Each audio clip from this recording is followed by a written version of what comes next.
Chapter 301. Wait, isn't that? The moment the black hooded figure removed his hood, I was left sitting in shock. The drink in my hand dropped on the counter, and my mouth hung wide open. How? I wondered to myself as I sat there in a daze. Ick. In the meantime, the dwarf that was picking a fight with the hooded figure quickly sobered up and dragged his friends out of the tavern. He realized that he had messed with the wrong person. Staring at the dwarf that had just left, I turned my attention back to the hooded figure, who once again covered his features with the hood. Standing up, I walked in his direction. May I sit? I asked whilst looking at him from above. Lifting his head, the hooded figure's cold voice rang through my ear. Didn't I say that I wanted to drink in peace? Mid-sentence, the hooded figure paused. His eyes widened a little bit. You're also a human, so young as well. Yeah. I casually put my drink on the table. So, can I sit? No, I still want to be left in peace. The black hooded figure still shook his head. Ignoring him, I still sat down and took a sip of the ale. Ugh, bitter. The result was me putting on a bitter face. Seriously, the ale was just too bitter. You have a lot of balls. Not really, I murmured thoughtlessly. For the most part, I was a coward. Unless forced to, I would never do something that would end up putting my life at risk. If not for the fact that I was sure that the hooded figure before me would not hurt me, I would have never approached him. Knowing the extent of my abilities, you are still approaching me. Don't think that just because you are human, I won't touch you, he warned. In response to his threat, I shrugged my shoulders. I'm not that stupid. Since you know, I'll give you 10 seconds. If you don't leave in that amount of time, I'll forcefully remove you. Putting his cup down, the hooded figure started counting. 1, 2. Eyeing the hooded figure from the side of my eyes, I lazily stood up. Pretending to be downcast, I muttered out loud. Well, I just wanted to say that I used to be good friends with your daughter, Emma. But it seems like I'm unwanted. 3. Ha. The man abruptly stopped counting. Then, standing up and grabbing me by the collar, he raised his voice. What did you just say? His cold voice sent shivers down my spine. Still retaining my composure, I raised both hands in the air and replied with a slight smile. Emma Rochefield, your daughter. I know her. That's right. The hooded figure before me was Emma's father, Waylan Rochefield, mayor of Ashton City and vice director of the Union. Pretending to keep a smile on my face, my jaw clenched tightly, and my eyes closed. Just the thought about that organization caused my blood to boil. For what they did to me, I was going to make them pay dearly, just like the monolith. Regarding Waylan, although he was part of the Union, I did not resent him. The people I had resentment toward were the ones that decided to cast me out as though I was trash. Those guys. All I could tell them was to wait for me. Wait for me to come clean up the place. Retaining his grip on my clothes, Waylan's eyes squinted. You know my daughter? Can you let go first? Then, tapping his large hands on my clothes, I spoke in annoyance. Kinda hard to breathe. Realizing that his hands were still on my clothes, Waylan apologized and let go. Sorry. It's fine. Fixing my clothes, I calmly sat down and looked at Waylan, who sat back down. Observing him from up close, I couldn't help but think. He sure does look like Emma. He had a handsome face, auburn-colored hair, and a perfect physique. No wonder Emma looked the way she did. Damned genes. Twirling his almost empty cup, Waylan suddenly asked, Do you truly know Emma? I nodded and pretended to take a sip of my ale. I didn't actually drink it though. Too bitter. How can I tell that you're not lying? You can't, nor do I care if you don't. That was a lie. I actually did care. Especially after I remembered that he worked for the Union. A crazy thought hit me as soon as I saw him. What if I bring him to my side? Dealing a significant blow to the Union with my current power was practically impossible. In the future as well. They were just too strong. But that didn't mean that it was completely impossible. What if I decided to grow a cancer inside of the Union? Monica and Waylan. What if I somehow brought those two people to my side? What would the end result be? Just the thought threatened to cause the edges of my lips to curl upwards. Still, that was just a thought for now. It was all up in the air how I was going to deal with them. You're right. I have no way of knowing whether you are lying or not. Here, tapping on my bracelet and taking out my lock student ID card, I handed it to him. What's this? Taking the card, Waylan slowly started reading it out loud. Ren Dover, 17, lock class A25. Halfway through reading the card, Waylan stopped. Pretending to take another sip of the ale, I raised my brow. Believe me now? Yeah. Waylan nodded before passing the card back to me and asking, How is she? Is she okay? Is everything all right? At his question, I helplessly shrugged my shoulders. How would I know? You know damn well that I haven't seen her for months. Without portals, it took a long time to arrive at the Dwarven domain. Furthermore, the last time I saw her was like a year ago, and we weren't even that close. Right. Sorry, I got a little bit too worked up. It's understandable. Leaning back on the chair, I looked at the ceiling before opening my mouth. Well, I do know that her situation isn't the best right now. What do you mean? My words instantly piqued Waylan's interest as he leaned his body forward. Care to tell me what you know? Frowning, I thought for a moment before saying, Well, this is a few months old news, but your brother is making your daughter's life difficult. Before leaving the human domain, I had Small Snake send me information regarding the others to see how they were doing. Out of everyone I asked, Emma was the only one that seemed to be in a dire state.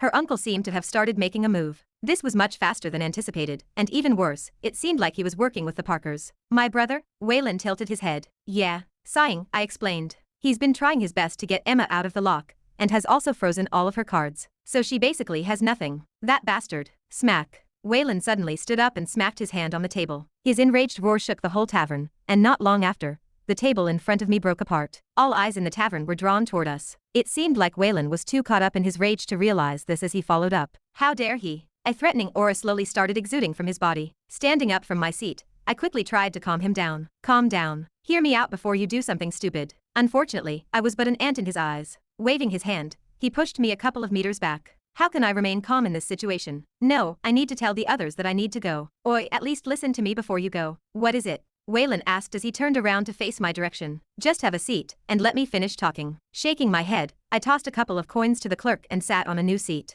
From how unfazed he was, this seemed to be a regular occurrence. Please, I motioned with my hand. At least let me finish before you go on a rampage. All right. Fortunately, my pleading worked as Waylan soon sat back down on the opposite seat. Throwing him a grateful look, I thanked him. Thank you. I guess it is true when they say that all fathers are suckers for their daughters. Not that I wouldn't understand, since I probably would have been the same if Nola was in the same situation. So, what did you want to say? Waylan impatiently asked. Scratching the side of my head, I opened my mouth. All I wanted to say was that you don't have to worry. Don't have to worry? You do know that. Oi, let me finish. Cutting him off, I glared at him before continuing. Although Emma is in a tough situation, I never once said that she was helpless. She has a lot of reliable people working with her to solve the problem. Your presence will do more harm to her growth than anything else. What do you mean? If you indulge your daughter, she is never going to grow. No offense, but your daughter is pretty spoiled. If you are there, she is never going to grow up and solve her problems by herself. If Emma never overcame any challenge presented before her, she would never grow. Although she had Kevin with her, it didn't mean that things would be easy. She needed to experience hardship to grow. I knew this best. Plus, a guy I know will help her out. Did you just say a guy?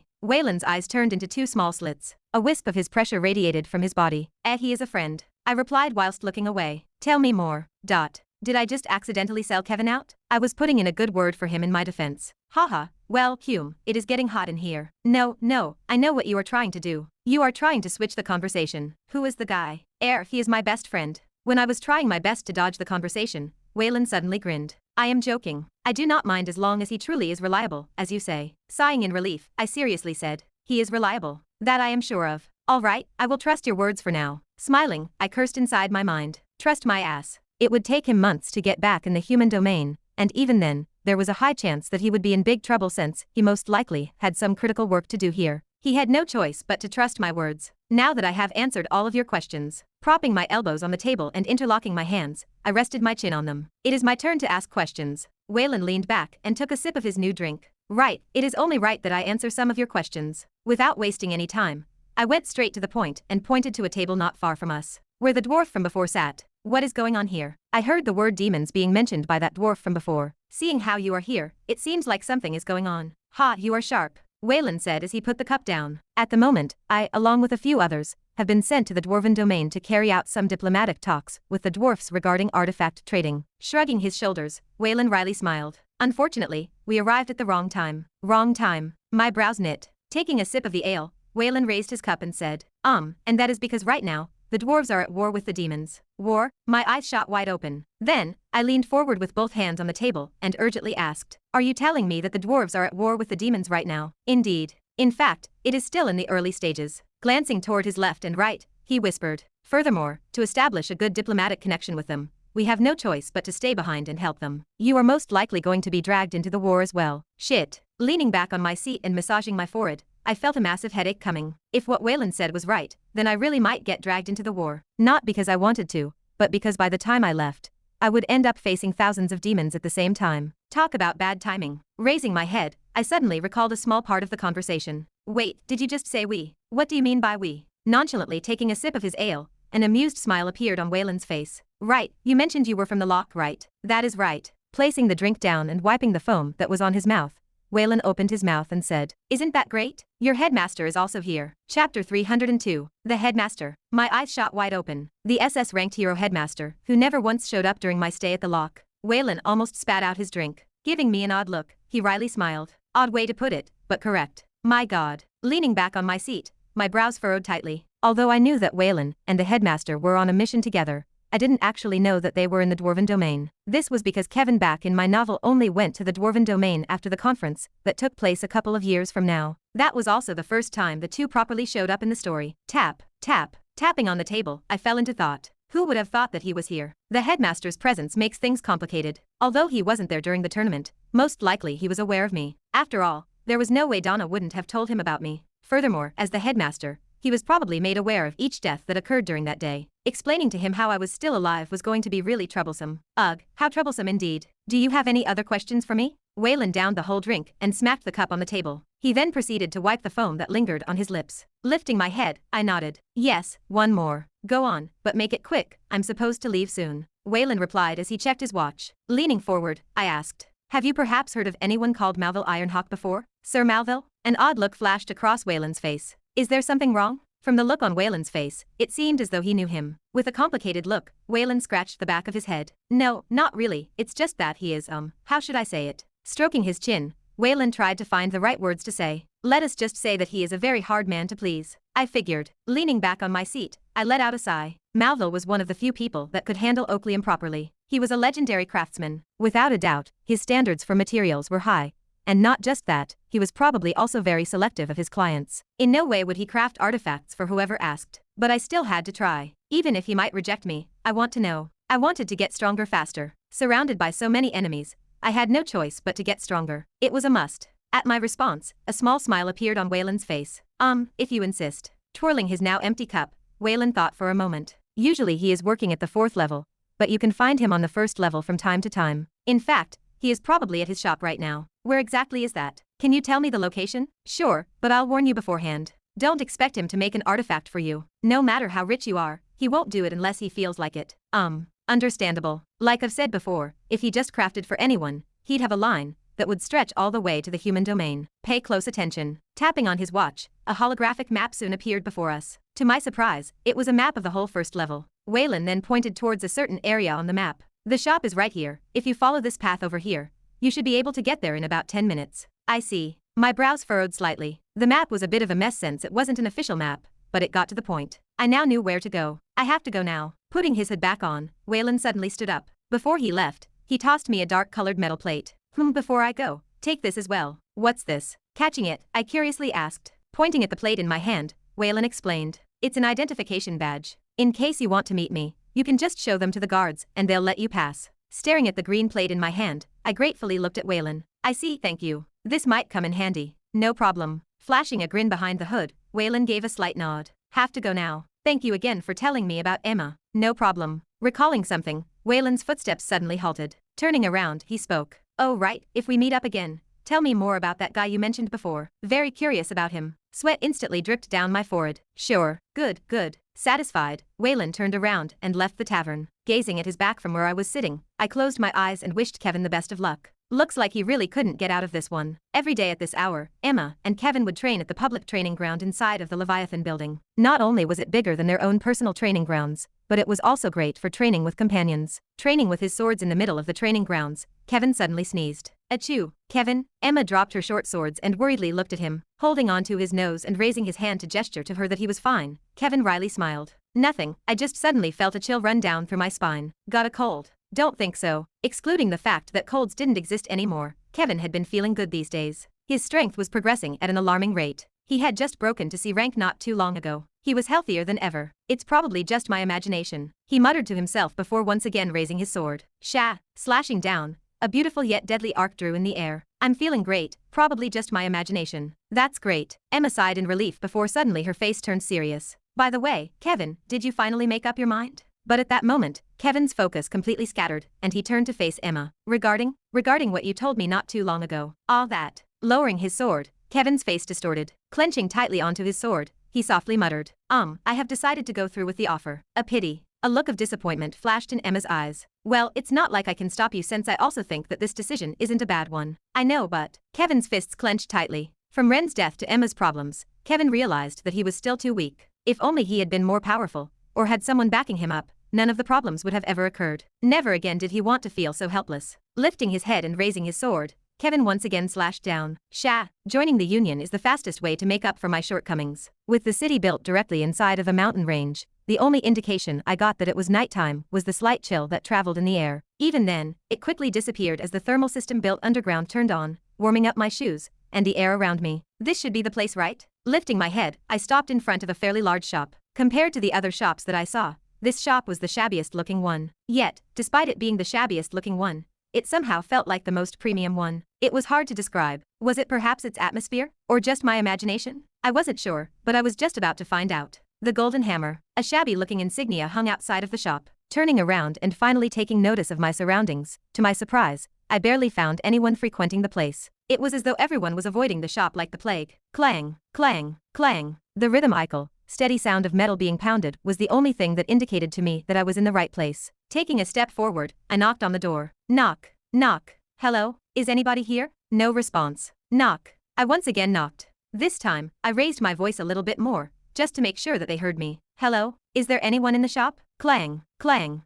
Strange. Yet again no one responded. However, the sound of metal being pounded was unmistakably there. Was he perhaps too into it? Maybe that was why he didn't hear me. Well, whatever. Shrugging my shoulders, I pushed the door open and entered the shop. Ugh. As soon as I entered the shop, a wave of hot air brushed past me as the heavy scent of iron invaded my nostrils, prompting my nose to momentarily close up. It took me a couple of seconds to get adjusted to the smell, and once I looked around, I found myself inside of a nicely decorated shop filled with all sorts of different artifacts. From all kinds of weapons ranging from swords, axes, spears, and much more, to bracelets and other different accessories. Everything was put on display around the shop. From a distance, I could tell that they were of a different quality. Come on, put more strength into it. I'm trying. Clang, clang. As I was observing the artifacts, in the back of the shop I could faintly hear two voices. Turning my head and walking in the direction of where the voices were coming from, I curiously peeked from the side. And there I saw it. Steady your arm. Okay. Two dwarves fully focused on hammering a small piece of metal. Sweat trickled down the side of their faces, and their focus never left the piece of metal before their eyes. In fact, they were so focused that they did not notice my presence. Of the two dwarves, one was evidently older whilst the other was much younger. Furthermore, observing from the side, I could tell that the older one was trying to coach the younger one. Clang, clang. No, nay, nay. Harder. THASSA too soft. The older-looking dwarf shook his head in disappointment, before pointing at a specific section of the metal. Idiot, ye did nae hammer this part enough. Look, THA shape BF. I'm trying, ye old bastard. Smack. Raising his hand, the older-looking dwarf suddenly smacked the younger-looking dwarf in the head. Who ye calling bastard, ye bastard? Oi, that hurts. Letting go of the hammer, the younger dwarf screamed in pain and held the back of his head. This enraged the older-looking dwarf, who raised his voice. You idiot, why did ye let go o' THA hammer? Because ye hit me. The younger dwarf cried out in grievance. Unfortunately for him, the older dwarf had no sympathy for him as he once again smacked him in the head. Smack. A good blacksmith can work under any conditions. Now look, ye failed. What a waste o' good materials. Covering his face with his hand, the older dwarf muttered out loud. What did I do to get such an incompetent disciple? Maybe if ye were nicer to me, I wow ve made it. Raising his hand, the older dwarf threatened. Oi, shut up before I smack ye again. The threat seemed effective as the younger-looking dwarf instantly shut up and covered his head with his hands. Who be ya? Finally taking notice of my presence, the older-looking dwarf turned his head and looked at me straight in the eyes. Hey. I awkwardly waved my hand. Are you perhaps Sir Malville? Chapter 303. It's me, but who be ya? Human. Malville picked up the hammer from the ground and tried to place it on the table. Seeing him struggle to put the hammer on the table, I moved forward and offered him a hand. I'll help out. Ah, thank ya. What in the world is this hammer made out of? In hindsight, I probably should have thought this more thoroughly since the hammer weighed a ton. Even with my current stats, I could barely lift it. What is this hammer made out of? A lot o' bloody metal. Aren't you a blacksmith? How can you work with a hammer that you can't lift? Well, it's nae mine, it's me students. Bounded artifact? Yeah. No wonder. Bounded artifacts were artifacts that could only be used by a specific user. If anyone else tried to use it, the artifact would not respond to any mana fluctuation. As such, unless held by the true owner, it was nothing more than a piece of scrap metal. An extremely heavy one at that. I'll hold it by its head and ye hold it by THA handle. Okay, Put more strength in your hips, youngster. Ugh, I'm trying. After struggling for what felt like an eternity, we finally managed to place the hammer on the table. My god. I collapsed on the ground, completely drained of energy. Even if the artifact was a bounded one, to think that it would weigh so much in its regular state. Just how difficult was crafting it. So what did you come here for? Malville wiped his forehead that was filled with sweat. Standing up, I tried to introduce myself. However, before I could do that, I was quickly cut off by him. Let me introduce myself. My name is Ren and I'm he. You're here to get an artifact, right? Yeah. It looks like he already knew my answer. He probably just asked out of formality. What type of artifact do you want?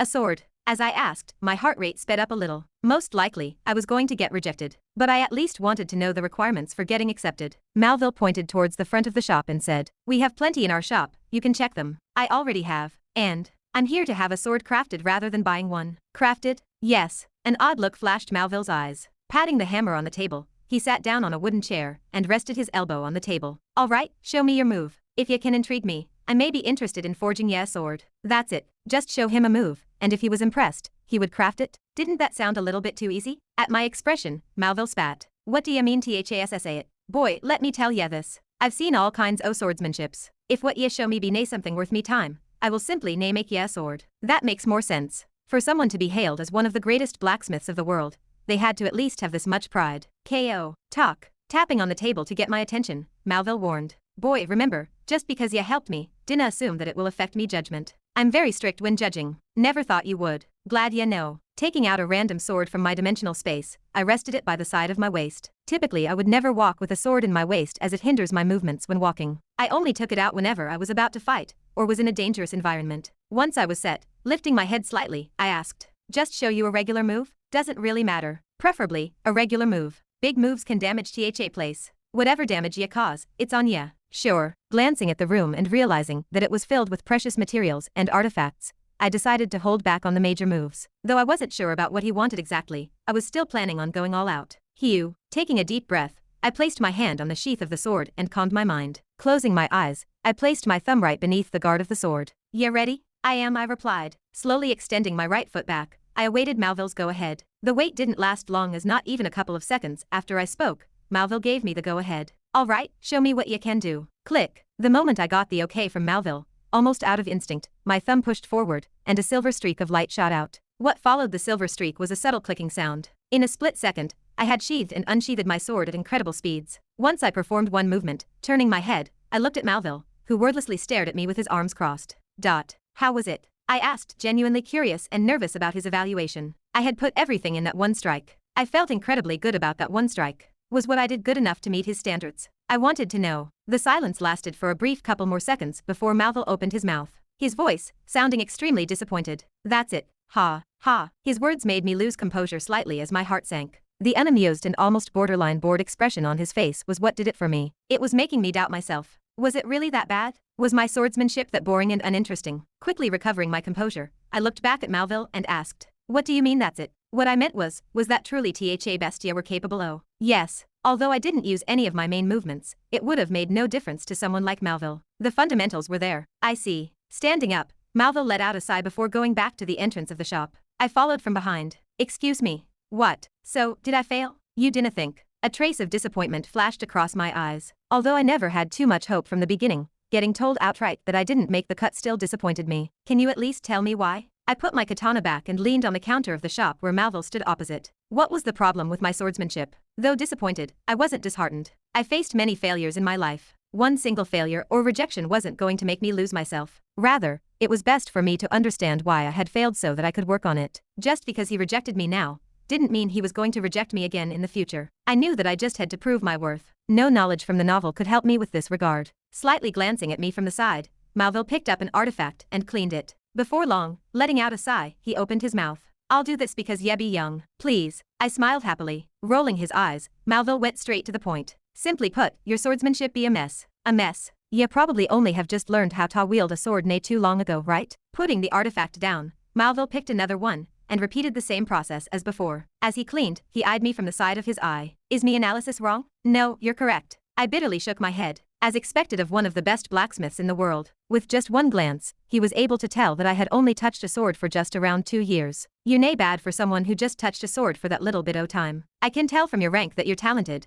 and that THA swordsmanship ya practice be quite sophisticated, but..." Malville paused. Putting the artifact down, he once again picked another one, and repeated the same process. Glancing at the artifact he put down and looking back at Malville, I urged him to continue. But, though the way I was acting may come across as rude, his words were really enlightening me. It felt as though a new door was opening up to me. My impatience was understandable. Fortunately, Malville didn't take my action to heart as he lightly shrugged. "That's all there be to it. Ye just have a high rank, average degree Ocean's control, and a good art. In terms o' actual swordsmanship, you're pretty bad." "Bad? I can bet that aside from that weird sword style ye use Yevi never actually trained with THA sword properly. Never trained with a sword properly. What do you mean? My brows knit tightly. A part of me wanted to reject what he was saying, but another part of me, deep down, knew that he was probably right. With his attention on the artifact in his hand, Malvo lightly said, instead of focusing on THA basic O swordsmanship, Yevi only focused on improving your little style, and completely neglected THA fundamentals. Correct. You're correct. What he said was correct.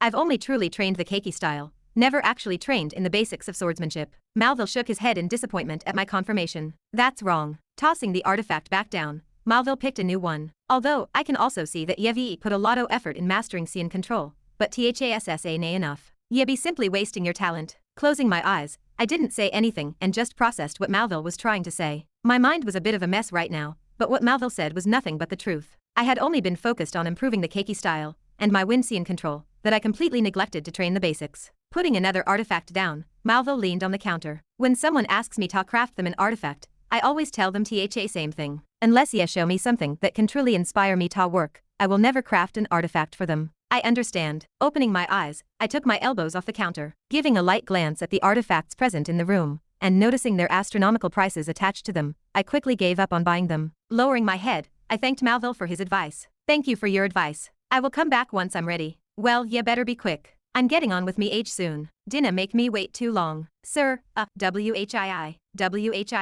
At that moment, just as I was about to leave the shop, an alarm rang out, resounding across the whole city. Putting an artifact down, Malville's face darkened. Highs, THA city be under attack again. Under attack? Again? Can you tell me what's going on? Malville's words confused me. What was going on? Were the demons perhaps already invading? And what did he mean by again? I had many questions to ask, but Malville promptly ignored them as he screamed towards his disciple upstairs. Oi, ye ungrateful bastard, tell THA commander that I will be coming soon. Yes, master, the disciple replied. Finally turning his attention back to me, Malville opened the door of the shop. Human, ye shall probably go back now. Although we shall be fine, ye never know what might happen. Can you at least tell me what's going on? We're under attack THASSA, what's going on? Now go, THA shop be closed. Okay. Seriously nodding my head, I took a step out of the shop. Clank. The moment I set foot outside of the shop, the door of the shop behind me closed. Not minding it, I quickly ran towards where the lodgings were. If the city was truly under attack, then I needed to quickly reunite with the others. They may be in danger. Chapter 304. As he was returning from the tavern, Waylan suddenly heard the sirens of the city ring out. Without wasting any time, he hurriedly ran towards the outer walls of the city where an elderly figure stood, deeply gazing into the distance on the top of the enormous, while outside of the mountain where Henoler resided, a terrifying wind blew from below the walls. Oddly enough, despite the strong winds blowing, the old man's clothes remained completely still and didn't flutter the slightest. Sensing something, the old man turned his head and greeted Waylan with a calm smile. Waylan, you're back. I just came back from a drink. What exactly is going on, Douglas? Ha. Closing his eyes slightly, the old man, Douglas, looked towards the distance. Waving his hand, the strong winds around them completely disappeared and silence descended. He then pointed towards the distance, where a mass of black dots appeared. As you can probably tell, the demons are once again attacking. This time, they are attacking with a large number of troops. Putting his hands on the battlements of the castle, the upright projections on the castle walls shaped to look like teeth, Waylan glared. Those bastards. Have they sent the big shots? Not yet. It looks like they are still trying to gauge the defensive mechanism of the city. So they've basically sent the cannon fodder. For now. Douglas calmly nodded his head. Stroking his long white beard, he softly reminded. We should still be careful. We might never know what might happen. Nodding in agreement, Waylan suddenly thought of something. Right, what did the dwarves say? The dwarfs. Yeah, are they allowing us to help them? Acting without permission could enrage the dwarves. This was because their interference might have adverse effects on the dwarves who were perhaps planning on activating a specific defensive measure that required no interference. If they wanted to act, they could only do so at the okay of the dwarves. After all, they were here to please the dwarves, not antagonize them. Understanding full well what Waylan was implying, Douglas shook his head before once again turning his attention towards the distance. Nothing yet, but I've already told them that we will assist them if anything happens. That's good enough for now. Also turning his attention towards the distance, Waylan's eyes squinted and tangible bloodlust started exuding from his body. If they permit us to move, I'll slaughter each and every demon that comes my way. WHII. The sounds of the sirens rang out throughout the whole city, as the dwarves quickly closed up shop and hid inside of their homes. From how unpanicked and organized this was, I could tell that this wasn't the first time that this had happened. Ren, what's going on? Small Snake. Regrouping with the others back at the lodgings, the first one to approach me was Small Snake. Glancing behind him, and seeing everyone staring in my direction, my brows furrowed tightly. I'm not too sure, but from what I've heard, it looks like the city will be under siege soon. Under attack? My words instantly caused Small Snake and the others to panic. Everyone but Leopold, who listened attentively from the side. His experience was starting to show, as he remained cool-headed the whole time. What do we do now? Should we take cover, or should we just leave this place? I'm not sure myself, but leaving is not an option. As Waylan had told me beforehand, escaping this place was no longer an option. The end result would just be us against thousands of demons. Massaging my throbbing forehead and staring at the others, who seemed well rested, I cursed out loud. Ah shit, I still didn't sleep yet. Unlike them, I still had not properly rested as I ran around the whole city ever since arriving here. Was my luck really that bad? But at the moment, Small Snake tapped me on the shoulder, disrupting me out of my thoughts. What is it? Ren, what do you suggest we do? Lowering my head and looking at Small Snake straight in the eyes, and looking back at the others who were also waiting for my answer, I let out a groan. Ugh, whatever, I don't care anymore. Once again taking out my sword from my dimensional space, I put it on my waist and tapped on my watch. A holographic map of the city appeared in front of me. Musing for a moment, I soon came up with a decision. Let's just go help out. It'll be good training for us. Not only that, but it would also raise our reputation amongst the dwarves. In any case, I needed this to distract my mind off of the things that Malvin had told me not too long ago. Get ready, we're about to move. Before the others could respond, I had already run. Henolur was built inside of a large mountain within a massive mountain range, blending with the environment and making it harder to spot from a distance. Towering walls erected from outside of the mountain. The walls were divided into two areas, the upper areas where the big shots were, and the lower areas where the weaker individuals were. In order to make up the disparity, built on the lower area were many different defensive structures and artifacts, with dwarves, elves, and orcs patrolling around the area. In general, they only talked amongst their own races and kept to themselves, but the impending attack from the demons sobered everyone up as they all helped each other out. In contrast to the lower level, the higher level was more restricted for the stronger individuals. One could see from the level of security around the area that brought towards the higher level, that highly classified meetings were being held there. "Are you over there?" A buff dwarf yelled over to my side. Turning my head, I instantly recognized him. Eloid, the dwarf that I had previously met at the entrance of the city.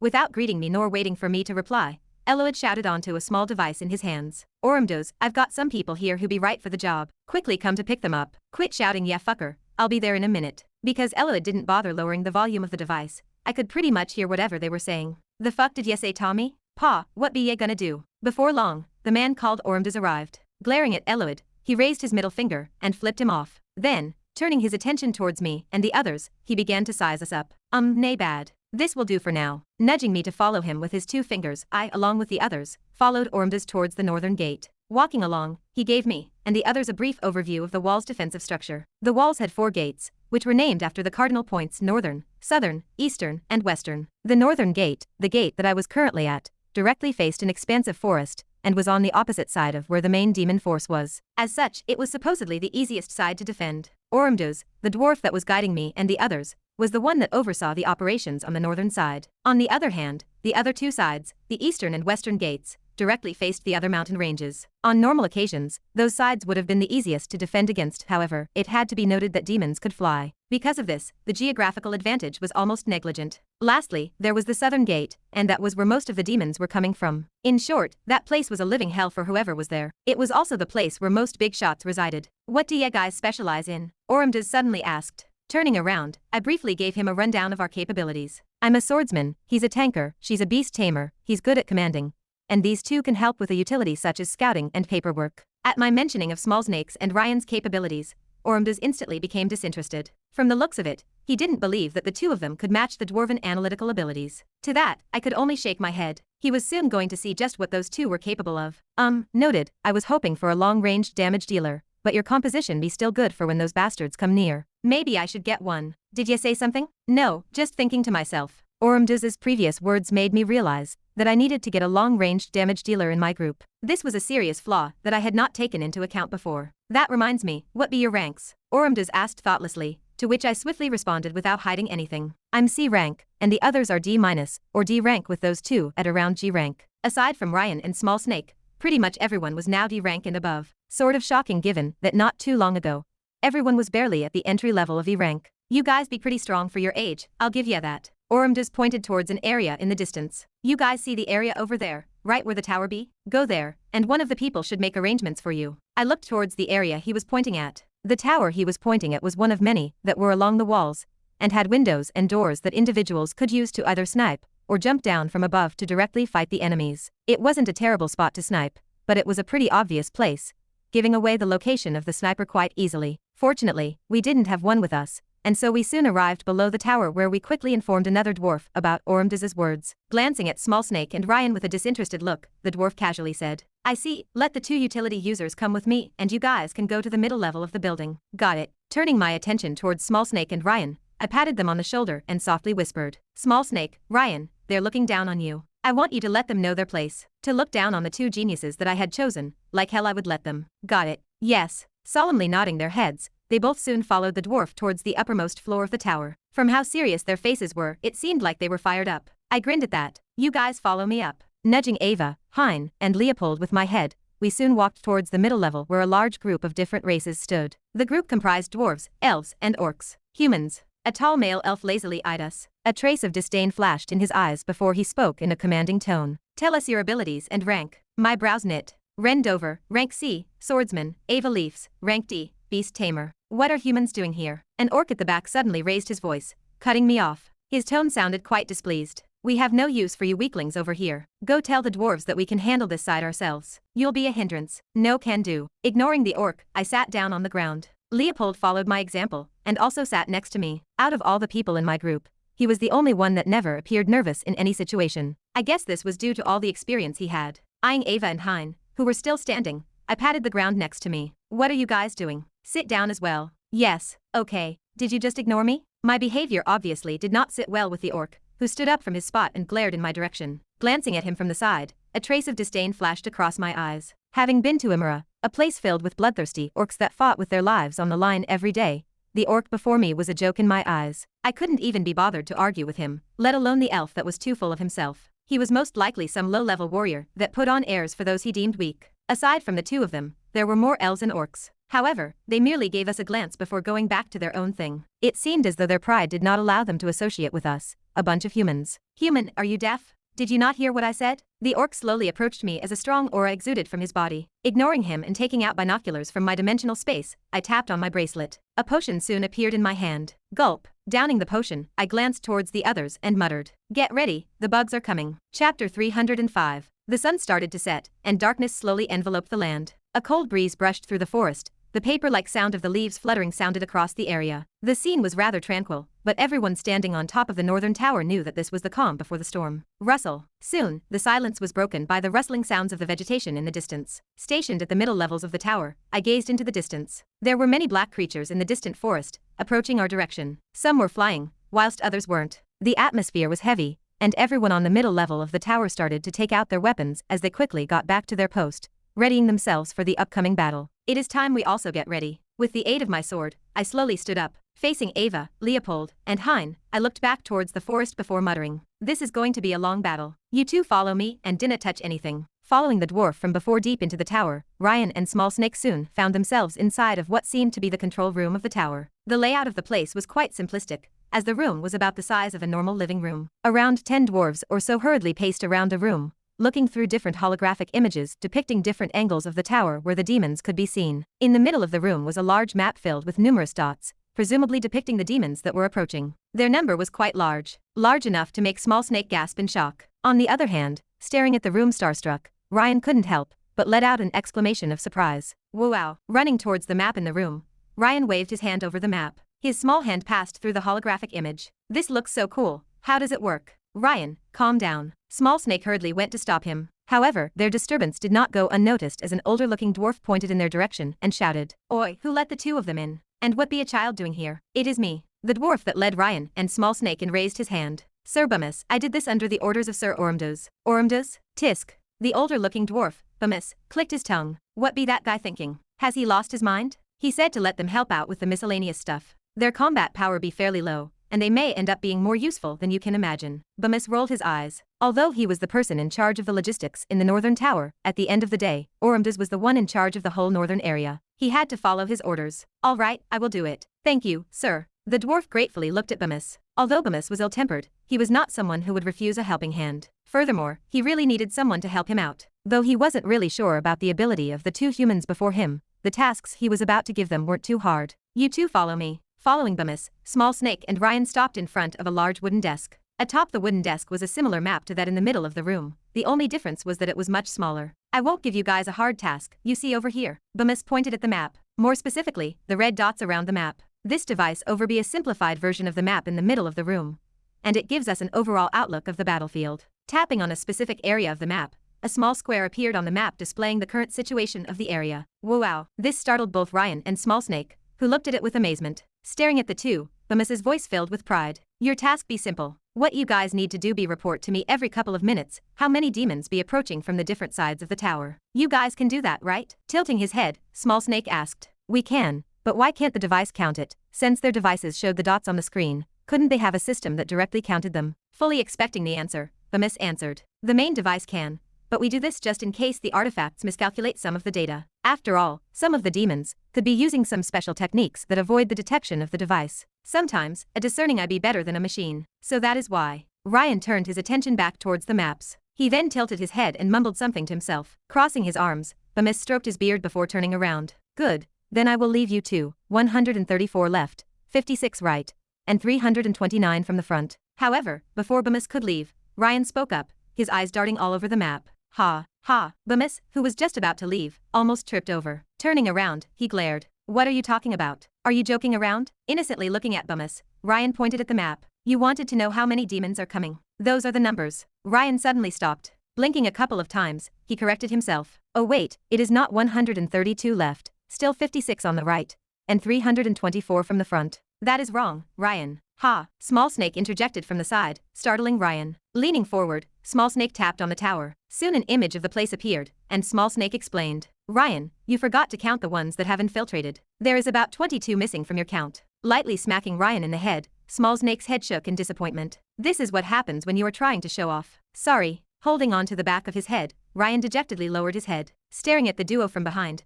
Bamus was speechless. What the? Turning around and walking towards the main map in the middle of the room, Bamus checked if what they said was correct. Before long, his mouth opened wide. Ah! Turning his head and looking towards Ryan, who was still being scolded by Small Snake, Bamus's eyes opened in shock. What they said perfectly matched what the artifact said. From the looks of it, the enemy did not have any battle strategy prepared. Like a swarm of locusts, the demons charged from above. Demons riding onto huge beasts followed from below. Rumble, rumble. The ground shook, and a cloud of dust appeared in the distance. Shii. The next moment, the elves raised their hands, and magic circles soon appeared on the palms of their hands. Before long, spells started raining down from above towards the demons in the distance. Gazing at the scene from behind, I was impressed by the elves' firepower. Unlike typical novels that had elves specializing in archery, I instead designed them to be good at magic rather than archery. Probably the only different thing that I did in my novel. Even then, that didn't mean elves were bad at archery. It is just that they were far better magicians due to their affinity with mana. On a different note, it was quite easy to tell how strong an elf was. This was measured by the hair color of an elf,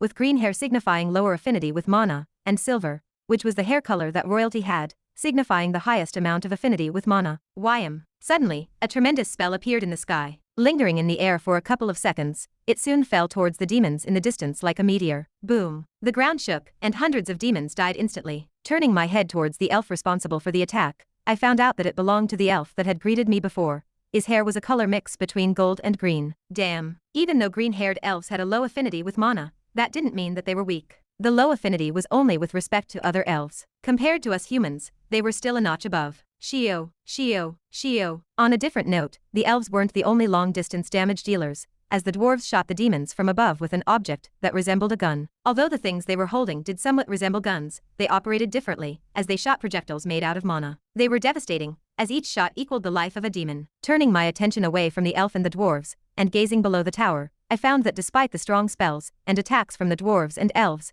demons were still managing to infiltrate the place. They were simply too numerous. Arg. Unfortunately for them, to those that infiltrated, the orcs were already waiting for them at the entrance, as they quickly pummeled them down. With their huge bodies, the orcs prevented most of the demons from infiltrating the tower where the weaker dwarves and elves resided. Because they were so focused on the demons attacking, if a demon infiltrated, they would be left helpless. Bang, bang. Explosions rang everywhere, signaling that the war was in full swing, with both sides slowly starting to accumulate losses. Ren, what are you thinking? Should we help out? Right. At Leopold's reminder, I realized that we had still not moved yet. To be honest, the reason why I did not move yet wasn't because I didn't want to fight, but because I found this situation a bit odd. Although demons were indeed a species that loved to fight, they weren't stupid either. For them to attack without any strategy was quite odd in itself. Ren, coming.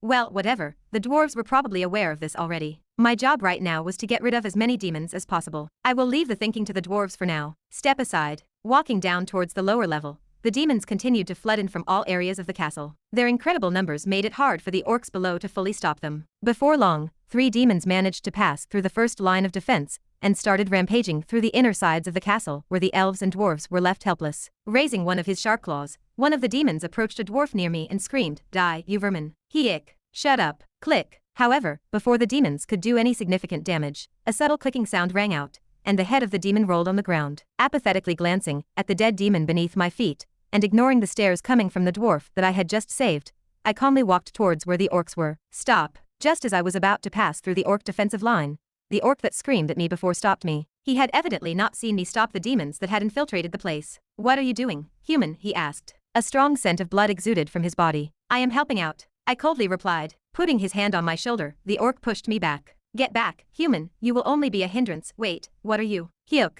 Smiling, I grabbed the orc's hand that was on my shoulder. Squeezing tightly, the orc let out a groan. "Uck. Know your place," I coldly muttered. To think that an orc who was not even C- rank like me had the audacity to try and stop me. He wasn't even one of the strongest people present, yet, because he thought I was weaker than him, he tried to walk over me. What a delusional orc he was. Coldly looking at him, I forcefully withheld my impulse to kill him right on the spot and let go of his hand. "Next time you lay your hand on me, I will cripple it." Then, turning my attention towards the demons in the distance, I tied my hair up and unsheathed my sword. Sheeing. "Hein, Ava, Leopold, cover me." Glancing at the others behind me, I shoved some of the orcs to the side and directly entered the battlefield, much to the shock of the orcs and others. I really wanted to see how long I could last without using the keiki style. Chapter 306. Bang. Hyuk. Blocking the attack of a demon, Hein let out a groan. Even then, his footing remained glued to the ground, solid and unmoving. Toodle 2. Right as Hein blocked the demon's attack, a melodious tune sounded. Following this, 3 wolves suddenly appeared out of nowhere, as Ava stood behind them with a green flute in her hand. A subtle golden glow exuded from her body. "Ava, get one of the wolves to aim for the leg." Standing behind, Leopold squinted.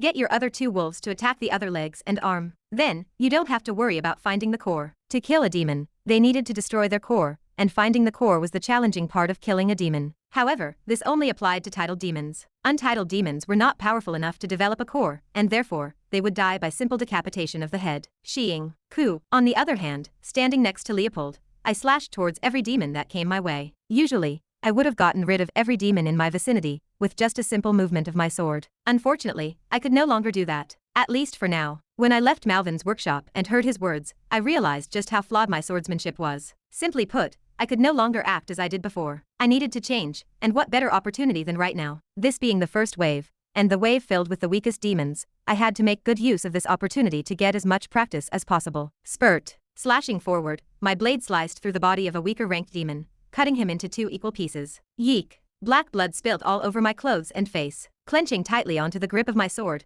I stomped my foot on the ground and twisted my torso. Then, releasing the tension in my torso, I slashed towards another demon. Yeek. Slowly, my body count started to increase, and so was my scope of time. I just killed, and killed. My emotions started to dumb down, and my body started to move on its own, moving towards wherever a demon was. Unbeknownst to me, before I knew it, I had lost count of how many demons I had killed, and standing in front of me were 3 demons. Of the 3, one stood out particularly, as a pressure rivaling mine exuded from its body. At the same time, inside the control tower's control room, "Oi, yeah, to follow me." Bemis beckoned Small Snake and Ryan with his hand. "Yeah." Though confused, both Ryan and Small Snake followed Bemis's instructions and walked to where he was. Pointing at the large map depicting the northern tower, Bemis asked, "Take a look at this. Which side do you reckon will be breached first?" His sudden questioning caused the dwarves nearby to look at him in shock. It had to be noted that Bemis was a very hot-blooded and strict person. For him to personally ask someone else's opinion, it only meant 2 things. He had either acknowledged them, or he was testing them. Nevertheless, for him to test them meant that their skills were real. Not fully comprehending the situation,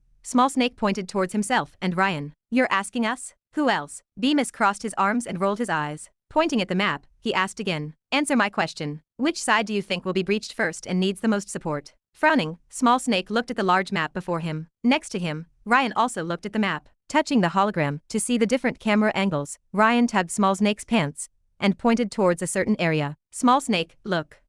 Oh. Small Snake's eyebrows jumped up. Bending over and looking at the area Ryan pointed at, he looked back at Bemis and answered. "Oh, then, it would be the eastern area of the northern tower." "What makes you so confident in your answer?" Bemis asked with a frown on his face. As the other dwarves had known, he was testing Small Snake and Ryan. He already knew the answer, and he just wanted to see how capable they were. However, their answer disappointed him. Shaking his head, Bemis opened his mouth. Never mind, looks like I was overthinking, ya guys can go BAC. But before he could answer, Small Snake cut him off. Well, that's because it can't be the western and northern areas. Can't be the western and northern areas? Bemis's frown deepened. Right. Nodding his head, Small Snake elaborated. The northern area, although has the most demons coming, is also the area with most defensive measures. So far there is no indication that it will fall. At least not in this wave. The northern area was the area that had the most demons coming. Therefore, it was also the most protected area, with multiple artifacts and soldiers stationed there. At the moment, it was also the safest area. Listening to Small Snake's words, Bemis agreed and asked, correct. But what about the western area? Scratching his head, Small Snake answered. Well, that's because Ren is there. His answer was so unexpected that Bemis, who was listening, was left confused. It's better if you see for yourself. Tapping onto the map, a video image of the situation began to play before Bemis. When the video began playing, Bemis was left speechless by the scene presented before him. What's this? Surrounded by two demons, a lone youth stood in the middle of the battlefield. Behind the two demons was another demon, one whose aura was much more powerful than the duo's. Eyeing each other, the two demons closely followed the youth's movements. They did not act arrogantly like the demon they were serving, but more like bodyguards, their sharp nails resembling swords extended all the way down from their hands. Around them were many different demons, but they were all quickly shot down by the people from the tower. If they didn't die, a large youth holding a shield and a girl holding a flute would quickly assist. Behind them, a middle-aged man directed them calmly. He's directly facing the commander. Observing from the control room, Bemis muttered out loud. From what he knew, each wave had a commander, and from the looks of things, the youth in the video was currently facing the commander of the first wave. On a good note, the commander didn't seem too strong as this was only the first wave, which was more for scouting than attacking. Even then, he was not to be underestimated. At least Baron ranked. Turning right, Bemis asked,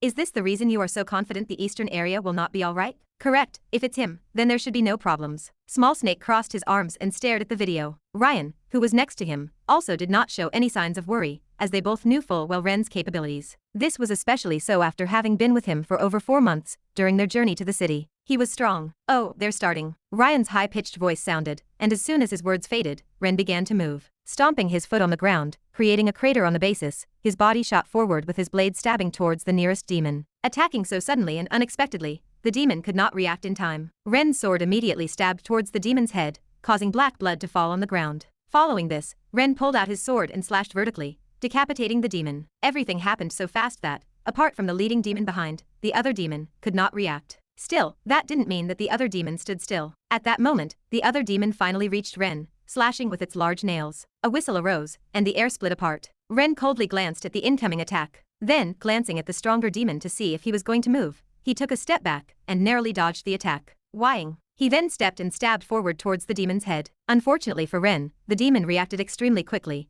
One of its hands grabbed Ren's sword, whilst the other slashed in his direction. This sudden block caught Ren off guard, however, that didn't mean that he was helpless. On the contrary, he already knew what to do in a split second. Letting go of the sword, Ren bent his body backwards, dodging the attack. Then, coating his feet with a green hue, he twisted his torso and kicked the demon right in its chin, sending him flying a couple of meters back. Hyuk. Taking advantage of this moment, Ren bent down and grabbed his sword that was left on the ground. Then, stomping his foot on the ground, he shot forward and killed the remaining demon. The leading demon did not move an inch from its spot throughout the fight. Without changing his expression, Ren did not waste any time. He immediately charged over the demon he confirmed was a Baron ranked 1. The Baron ranked demon was very cunning. Previously, he had been observing Ren. The only reason he didn't move when Ren was killing his minions was because he wanted to better understand his opponent. After having observed Ren kill his 2 subordinates, he finally started to move. Raising both hands at lightning speed, the Baron ranked demon crossed them, and 10 red claw marks shot in his direction. Wherever they passed, scars would be left behind. Ren's expression suddenly sank. Sidestepping, he tried his best to avoid the attacks. However, that didn't mean he was unarmed,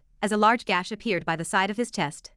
Red blood dripped down on the ground. Apathetically staring at the demon opposite, who had a cunning smile on his face, Ren exhaled. Taking out a potion from his dimensional space, he quickly downed it. In seconds, his injuries started to heal. Eyeing the demon opposite to him, a green glow enveloped his body. Stomping on the ground, Ren shot forward and raised his sword. Within seconds he reappeared in front of the demon, who was waiting for him. However, much to the demon's surprise, once Ren arrived before him, he stomped his foot on the ground and forcefully pushed his body back. The sound of bones creaking sounded, and Ren's face grimaced in pain. Shua. The demon who had been prepared to strike Ren the moment he appeared was left dumbfounded by Ren's sudden actions, as his attack missed completely. Got you. Ren once again raised his sword and slashed down with a slight smile. It was a simple strike, yet this strike looked terrifying to the demon, who was left in an awkward position. Fwop. Out of desperation, extending the back of his wings, the demon flapped them, and his body shot back. Unfortunately for him, Ren's attack still managed to hit him. An arm flew in the sky and black blood dripped on the ground. Thud. The arm fell on the ground with a slight thud,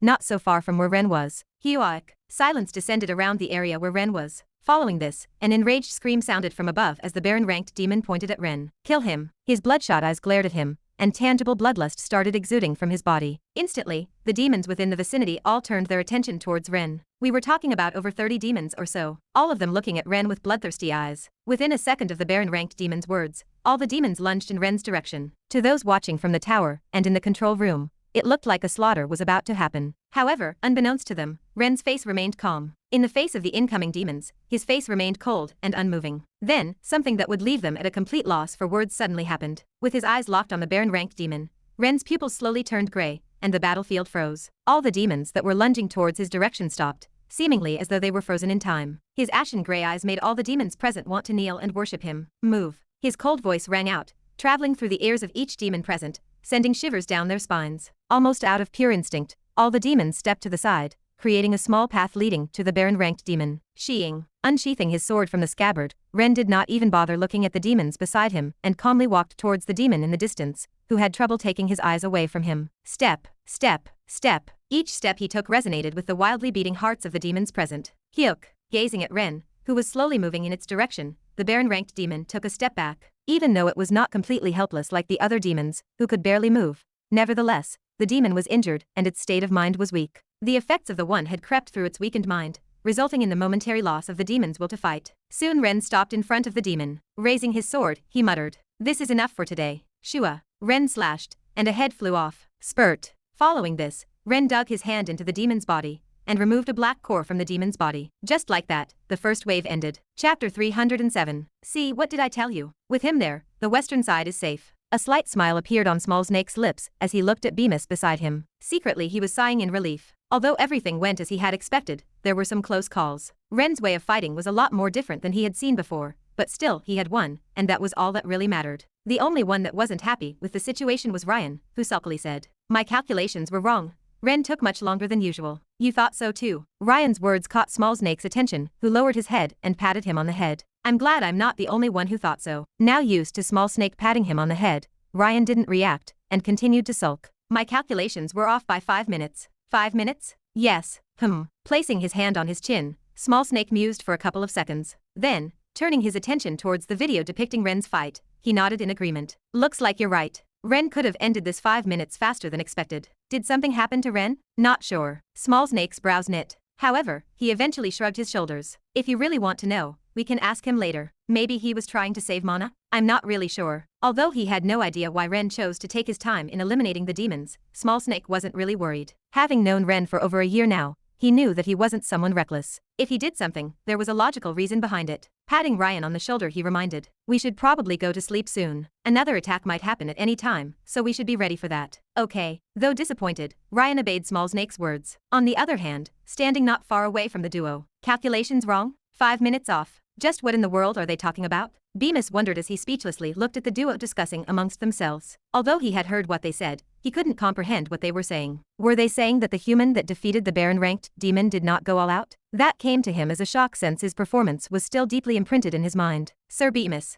Disrupting Bemis out of his thoughts was Small Snake. Lifting his head, Bemis asked, "What is it? Do you mind if we go take a quick nap?" "Nay, go." Waving his hand, he quickly shooed them out of the control room. Their performance was excellent. Furthermore, Small Snake's words were correct. Another wave was coming soon, and so the best option right now was to sleep. Only with a clear mind could they perform well and suffer the least amount of casualties. "Make sure to come back after you rested well." Right before they left, he reminded. As he spoke, he emphasized the part where they had to come back. Having witnessed firsthand just how brilliant they were, Bemis no longer doubted their ability. Not just him, but the other dwarves present looked at them with more respect, as their abilities had been somewhat acknowledged. They were people they desperately needed, and he couldn't afford to miss out on such talented people. Dasa.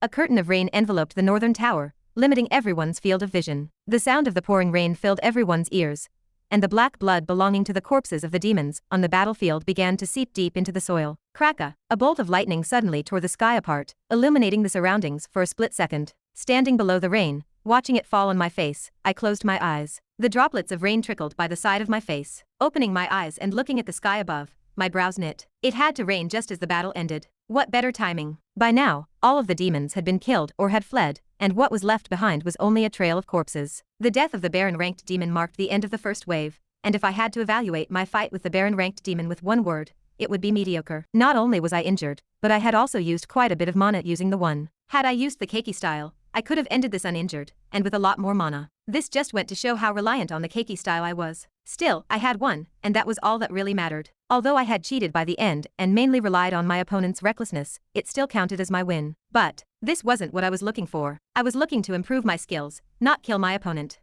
Feeling a light tap on my shoulder, I turned around and Leopold's face appeared next to mine. He then proceeded to point at the tower in the distance. Ren, let's head back. Right. Taking one last look at the battlefield, I followed Leopold and the others back into the tower. Overall, the battle lasted for only an hour, and the enemies suffered great losses. The battle could be considered a success since the tower wasn't breached, and we managed to ward off the first wave without letting them know too much about the defensive system of the tower. That being said, the dwarves also suffered some losses due to the demons managing to break through the tower. However, overall, the result was in favor of the dwarves. Furthermore, this was when the dwarves had still not activated all their defensive measures. Because it took a lot of energy to operate, the dwarves chose not to use them for now. The dwarves weren't planning to show all of their cards just yet. However, the demons could say the same thing since they only sent the cannon fodder so far. The upcoming battles were going to be extremely dangerous.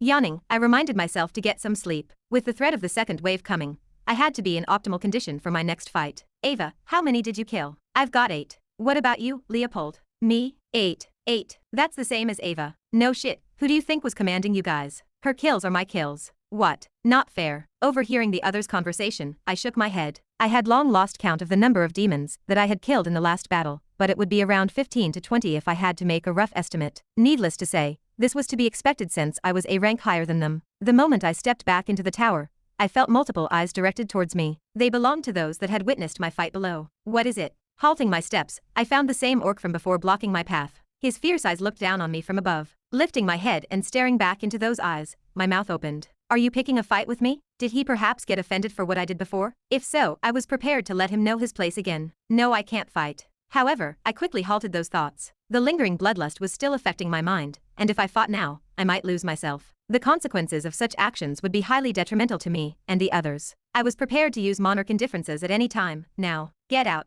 However, contrary to what I had expected, the orc lowered his head and apologized. I'm sorry. Ha.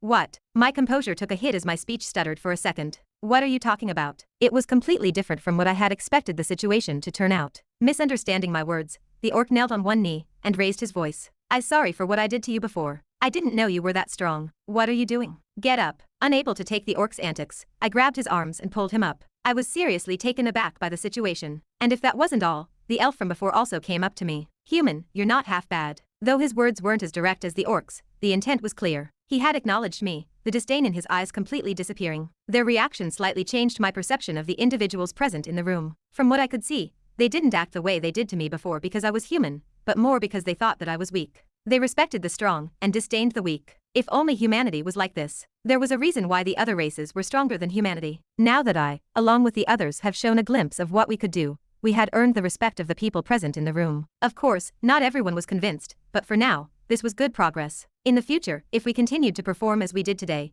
perhaps their minds could be changed as well. My initial wariness disappeared, and I took out my sword, much to the vigilance of the others. Looking at the orc below me, who was fearlessly staring back at me, I opened my mouth. So, who should I ask if I want to repair this? A small smile appeared on my lips. Before dawn, Ormdas walked into the logistics department with a bunch of papers in his hand. With glaring black circles beneath his eyes, he dragged his tired body up the stairs that led to the control room of the northern tower. Bemis, give me a report on the situation here. With his hands crossed, Bemis looked at the map of the tower in front of him. Then, as he heard Ormdas's voice, he turned around and gave him a casual glance. Ormdas, you're finally here. I'm tired. Can't you make this quick? Ormdas placed the stack of papers on a nearby table and leaned on it. He then proceeded to close his eyes. Running around doing logistics throughout the whole northern walls, he was beyond tired. Furthermore, he was still not done with his job. He now had to collect the logistic reports of the northern tower to report back to the higher-ups about the losses, how well they were faring, and if reinforcements were needed. It was a tough job. Oi. Walking up to him, Bemis asked, "Where did you find those humans?" Humans. Opening his eyes, Ormdas tilted his head to the side. Because of how tired he was, it took him a bit to finally realize what Bemis was talking about. Ah, them. Ormdas smacked the palm of his hand. It was then he recalled that he had assigned a group of humans in the northern tower. His joy did not last long, however. With a worried look, he turned his attention towards Bemis and asked, "Did something happen? Did they cause any trouble, or did they die?" Eyeing Orumdas for a couple of seconds, Bemis eventually shook his head. "No, it's the opposite. The opposite. Just take a look at this." Swiping his hand, the holographic image of the map disappeared, and what replaced it was a video. "What are you doing?" "I don't." "Shut up and watch." Bemis directly cut him off. He was getting irritated by Orumdas' attitude. Tapping the air, the video soon began to play. What was displayed on it caused Orumdas, who was half asleep, to sober up real quick. What in the bloody? Chapter 308. That is all. Inside a spacious white hall, a dwarf put a small file on top of a desk and stepped back. Looks like the situation is still stable. There were multiple people inside the hall, sitting at a large oval wooden desk. One of them grabbed the papers and read through them. He was a bald old dwarf. He wore circular black-framed glasses and had thick black brows. "We have only suffered minor casualties so far,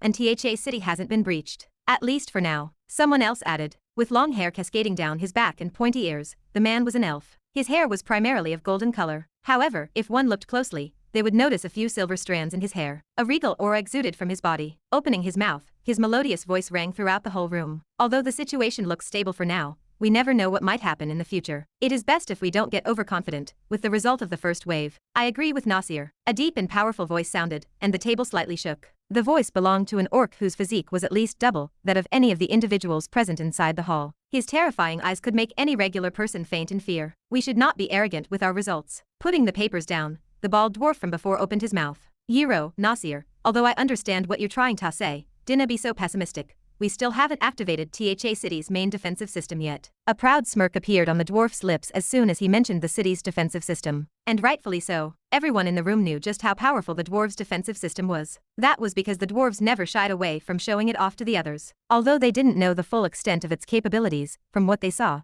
it was no joke. If not for the fact that it consumed a lot of energy, the dwarves would have already used it by now. "Once THA system be up, we won't have to worry about those demons for a while. But don't you think that the demons' movements are a bit suspicious, Belgic?" This time another person spoke up. He appeared to be an old man well into his 80s. His long white hair gently cascaded down his back, and his long white beard reached down towards his chest. The only unordinary thing about him was probably his temperament. He wore a kind and warm smile on his face, making him look friendly to those around him. He was Douglas, the headmaster of the lock. "They indeed be, Douglas. Me best guess be that they're trying to infiltrate THA defensive system and shut it down. That would be pretty problematic." The bald dwarf's response caused Douglas to frown. Belgig, which was the name of the bald dwarf, quickly reassured him. "Don't worry, we've already taken countermeasures for this." "You have?" "Yes, but I'll have to apologize in advance for nae telling ye any more than this." Raising his brow slightly, a look of understanding appeared on Douglas's face. "Understandable." Smiling kindly, he stopped asking questions. He understood what Belgig was trying to imply. No one could be trusted, for there could be someone present in the room that was secretly working with the demons. It was best to have the least amount of people know about the ins and outs of the defensive system. Tap, tap, tapping on the table, Belgig suddenly recalled something. A sly smile appeared on his face as he looked at Douglas. "On another note, now that I'm talking to ya, Douglas, I want to thank ya." "Thank me?" Douglas tilted his head in confusion. He didn't remember doing anything notable enough to warrant any gratitude. Douglas's reaction caused Belgig to raise his brow. "Are you perhaps not aware of what happened in the northern area?" "Northern area?" Douglas's brows knit. After a while he shook his head. "No, I apologize." "Is that so?" Belgig frowned and looked towards the corner of the room where another dwarf stood. Waving his hand, he beckoned for him to come to him. "Oi, you there. Show Douglas the video of the Northern Tower incident." "Yes." Taking out a small device, the dwarf placed it in the middle of the table, and a holographic projection soon appeared in front of everyone. Tapping on the device, a video soon began to play. "Here you go, sir." "Thank you." Dismissing the dwarf, Belgig began to look at the video. Although he had already seen this before, he couldn't help but want to watch it again. It was very entertaining. Besides him, the other people also curiously watched the video that was playing. Furthermore, turning his head, Belgig amusingly looked at Douglas. He wanted to see his reaction. Ha! It was then that they witnessed the outstanding scene that happened in the Northern Tower. From how those at the towers beautifully defended the place with the massive spell, to Ren, Ava, and the others defending the western area of the tower by themselves. The video lasted a total of 10 minutes, and by the end of it, some couldn't help but compliment. "Not bad. Though lacking, they aren't bad at all. They also look quite young. They are quite the talented humans." Although the battle wasn't anything in their eyes, it was still quite an entertaining watch. At that moment, whilst everyone was lightly praising the youths, the only one who wasn't was Douglas, who looked intently at a certain youth on the screen. "Where have I seen him before?" "We're here." Separating from the others, I followed the orc from before down the stairs of the tower, towards the utility center. The utility center is located at the bottom of the city, towards the third level, and connects with each of the towers on the walls. As I followed the orc, named Gorlaz, he started explaining to me the ins and outs of the place. Every time he spoke, his deep voice shook my eardrums. If not for the fact that the orc knew the human language, I would have had trouble understanding him. It isn't strange for weapons to break during wars, especially since we're facing a lot of opponents. The utility center is an area created with the purpose of providing a place for us soldiers to have our weapons fixed fast.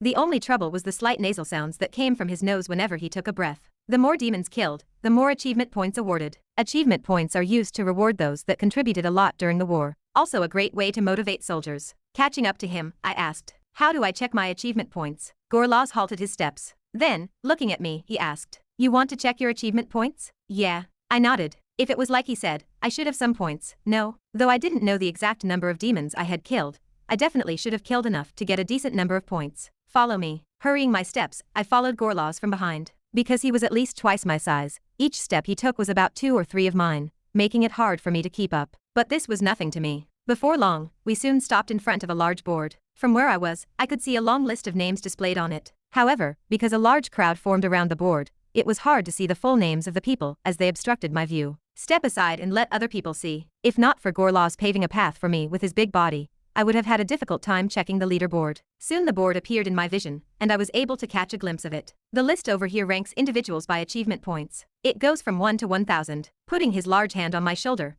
Gorlaz squinted his eyes and explained. Similarly looking at the board to see whether my name was on it, I muttered. "How do they know how many achievement points we have? The dwarves' technology is much more advanced than you think. Something as simple as counting how many people you killed is nothing to them." Gorlaz answered without taking his eyes off of the board. He was trying to see if his name was there. "I see." I silently muttered. What he said made sense. No, rather, my question was stupid. "Do you see your name anywhere? Give me a second." Squinting, I thoroughly checked the board. It didn't take me long to find my name, as it was quite far up. Status. Name. Rendover. Rank. 209. Kills. 17. Achievement points. 574. Ranked 209. That is not bad. I did not expect to be ranked so highly, if I had to be honest. Since there were many more powerful people than me, and I did not have any real area of effect skill, this was honestly quite a good rank. I was satisfied. 574 achievement points, that is not bad. Gorlaz said from the side. "What about you? What rank are you?" "Just a bit below you. Rank 278, with 507 points. Not bad. What can I buy with those?" Sounded like a lot of points to me. Perhaps I could even buy myself an artifact. Unfortunately,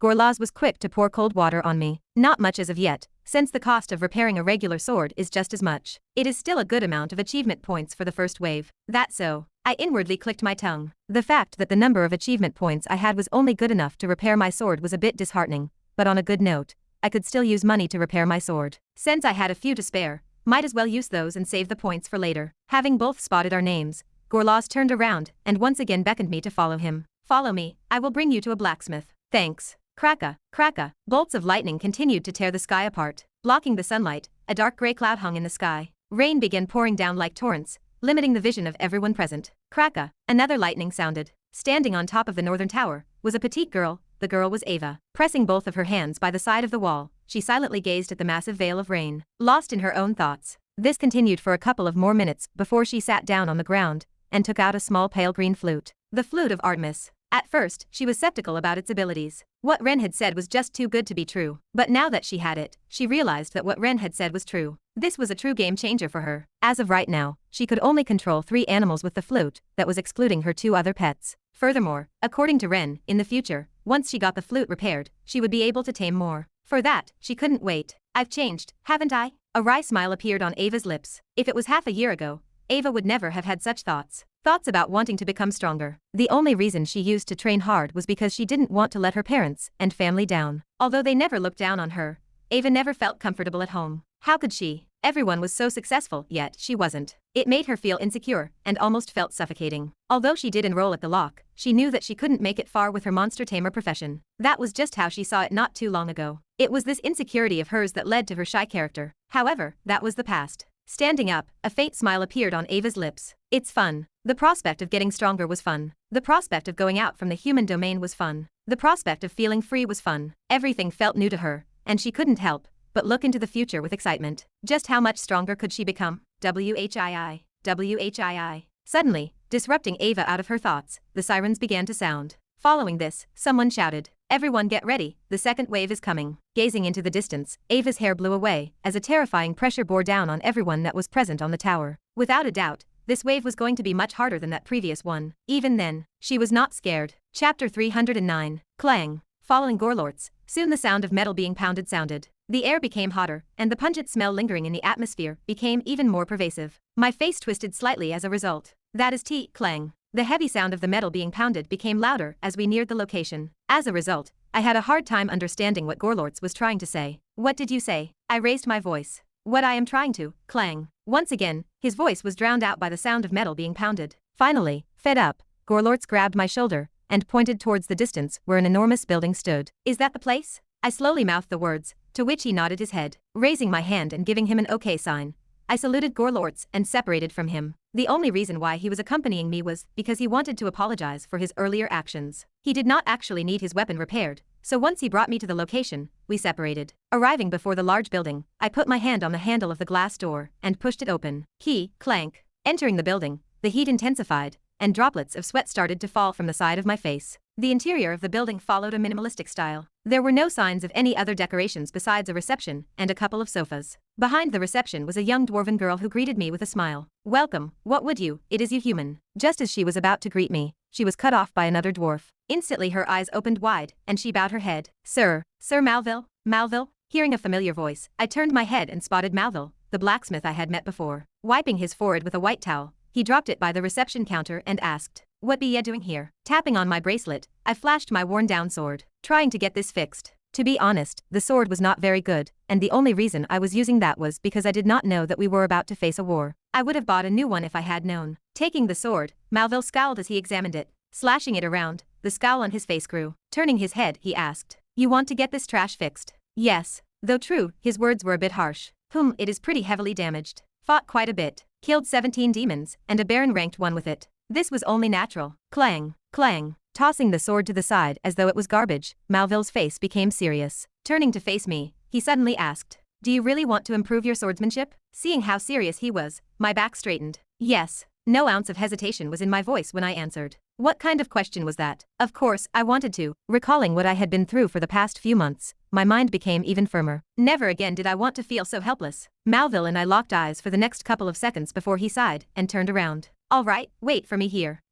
Where are you going? Unfortunately, before I could even ask, he had already disappeared to the back. Looking at the similarly clueless receptionist, I gave up. Fortunately, the wait did not last for long. Within 5 minutes of leaving, he soon came back with an object covered by a white cloth. The outline looked like that of a sword. My eyes instantly lit up. Is he planning on giving me a sword? My heart started to beat with excitement. Arriving before me, Malville directly handed me the sword. Take it. Is this? Yes, it is a sword. My eyes lit up. Taking the object and feeling it in my hand, I soon unwrapped the white cloth covering it. Once I unwrapped it, just as Malville had said, a sword appeared in my hand. At the sight of the sword, my mouth opened slightly. Alternating my gaze between the sword and Malville, I asked, "Am I supposed to use this?" "Correct." Malville nodded with an amused smirk on his face. Is this a joke? Staring at the sword in my hand, I did not know what to say. Although I did not have high expectations when he brought out the sword, I did not think he would bring me an old blunt sword that looked like it could crumble at the slightest touch.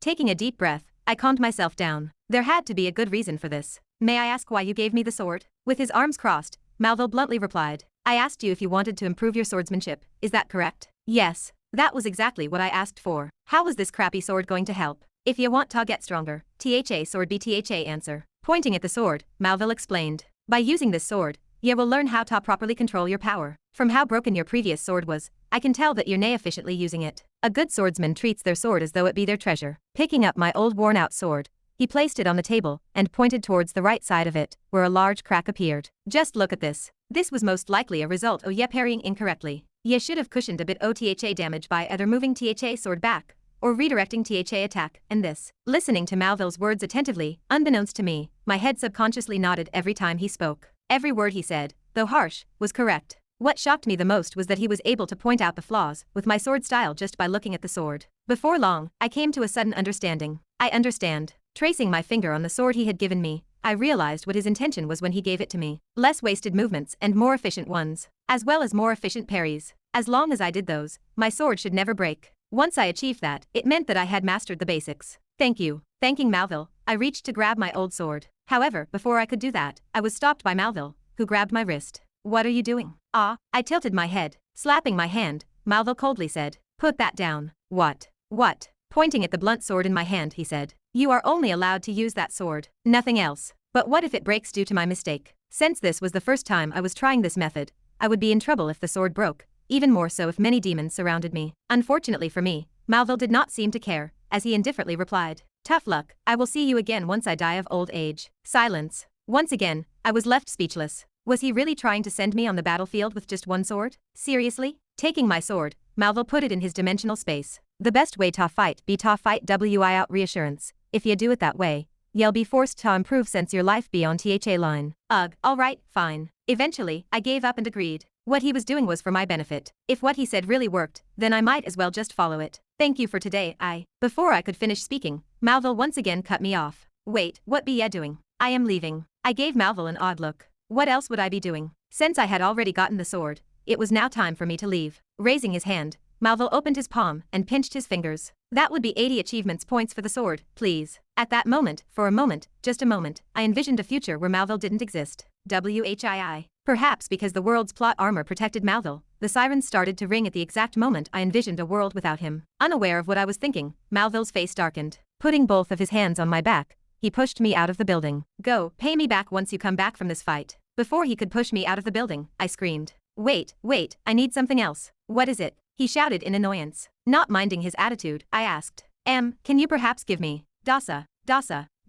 The rain continued to plummet down from the sky, obstructing everyone's vision. How is the situation? Two dwarves were looking at the situation from a small operating room in an unknown location in the city. One of them had both of his hands pressing on the table, looking through the video images of the walls. He had fiery red hair and wore a brown apron. The other dwarf stood behind the red-haired dwarf with folded arms. He appeared to be in his middle ages. His long back hair was braided behind his back, and his white beard also had a couple of braids by the side of it. Unlike the other dwarf, he had a serious disposition, as his brows always locked into a frown. The dwarf with a serious disposition opened his mouth. The situation be nay good, THA weather be too erratic. Fighting now will put us at a disadvantage. The red-haired dwarf nodded his head in agreement. You are right. Fighting in these conditions will put us at a severe loss. Both dwarves agreed on the fact that fighting with this weather was simply impossible. It would lead to too many losses. The red-haired dwarf walked towards the middle of the room, where a large yellow beacon stood. Seems like we have no choice but to activate THA defensive system. Go ahead, I have already reported it to the others. Good, I will start.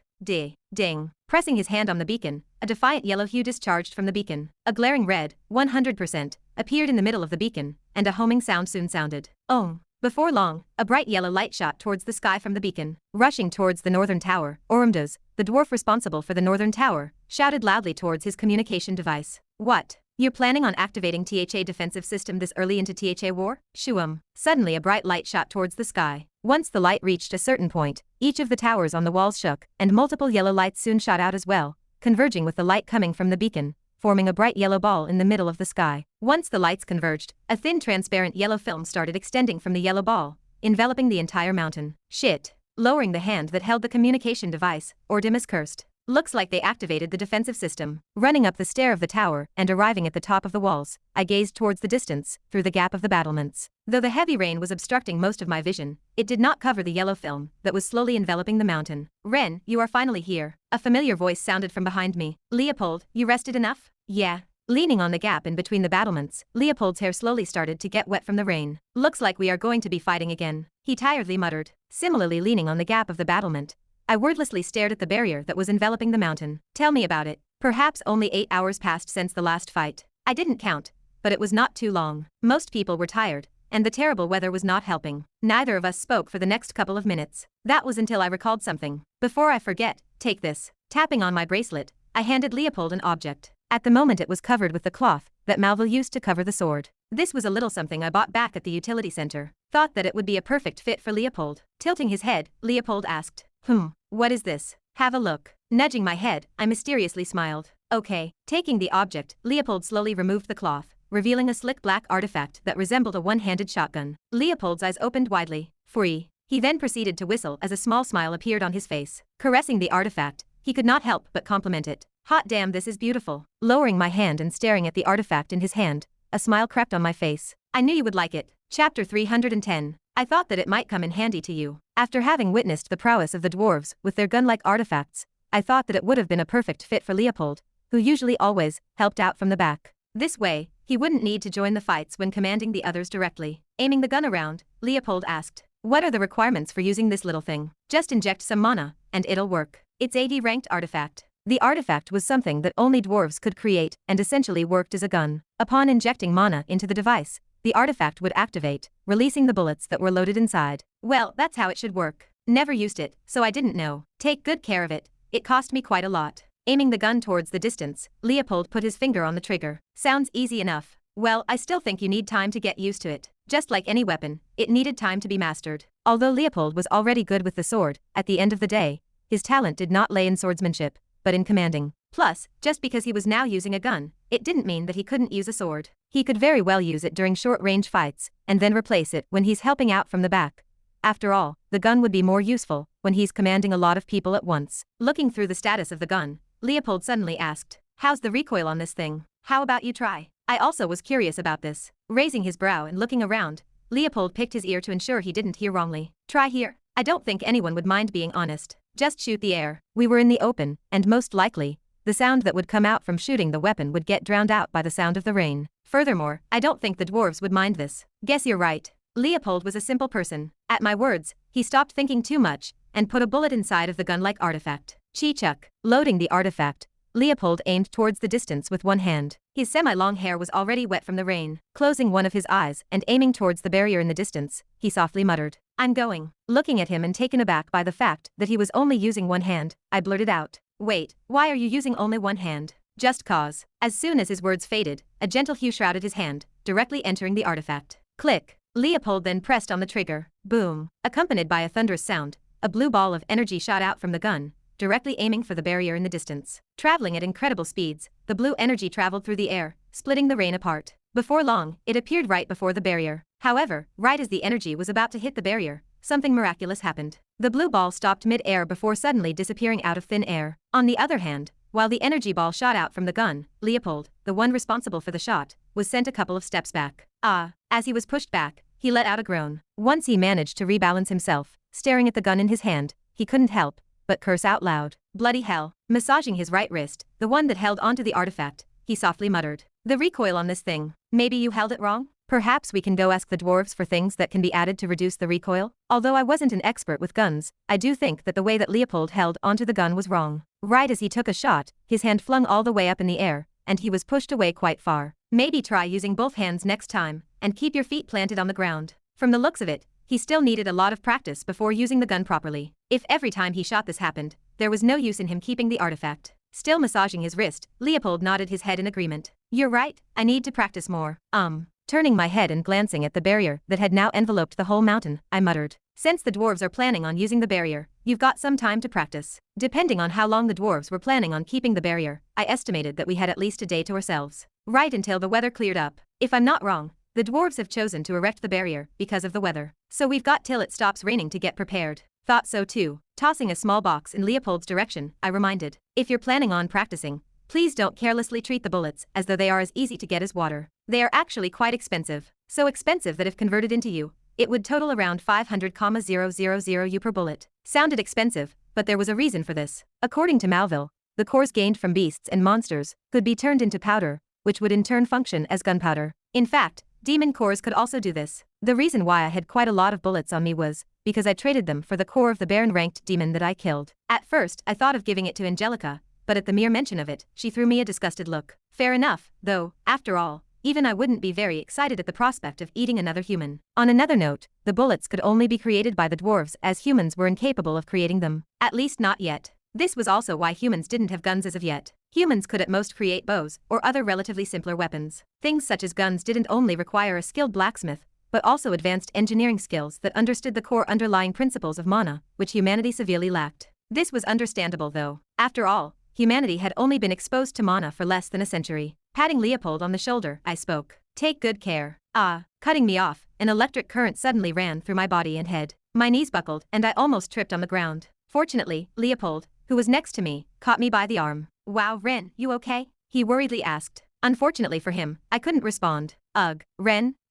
Clenching my teeth, Leopold's voice was faint in my ears. My vision blurred slightly as well. To my luck, this did not last for long as I soon got myself together. Taking a moment to rebalance myself, I reassured Leopold that I was fine. Ren, are you okay? Ha ha, thanks, but I am now fine. Holding on to my head, I painfully muttered. It's just that my head suddenly started to hurt. Probably didn't have enough sleep. Leopold put the gun away and carefully looked at me. Since we have some time, you should probably get some rest. Yeah, you okay now? Yeah, no problem. I forced a smile and stood up straight. The pain left as fast as it came. Though skeptical, Leopold no longer asked about my condition. Putting the bullets away, he looked at the entrance of the tower in the distance. I'll go check on the others now. Got it. If you need anything, tell me. Giving me a simple nod, Leopold soon walked away. Staring at Leopold's back, the smile on my face disappeared as my brows knit tightly. What was that? Was it because my head was still messed up due to what had happened at the monolith, or was it something else entirely? The pain was somewhat familiar. Though I couldn't explain it, it felt as though I had a similar headache in the past. Just what in the world?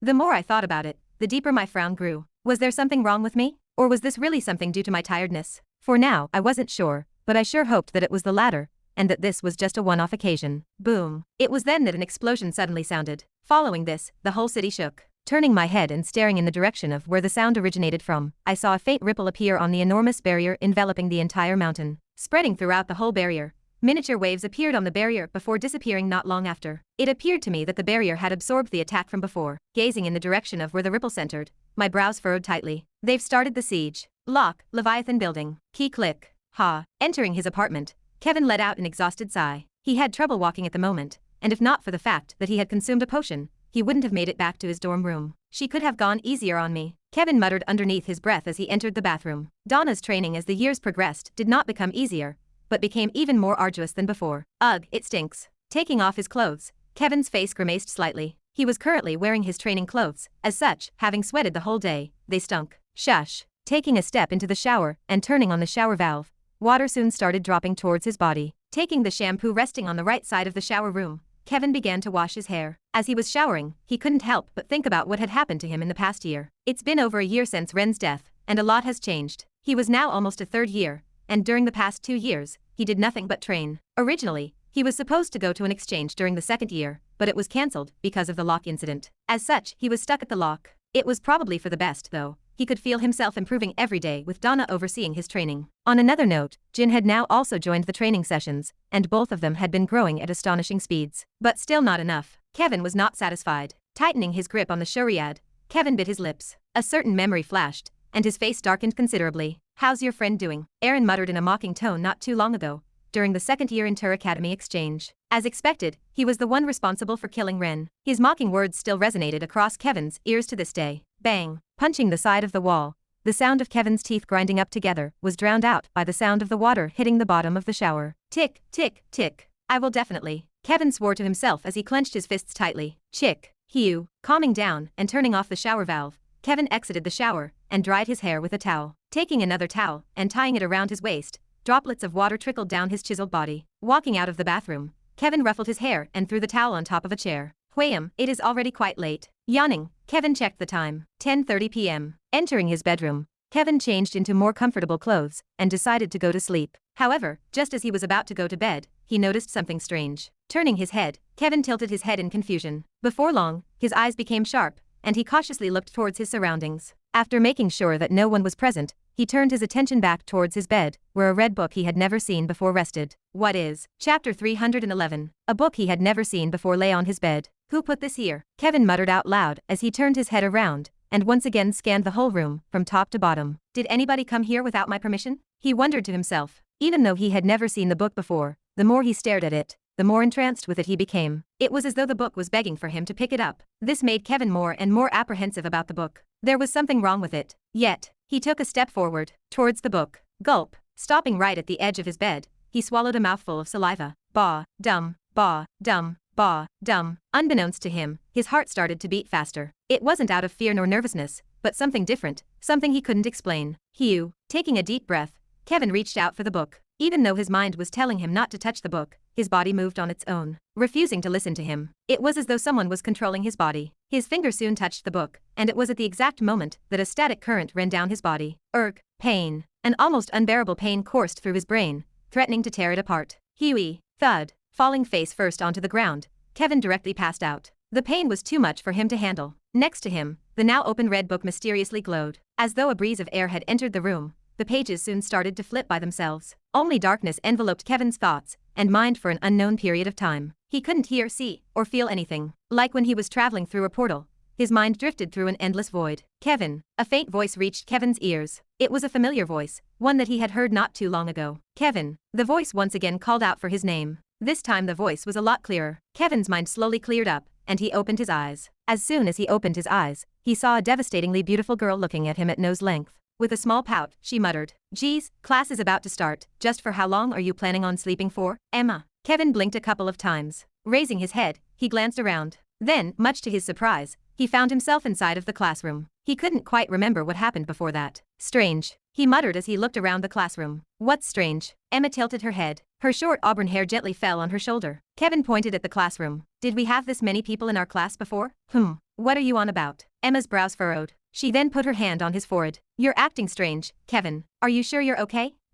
Clank. But before Kevin could ask any more questions, the door to the classroom opened up, and a familiar figure walked in. It was Donna. Entering the class with her usual elegance, she gathered the attention of all of the boys in class. All right, class is about to start. Everyone, please be seated. With both hands by the side of the podium, Donna's amethyst-colored eyes scanned the room. Soon her eyes paused on Kevin and the others. A satisfied smile appeared on her face. Let's start with the register. Tapping on her tablet, Donna started doing the register. This was a routine that everyone was used to. Rank 1, Kevin Voss. Present. Kevin instinctively answered. His mind was still a mess. No matter how much he tried to remember what had happened the moments before waking up in the classroom, he couldn't remember. Something was wrong, but he couldn't quite place his finger on what was wrong. Rank 17, Troy Dirks. Donna called out, to which a youth with yellow eyes raised his hand and responded. Present. Rank 18. As time passed, Donna continued to do the register. Kevin, who was lost in his own thoughts, frowned as he listened to the register. Why is it taking so long? Usually, the registration would have taken a lot less time. Instead, it was taking a lot more time than expected. It was then that something caught his attention. No, rather, it took away all of his attention. Rank 1750, Ren Dover. Present. Kevin instinctively stood up and looked towards where the voice came from. Sure enough, he didn't hear wrongly. Sitting on the left side of the classroom by himself was a youth with deep blue eyes and jet black hair. Leaning back, he had an expression of someone who was super bored. He was exactly as Kevin remembered him. Ren, you're alive. Kevin wanted to shout out loud as he looked at him. However, he refrained himself. That was because he suddenly realized that something was wrong with the situation. Is there something wrong, Kevin?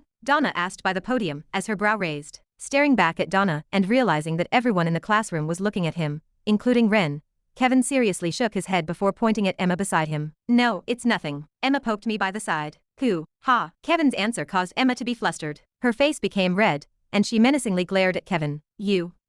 Sit down for now. Donna impatiently said from the front of the class. Maybe it was because she favored Kevin due to his hard work, but she didn't pursue the matter anymore. Thank you, miss. Kevin sat down, much to Emma's annoyance. Leaning towards Kevin, Emma hatefully glared at him. You better explain to me why you sold me out like that. Sorry, I owe you one. Unfortunately for Emma, Kevin did not care that he had sold her out as he immediately apologized and went back to his own world. Despite the many times that Emma wanted to talk to him, Kevin was too busy being in his own world to respond. At the moment, his mind was a mess. He couldn't think of anything else. Less needed to be said about Emma. Glancing at his watch, Kevin checked the date. September 24th, 2055. Gulp. He swallowed a mouthful of saliva. 2055. The date coincided with the time of his first year of the academy. Have I gone back in time? Or is this a dream? An illusion? UK. Pinching the left side of his cheek to make sure he wasn't dreaming, Kevin opened his eyes widely when he realized that he was actually feeling the pain. This wasn't a dream. Everything that was happening around him was real. Supporting his head with both hands,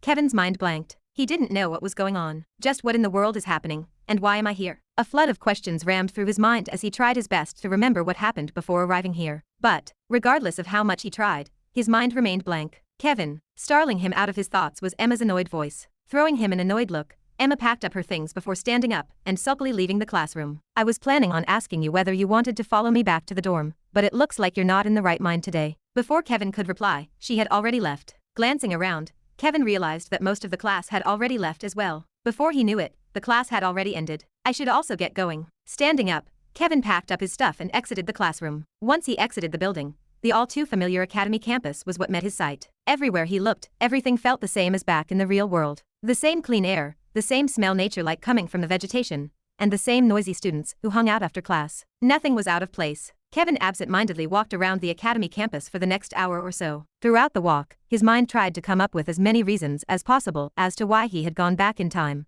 but regardless of how much he tried to rack his brain over the matter, he couldn't figure it out. Just why was he here? Ha! It was then that before he knew it, he had stopped in front of an unfamiliar building. Rather, he had seen the building before, but had never actually set foot inside of it. Horned sheep was engraved by the gates of the buildings. Staring at the sign, Kevin's brows jumped up slightly. If I'm not wrong, this is where Ren lived during this time period. Back when he was still hiding his strength. Unbeknownst to him, he stopped right in front of the building Ren was living in. He didn't know why or how, but his instincts told him that this was the place that would clue him about the reason why he was here. Key clink. Entering the building, Kevin walked up to the dorm guardian and flashed his student ID. Excuse me, may I know which room a student named Ren Dover stays? Since it wasn't secret information, the clerk at the front desk of the Horned Sheep building immediately told Kevin where Ren's room was. It also had to be noted that Kevin's status was extremely high. Being the number 1 ranked student, his status was far above some of the other students. As the building guardian spoke to Kevin, he maintained a cardinal, subservient attitude. If you follow that path, you will be able to find student Ren Dover's room. Thank you. Thanking the guardian, Kevin followed the guardian's instructions and soon arrived before Ren's room. Stopping in front of the room, Kevin took a deep breath. This was the first time he was going to talk to Ren ever since his death. If he said he was nervous, that would have been a lie. But, more than anything else, this anticipation within him dispelled any nervousness within him. Finally, he was once again going to see his best friend. Kevin just wanted to talk to him even if he was a fake and didn't remember him. He just wanted to see his friend. To talk. He knocked on the door. But he got no response. Is he not back yet? Kevin thought to himself. Given that the Horned Sheep building had no private training facilities, Ren could probably have gone towards the public training area to train. Checking the time, 6:30 p.m., Kevin realized that this was probably the case. I guess I'll go ch. However, just when he was about to leave to check the training grounds, the door opened. Creak. Kevin's footsteps halted. Turning around, he called out, Ren. Frowning, Kevin opened the door slightly. Ren, are you in the? Ha! The moment Kevin opened the door, Kevin's mouth shut, and a shocking scene appeared before his eyes. Lying on the cold floor with terror-struck eyes was Ren. Standing on top of him was a black humanoid figure with a sadistic smile on his face. Took you long enough. As the humanoid figure turned its head to face Kevin, a raspy voice rang out. Raising its long skinny arm and pointing it towards Kevin, the black humanoid's figure smile widened, seemingly taking pleasure in seeing Kevin's shocked face. Coo, this is on you. Grabbing Ren's figure on the floor by the neck, the sadistic smile on the black humanoid figure widened. Staring at Kevin, who was on the opposite side, the grip of Ren's neck tightened. I am the sin you created. As those words sounded, chills ran down Kevin's spine. Licking his lips, the humanoid figure turned its attention back towards Ren and tightened the grip on his neck. Yuck. I am the consequence of your actions. Glaring at the black humanoid figure, Kevin snapped out of it and screamed at the top of his lungs. Don't you'd spurt. But it was too late. Before Kevin could do anything, Ren's head exploded into millions of pieces. No! Kevin's blood-curdling scream rang out. Not long after, the world started crumbling down. However, right before the world could completely crumble, the same raspy voice traveled through Kevin's ears. Never forget. I am the one sin you will never get rid of. Chapter 312. Ashen gray clouds covered the sky as a gloomy atmosphere enveloped the world. Weeing. Suddenly, a brilliant light shot out, spreading within the empty air. Following this, a terrifying pressure rose, causing the gray clouds to disperse. Within the light was a human figure whose features were indiscernible. Yet, the pressure that the figure gave out caused the air to vibrate. Whoever the figure was, they were an absolute master. Soon enough, the human figure within the brilliant light became increasingly clear as the light dimmed down. Finally, the light converged towards the figure, and a black-clothed male with 2 crimson-colored eyes clearly appeared in the air. Lifting his head, the crimson-eyed figure looked towards the distance with unprecedented seriousness. Ripe. It was then that a hand suddenly stretched out of thin air, grasping the sky, and tearing it apart, as though it was tangible. White hair, red blood eyes, and fair skin. Stepping out of the void was a figure resembling a human. Although he appeared extremely ordinary, only a genuine expert could sense just what kind of terrifying existence he was. The strength contained within his skinny body could wipe the whole world with a single wave of his hand. It was terrifying. Indifferently floating in the sky and staring below, what met the white-haired figure's sight was destruction. A world that was now on the verge of destruction. A smile formed on his face. Then, lowering his head and staring at the crimson-colored male below him, the white-haired individual's eyes rippled slightly. The crimson-colored male stared back, and silence enveloped the world. Neither spoke, but tremendous energy shot out from each of the 2 figures' bodies before silently clashing together. A formidable ripple spread out from the clash of the 2, and everything below them disintegrated. But, after an unknown period of time, the crimson-colored male opened his mouth. Jezebeth. His soft voice traveled through every corner of the world. Yet, deep-seated hatred could be felt in his voice as he spoke. Staring at the red-eyed individual below, the white-haired figure closed his eyes slightly before the smile on his face deepened ever so slightly. How have you been? It's been a while since we've last seen each other. Before the white-haired figure could finish speaking, his mouth suddenly stopped moving, and the world crumbled down. Ha. Abruptly opening his eyes, Kevin sat upright. His breathing was rough, and his clothes were drenched in sweat. What just happened? Kevin's eyes were bloodshot. Frantically looking around, Kevin found himself back in his own room. Or at least that's what it looked like. But he no longer knew. Lowering his head, Kevin looked at the watch that was resting on his wrist. Tapping on it, he quickly checked the year. 2057. Am I back? Staring at the year, Kevin did not immediately rejoice. Instead, taking out his phone, he quickly schemed through his chat logs to see if everything was the same as it was before. Upon checking and seeing that everything was just as he remembered, he finally let out a sigh of relief. He was finally back in the original timeline. Standing up, he sat back on his bed and muttered out loud. Just what in the world happened? His brows couldn't help but furrow. Many questions he had no answer to flooded his mind. Clenching his teeth, Kevin groaned as his head started to ache. Fortunately, it was a lot milder than before. But it was also due to this headache that he finally remembered how everything started. Everything started the moment he picked up the red book on his bed. It was then that all the strange things happened. The humanoid creature, the white-haired figure, Ren, the book, they were all things he had never seen before yet. Why did they feel so familiar? As though he had already seen them once before. Just what is happening? Kevin clenched his head with both hands as he tried to rack his brains around the matter. The more he thought about it, the more his head ached. Gulp. Swallowing a mouthful of saliva, Kevin tried to distract himself from the topic. Unfortunately, every time he started thinking about what had just happened, the headaches would start. He couldn't bear them. Turning towards his right, to his horror, Kevin spotted the red book from before. Instantly his eyes shot wide open, and he moved back, as far away from the book as possible. Soon enough, sweat dripped from the side of his face as he looked at the book with deep apprehension. Unlike last time, it was now open, and from the looks of it, there seemed to be something written on it. But maybe it was his imagination since it wasn't clear from the angle he was looking at. Staring at the book from afar, Kevin took a deep breath and calmed himself down. I need to calm down. Closing his eyes, he took another breath before standing up. Opening his eyes, he stared at the book opposite of him. He then took a step forward. Although he knew that the book was dangerous, his curiousness overtook his rationality. He wanted to understand what had just happened to him. Something wasn't right. Cautiously walking towards the book, Kevin refrained from touching it and peeked at it from above. He wanted to see what was written on it. Sure enough, as soon as he looked at it from above, he could see words written on them. Furrowing his brows, he slowly started to read the book. Boom. The barrier shook and a ripple once again formed on the thin barrier enveloping the mountain. Unknown, who stood atop the northern tower seriously looked at the chaos in the distance. Dasa, Dasa, Dasa. The rain continued to plummet hard, hitting the barrier from above. Closing his eyes, Unknown tied his black hair behind his head and rested the blunt sword he got from Malville by the side of the wall. Sitting down on the ground, Unknown leaned his back against the wall and closed his eyes. Reading the book, Kevin tilted his head. Is this a novel? He thought. But he quickly shook his head. Something didn't add up.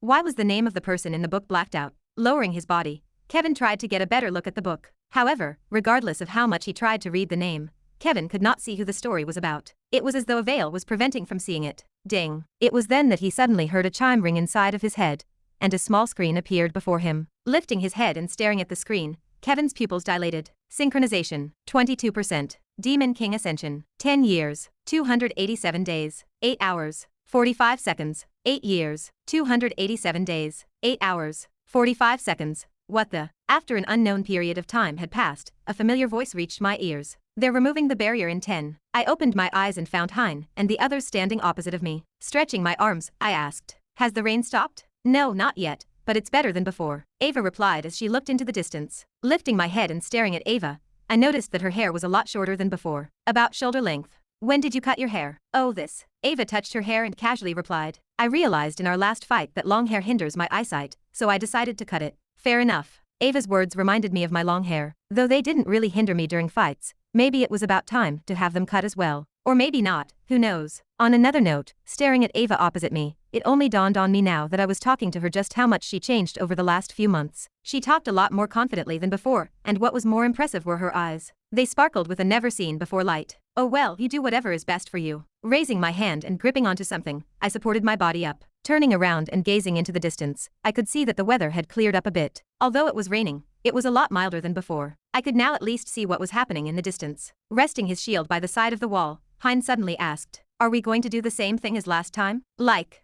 going outside to fight? No, that would be suicidal. That reckless approach was only okay during the first wave, but the second wave would be a lot more difficult than the first wave. Count and Viscount ranked demons would join the fray. Unfortunately, they weren't something I could handle at my current capabilities. Understood, so what are we going to do? I pointed towards the distance where a bunch of orcs stood. Hold the line with the orcs. It should still serve as good training. Unlike last time, This time our job was to hold the front line with the others. Since we couldn't be as reckless as before due to the increased difficulty of the opponents, the least we could do to secure our safety was to work with the others. Although I was confident in the abilities of the others, I didn't want them to die. We could fight without worrying too much if we worked together with the orcs. Turning my head left and right, I curiously asked, "By the way, has anyone seen Small Snake and Ryan?" "Haven't seen them since they left. They're with the dwarves," Leopold lazily replied. "They didn't want to wake you up, so they told me to tell you that they are fine." "Is that so?" "I guess that makes sense." I had a sudden understanding. Most likely, Ryan and Small Snake had impressed the dwarves with their abilities, so much that they probably forced them to stay downstairs. That was good. The more they learned, the better for me. Who knows, maybe Ryan could figure something out about the chip in my head. On a good note, regarding the chip, as of right now, the only information the monolith had on me was the fact that I was currently somewhere around here. From what Ryan told me before, it seems like the city system could somewhat disrupt the connection of the chip in my head. Although it didn't completely stop the chip, it at least made sure that the monolith had no idea of where exactly I was. Even so, it didn't really matter. The monolith was a human association. Regardless of how much they wanted to try to investigate in this city, they'd come out empty-handed. After all, the dwarves weren't just going to let them do as they please. This was especially so when there was an ongoing war at the moment. It wasn't like they would open the gates just for them. At the moment, the city was sealed, and no one could enter. Plus, even though there was an organization similar to the monolith in the dwarven domain, they wouldn't go out of their way to help the humans. They had more important things to do, like trying to interfere with the war. Therefore, as of now, I didn't have to worry about the monolith. This was also why I wasn't in a rush to get the chip removed. Might as well have Ryan remove it for me. Well, I was obviously going to consult a dwarf before that. So if they really could do it and Ryan was too busy, I may as well let them do it. By the way, Small Snake told me to give you this. Leopold suddenly took out a small black badge. "What's this?" I curiously asked as I looked at the black badge. Handing it to me, Leopold explained. Small Snake said that if you wanted to visit him in the control room, you could directly give this to the guards standing outside, and they would grant you access. How thoughtful. I muttered as I took the badge from Leopold's hands. Then, I picked up the blunt sword that was resting by the side of the wall, and headed downstairs. As long as they are fine, then everything is good. Oh right. Halting my steps, I suddenly recalled something. Turning my head, I reminded, "Don't forget to get as many achievement points as possible." There were a lot of good rewards after all. Chapter 313. Standing behind a line of orcs on the tower's ground floor, I turned towards Leopold, who was next to me. I then pointed at the gun in his hand. "How's it going with that thing?" Playing with the gun, Leopold flashed a satisfied smile. "It's not bad, he chick." Taking the bullets out of the gun, Leopold tossed the gun in my direction. "Here, have a look at it yourself." Catching the gun with one hand, I took a good look at the gun. The design of the gun was, how should I say, crude. Not sure if that was the right word. It looked a bit like some of the older guns that existed back in the past. Of course, that was only aesthetically. In reality, the gun was far more advanced than any gun that had ever existed. More powerful, as each bullet could penetrate the skin of a demon. Tossing the gun back to Leopold, I curiously asked, "Have you found a solution for the recoil issue?" "Sort of." "Oh, do tell me, I'm genuinely curious. Kind of wanted a gun myself, if I had to be honest. However, I wasn't sure just how useful it would be to me. Most probably it wouldn't, but it looked nice." Unaware of what I was thinking, Leopold pointed at the dwarves behind him. "I talked to them, and they told me that there are things we can buy to increase the weight of the gun and reduce the recoil. The only problem is that it costs a lot of money." "That isn't that much of a problem. I think I have enough." Before I could finish, Leopold cut me off. "I also thought about asking you for money, but then it suddenly hit me." "What?" Out of nowhere, taking out a cigarette from his dimensional space, Leopold lit it. Seek. Puff. Taking a small puff, the smoke slowly diffused in the air. "Sorry, bit stressed." Saying that, he proceeded to take his sword out. He then waved it at me. "Since I can also use the sword, as soon as I use the gun, I'll store it in my dimensional space. Then, I can just take the gun back after things calm down." Leopold's response was out of my expectations. Alternating my gaze between his ring and the gun, my head tilted in confusion. "That works." "Yep, I've tried. It's one of the tips that the dwarves have given me. The only problem is the reloading, which takes time." "Okay, if the dwarves said that it worked, then it probably did. However, I'd assume this strategy only works for people like Leopold, who could use two weapons. WIIM. It was then that suddenly a strange noise enveloped the battlefield. Puff. Leopold, who was next to me, took another puff of his cigarette. He didn't even need to look to understand what was happening. "Looks like we're about to start." As soon as his words faded, the barrier in the distance slowly started to disappear. What lay behind it were over thousands and upon thousands of demons. The air instantly became tense, and the mana in the air started to thicken up. The second wave was just about to begin. Inside of an unknown room in the city. "Shut down the barriers, the weather has cleared up." A red-haired dwarf walked towards the beacon and placed his hand on it. 92% was engraved in the middle of the beacon, signifying how much energy it had left. Kruk.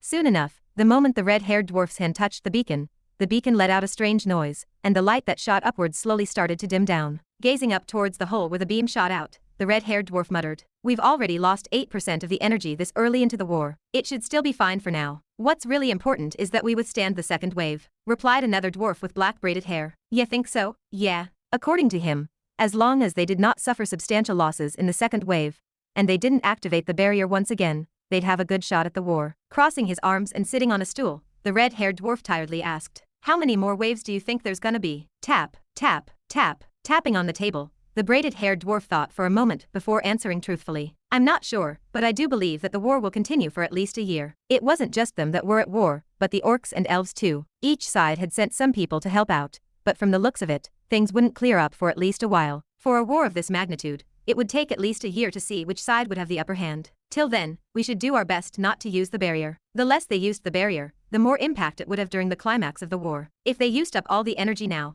the shield might fail when it truly mattered. This was undesirable. Turning his attention back towards the beacon, the red-haired dwarf solemnly nodded his head. "I agree. Northern Tower control room. You two get ready, the real battle starts now." "Yes." Small Snake and Ryan quickly went to their stations at Bemis's instructions. Unlike before, their station was a lot more spacious, and the map they were working with was a lot more advanced. Bemis stood behind them with his arms crossed. "Since I've seen your skills, I'm going to give you two a heavier task." Pointing at the map in front of them, Bemis explained, "Your task is to analyze the strategy the enemy is using. If you can find anything suspicious in their movements, tell me." This was by no means an easy task. Not only did this require extreme concentration, but also good spatial awareness and good analytical and calculative abilities. To find out an enemy strategy, you had to look at the bigger picture as well as the smaller details. Even a single detail needed to be spotted. If that one detail was missed, then the enemy strategy would succeed. "I trust that both of you can do it." Bemis's words were proof that he trusted them. Of course, he had other people working on the same task, and it wasn't only unique to them. But this was him telling Small Snake and Ryan that he regarded them as highly as the other members. Before leaving, taking out a small card from his pocket, Bemis handed it to Small Snake. "Human, take this. This card will give you access to the map of the other towers including the northern one. If everything looks regular in the northern tower, do check other towers as well. We are currently short on hands, and any information is appreciated." Sometimes, just looking at one section wasn't enough to figure out an opponent's strategy. By giving them access to the whole mapping of the walls, he was helping them have a clearer outlook of the situation. Understood. Small Snake fully understood this. Taking the card, he solemnly looked at Bemis. "I'll do my best." "Good, I've taken enough of your time. I'll be leaving now." Nodding in satisfaction, Bemis turned around and headed towards the other areas to give out similar instructions to the other dwarves. "Ryan, help me out." Turning his attention back towards the control panel, Small Snake quickly got to work. Squinting his eyes, he slowly started analyzing the details of the map in front of him. As Ren said, this was a good experience for him. Boom. Different colored lights enveloped the city's outer walls as both sides attacked. Standing at the bottom level of the tower, I gazed into the distance. Next to me were Hein, Ava, and Leopold. Angelica was also here,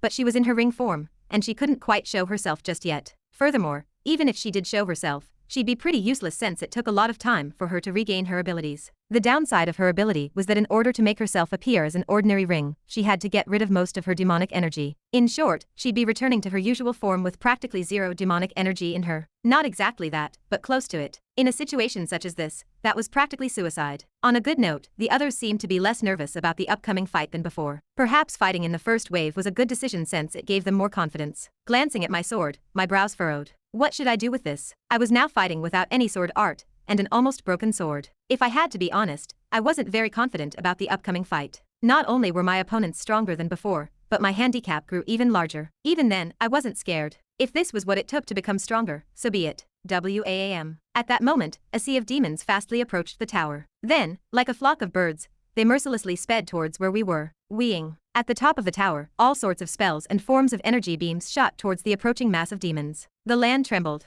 Black blood that was accompanied by the corpses of the demons poured down from the sky like a storm. The misty black blood enveloped the entire northern area as more and more demons fell towards the ground. Most shockingly, even though the demons were dying at an alarming rate, they continued to move towards the tower fearlessly. It was as though they had no sense of death. Before long, the number of demons had decreased drastically, but the land they covered also increased. It wasn't long till they arrived before the tower. Shit. Once they were only a few meters away from us, I turned to look at the others and warned. "They're coming, get ready, you guys. Stay close to each other." My words were soon drowned out by the whistling sound that arose from the sky as the demons dived down from the sky. Wham! Like black bullets, within seconds, they arrived before the first defensive line. FWAP. Spreading their wings open, their body came to an abrupt halt. A black hue spread from their body as they clawed the orcs waiting at the front lines. Hein, I shouted. 3 demons were headed in our direction. On it, Hyup. At my call, Hein took a step forward and cried out. Clang. Holding the shield in front of him, Hein's shield smashed against 2 demons, sending them back a couple of steps. Before I could say anything else, with a cigarette in his mouth,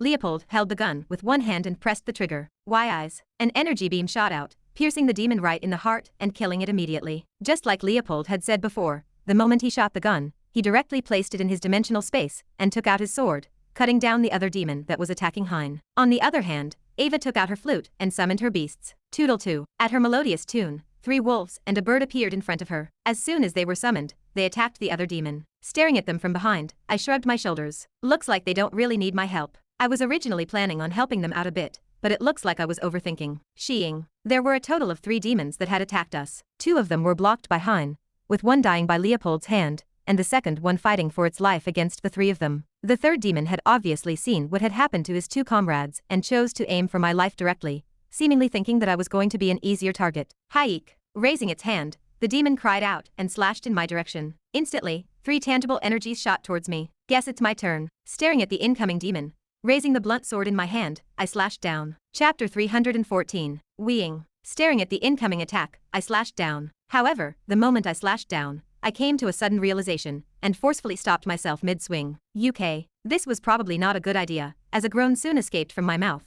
and an inexplicable pain coursed through my muscles. But I didn't have time to care about that. Coating my fists with wind scions, I punched out, and a ferocious force burst out from my fist. Peachy. My punch soon collided with the demon's attack, and the demon was pushed back. Coo. Gritting my teeth, I glanced towards my right hand, where a large wound appeared. Red blood dripped down from the ground. Gritting my teeth and withstanding the pain, I glared at the demon opposite me. For a moment, I forgot about my training. If not for my sudden realization, the sword in my hand would have long been broken into pieces. There was no way the sword could have withstood the full force coming from the demon's previous attack. Lifting my sword slightly and seeing that it was still okay, I sighed in relief. Just like Malville said, I need to be more efficient when defending and attacking. Tightening my grip on the sword, I proceeded to take a deep breath. Weeing. It was at that moment that the demon reappeared in front of me. A sharp force quickly headed in my direction. Icily staring at the incoming attack, I wasn't panicked. Just as the demon's sharp nails were about to reach me, rotating my heel, my body appeared by the left side of the demon. Clenching onto the hilt of the sword, I slashed down. Clang. To my surprise, the demon was able to react on time. Twisting its torso,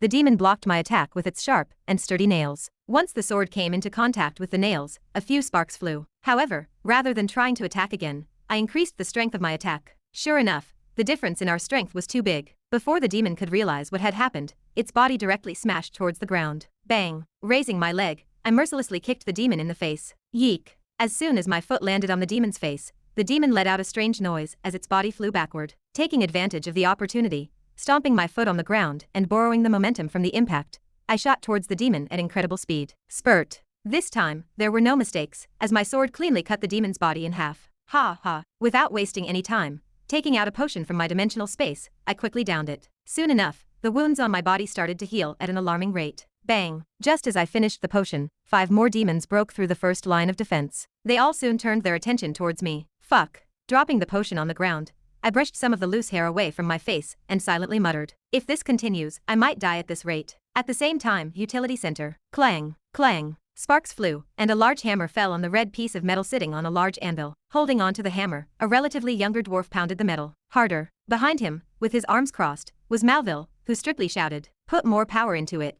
How do you expect the metal to shape into what you want with that little bit of power? I'm trying. Malville's disciple shouted back with a voice full of grievance. He was already trying his best, yet Malville repeatedly told him to hammer even harder. It's nay enough. I want ye to pound the metal, faster and harder, or null. The more time ye waste, the harder it becomes. The best time to pound metal was right when it was piping hot. Once it cooled down, it would practically be impossible to shape. When heated, the atoms within the metal begin to vibrate, and as a result, the atoms move farther apart. Thanks to this phenomenon, it becomes easier to mold the metal. Ha! Letting out a cry, the disciple, whose name was Ornal, again hammered the metal. Bang! Bang! This continued for 10 minutes, until finally, a perfectly square-shaped piece of metal rested on top of the anvil. Ha ha! Done! Ornal cried out in joy as he let go of the hammer, heavily hitting the ground. Sweat trickled down the side of his face. Not bad. Carefully picking up the box, Malville complimented. See, if ye put work into it, ye really can come up with some good stuff. Too tired to listen to Malville's compliments, the young dwarf weakly lifted his head and suddenly asked, Master, Did ye really give that human a broken sword? Broken sword? Malville raised his brow. Nodding his head, the disciple elaborated. "Aye, the old worn-out one you always told me never to throw away." Ever since becoming Malville's disciple, he had seen that old worn-out sword resting in the artifact box that Malville always brought with him. He always thought that it was a waste of a sword, and now that he had given it to that human, he couldn't help but be skeptical about his master's decision. Was he trying to kill the human? Isn't that a little bit too cruel? Taken aback, Malville glanced at his disciple and pointed at himself. "Pa, you think I'm that cruel?" "Yes," the disciple answered out of instinct. Smack. Before he could realize it, Malville had already chopped his head. "Oh you. Ornal screamed out in pain. Throwing his disciple a look of disdain, Malville shouted. "Like I will actually give him a sword that will break easily." "What, but that sword be clearly failed." Malville once again raised his hand, threatening to chop his disciple in the head once again. At his master's threat, Ornal immediately became wary and took a couple of steps back. Then, with an amicable smile on his face, he tried to calm his master down. "Master, I'm sorry. You know I like to joke around." Rolling his eyes at his disciple's behavior, Malville lowered his hand, much to his disciple's relief. He then proceeded to sit on a stool. "That sword over there be as tough as any sword can be. The only reason I told him what I told him was so that he will be more careful when fighting." Listening to his master's words, the disciple was suddenly enlightened. His master was a lot more soft-hearted than he had originally thought. By telling the human that the sword was brittle, when in reality it wasn't, he was trying to make him realize his flaws and correct them as he fought. "I'm sorry I misunderstood." But if the SW before he knew it, Malville had turned around and aimed a kick in his direction. "Enough talking. Get back to work. We've got a lot of things to craft." Clang. Taking a couple of steps back, I let out a pained groan. Standing opposite of me were 3 demons. Behind them were the corpses of 2 demons I had killed with a lot of effort. They were all entitled demons, and as such, they were much weaker than me. Yet, I was having trouble dealing with them. God. I was beyond pissed at this point. For me to have so much trouble dealing with a bunch of demons I could have killed with a tap of my sword was really frustrating. Not only that, the injuries on my body were slowly starting to accumulate. If not for the potions, I would have long bled out. Hup. Letting out a cry, I took a step forward, and tensing my core, I slashed diagonally, releasing all of the tension accumulated in my core. The result was a speedy attack containing a large portion of my strength. Clang. At my attack, 2 demons quickly raised their hands and blocked the attack with their nails. Sparks flew, and their bodies were pushed at least 10 steps back. At the end of the day, I was much stronger than them. If not for the handicap, I could have easily killed them with a single punch. Unfortunately, I couldn't. Weeing. As the 2 demons were pushed back, the third one appeared right next to me. Clang. Having long seen through the intention of the demon, using the hilt of the sword, I directly blocked the demon's attack. Then, flicking my wrist and inserting the hilt of the sword in between a small gap between the nails, I pushed downwards, and the demon lost its balance. Taking advantage of the situation, twisting my heel, I swiftly appeared by the side of the demon and slashed horizontally. Spurt. Black blood spilled everywhere, and another corpse fell on the ground. Wiping my face that was now dyed in black, I faced the 2 other demons that were fastly approaching me. Should I use Monarch's Indifference? I thought as I stared at the 2 demons. If I used Monarch's Indifference, I may be able to increase my concentration and achieve results faster. By erasing my emotions and fully focusing on the task at hand, I could increase the speed I was learning by a lot. But, no, that would be a bad idea. I shook my head. Recalling my previous experiences with Monarch's Indifference, I quickly discarded the idea. There was a high chance I was going to lose a limb in the process, and I couldn't afford to do that at the moment. Not when I was in the middle of a war. Clang. Within a single breath of time, the 2 demons were once again upon me. Raising their hands, a black hue shrouded their nails before violently slashing towards my direction. As they slashed, the air split, and 2 whistling sounds arose. Staring at the incoming attack, I focused my mind and tried my best to cushion their attacks by either taking a step back or redirecting their attacks somewhere else. Given that I was worried about the state of my sword,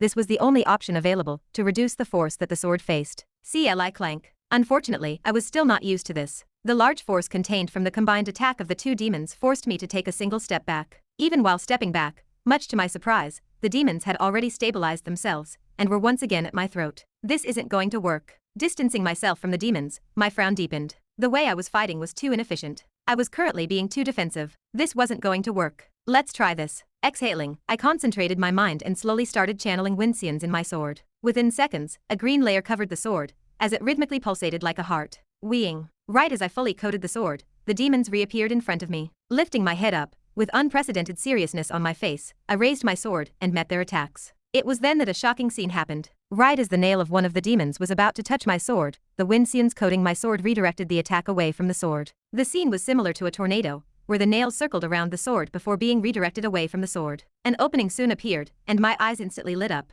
I quickly held the sword with both hands. Taking a step to the right to avoid the other demon's attack, I slashed down towards the other demon. The result was as expected. Spurt. The demon instantly died at my attack, and a familiar rain of black poured down on me, turning my attention towards the other demon. Rather than waiting for it to come to me, I excitedly headed in its direction. Arriving before the demon, the green hue shrouding my sword shined brilliantly. Yup, crying inside of my heart, I slashed down. Though the demon tried to defend, just like before, the green hue around the sword acted as a barrier and redirected the demon's hands away. Violently kneeing the demon in the face, I slashed diagonally. The demon met a similar fate to that of its companions, and that was its inevitable death. Ha ha. Supporting my body with the sword, I heavily gulped for air, and a satisfied smile appeared on my face. At long last, though still rough around the edges, I have finally found a way to improve. Chapter 315. Spurt. Retrieving my sword back from the corpse of a demon, I icily looked towards the distance. About half a day had passed since the start of the second wave, and as of now, the situation was under control. Although the first line of defense had been breached multiple times, I, alongside Hein, Ava, and Leopold, had done an excellent job at keeping the demons from breaching the second line. Of course, we weren't the only ones standing in the second line of defense, but judging from the body count alone, we were some of the few individuals that had made the most contributions. This was mainly due to the fact that the powerful individuals had not made a move yet. Icily. Slashing the sword down to get rid of the blood coating it,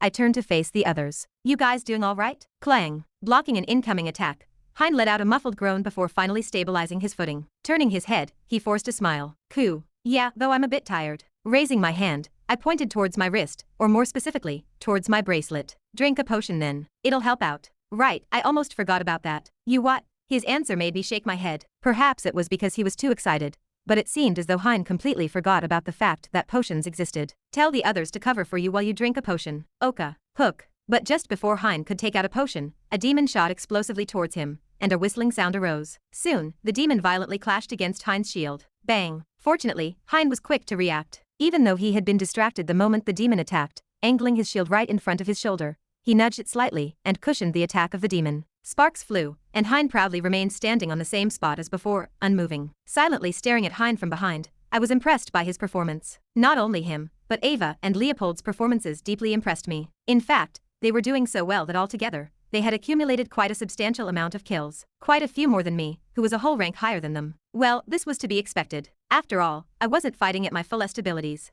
My body count would have been way higher if I had been using the keiki style. On another note, I was also improving as the fight continued. The more I got used to this new fighting style, the faster I started killing the demons. If before it took me a minute to get rid of a D-ranked demon, it only took half of the time now. Slowly but surely, everyone was improving. Sensing something, I looked towards my right. Sure enough, a demon was quickly headed in my direction. Before long, it appeared a couple of meters away from me. Haik. Sinisterly opening its mouth, the demon let out a screech and viciously slashed in my direction. Weeing. Staring at the incoming attack, I was completely unfazed. Raising my sword and thrusting it forward, the green hue enveloping my sword expanded and contracted rapidly. Shoo-op. What came as a result of this was a subtle suction force that altered the direction of the demon's attack. An instant later, gently tapping on the ground with my foot, the ground cracked apart with a bang, and I appeared only a few centimeters away from the demon. The speed at which I moved was so fast that the demon could not react in time. Raising my sword, I slashed upwards, cleanly cutting the demon's head off. Spurt. As black blood sprayed everywhere, the head of the demon quietly rolled in front of me. Wiping my face, I softly muttered, "That's another one down." But just as my words faded, VUAM. It was then that a grim pressure suddenly enveloped the battlefield. Glancing towards the distance, a black humanoid figure stood in the air with its wings wide open. The moment the humanoid figure appeared, I instantly knew that things were about to become serious. Behind the humanoid figure, the moon shone brightly, enveloping the humanoid figure and enhancing its features. The whole battlefield soon came to a standstill, and everyone turned their attention towards the sky. Splurt. Stepping on the head of the demon I killed before, unprecedented seriousness clouded my face. Looks like the commander of the second wave finally showed up. Moments before the humanoid figure showed up. What do you think? Two men were looking at the battle ensuing outside of the walls from a small room. One of them had his hands interlocked behind his back. He was the headmaster of the lock, Douglas. The other person stood behind the old man with his arms crossed. He was none other than Wayland Rochefield, Emma's father. Similarly, staring at the battle from the small room, Wayland leaned his body forward a bit. Raising his hand, he pinched slightly. The video that was playing before them zoomed, and a couple of figures appeared on the screen. More precisely, they were the images of two youths and an adult who supported them from behind. The adult would take out a weird gun-like object and shoot it at the demons from time to time. Most impressive was his commanding abilities, as he perfectly told the two youths what to do. The way the three of them coordinated with each other deeply impressed Wayland, as he couldn't help but compliment them. "They're good." Leaning back on his seat, he crossed his arms and looked at Douglas, who was wordlessly staring at the same screen. The pensive look on his face reminded Wayland of a sage, calm and wise. Pointing at the screen, Wayland started making small talk. The guy who was leading them from the back seems very experienced. Judging from how he can make the right calls in this situation, he must have gone through similar situations before. Having observed them long enough, Waylan could tell that the man helping the two youths was highly experienced. Not only were his calls the ideal ones, but the timing at which he supported them was also superb. Moving his hand slightly, the video soon focused on the two youths. On the other hand, these two youths seemed to be extremely talented, especially the girl. Wayland's brows furrowed tightly. If I'm not wrong, she's controlling 4 beasts. That's almost unheard of. Typically, a beast tamer could only control 1 beast at a time. This was the common consensus. On rare occasions, some could tame 2, but even then, they were extremely expensive to take care of, and most of the time, they weren't a class that people paid particular attention to. However, things were different if the beast tamer could control more than 1 animal. If they could control more than 2 beasts, things would be very different. Is it perhaps the flute? It was then that he noticed the girl holding onto a flute. Whenever she blew her mouth onto it, the beasts would move. It was almost as though they were hypnotized. An intrigued look suddenly appeared on his face as he focused his whole attention on Ava. How interesting. To think that there was something like that. It was just a hunch for now, but the more he observed, the more he found his conjecture to be true. But he wasn't quite sure just yet. The flute could very well be an artifact that enhanced her mental capabilities. Turning his head and looking at Douglas, Waylan suddenly asked, "What do you think, Douglas?" Silently staring at the screen, Waylan did not answer back immediately. At the moment, his attention was fully focused on a particular youth on the screen. He was neither the girl nor boy that Waylan was looking at, but someone else. He was another youth with jet black hair and deep blue eyes. Standing a little bit further away from them, he skillfully dealt with the demons that were coming his way. Turning around and looking toward where Douglas was looking, Waylan had a sudden look of understanding. "I see, so you're interested in him." Stroking his beard, Douglas curiously asked, "You know him?" "I've met him before," Waylan replied with a slight smile. "Oh." Douglas's brow raised, and his interest was instantly piqued. Turning to face Waylan, he asked, "Can you tell me more?" Glancing at Douglas, Waylan leaned back and nodded his head. "It was at the T-comb. I mean, when I was walking down the streets. He was a human, so pretty easy to spot." Waylan coughed in the middle and corrected himself, but judging from how indifferent Douglas was, Waylan knew that he had not fooled him. It had to be noted that he wasn't actually allowed to go anywhere near that tavern since he wasn't allowed to get drunk. After all, they couldn't allow themselves to let down their guards in such an unfamiliar place. Knowing that he had slipped up, Waylan quickly changed the topic. "Anyhow, what makes you so interested in him?" Shaking his head, Douglas's brows knit for a second. Touching his beard, he thoughtfully answered, "He seems familiar." "Familiar?" This time it was Waylan's turn to be surprised. "You've also met him before. Or have you not realized that this is the youth from the video you showed me before?" Glancing at the video, Waylan tilted his head. Now that I take a good look at it, compared to what we've last seen, he seems to be fighting a lot more differently. Does it look like his swordsmanship has regressed? Or is it just me? The way he was fighting was beyond sloppy. His attacks were all over the place, and he seemed to be having trouble fighting opponents weaker than him. From the looks of it, he lacked a lot of experience. Compared to the last time he fought the demons, his performance was more lackluster. "No, it has. Compared to before, his swordsmanship has regressed a bit." "Wait, that aside, what did you mean by he seemed familiar?" Stroking his beard, Douglas hesitantly spoke. "I think he's supposed to be one of the students Donna had told me about. It's just that.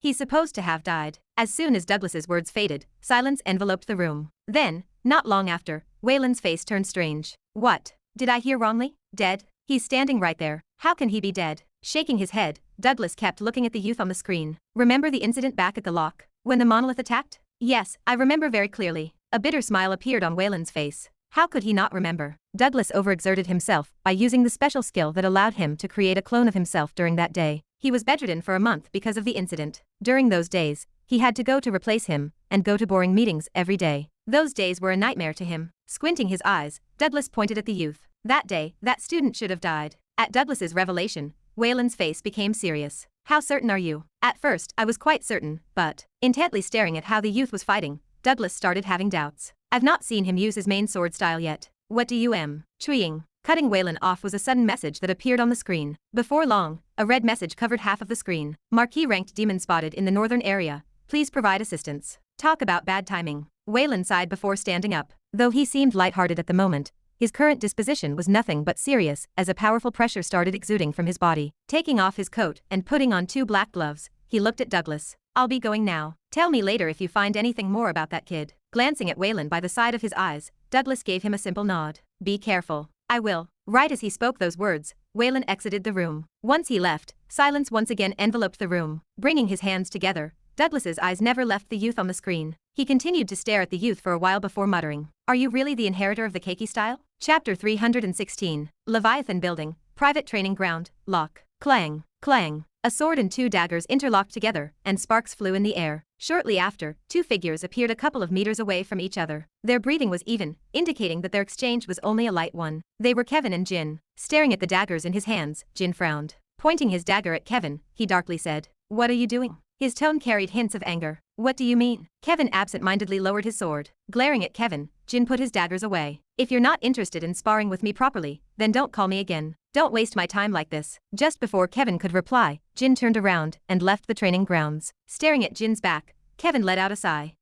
Although he wanted to refute what Jin had said, he couldn't muster any words to argue back. That was because he was right. He was not in his right mind yet. Ever since the appearance of the Red Book, he could no longer focus on basic things, such as training or studying. He didn't know why, but the image of the Red Book never left his mind. It was as though a curse had been implanted in his mind, making him think of it all the time. "Just what are you?" Walking towards the side of the training ground, Kevin's eyes paused on a certain book beside a bench. Walking up to it, he slowly picked it up. A day ago, after mustering his courage one more time, much to his relief, he realized that he could now touch the book without going through some crazy experience like before. From the looks of things, it seemed as though it was a one-time thing. Sitting on the bench beside the book, Kevin opened the book and read what was written on it. The oppressive pressure bore down on every corner of the battlefield, and a thick wave of bloodlust began to spread in the air. Staring at the humanoid figure in the distance, unknown, face became dyed with unprecedented seriousness. "Looks like it's about time I get serious." The climax of the second wave was just about to begin. Second wave? Climax? What is going on? And just who are you? The more Kevin read the book, the more questions he had.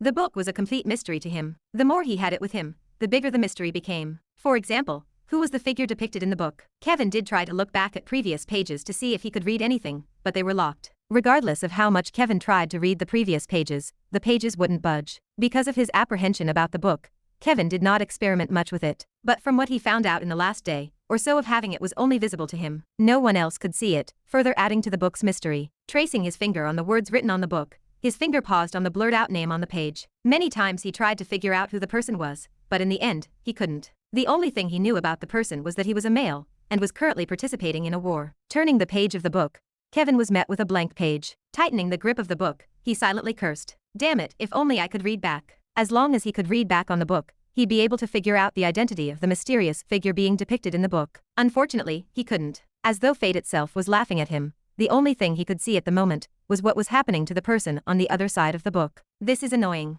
Putting the book down, Kevin let out a tired sigh. He believed that as long as he found out who the person in the book was, he'd be able to get a better understanding of what was happening to him. Treeing. It was then that his watch suddenly vibrated. Staring at the caller ID, Kevin realized that it was Emma. Putting the book down, Kevin answered the call. Emma. Instead of returning to his dorm, Jin directly headed for the lock's entrance. Waiting for him outside of the academy campus was a black limousine. Young master, a beautiful woman dressed in a black suit was greeting him outside of the limousine. Bowing her head, she walked towards the passenger side of the limousine and opened the door for him. Briefly glancing at the girl, Jin got in the limousine and thanked her. "Thank you. It is my duty." Once again, lowering her head, the girl closed the door and walked towards the other side of the limousine, where she entered and sat a few rows away from Jin. Her name was Eleanor Plight, and she was Jin's bodyguard. She was an A-ranked hero that had worked for the Starlight Guild for 7 years. Aside from raiding dungeons, her job was always to make sure that Jin did not leave the academy by himself. Leaning forward towards the driver at the front of the car, Eleanor ordered, "Please bring us back to the guild." Understood. At Eleanor's orders, the driver pressed on the gas pedal, and the car soon sped towards the busy streets of Ashton City, towards the Starlight Guild, the second-ranked guild in the human domain. Once the car finally picked up speed,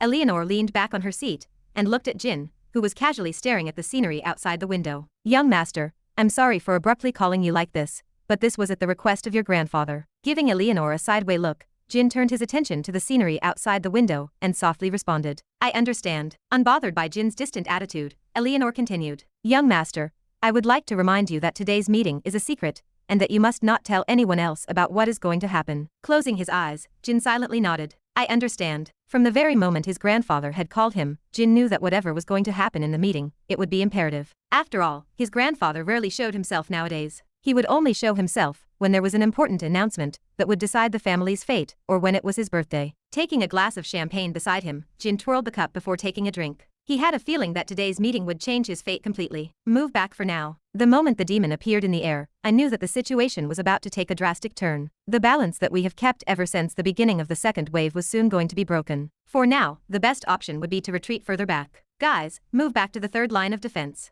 The residual magic released from the demon in the air was extremely dangerous. Perhaps I could withstand it, but the others were still a bit too weak to handle the residual magic that came from what seemed to be a Viscount-ranked demon. They might suffer serious internal injuries. Okay. Thankfully the others listened to me and did as I ordered. Turning my head, I repeated, "Make sure you guys don't move towards the second line. It's too dangerous for you at the moment." There were 3 defensive lines, and at the moment, we were stationed at the second. There wasn't a particular reason why we were stationed on the second line. It was completely random. Not that it mattered since the truly strong demons were being handled by the people at the top of the tower, and the first defensive line, where the strongest orcs stood. The second defensive line was mainly to clean up the demons that weren't worth taking note of or somehow slipped through. The third defensive line was there for extra reassurance. So far, they had still not done anything as we had cleaned most of the demons that had managed to slip through. It had to be noted that, although the third defensive line was the one that faced the least number of demons, it was the most crucial line. That was because right behind them were the dwarves and elves who were shooting spells at the demons from above. Unlike the orcs,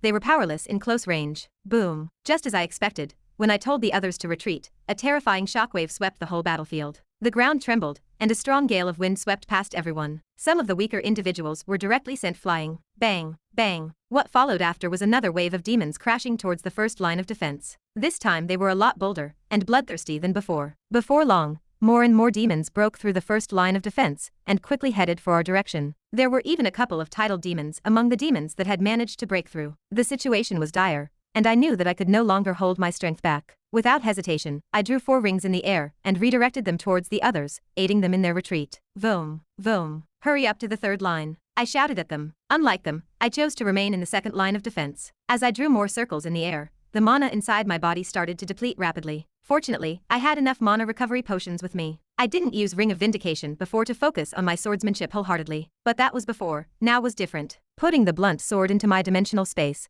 I proceeded to take a newer sword. Like hell would I gamble my own life during a war. Although I tried my best to listen to what Malville was saying, I knew that something like this was bound to happen at the end of the day. There was a time for everything, and now was not the time for me to care about my training. Weeing. It was then that I suddenly felt a subtle stinging sensation on my face. Turning my head, I saw a demon fiercely approaching my way. I knew that this was no regular demon from the pressure released by the demon's body. I could tell it was a titled one. To my luck, it was only a Baron ranked one. Something that my abilities could handle. Raising its hands, a vicious attack rapidly approached my direction. Unprecedented seriousness clouded my face as my toes pressed onto the ground. The ground beneath cracked with a bang, and I narrowly avoided the attack by a hairbreadth, much to the demon's surprise. The demon that had attacked me was quick to recover once it noticed its attack missing. Expanding its wings, the demon's blood-red eyes locked onto me. Then, flapping its enormous wings, the demon disappeared from where it was standing, leaving behind an afterimage. Coldly looking at the demon, 4 rings suddenly appeared from behind me. Redirecting them towards my right with my finger, I raised my hand.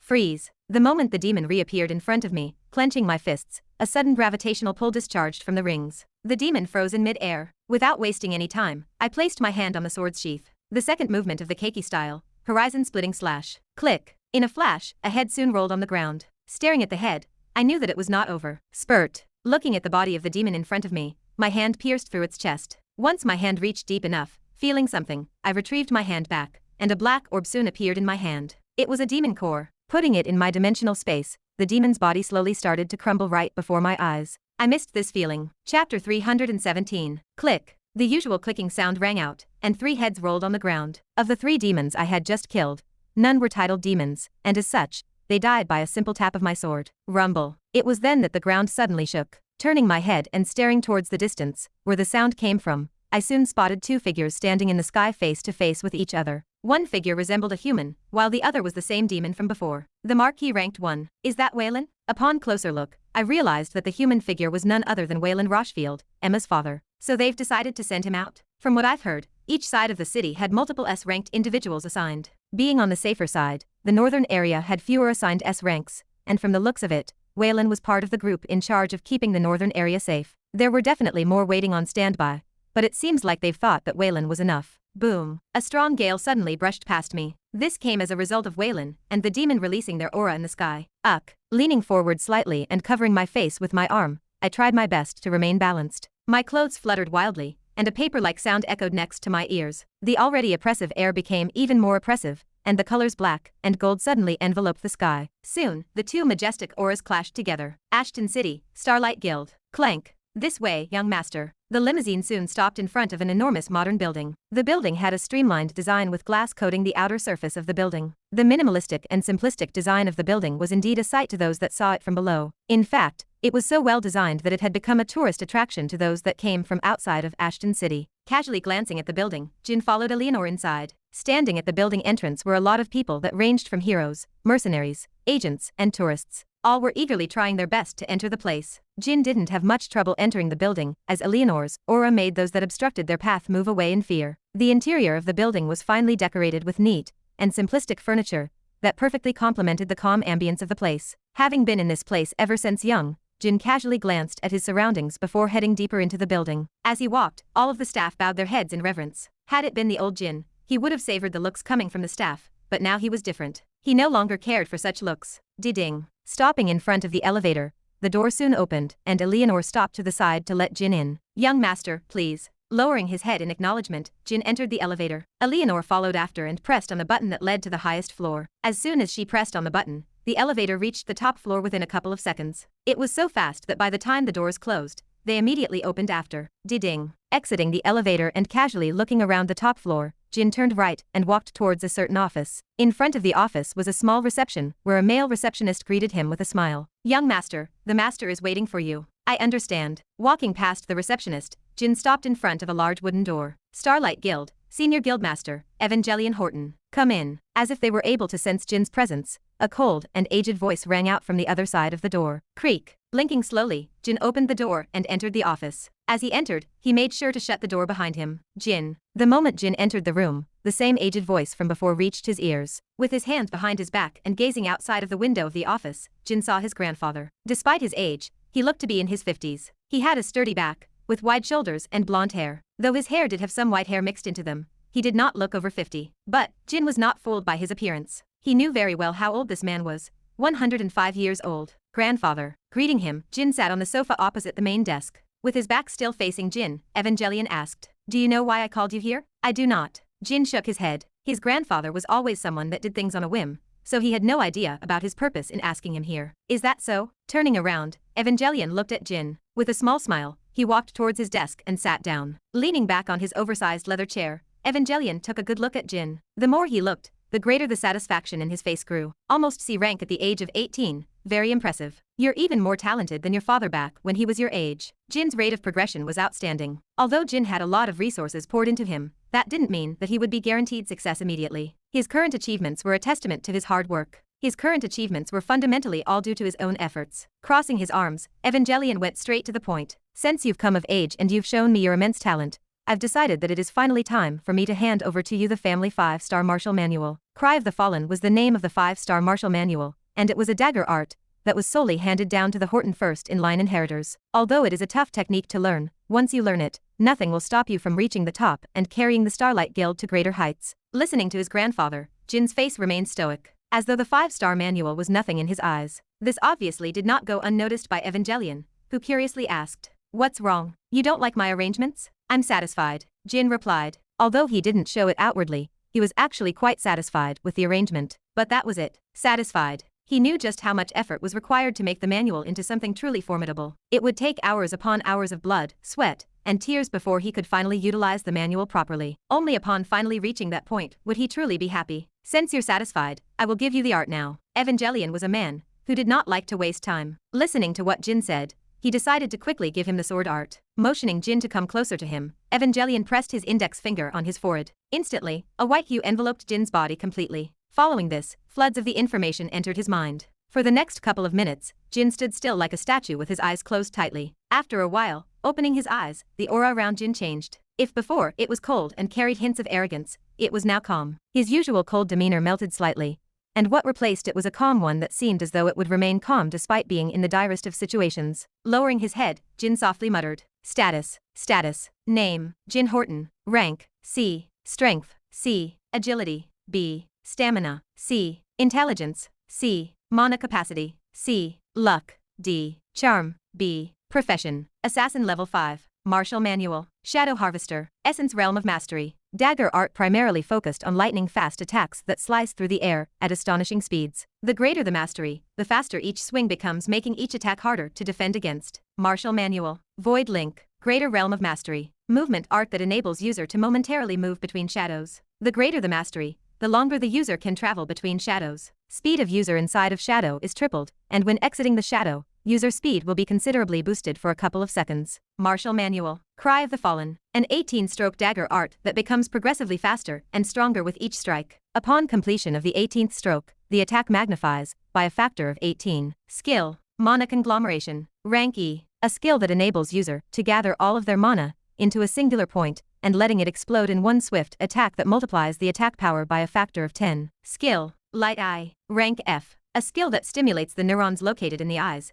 enabling the user to enhance their vision, from being able to see further away, to being able to see at night, and being able to slow down the world around him. Light Eye enables user to enhance ocular functions. Jin was satisfied with what he saw. Although he didn't have many skills and arts in his arsenal, each and every single one of their mastery was above the greater realm of mastery, with his previous main dagger art even reaching the essence realm of mastery. Although it was a bit of a pity for him to suddenly switch his dagger art, at the end of the day what really mattered was the level of his profession. Now that it had leveled up all the way to level 5, reaching greater heights with his new art wasn't going to be a problem. Plus, he could still use his old dagger art whenever he wanted to. How are you feeling? Disrupting Jin out of his moment, Evangelion opened his mouth and asked with a slight smile on his face. You like the new art? Turning his attention back towards his grandfather, Jin faintly nodded his head. Yes, I like it a lot. That's great, Evangelion muttered with great satisfaction. Closing the status window, Jin asked. Is there anything else you wish to ask of me, grandfather? Eyeing Jin from the side of his eyes, Evangelion's face became serious.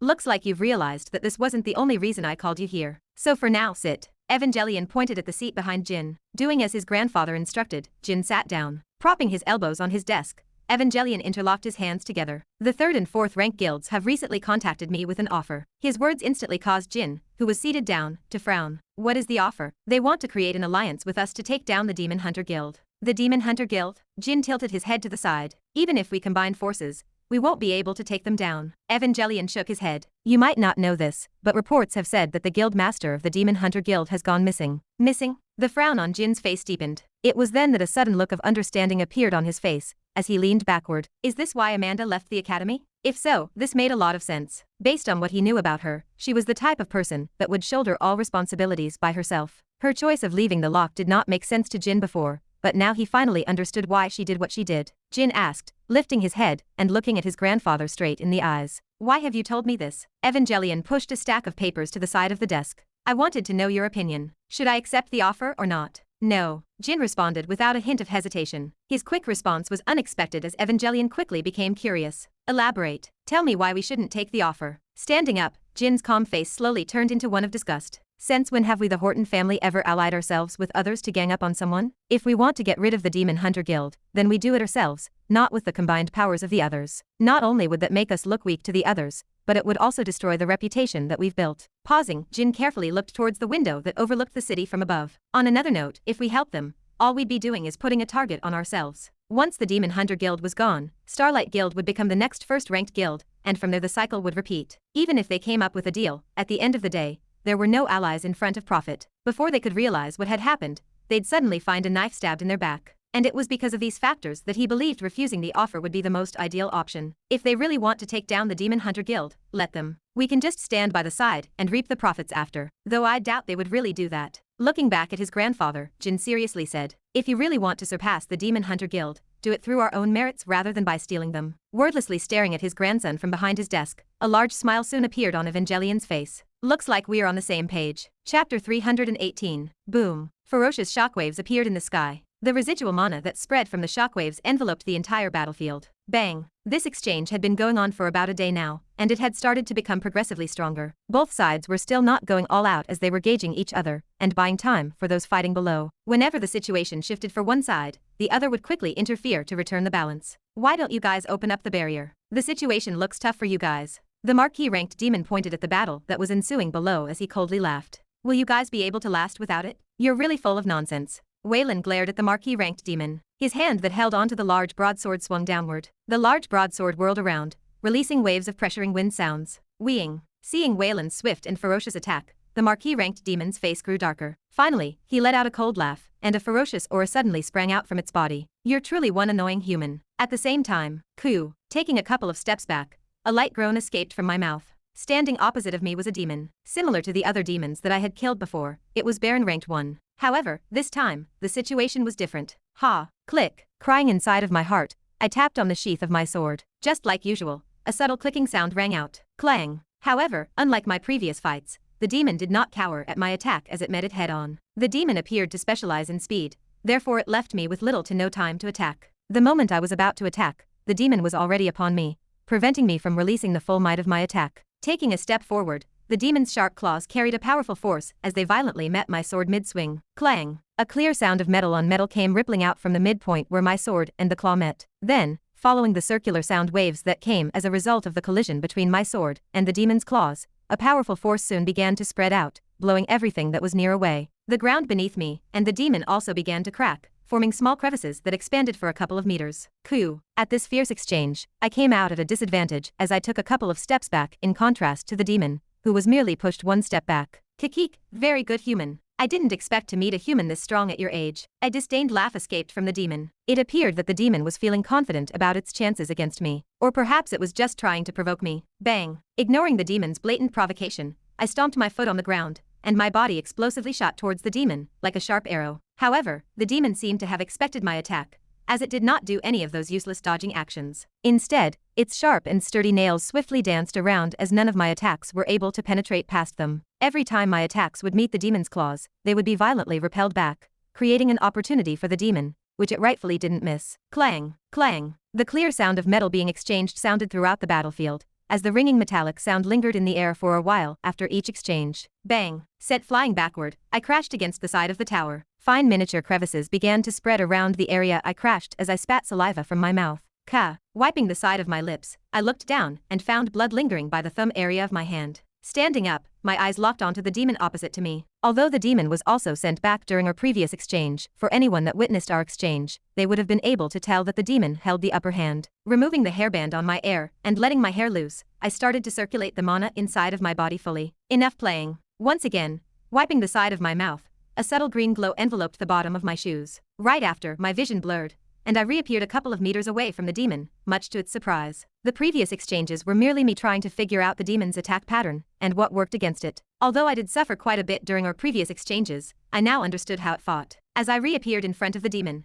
3 rings revolved around my body. It was now time to end things. Bang! Just as I was about to enter the demon's attacking range, I stomped my foot on the ground and tried to stop my body from fully entering it. But this wasn't enough as the momentum I had pressured me forward, but I had a solution. Pointing with my finger forward, one disc appeared towards my left, and another towards my right, a bit further from the second disc. Jumping in the air, my foot softly touched the left ring before I tensed my leg and shot towards the right ring, where a similar situation occurred. Before the demon could react, I was already upon it. The demon's face finally changed, but it was too late. A powerful wave of mana suddenly burst out from my body. Yup, letting out a low cry. Rather than using the keiki style, I simply unsheathed my sword and swung upwards. This was no regular swing, however. The moment the demon was about to block the attack, using my last remaining ring, I used its gravitational pull effect and changed the course of the swing. Since I was already going fast, the demon was unable to react on time. Pitchy! Blood poured down from above, creating a misty rain of black. Turning my head, I looked at the demon's immobile and upright body. Leaning forward slightly,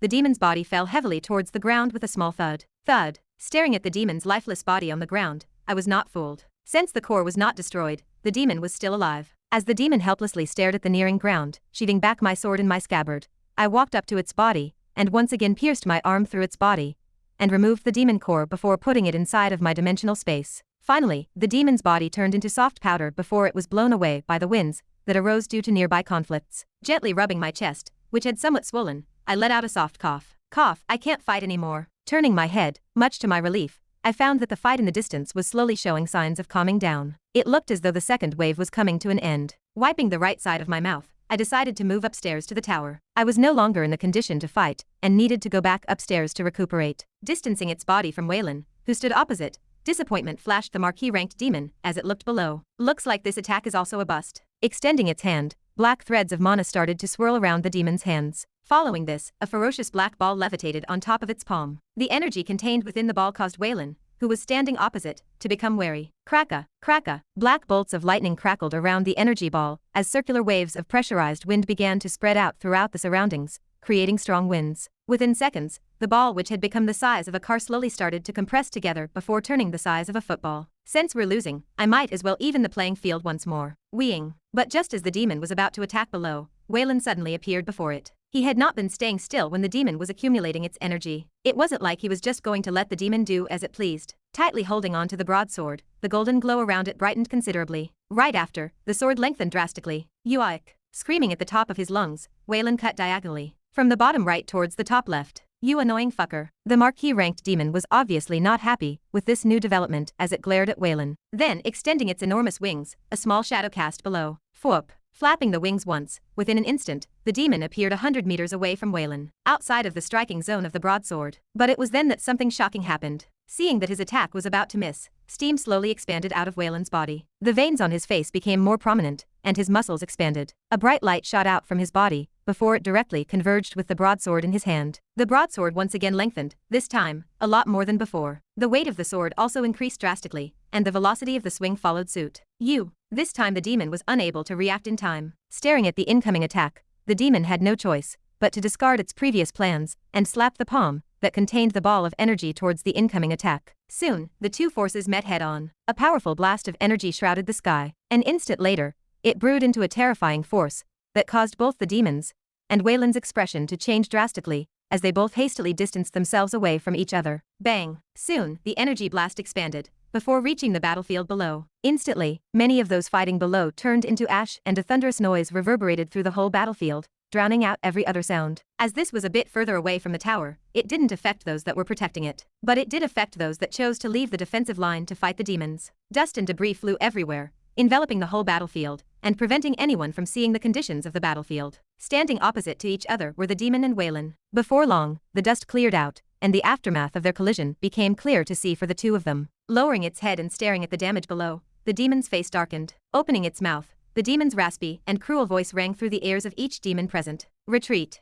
Then, expanding its wings, the demon flew away. But right as it was about to leave, the demon did not forget to send one last terrifying glare in Waylan's direction. This is merely the start. Upon walking the stairs of the tower, I once again met the others. The second wave lasted a total of 2 days, and everyone was understandably tired. Me especially. Are you guys alright? Just barely. Hein replied weakly. You don't look so good. Compared to when I last saw him, he was indeed in a worse state. Not only were his clothes and hair a mess, but his shield, which he had just bought not too long ago, was almost completely broken. Ava and Leopold were also in a similar state, as they were too tired to speak. Slumping down on the ground, I leaned my back on the wall. I need to rest as well. Although my body was all healed up due to the potions I had, mentally, I was anything but fine. My mind was utterly exhausted. At the end of the day, I did fight for 2 days straight without rest. Human. But just as I closed my eyelids, as if the world refused to let me rest, someone called out for me. Opening my eyes, what greeted me was a short dwarf. What is it? Someone is asking for ya, follow me. Without giving me a chance to object, the dwarf turned around and left.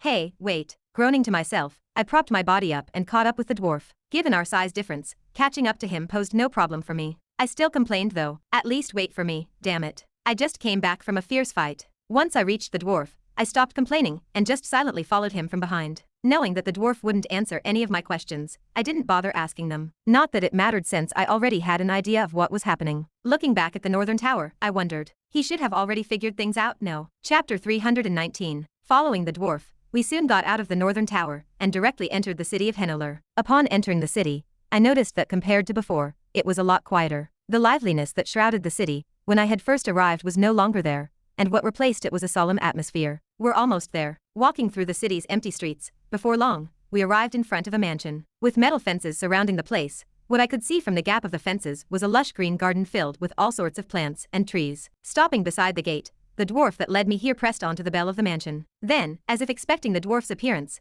the gates of the mansion opened up. Key clank. The moment the gates opened, the scenery that I could barely see from the gaps of the fence was now on full display for me to see. Surrounding a large fountain in the middle of the garden was a neat array of plants and trees. The wide range of colors that came from the plants perfectly contrasted the beige-colored mansion that stood in the middle of the garden. Taking a step into the mansion, I took a deep breath. Compared to the city, the air here was much fresher. With both feet outside the mansion gate, the dwarf that brought me here opened his mouth. Please enter THA mansion. Me duty be now over and I shall now leave. Oh sure. I absent-mindedly replied at the dwarf. My mind was too distracted by the view presented before me. This is amazing. Walking around the mansion, I couldn't help but marvel at the garden. It had to be noted that we were currently underground, meaning that there was no sunlight. For the plants to grow this healthy, it was a testament to how advanced the dwarves were. You like it? Startling me out of my thoughts was an aged voice. Without turning around, I already knew who it was. "It's nice," I faintly replied. "I'm glad you like it, Ren." Turning my head, my eyes paused on the old man standing next to me. As I stared at him, he gave me a calm and unfathomable feeling. Looking back at me, he asked, "Should we head inside?" "Sure." Judging from how he called me Ren, he appears to have finally recognized me. Not that it was hard since I wasn't trying to hide it.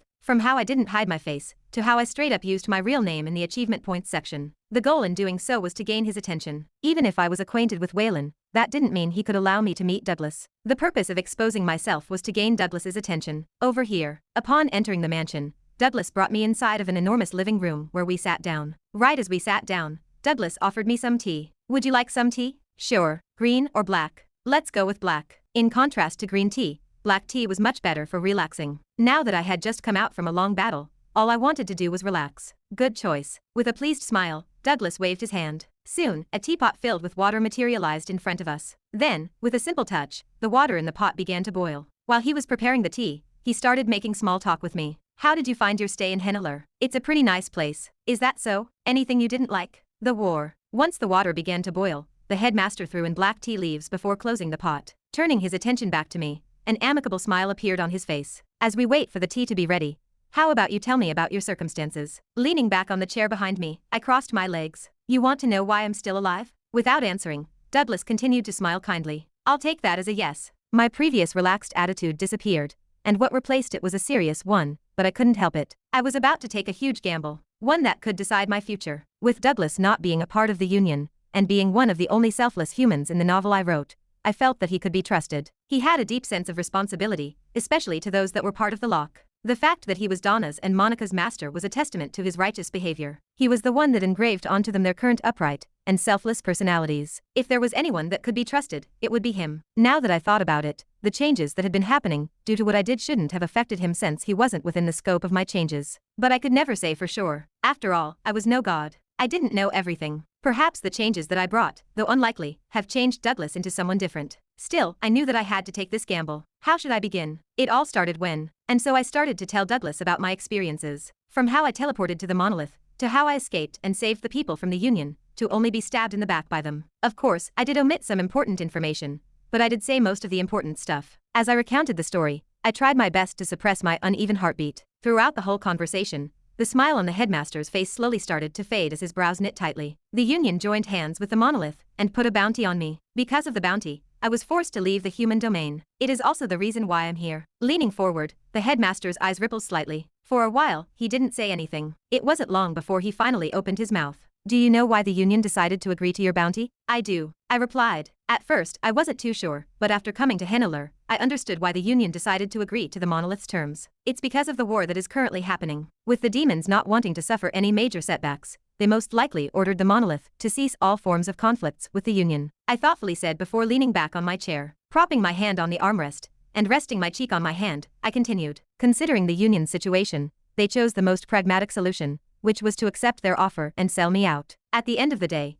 they are still not ready to fight against the monolith. Removing the lid from the teapot, Douglas poured the now ready tea into a tiny porcelain teacup in front of me. "Do you resent them?" "You're referring to the Union?" "If so, yes, I do. I very much resent them." Knowing Douglas's personality very well, I decided to be honest with my answer. Although their decision was the right one, that didn't mean that I didn't resent them. I very much resented them. But, to throw me under the bus right after getting back home, let's just say that I was very pissed. Taking a small sip of the tea, Douglas opened his mouth. "If I may ask, if you become strong enough to face them, what are you going to do to the Union?" "Good question." I breathed out. Was I going to let them go for what they did? Was I going to make those that forced me to leave the human domain pay for what they did to me? Or was I going to let them go? "Are you planning on causing them significant damage?" Lifting my head and staring at Douglas in the eyes, I shook my head. "Sadly, not. Although I do resent them, I have to keep the bigger picture in mind." "You're referring to the Demon King?" "Yes. No matter how much I hated the people at the Union, they were still powerful people. If I wanted to defeat the Demon King, I needed them to live." Closing my eyes and musing for a moment, uncrossing my legs and leaning forward, I softly said, "For the meantime, whatever I do to the Union, it'll be on the forms of self-defense. As for what happens later." Putting the teacup down, I looked at the small ripples that appeared on the tea. "That'll depend on the future." Following my words, a deep silence shrouded the room. Then, with my eyes locked on Douglas, I patiently waited for his answer. Sigh. After a while, putting the teacup down, Douglas let out a sigh. "That's good enough for now." Standing up, with his hands behind his back, he walked towards a particular painting. Halting his steps, with his back facing me, he softly muttered, "Although I do not wish for you to carry on the hatred you have for the Union, I do understand where you are coming from." Though his words were soft, they powerfully rang inside of my ears. The reason why I have never joined the Union is precisely because of their pragmatic view on lives. Douglas closed his eyes slightly. They are those that add value to life, and I do not agree with such a view. Every life is as important as the other, and the moment we think of it that way, our society will fall apart. Listening to Douglas from the side, my brows progressively furrowed. As expected, I wasn't wrong about him. He really had high morals. I was more and more convinced about this the more I listened to him. Turning his head, Douglas's looked at me with clear eyes. "The reason you told me everything is because you want me to protect you when the time is right, correct?" Blinking slowly, I nodded my head. "That is correct. I like your honesty." A small smile appeared on Douglas's face. Turning to face the painting one more time, he interlocked his hands behind his back. "I will not interfere with what you wish to do with the Union, however. I do wish for you to keep in mind the bigger picture. No matter how much you hate them, they are individuals who will play a big role when the time comes that the Demon King descends. If the Union falls into chaos, our chances against the Demon King will decrease." I'll keep those words in mind. From the very start, I was trying to keep the bigger picture in mind. At the end of the day, my goal was to survive the third cataclysm. For that, I needed as many pieces on the board as possible. Still, it wasn't like I was going to let them go scot-free for what they did to me. Once I had enough power, I was definitely going to let them understand what they did. "I'm satisfied as long as you think that Clank, cutting Douglas off. The living room door suddenly opened, and a haggard figure walked in. The moment he entered the room, the mana in the room thickened up considerably. "Ugh, Douglas, I was so close in defeating that What are you doing here?" It was then that Waylan suddenly noticed my presence. "I called him here," Douglas replied with a helpless smile. "You did? Oh right. You did mention something about you recognizing him." Slumping on a sofa near me, Waylan helped himself to a cup of tea. After taking a sip of the tea, Waylam's shoulders fully relaxed. Letting out a relaxed sound, he lifted his head and looked at Douglas. "So what did you guys talk about?" That. Turning to face Douglas, my face twitched. It wasn't like I could reveal to Douglas what had happened with the Union when he was the vice leader of the organization. Although his position was lower than the 7 heads, he was still the vice leader. Fortunately, Douglas understood this as well. However, the answer he gave completely caught me off guard. "We were talking about a new assignment that I will be giving him." Blinking a couple of times, a look of understanding appeared on Waylan's face. "Oh, are you talking about that job?" "Yes." "Hold on, what are you guys talking about?" What in the world were the two of them talking about? "It's better if I show you." Walking towards me, Douglas waved his hand, and a piece of paper appeared in his hand. "The task is simple. All you need to do is protect someone." Chapter 320. Target, Jimnook Dramgrip. Priority, High. Operator, main operator of the defensive system. Responsibility, responsible for setting up the defensive barrier around Henolar, and the only dwarf that is capable of doing so. Threat, believed to be currently targeted by multiple assassins sent by the Inferno. Jimnook Dramgrip? Inferno? Defensive barrier? The more I read, the more I realized that this was no simple task. Turning my head to face Douglas, I asked, "Is this the correct assignment?" "That is correct. You must protect the target from Inferno, the dwarven equivalent of the monolith." Douglas's face suddenly turned serious. "You must be very careful, because they are a group made up of duergars, a subrace of dwarves that contract themselves with demons." Douglas explained from the side. Part of the information he was telling me, I knew, but I still listened carefully. I have long realized that I did not know everything. Just because I wrote this world didn't mean that all the information that I knew was correct. On most occasions, there was extra useful information that I was not aware of. Like, for example, what Douglas was explaining to me at the moment. Unlike the dwarves, who are an honorable race, duergars are much more insidious and sneaky. Not only are they adept in setting up ambushes, but they also specialize in hidden weapons, and some even go as far as using poisons. Therefore, you must be extra careful when fighting against them, since they might appear when you least expect it. The more he spoke, the warier I became. Turning my attention back on the papers, my frown deepened.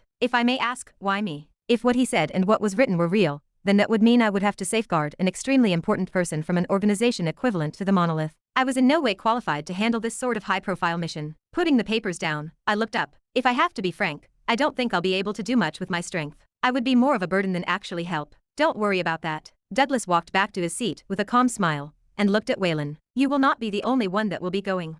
Me too. Dumbfounded, Waylan put the teacup down. The demons will soon attack again. Don't you think they will need me here? This is more important. Douglas shook his head and handed Waylan another stack of papers. They asked for at least one S-ranked individual. Since you just fought, I thought that you were the perfect fit for the job. Ugh. Letting out a groan, Waylan lazily slumped back on his chair. Who else is going? Can I bring more people? As many as you want. The dwarves have entrusted us with protecting Jimnook, though they did send a couple of people to aid you. Any strength requirement when selecting the members? No. You do not have to worry about that. Your strength is enough to handle most of the attacks. The rest can be brought to handle the weaker individuals or help with miscellaneous stuff. Taking the papers, Waylan went through them. The more he read, the deeper his frown became. Finally, after a while, he put them down and questioned Douglas. You sure? He seems like a very important person. Will they not send any SS-ranked individuals? You do not have to worry about that. If someone of that caliber arrives, we naturally have countermeasures against it. I see. Turning his head to face me, Waylan nudged his head. What about him? Why do you want to bring him on this mission? From the looks of it, this looks like a very dangerous mission. I do not think a C- rank like him will be able to do much. You do not have to worry about that. The main goal in bringing him is so that you can watch over him. Ha! My eyes shot open. Waylan was also just as surprised as me. Facing Douglas, he asked. Watch over him. Is something going to happen to him? No. Shaking his head, Douglas secretly winked in my direction. Because it was so subtle, the only one who noticed his action was me. The moment I did, I instantly understood Douglas's intentions, hence why I stopped speaking. If nothing is going to happen to him, then why do you want me to look after him? Stroking his beard, Douglas vaguely said. Waylan, I am sure you have also noticed it. You mean? Though Douglas's words were vague, Waylan, who had been with him for over a couple of years, instantly understood what he was trying to say. Douglas smiled. Right, his swordsmanship is quite lacking. Not just lacking, it is quite frankly terrible. Cutting Douglas off, Waylan looked at me. Although you did get better as you fought, honestly, it was very painful to watch. I do not even know how you made it this far with that kind of swordsmanship. Listening to Waylan's words, I lowered my head and did not say anything. Although his words hurt,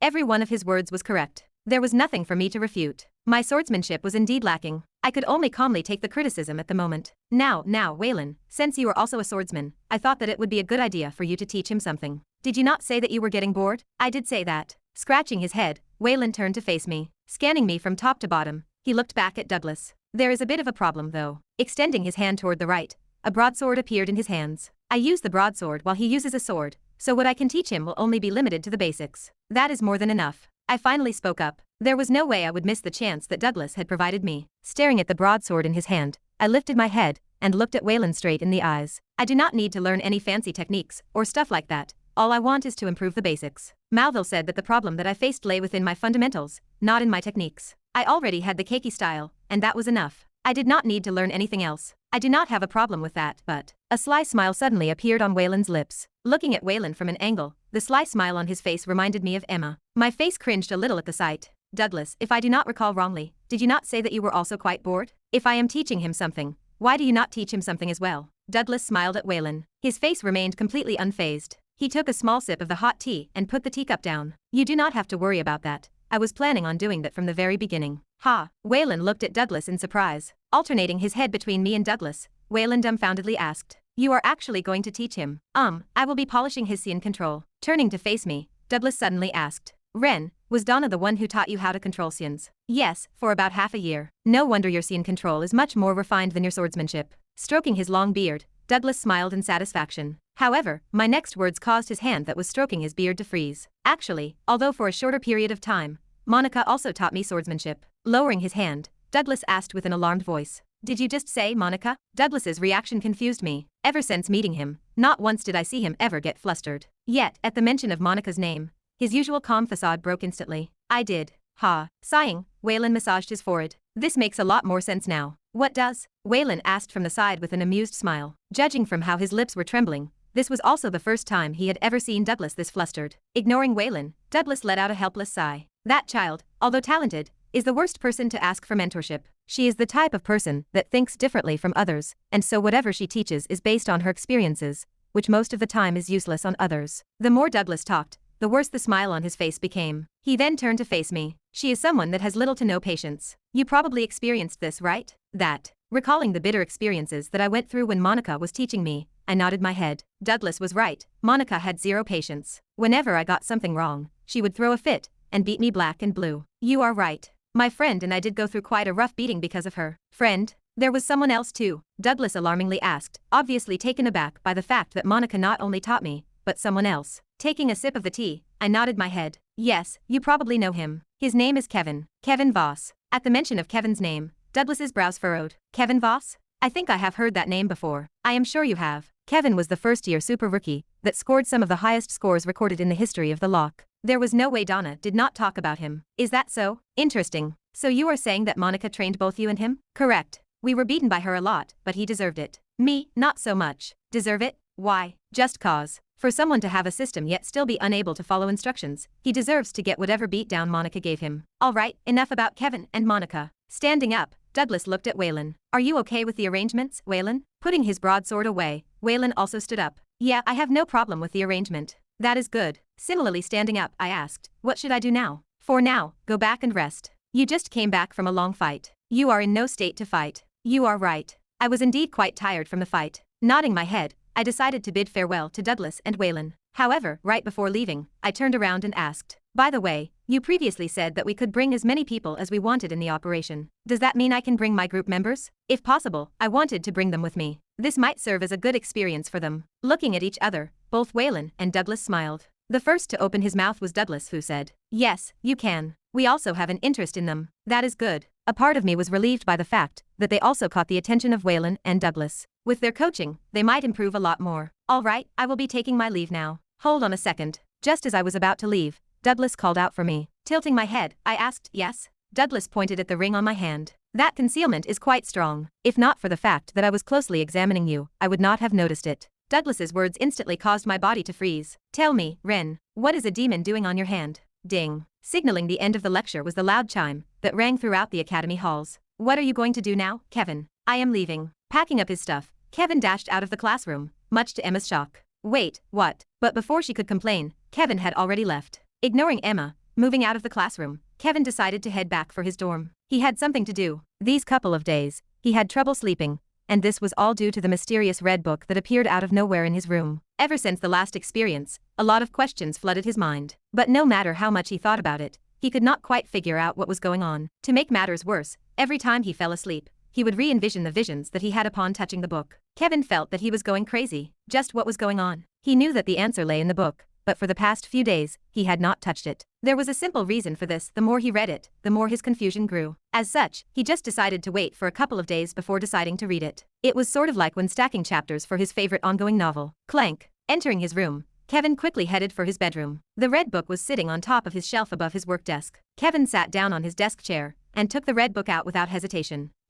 Staring at the book in his hand, Kevin took a deep breath. He had a nagging feeling that today was the day. Today he was finally going to see who the person in the book was. With trembling hands, Kevin opened the book. Chapter 321. Tell me why. You have a demon on your finger. As soon as Douglas's words faded, the atmosphere instantly froze. The echo of his words chilled the very air, creating a palpable tension. What's going on? Feeling that something was gravely wrong, Waylan looked at Douglas. Staring at the two for a while, I tapped the ring on my finger after letting out a long sigh. This isn't going to be easy. Looks like I can no longer hide it. Come out, Angelica. Shoo you. At my call, black steam rose from my hand, much to Waylan's surprise. A stunning woman materialized next to me. Having just cancelled her taxing transformation, Angelica's face was extremely pale, and she barely had any strength to defend herself. Need a hand? Seeing how weak she was, I offered to lend her a hand, but she swiftly refused it. The moment she appeared, Waylan, who was next to Douglas, finally realized what was going on. He suddenly became wary. A demon. A threatening aura suddenly sprang out of his body, aiming towards the currently weakened Angelica. However,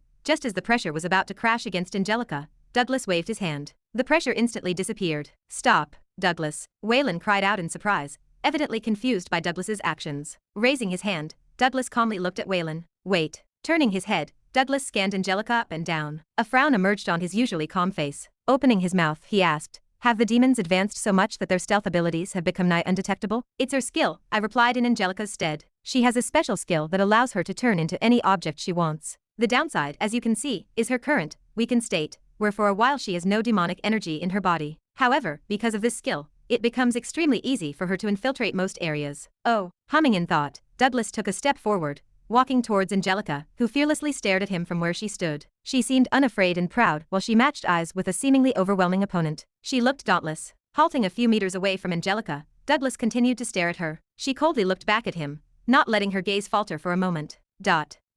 Their stare-down continued for what felt like forever, till finally, turning his head to face me, Douglas pointed towards the seats. I think we still have a bit to talk about. Slowly closing my eyes, I looked at Angelica, before nodding my head and heading back to the seats. I understand. Lock, Leviathan building. Flip.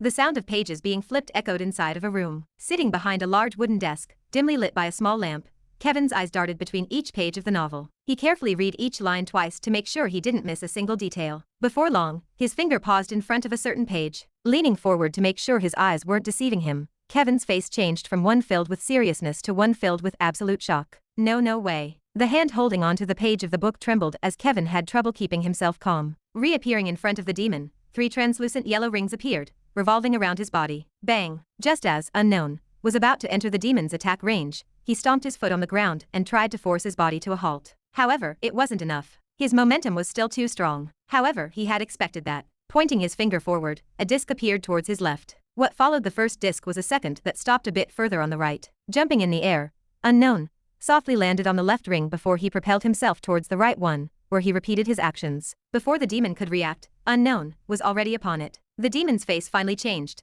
but it was too late. Letting out a low cry, a powerful wave of mana suddenly burst out from his body. Rather than making use of the keiki style, Unknown opted to apply a simpler move. Unsheathing his sword, he swung upwards. This was no regular swing, however, as the moment the Baron-ranked demon was about to block the attack, using the last ring, Unknown used the gravitational effect and changed the course of the sword, once again catching the demon off guard. Pitchy. Blood poured down from above, creating a misty rain of black. No, it's not possible. Impossible. Dropping the book, Kevin moved back. A look of complete denial appeared on his face. It's not possible. How can he still be alive? I watched him die. The terrifying explosion, the mourning, the nightmares. How was it possible? How could he still be alive? Kevin couldn't believe it. No, he didn't want to believe it. How could he? How could he suddenly accept the fact that his friend, who he thought to be dead, was still alive? How could he accept such a sick joke? He'd be stupid if he didn't understand who the person in the book was. Who else could it be but Ren, his best friend that he thought he had lost more than a year ago? Biting his trembling lips, Kevin tried to calm himself down. Let's calm down. His attempts to calm down were in vain. It just wasn't possible for him to remain cool-headed. The news was too shocking for him. Could this, perhaps, be a recount of the past? Right, this could be a possibility. Perhaps what he was seeing was what had happened to Ren in the past, but the moment the Baron-ranked demon was about to block the attack, staring at the sentence, Kevin knew that it was impossible. He knew Ren's real strength. He knew that it was impossible for the previous Ren to kill a Baron-ranked demon. Ugh. It was then that Kevin's head started to sting out of nowhere. Letting out a groan, Kevin's knees buckled slightly. Holding on to his head, Kevin supported his body by holding the top of his chair. Following the stinging sensation, the book started to glow mysteriously. Arg. The pain in his head intensified as the book brightened. Covering his eyes with his hand, it wasn't long before the glow disappeared. What just happened? Blinking a couple of times, Kevin's eyes flashed with wariness. Standing up, Kevin stared at the book with slight apprehension. As his eyes landed on the book, Kevin's eyes opened widely. That was because the black mist covering the name of the individual slowly started to fade. Wiping the side of his mouth, a subtle green glow enveloped the bottom of Ren's shoes. Right after, his body explosively shot towards the demon, like a sharp arrow. Kevin weakly slumped back on his chair as he absent-mindedly stared at the book. Ren's shoes. It really is him. Holding his head with both hands, Kevin's mind was a mess. He couldn't make heads or tails of the situation. Aside from the shock and relief of finding out that his best friend was alive, there was something else that Kevin was curious about. Just what in the world had happened to him, and why did he fake his death? How did he even survive such a strong explosion? More and more questions flooded Kevin's mind. After a while, Kevin's eyes landed on the book. He knew that the answer lay somewhere there. Flip. Once again flipping through the pages of the book, Kevin quickly read through every part, without missing a single detail. Now that he knew that Ren was the person in the book, he wanted to know more about what happened to him, and how he was doing. Scrolling through the pages, Kevin's face would change from time to time. He would sometimes frown, oftentimes be taken aback, and sometimes laugh. The more he read, the less his worries for his friend became. Though he was in the middle of a war, he seemed to be fine. In fact, he seemed to be thriving. He had killed multiple Baron-ranked demons, and was getting along with the other races. But then his hand paused on a certain page. Frowning, Kevin leaned back slightly. The more he read, the bigger his frown became. Before long, his face turned extremely dark. As Ren recounted the story, he tried his best to suppress his uneven heartbeat. Throughout the whole conversation, the smile on the headmaster's face slowly started to fade as his brows knit tightly. The Union joined hands with the monolith and put a bounty on me. Because of the bounty, I was forced to leave the human domain. It is also the reason why I'm here. Leaning forward, the headmaster's eyes rippled slightly. For a while, he didn't say anything. Bang. What? Kevin pounded the table violently. The sound of his fists clenching tightly resounded in the room. Union. Kevin's voice turned hoarse as he glared at the book. For them to do what they did to Ren. The veins on Kevin's forehead popped. You bastards. How could you sell out the one guy that saved your asses? For them to betray Ren like that when he had helped them, those bastards. Kevin's rage was reaching a boiling point. Scrunching up a piece of paper beside him, Kevin tried his best to calm himself down. Only when he read about Ren's plans regarding the Union did Kevin finally manage to relax. He realized that he was letting his emotions get the best of him. Shit, I need to be more rational about this. If Ren, the person involved, was so calm, then why should he, someone who did not even go through the hardships he went through, be angrier than him? Recovering from his sudden outburst, Kevin finally managed to put the pieces together. Wait, so you were 876. 876, the most notorious person in the human domain. The individual who suddenly showed up out of nowhere with a super bounty on his head. Someone who was hunted by both the Monolith and the Union. Ha, Ren. What in the world have you done? As he put the pieces together, Kevin slowly started to feel the helplessness that Ren felt when the bounty was put up. No wonder you had to leave. Hunted by the two strongest organizations in the human domain, he had no other choice but to leave. He too would have done that if he was in the same situation. As his thoughts paused there, Kevin's brows knit. How odd. Why does it feel like I went through something similar before? Getting completely abandoned by the world and forced to leave the human domain. The scene felt oddly familiar. But that was impossible since he had never gone through it. Could it be because of the Red Book? Could the Red Book be sharing Ren's experiences with him? But how was that possible? And why was the book connected to Ren? Instead of finding answers to his questions, Kevin was left with even more questions compared to before. Ugh. A sudden stinging sensation hit his head. Scratching his head, Kevin decided to stop thinking about it. The more he thought about it, the stronger his headaches became. Let's set those questions aside from now. Flipping through the next page, Kevin continued to read. He didn't want to miss a single page. You're right. My friend and I did go through quite a rough beating under her tutelage. Ren replied, with a bitter smile. The memory of the time he trained with Kevin at the lock, with Donna and Monica, was still deeply etched into his mind. Friend, there was someone else too, Douglas amusingly asked. He was obviously taken aback by the fact that Monica not only taught Ren, but someone else too. Taking a sip of his tea, Ren proceeded to nod his head. Yes, you probably know him. His name is Kevin. Kevin Voss. At the mention of Kevin's name, Douglas's brows furrowed. Oh, pausing there, an intrigued look appeared on Kevin's face. So you didn't forget about me. A relieved smile appeared on his face. His chest felt warm. Flipping the page, he continued to read. Kevin Voss? I think I've heard that name before. I'm sure you have. Kevin was the first-year super rookie that scored some of the highest results recorded in the history of the lock. There was no way Donna didn't talk about him. Is that so? Interesting. So you're saying that Monica trained both you and him? Correct. She beat us black and blue, but he deserved it. Me? Not so much. Piffed. Reading the last line, Kevin's lips trembled. Before long, leaning back on his chair, Kevin started laughing out loud. Ha ha ha ha, you bastard. You fucker. No wonder I sneezed so much.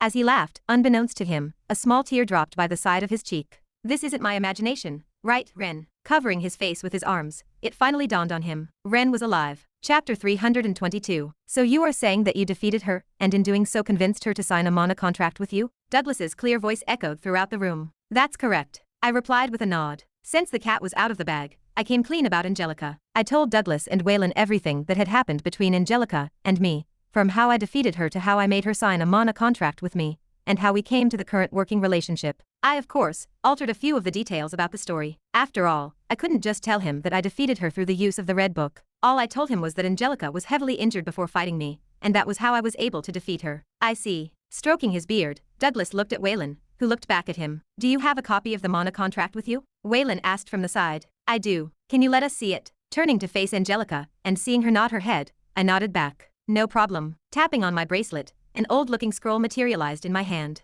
Unraveling the scroll, I took a brief look at it. Mana contract. Term 1. Party A and Party B are prohibited from harming each other, regardless of means. If either party has any intention of harming the other party, the contract breached will suffer the consequences. Term 2. If Party A is in danger, and Party B has the power to help, he must provide support to other party. Term 3. The contract between the two parties will dissolve in 5 years. After 5 years, the two parties will no longer be bound by the terms of the contract. Term 4. Parties are prohibited from harming each other's self-interest. Term 5. Here you go. After taking a good look at it, I proceeded to hand it to them. Thank you. Taking the contract, Waylan and Douglas unscrolled it, and took a good look at it. The silence that ensued after that felt almost suffocating. But I remained calm. I had gone through too much shit to get fazed from something like this. At the end of the day, given Douglas's personality, there shouldn't be any worries. I hope. How long do you have left in the contract? Douglas suddenly asked. How long? Frowning, I mused. If we're talking about time, counting the 8 months I spent at the Monolith, the 4 months I used to get here to Henolur,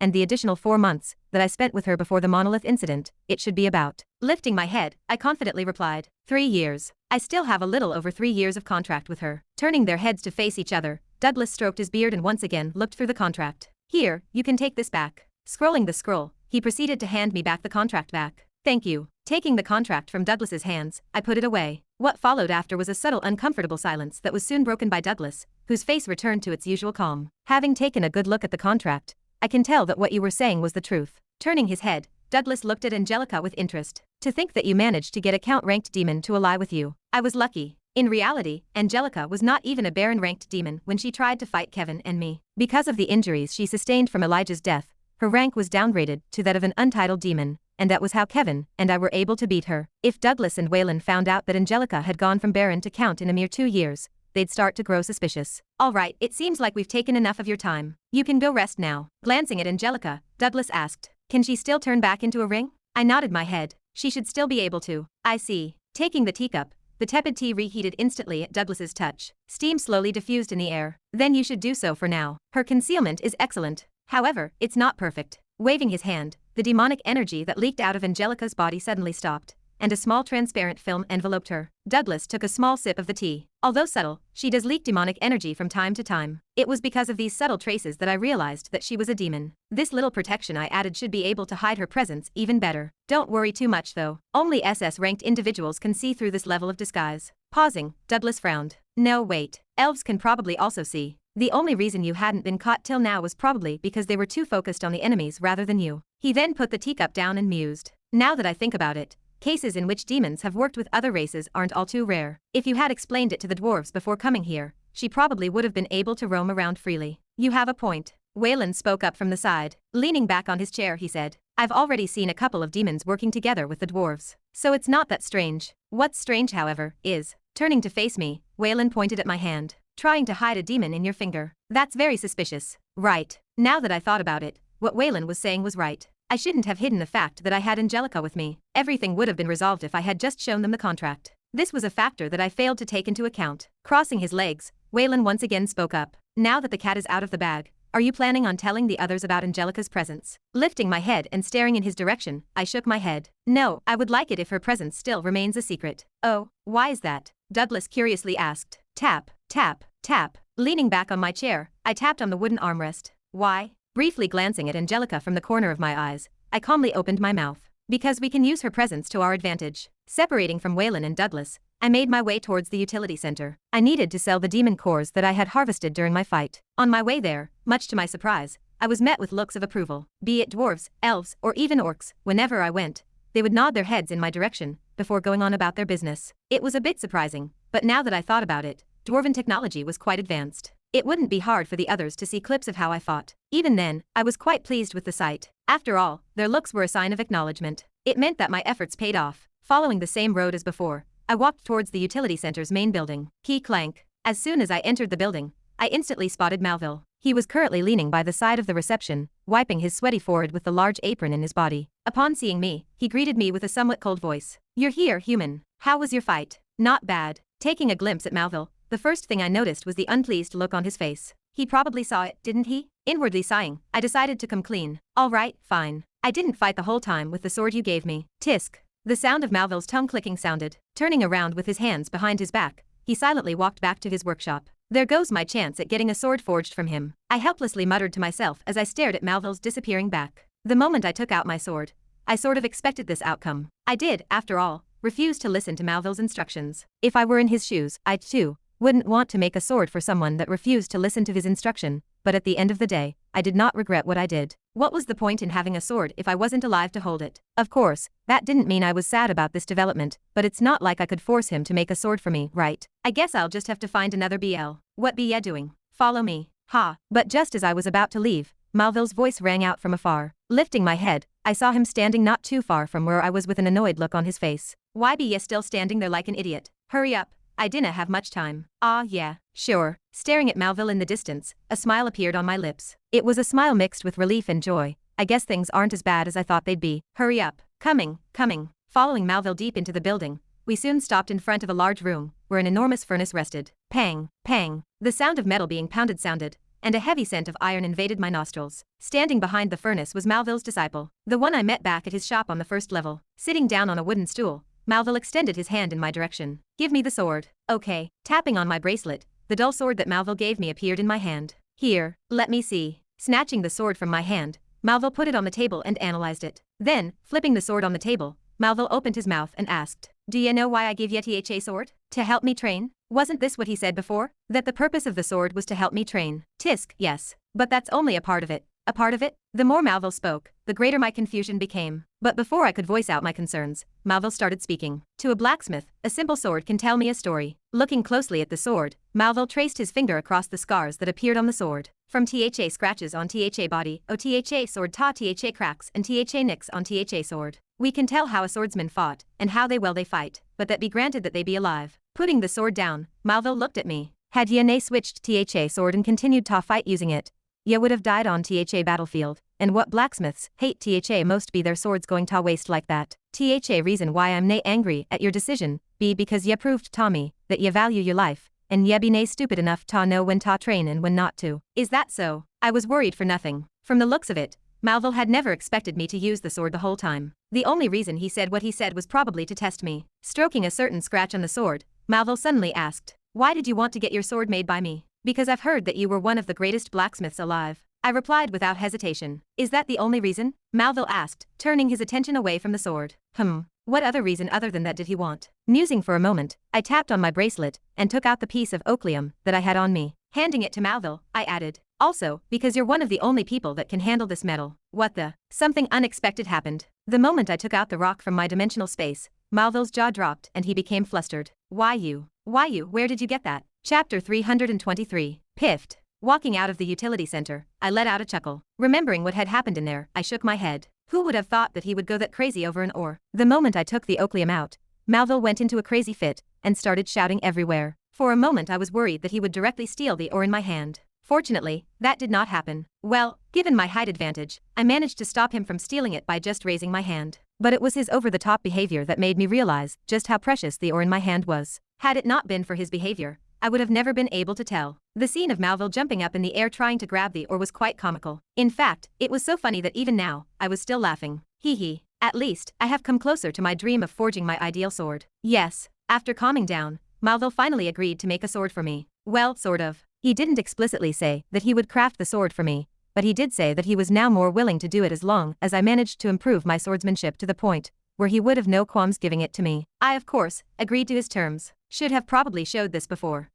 But it wouldn't have made that much of a difference. Either way, Malville was not going to make me a sword if I didn't prove that I was worthy of it. Therefore, even if I didn't show him the ore, the requirements would have been the same. How is it that the dwarves are so technologically advanced yet can't create a damned elevator? I inwardly grumbled to myself as I climbed up the stairs of the northern tower. Because the utility center was located all the way down towards the 4th level, the walk up the stairs was actually quite a long one. If not for my stamina, I would have long passed out of tiredness. You guys rested enough? Upon finally reaching the middle area of the northern tower, what greeted me was the sight of Ava and the others. Compared to when I left them, their complexion was much better. Although their clothes and hair were still a mess, it was now an acceptable mess, if that made any sense. "Oh, Small Snake, Ryan. Good to see you guys too." Upon spotting Ryan and Small Snake, who I had not seen in a while, I warmly smiled. "Took you long enough." "Ren," Ryan excitedly shouted as he ran up to me. Ren, I think I have found a way to help you with the chip in your head." Oh, my interest instantly piqued. "You see." But before Ryan could speak, Small Snake spoke over him. "We know a guy who can help you remove the chip." Small Snake. Ryan, who was excited about sharing his findings, was left deflated by Small Snake's interruption. Unfortunately for him, Small Snake didn't care in the slightest. After asking the dwarves working in the logistics center, we found out that there are 2 different types of professions that handle artifacts: blacksmith and engineer. I calmly said with my arms crossed. Just like Small Snake said,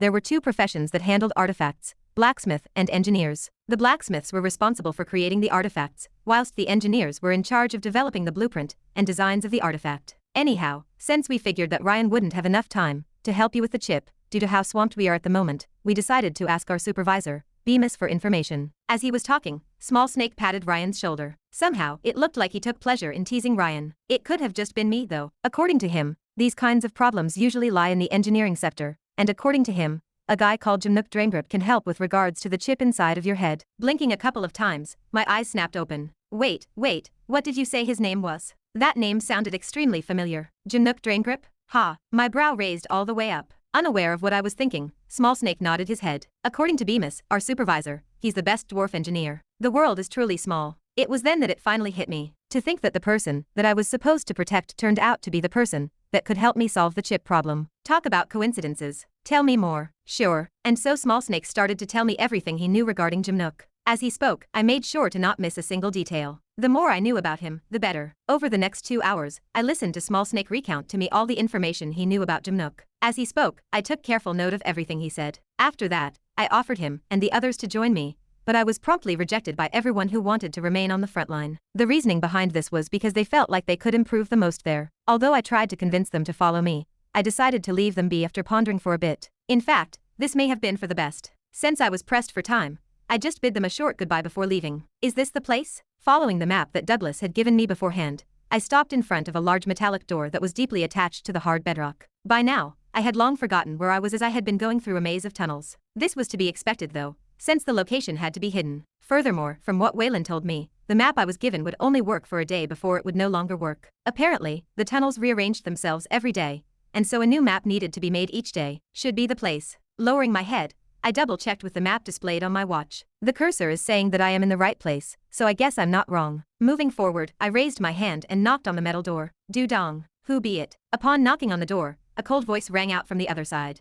I am one of the guards assigned to the mission. Taking out a small device from my dimensional space, I placed it against the socket of the door. Right after I placed the object on the door, a subtle clicking sound rang out, and the doors opened. Clank. Once the door opened, what was revealed behind it was a massive room. The decoration of the place was quite simple. Hanging on the high ceiling of the room was a bright golden chandelier that illuminated the whole room. Large paintings hung by the side of the hall, and a soft red carpet rested on the ground. Around the hall, there were many different doors that led to different places of the underground mansion. Since this place was where Jimnook had to live for an extended period of time, it was understandable for him to have a large place to himself. This way, greeting me at the entrance of the place, was a dwarven guard that led me directly towards a certain room of the underground mansion. Clank. Opening the door, what greeted me was another large room. However, this time the room was not empty, as a few individuals could be seen seated on a large red sofa in the middle of the room. The moment I entered the room, all eyes fell on me. Surprisingly, there was a lot of diversity in the room, as not only were there dwarves present, but there were multiple orcs and elves here too. Oh Ren, you're finally here. It was then that Waylan, who was also seated on the red sofa, greeted me. Come, Ren, let me introduce you to someone. Before I could say anything, Waylan had already dragged me towards where the others were seated. Knowing my place, I decided to remain standing. After all, the aura that each individual seated emitted was far stronger than mine. Sitting down might displease them. Waylan didn't seem to mind this as he sat down and clasped his hands together. Then, pointing towards the dwarf seated in the middle of the sofas, he started speaking. As you've probably seen home from the pictures, this here is Jimnook, the individual that you are supposed to be protecting. Then, turning his attention back to Jimnook, Waylan pointed at me. Jimnook, this over here is Ren, a fellow human whom I decided to bring along. Don't be fooled though. I didn't bring him here just because he is a human. He has the skills to stay here. I see. Nice to meet you. Jimnook greeted me with a simple nod. Nice to meet you too. I nodded back in response. With a long gray beard that was neatly braided and balding head, Jimnook appeared to be an older dwarf. Supporting this was the wrinkles by the side of his face. The exchange was brief, but that was how it was supposed to be. I was here to guard Jimnook, not be friends with him. Smiling from the side, Waylan introduced me to the other people present in the room. Over here, there's Angus, someone that I personally selected. He is an extremely skilled DWA. As Waylan spoke,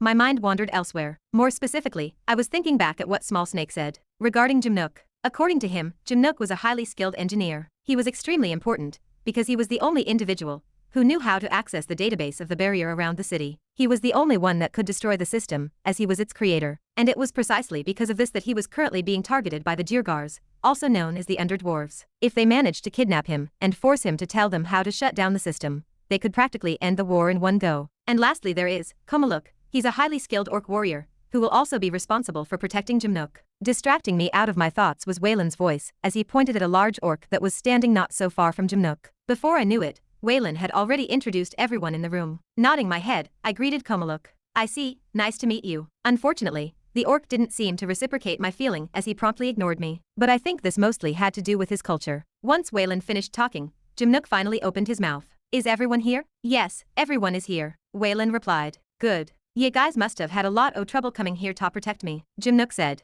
I be nae an unreasonable person. Once THA mission be over, I will hand out additional rewards for ya. The eyes of the individuals in the room lit up. Although they were granted a lot of achievements points at the completion of the mission, an additional reward personally given by one of the top dwarven engineers was always enticing. I can probably ask him to get my chip fixed. My eyes lit up slightly. If what he said was true, I could have him deactivate the tracking system of the chip inside of my head. This was exactly what I wished for. The meeting was a short one. Apart from a few, the rest of the individuals moved back to their posts. I too did that. Good luck, Ren, Waylan said from the side. Looking back towards him, I calmly nodded back and scratched the side of my face. Thank you. I will do my best. Good. Wayland replied as he also scratched the side of his cheek. Upon seeing him scratch his cheek, I secretly sighed in relief. Looks like they are going through with my plans. This small gesture was a secret gesture that Wayland and I used. Prior to coming here, after analyzing the situation, I came up with a complex plan regarding the current situation. The plan was extremely risky, but the payoff was well worth the risk. After deliberating over it for a while, I shared it with Douglas and Wayland, who were initially against the idea. However, after my endless persuasions, they ended up agreeing to it. The scratch just now was Wayland telling me that there were no issues on his part. Chapter 324. Sitting on a wooden chair, I attentively scanned the room. My task was to protect Jimnook from any potential threats coming from Inferno, the monolith equivalent for the dwarves. They were an organization made up of duergars, which were also known as underdwarves. They held great infamy for being sneaky and cunning. Since Jimnook focused all of his time on engineering, he was quite weak. It was exactly because of this that he needed to be protected. The only noteworthy thing about him was his mana capacity, but that was just about the same as mine. Unlike us humans, dwarves were quite weak in combat, their short stat years being perfect evidence of it. They mainly relied on their artifacts, therefore, their ranks and other stats didn't really matter to them. At the lock, when they used to teach about dwarves, the professors would say, a dwarf without an artifact is as easy to kill as a G-ranked human. The statement wasn't wrong. I'd personally witnessed just how helpless they were without their artifacts during the war above. But that wasn't the only thing I saw. I'd also seen them with their artifacts, and what I saw truly shocked me. They were incredibly strong. Although humans could also use artifacts, dwarves were able to utilize them to the very extreme, drawing out latent potential. Because of their highly developed brains, unlike other races, they could use a lot of artifacts at the same time. Typically, it took a lot of concentration to use just one artifact. Controlling an artifact required the user to manipulate their mana in complex patterns to activate the artifact. The sheer sophistication of some dwarven artifacts could fry a human's brain. This was how it typically went. These limitations didn't apply to dwarves, who could use multiple artifacts at the same time. They were literally big brain people. Still, according to convention, that didn't change the fact Jimnook was weak. Given how important of an individual he was, it was only natural that he had so many people guarding him. Here, Douglas told me to give you this. Disrupting me out of my thoughts, Wayland flashed a mysterious grin before handing me an odd-looking red box. It looked quite out of place. What's this? I curiously asked, taking the box. The box felt light to the touch, and although it didn't look special, it had fine golden patterns sewn by the side of it. Open it up and find out. Okay. Wayland's mysterious attitude had piqued my interest. Just what was in the box that was making him grin like that? Key, clink. Finally opening the box, a subtle clicking sound rang out. This. Upon opening the box, I let out a strange voice. Turning my head to face Wayland, he flashed me a slightly envious look. Although I don't know what you did to make Douglas favor you so much, all I can say is that even I would have had difficulty getting that in my younger days. Leaning back on the chair, Wayland brushed his hair to the side. Go on. Take it before we no longer have time. You shouldn't worry too much for now. Ah, yes. Staring at the contents of the red box, I had no words to say. That was because inside it was a small, circular black pill. The pill's intoxicating fragrance invaded my nostrils, and the mana within my body jumped up wildly. I couldn't hold back a smile. I was in euphoria. Wiping off my smug grin, I glanced at the pill once more to make sure I wasn't seeing things. Item: Probulin. Type: medicine pill. Ingredients: blood ginseng, ash herb, and queen's coriander. Effect: upon mixing the 3 ingredients together, a potent pill is created. Disclaimer: the pill can only be taken once per year. Property: the medicinal properties of the medicine are too strong to be consumed often. Staring at the pill's description, I still could not find any words to say. I was honestly speechless. That was because this pill in front of me was extremely rare. Not only would it help me break through to C rank, but it also had other benefits such as improving my concentration and mana recovery. Without a doubt, this was a precious treasure. There's a room at the back you can use to break through. Wayland patted my shoulder and pointed towards a certain room in the distance. I'm counting on you, so better hurry up. I understand. Standing up, I gratefully looked at Wayland. Wayland waved it off and sat back down, and lowered his head slightly. Bah, there's no need to thank me. In fact, I should probably thank you. Still, it would be impolite of me to just take it without expressing a little bit of gratitude. You're way too polite for someone your age. If only my daughter could be just a tiny bit as polite as you. Smiling slightly, I didn't say anything, knowing just how doting he was to his daughter.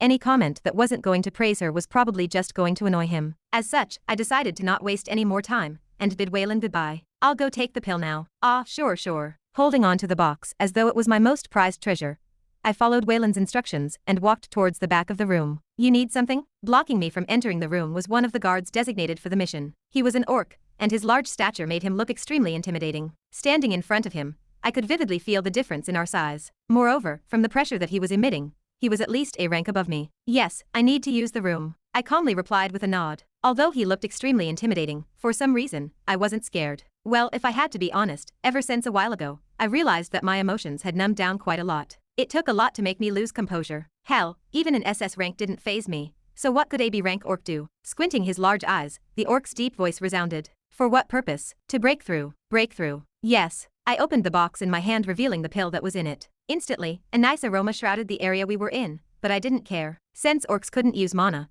I wasn't worried about the guard coveting the pill in my hands. And my thoughts were true as the orc had a disinterested look on his face. Frowning, the orc contemplated for a moment, turning his head to face Waylan, who was sitting not so far away from where he was stationed. Only upon seeing him give the heads up did the guard finally relax and take a step to the side. Understood. You may enter. Thank you. Boom. But just as I was about to enter, the whole place started to shake as a terrifying explosion sounded from above. Looking up, my brows furrowed for a second. It looks like the third wave has begun. I hope the others are all right. Since they refused to follow me on this mission, I did not know how they were faring. Although they were all capable, I really hoped nothing bad happened to them. After all, the third wave was going to be even more troublesome than the previous two waves. This wave was where the real war started. From here on, the real heavy hitters would finally make their move unlike before. This was why I was particularly worried about the others' safety. But I also knew that it was their choice and I had to respect it. Click, clank, closing the door behind me. I looked around myself to survey the room. Although the place was not quite big, it was sufficiently large enough for my use. The interior of the room was rather plain. Other than a gray mat in the middle of the room, there were no other decorations. A meditating room true to its name. I was lucky to have found a good place to break through. I sure as hell wouldn't be comfortable breaking through to C rank with orcs staring down at me. Sitting crossed-legged on the mat, I carefully placed the box in front of me. Been a while since I ingested something like this. Granted, a lot of time had passed ever since I took something like this. I shouldn't suffer any side effects from eating the pill. Alright, let's get this over with. Opening the box, my eyes instantly locked onto the small pill resting in the middle. A thin yellow glow shrouded the pill, giving it a faint, mysterious appearance. Other than that, a fragrant smell invaded the room, and the mana inside of my body trembled in excitement. Extending a hand to grab the pill, I felt a slight chill run through my body the moment my fingertips brushed its surface. Locking my brows tightly, I stuffed the pill in my mouth. Gulp. The instant I swallowed the pill, it transformed into a somewhat gentle and calm energy that swiftly entered all of the energy paths inside of my body. My body started to tremble noticeably. Unlike my previous experiences, I suffered no pain this time as everything flowed smoothly. Glancing at my arms, I could vividly feel my strength surging with each and every second. Closing my eyes, I continued to process the medicine inside of my body. It wasn't long before a bright light shot out of my body, and I felt an unfamiliar, refreshing strength fill every single pore. Ah, I missed this feeling. VOOM. Like a pulsating heart, the glow around my body rhythmically increased. Slowly, it became even more radiant. Before I knew it, the whole glow enveloped the room. Leviathan building, lock. He's so fast. Sitting inside of his room, staring at the red book in front of him, Kevin's face was filled with various emotions. He's already C rank. Because he could now see what Ren was doing, Kevin was able to tell that Ren had just broken through to C rank, a rank above him. It had to be noted that Ren used to be one rank weaker than him back when they trained together. For him to suddenly surpass Kevin made the latter feel a flame ignite inside of him. Like, I'll let you surpass me. Though others did not know this, Kevin was extremely competitive. He wasn't someone that liked to lose. For Ren to surpass him in strength, Kevin felt his body itching to train. Before that, turning his attention back towards the book, Kevin frowned. That was because a particular person caught his interest. It was the other human, the one that handed him the pill. He said his name was Oliver. Kevin had a feeling that the person was extremely important. He still couldn't quite figure out who he was though. All he knew was that his name was Oliver. He didn't know his last name yet. After a while, closing the book down, Kevin let out a sigh and put it back on the shelf. I should probably stop looking at it for now. Every time Kevin looked at the book, he felt like a stalker. Although he was glad that his friend was fine, at the end of the day, what he did was nothing short of stalking. As such, he decided to stop reading the book all the time. Perhaps once a month would do, just to check how Ren was doing. On another note, another reason why he decided to stop reading the book was because he finally understood what he had to do. He was still going to join the Union. If Ren was ever going to come back, Kevin was prepared to help him out. After all, he did have a huge bounty on his head. If he got into a high enough position, he would be able to lend Ren a hand. It's still not enough though. Kevin took out his phone and scrolled through his contact list. After thinking for a while, Kevin realized that if he truly wanted to help Ren out, he needed allies. He thought about asking Emma, but she was too preoccupied with her uncle's problem to be able to help him at all. There was also Jin, but well, he hated Ren, so Kevin couldn't really ask him for help. Regarding Donna and Monica, they were too closely tied to the Union. Kevin didn't know just how loyal they were to them. He didn't want to risk exposing Ren. He needed someone who had power, strong authority, and was trustworthy. As such, after a long time of contemplation, his finger paused on a certain contact.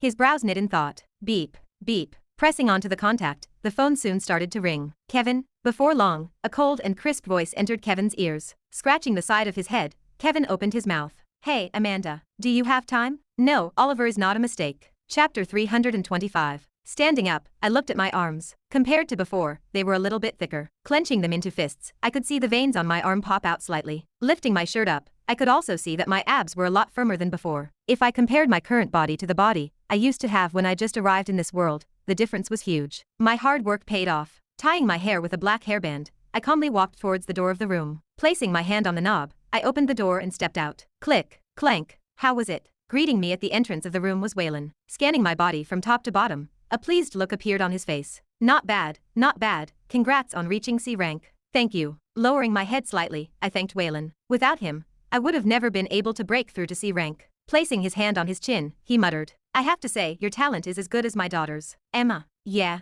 I see. I replied whilst trying to keep my face straight. As expected of a doting father, best for me to just agree to whatever he was saying. Say, what do you think about joining the Union once the war ends? But his next words caused my body to freeze for a split second. It was only for a short period of time, as I quickly regained my composure. Lifting my head up, I shook my head and apologized. Sorry, I might have to refuse the offer for now. I'm planning to join the Lock as a professor. That was a lie. Although I was indeed interested in joining the Lock as a professor, it wasn't feasible right now. Well, a few of the people that I wanted to recruit for my group would indeed come from the Lock, so it wouldn't be a terrible idea. But as I've said, that was well into the future. For now, I had to focus on something else. Like the current protection mission. That's a pity. Fortunately, Waylan did not insist and proceeded to sit back down. Interlocking his hands together, Waylan's face suddenly turned serious. About the plan that we agreed on with Douglas, I'm still a bit worried. Really? My brows slightly knit in surprise. I sort of expected this. Ever since I told him and Douglas about my plan regarding the protection mission, I had a feeling that they were still worried about something going wrong. It was understandable though. After all, it was quite a risky one. In order to increase the chances of this plan working, the three of us agreed to tell the least amount of people possible. Though the chances were small, there was the possibility of a spy being here,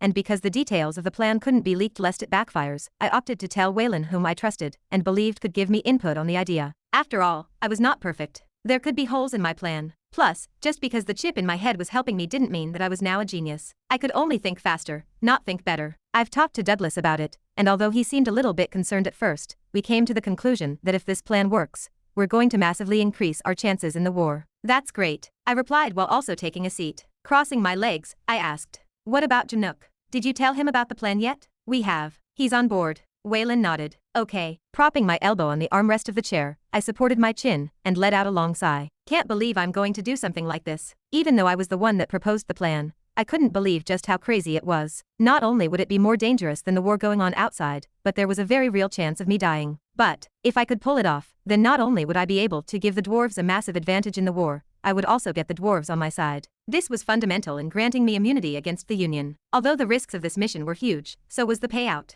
Ren. Disrupting me out of my thoughts was Waylan, who asked, I've been meaning to ask, but now that Douglas found your name, are you going to keep your real name on the achievements board? Ah, good point. Right, the only reason I put my name there was to have Douglas find out about my identity. Now that he knew, it would be better to change it. If you want, I can help you change it. Waylan offered before taking out a small device from his dimensional space. He then turned to face me. Have you thought of a name yet? Name. Furrowing my brows, I started to ponder. What nickname should I use? Should I go for something overly dramatic, or simple? I asked such questions inside of my mind as I tried to think of a good nickname for myself. After musing for a couple of minutes, lifting my head, I responded with a slight grin. Let's go with Ceruleum. Raising his brow, Waylan curiously asked. Ceruleum? That sounds familiar. Wait, isn't that blue or something in Latin? Yeah. Waylan scratched the side of his face before suddenly pointing at my eyes. I take it that you chose blue due to your eyes? You're right. It was a simple nickname. After thinking about it for a while, all the nicknames that I came up with were a bit too cringy. As such, I just decided to go simple. Blue, for the color of my eyes. The reason I chose to have it in Latin was because plain blue was just boring. Had to have at least this much. I've long let go of my dark days. As if he could read my thoughts, Waylan wryly smiled. All right, as long as you're satisfied with it. Shaking his head, he proceeded to change my name on the achievement board. As he was changing my name, lifting his head, he cautiously looked around the room. After making sure that no one was listening, he lowered his voice and whispered. Back to the previous topic. How ready are you? Don't worry, there are no problems on my end. That's good. Waylan sighed in relief. From how he kept asking me the same question, it was evident just how worried he was about the plan. But it was understandable, as failure was not an option. I won't bet on my life without making ample preparations, that I can assure you. I reassured. As I've said before, the upcoming operation was going to be extremely dangerous. Any mistakes and I wouldn't know how I died. There was no way I was going to go there without making ample preparations. All right, take this. Extending his hand, Waylan passed me a small ring. What is this? I curiously asked as I took the ring from Waylan. Looking at it from the top of my palm, it looked like a plain old ring. Leaning back onto his seat in a comfortable manner, Waylan replied, inside of it are the things that you previously requested. Clenching the hand holding onto the ring, I nodded my head and put the ring away. That's good. Northern Tower. A chilly wind blew past, lifting a couple of fallen leaves into the air as an icy killing intent enveloped the surroundings. Boom, boom. Terrifying explosions rang in the sky. What followed after were numerous thunder-like blasts and energy ripples that spread throughout the whole battlefield. The energy contained within each explosion was so strong that the aftershocks of every impact would even affect those far away. Clank. Hein defended against the attack of a demon amidst the chaotic battle. Sparks immediately shot out at their exchange. Apart from that specific demon, none came his way, and that was because, bang, haik, a blast of energy ferociously smashed against the chest of a nearby demon, sending it flying away. Ayo, ayo, ayo. What followed after were the cries of 3 wolves as they jumped towards the demon and chewed him out. Thanks. Ava thanked Leopold, who was next to her.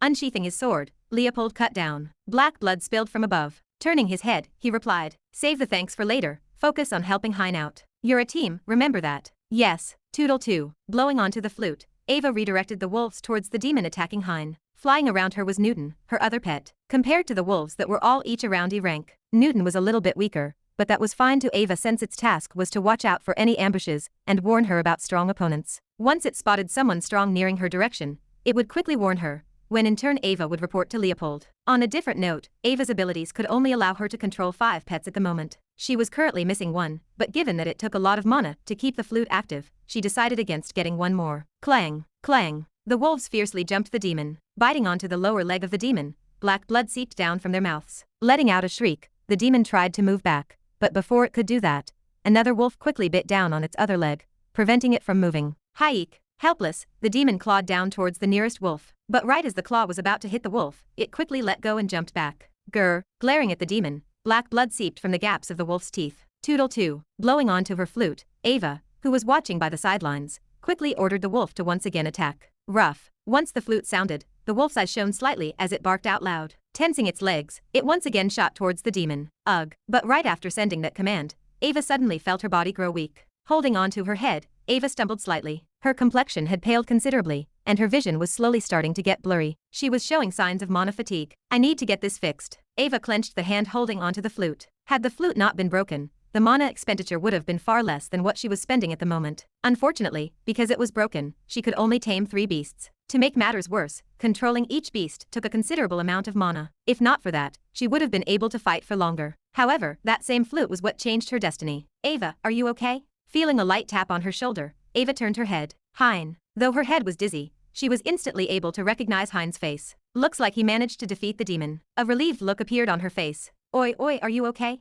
Supporting Ava, Hein looked at her pale complexion. Frowning, he looked at his wrist. More specifically, at a small bracelet. Shaking his head, he turned towards Leopold. Leopold, do you have any mana recovery potions on you? Bang. Blowing the head of a demon, Leopold turned to look at Hein. Upon seeing Ava's complexion, he immediately checked his ring. However, he too shook his head and replied, I've also run out. Looks like it is time for us to retreat. Understood. Turning his attention back to Ava, Hein supported her by the arm and helped her walk back into the tower. Because this was where the real fight started, the radius of the line that protected the tower increased considerably. It was also because of this that they were quite far from the tower despite being in the second line of defense.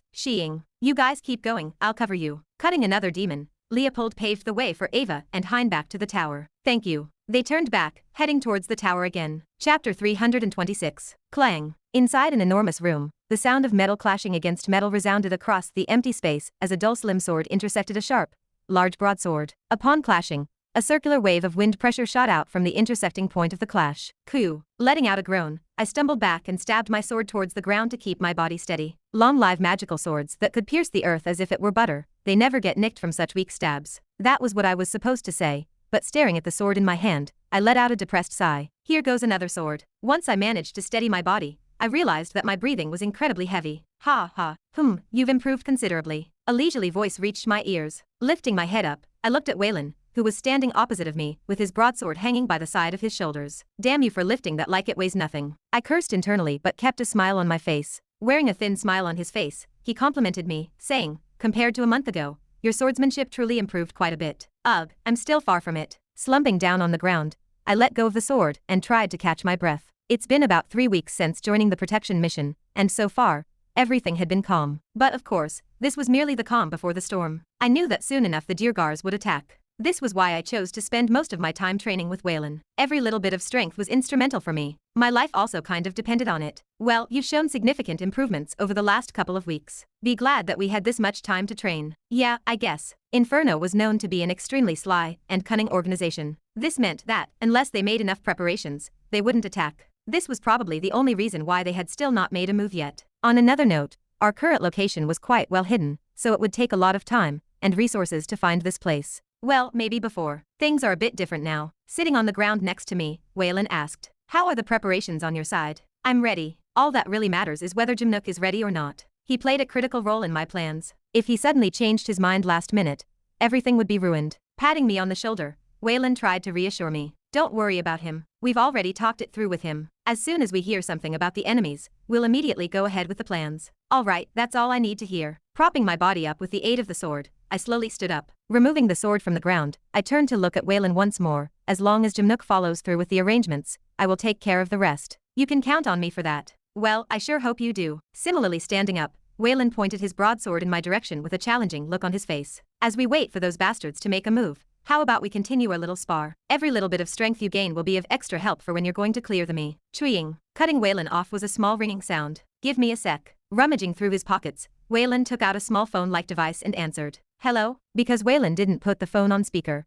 I wasn't able to hear what the other individual on the phone was saying, but judging from Waylan's facial expression, I knew that it had to do with the upcoming mission. His face steadily grew grimmer as he listened to the call. "All right, understood, we'll be there soon." Hanging up the call, Waylan put his broadsword away and turned to face me. An unprecedented look of solemn determination clouded his face. "All right, Ren, it's time for us to move. The information about the hideout has been leaked." "Understood." Putting my sword away, I followed Waylan back into the hideout. Talk about timing. Right as we finished talking about the situation, the duergars suddenly decided to attack. Wasn't coincidental though. Ashton City. The outline of a cafe appeared in Kevin's vision. From the outside, the place looked like any regular cafe. Scribbled on a small blackboard standing outside of the cafe was a list of drinks and dishes. The clear glass walls made it possible to see through the cafe from the outside, and the plants and vegetation lining the place perfectly completed the structure, which was in part made of wood. It had a nice ambience. Its vibe and general atmosphere alone should have made it a popular spot. Yet, things were different today. Looking around, Kevin found the place to be quite deserted. Amanda must have cleared up the place beforehand, as expected of someone with as much power as her. With a single call, she could clear up an area.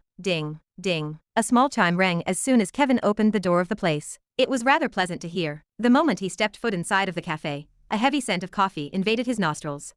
Because there was no one inside of the place, it took little to no time for Kevin to spot Amanda. Sitting in the corner of the room, next to the glass window, the gentle glow of the sun enveloped her perfect figure, enhancing her features. Compared to when he had last seen her, Amanda looked a lot more beautiful. However, that wasn't the only change. She also looked a lot more mature compared to when he had last seen her. Gone was her cold looks, and what replaced it was a calm one that looked as though it would remain unfazed even in the harshest of situations. She truly had the aura of a leader. Over here, similarly spotting Kevin, seated at the back of the cafe, Amanda raised her hand. Smiling, Kevin walked up to her and sat down. "To think that it took over 2 weeks to schedule an appointment with you. Just how busy are you? Do you want anything?" Smiling slightly, Amanda passed the menu to Kevin. Taking the menu, Kevin slowly went through the list of things. Whilst he looked through the menu, Amanda put both hands on the table and went straight to the point. "Kevin, why did you ask to meet me?"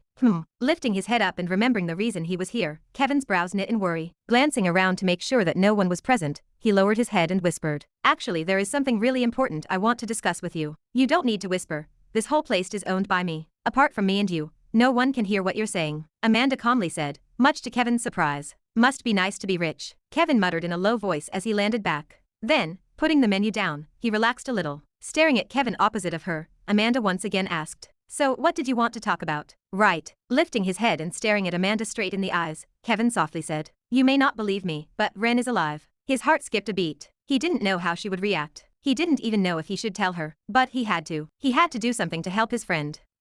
Bracing himself, Kevin waited for Amanda's reply. However, as soon as his words faded from the atmosphere, Kevin was met with an awkward silence. Seeing that Amanda's expression had not changed, Kevin thought that she didn't hear correctly. Maybe the shock was too great? He decided to repeat his sentence, for Amanda's sake. "Ren is Ally." "I know." Amanda cut him off. Crossing his arms together, Kevin repeatedly nodded his head. "I know that it must be tough for you to swallow this piece of, What?" Kevin stood up in shock and looked at Amanda, who was still quietly sitting in the seat opposite to him. You knew? Yes. Amanda nodded her head. I've known for about 4 months now. What? Slumping back on his seat, Kevin absent-mindedly looked at Amanda. You knew? He couldn't even muster the energy to say anything else. Amanda literally blew the wind out of his sails. But how is that possible? Amanda doesn't have the book or any similar means. It was then that it finally hit him. Was it right after he escaped the monolith? According to what Ren said back on the book, once he escaped the monolith, he was chased out of the human domain. This meant that during the brief time he escaped, he had met up with Amanda. Staring at Kevin's deflated face,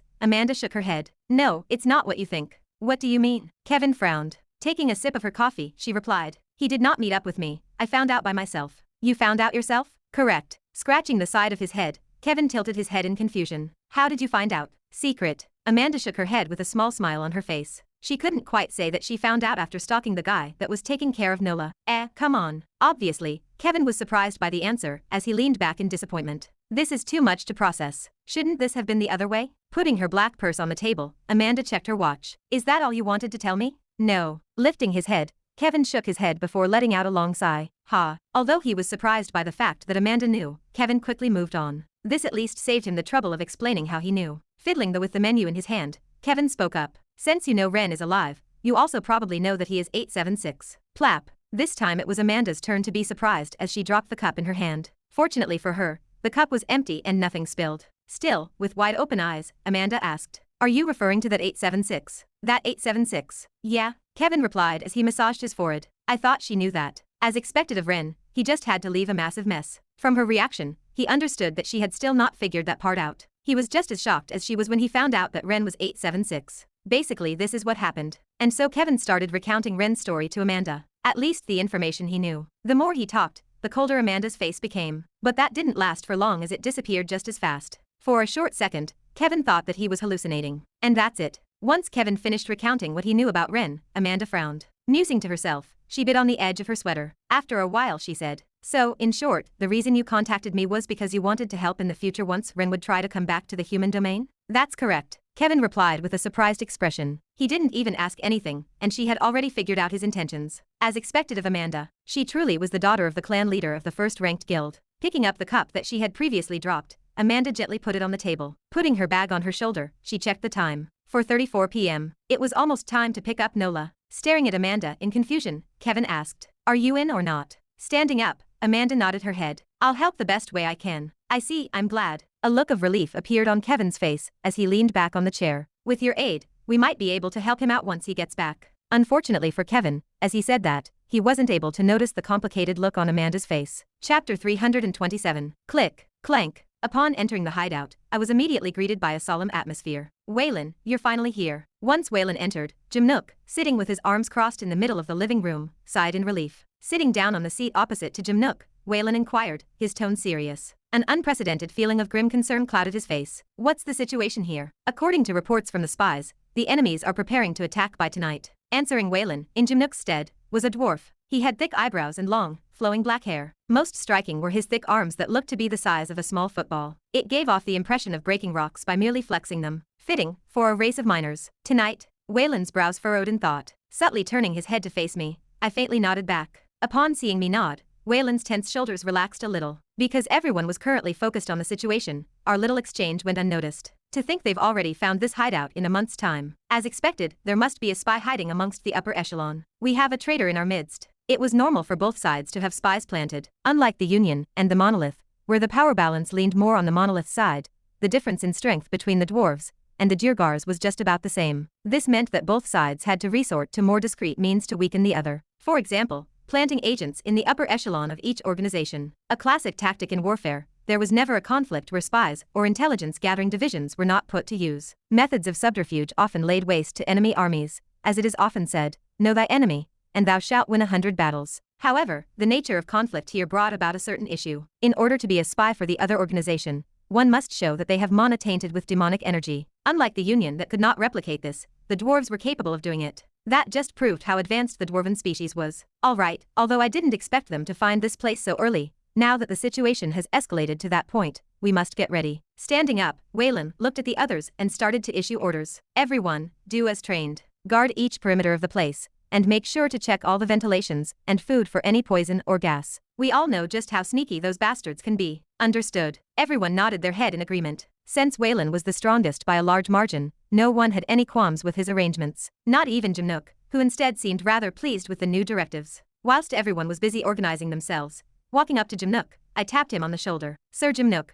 I would like to have a word with you in private. Raising his brow, Jimnook tilted his head to the side. Human, what is it? Fidgeting my fingers, I replied in a quiet tone. Well, you see, I'd ideally prefer to discuss this in private, rather than in the open. Why? Wariness flashed in Jimnook's eyes. Looking around the room, towards the other guard in his post, Jimnook stared back at me. If you have anything to say to me, say it here. Scratching the side of my neck, I smiled wryly. Well, you see, I can't really say it out here since it's something I can only ask you in a more comfortable setting. The matter regarding the chip in my head was a sensitive topic. The fewer people that knew, the better. Unfortunately for me, my vague words were irritating Jimnook. He started to raise his voice. What is it? Spit it out already. Glancing around the room, I lowered my voice slightly. You see, I have something stuck inside of my head, and I'd like to have it looked at. I've heard that you are one of the best engineers that have ever lived. So I wanted to ask you for advice. The moment I said the words, one of the best engineers, a flattering look appeared on Jimnook's face. Hee, well, there's no need to exaggerate like that. No, I'm not exaggerating. I have to give credit where credit is due. I really was serious with my words.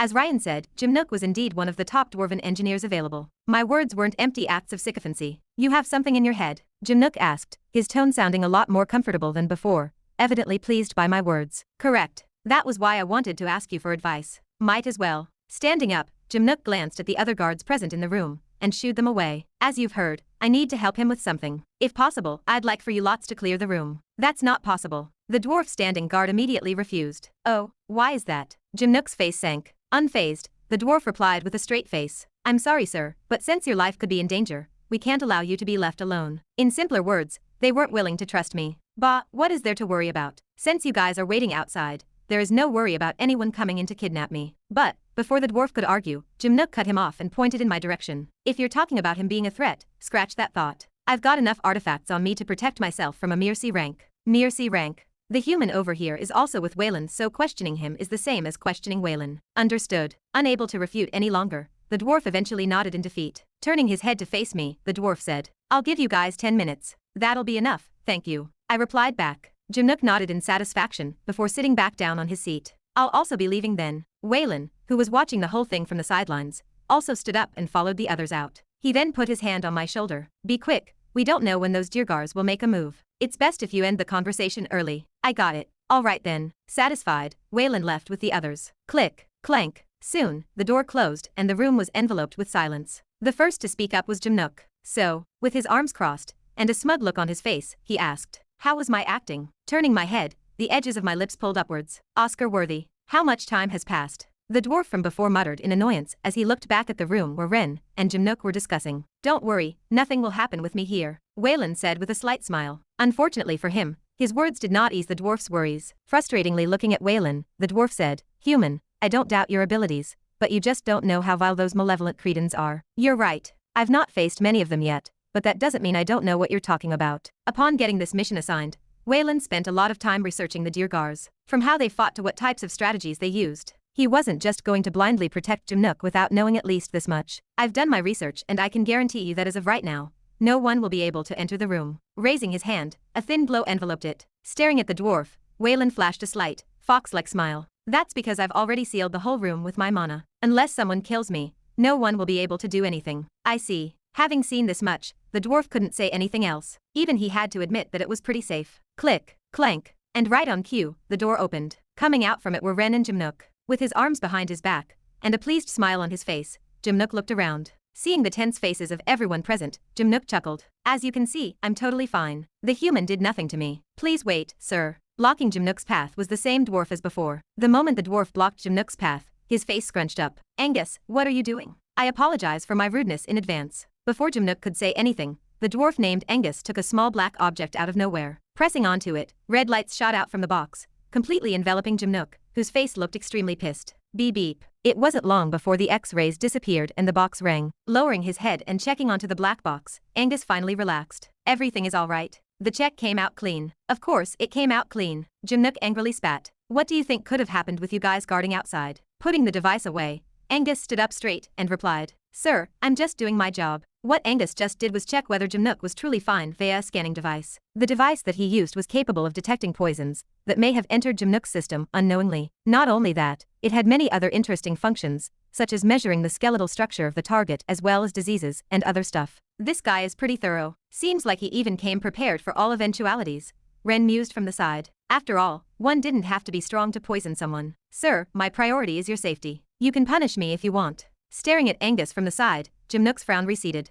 After a while, letting out a sigh, he helplessly waved his hand. Sigh, forget about it. I know that you're doing this for my own safety. Just as things were calming down, Jimnook glared at Angus and raised his voice. But that doesn't mean I'm not pissed. If something like this happens again, be prepared to face the consequences. Now, Jimnook. There's no need for that. Stepping in between Jimnook and Angus, Waylan tried to de-escalate the situation. Just let it go for now. He's merely doing his job. There is no need to be so harsh on him. Humph. Jimnook turned his head away and crossed his arms. Helpless, Waylan patted him on the shoulder. Anyway, it's time for dinner. Let's go eat. Dinner? All right. Behaving like an appeased child. Once Waylan stepped in, the whole situation calmed down as Jimnook's mood shifted at the mention of dinner. That's good, I'll follow you soon. Winking at Angus, Waylan urged him to follow Jimnook to the dining hall. I owe you one, human. Throwing Waylan a grateful look, Angus brought Jimnook to the dining hall. Thanks to Waylan, Jimnook was no longer angry, and this did not give him a hard time. I'm glad that's sorted. Waylan wiped his forehead. Then, turning his head, he proceeded to walk in Ren's direction. How was it? Has he managed to solve the problem that you had? Turning around,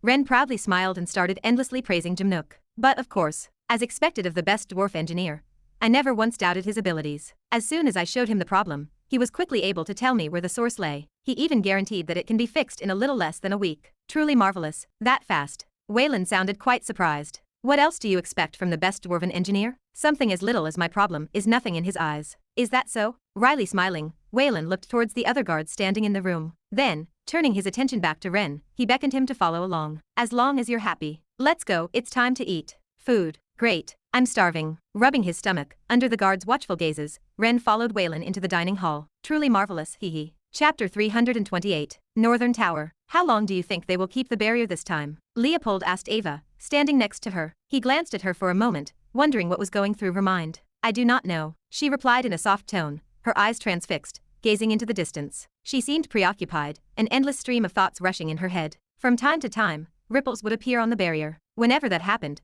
waves would form around it, enveloping the mountain. Ever since a week ago, the situation was getting more and more out of hand. The attacks of the demons were more ruthless and relentless than ever before. The lower-ranked demons even threw themselves at the barrier, turning into a mush of blood and gore. It was honestly gruesome. If not for the barrier that had been activated, things would have been extremely dire for everyone. Are you going somewhere? Hein asked from the side. Lifting her head and looking at Hein, Ava nodded. Yeah. Where are you going? To fix this. Ava lifted her hand. In the middle of her palm lay a pale green flute. You are fixing that? Yeah. It became apparent to her from the last fight that the flute had some serious flaws. If she did not fix it, once the barrier stopped functioning, she would be in big trouble. Great, I am coming with you. I have got to fix my shield too. He raised his shield, showing it to Ava. Oh, wow. You fought with that? She was surprised to see it. The state of the shield was quite bad. Not only was it filled with cracks, but it was also marked with numerous indentations. In its current state, Ava would not be surprised if it would break at a simple touch. It made her wonder if buying a new one would be better. Putting the shield away into his dimensional space, Hein looked towards the barrier in the distance. Yeah. I need to get it fixed before the barrier goes down. You guys planning on going to the utility center? Disrupting their conversation was a familiar, tired voice. Wah. If so, I am coming too. Yawning, Leopold walked over to them and flashed his gun. I have run out of bullets. I am starving. Sitting on a round table, Jimnook, alongside Waylan, and a few other individuals, stared at the beautiful dishes presented in front of them. It looked sumptuous, to say the least. Meanwhile, Ren remained standing. He kept his back straight and stared intently at the food on the table. Shall we get straight to eating? Pulling his sleeves up, Jimnook eagerly looked at the food in front of him. His eyes shone brightly. Picking up the silverware beside him, Jimnook prepared to dig into the food. Please wait, sir. But just as he was about to eat, he was once again stopped by Angus, one of the dwarven guards assigned to him, and the one that had previously checked up on him. The interruption obviously did not sit well with Jimnook. What is it this time? The constant meddling was starting to get to him. Lowering his head, Angus apologized. But even as he did, he chose not to stop in his task. I apologize, but we have to do our regular check. Be quick. Putting the silverware down, Jimnook grumpily leaned back on his chair. He was obviously not pleased with being stopped from eating, but since that was something he had gone through for over a month, it had become a mild annoyance by then. Already used to Jimnook's behavior, Angus did not mind it and proceeded to take out the same device from before. Tapping on the device, a red glow soon enveloped the whole table. The device not only checked if the food had poison, but it also confirmed whether the tableware and glasses were hygienic and safe. After all, food was not the only means to poison someone. Ding, ding. It was not long before the results came out. Once everything came out clean, Angus finally took a step back. Looks like there is no poison in the food. Thank you for waiting, sir. Tisk. Clicking his tongue, Jimnook picked the tableware and finally started to eat. Putting his fork on a large piece of meat, Jimnook devoured it in a single bite, lacking any reserve. Chewing on the food, he looked at Waylan and loudly asked, almost spitting saliva and pieces of meat everywhere. How is the situation going upstairs? Cleaning his mouth with a napkin, Waylan inquired. Upstairs? Do you mean the war? Yeah, that. Jimnook waved dismissively. Since he was the only one who knew the code that granted access to the defensive system's main database,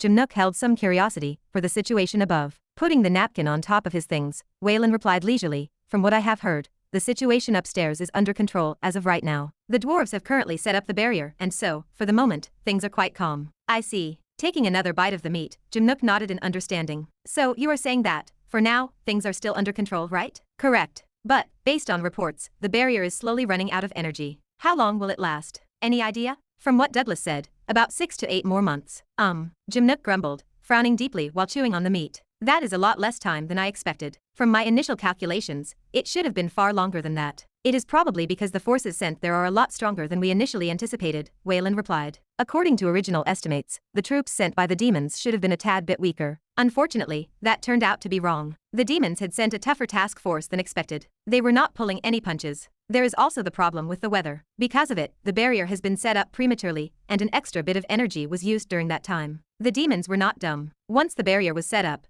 they instantly attacked it with all their might in hopes of consuming its energy. It was exactly because of that attack the barrier got disrupted, making it consume more energy to stabilize. Thus, it would last a lot less than originally intended. If things kept going that way, there was a very real possibility of losing the war. Taking another bite of the meat, Jimnook muttered in a gloomy tone, this is quite troublesome. A solemn, tense atmosphere shrouded the room as each individual present could not help but frown at the turn of events. For the next couple of minutes, no one spoke a word. Everyone just silently ate. This lasted till Jimnook finally broke the silence by putting his cutlery down and burping out loud.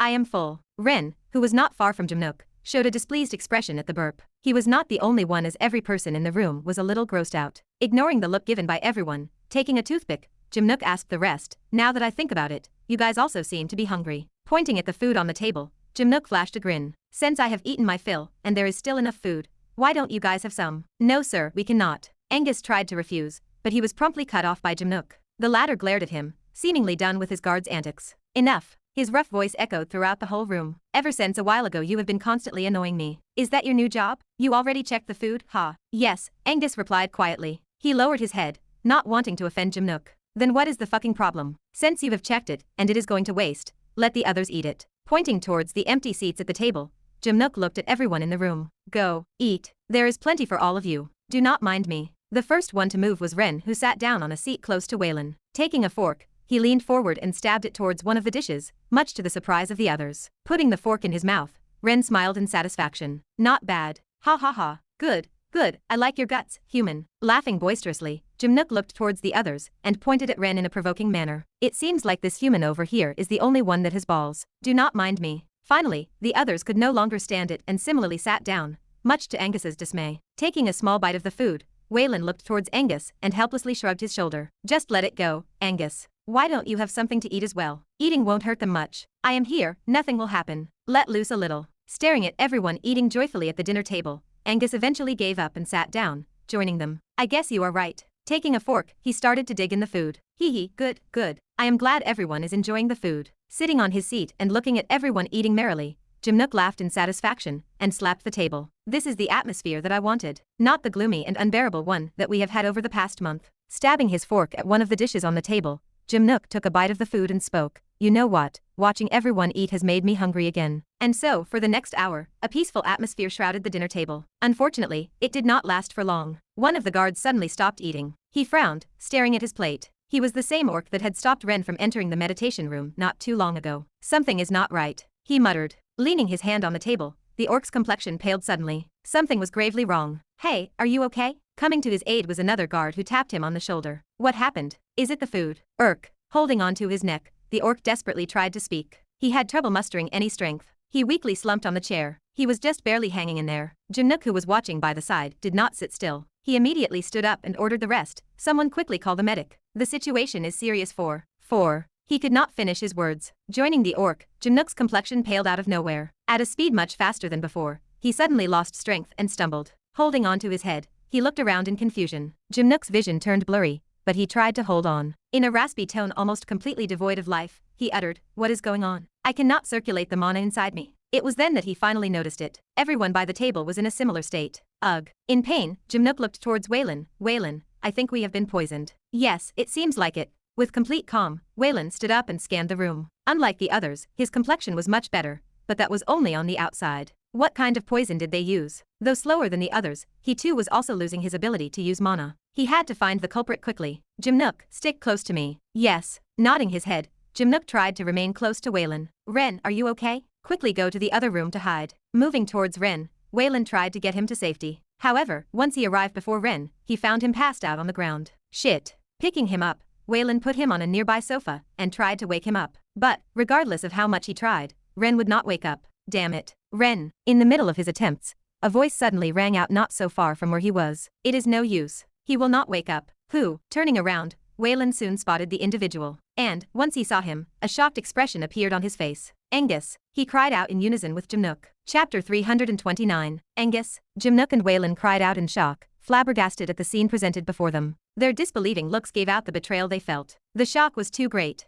Surprised. Smirking, Angus looked at them from a safe distance. Bang. Before Waylan could do anything, the door of the hideout shot wide open, and several blue-skinned dwarves emerged out of nowhere. "Angus." In a tone full of anger, Waylan waved his hand and formed a small barrier around the few individuals who could not defend themselves. Even though he was alarmed by the sudden turn of events, he managed to keep calm. "Don't panic. As long as I'm here, you will all be safe. Stay calm. There will be backup." At that point, Waylan was unsure if he was saying it to the rest or himself. His words felt empty to himself. He did not think that his chances of survival were high. Not only was he surrounded by a hit squad of duergars, but the poison in his body had also begun to act fast. He wasn't sure, but it might have been due to his movements and casting. Although it wasn't anything serious, it rapidly drained his mana. Being without mana in this situation was tantamount to suicide. "It's no use. I've sealed all forms of communication. Your backup call will go unanswered." A triumphant smirk emerged on Angus's face as he moved next to a couple of duergars. They each held large gun-like devices. "You damn traitor." Cursing out loud, Waylan glared at Angus. "To think that you were a spy. I'll have to be honest, you'd be the last person I'd suspect." Spitting at Angus, Waylan was incensed.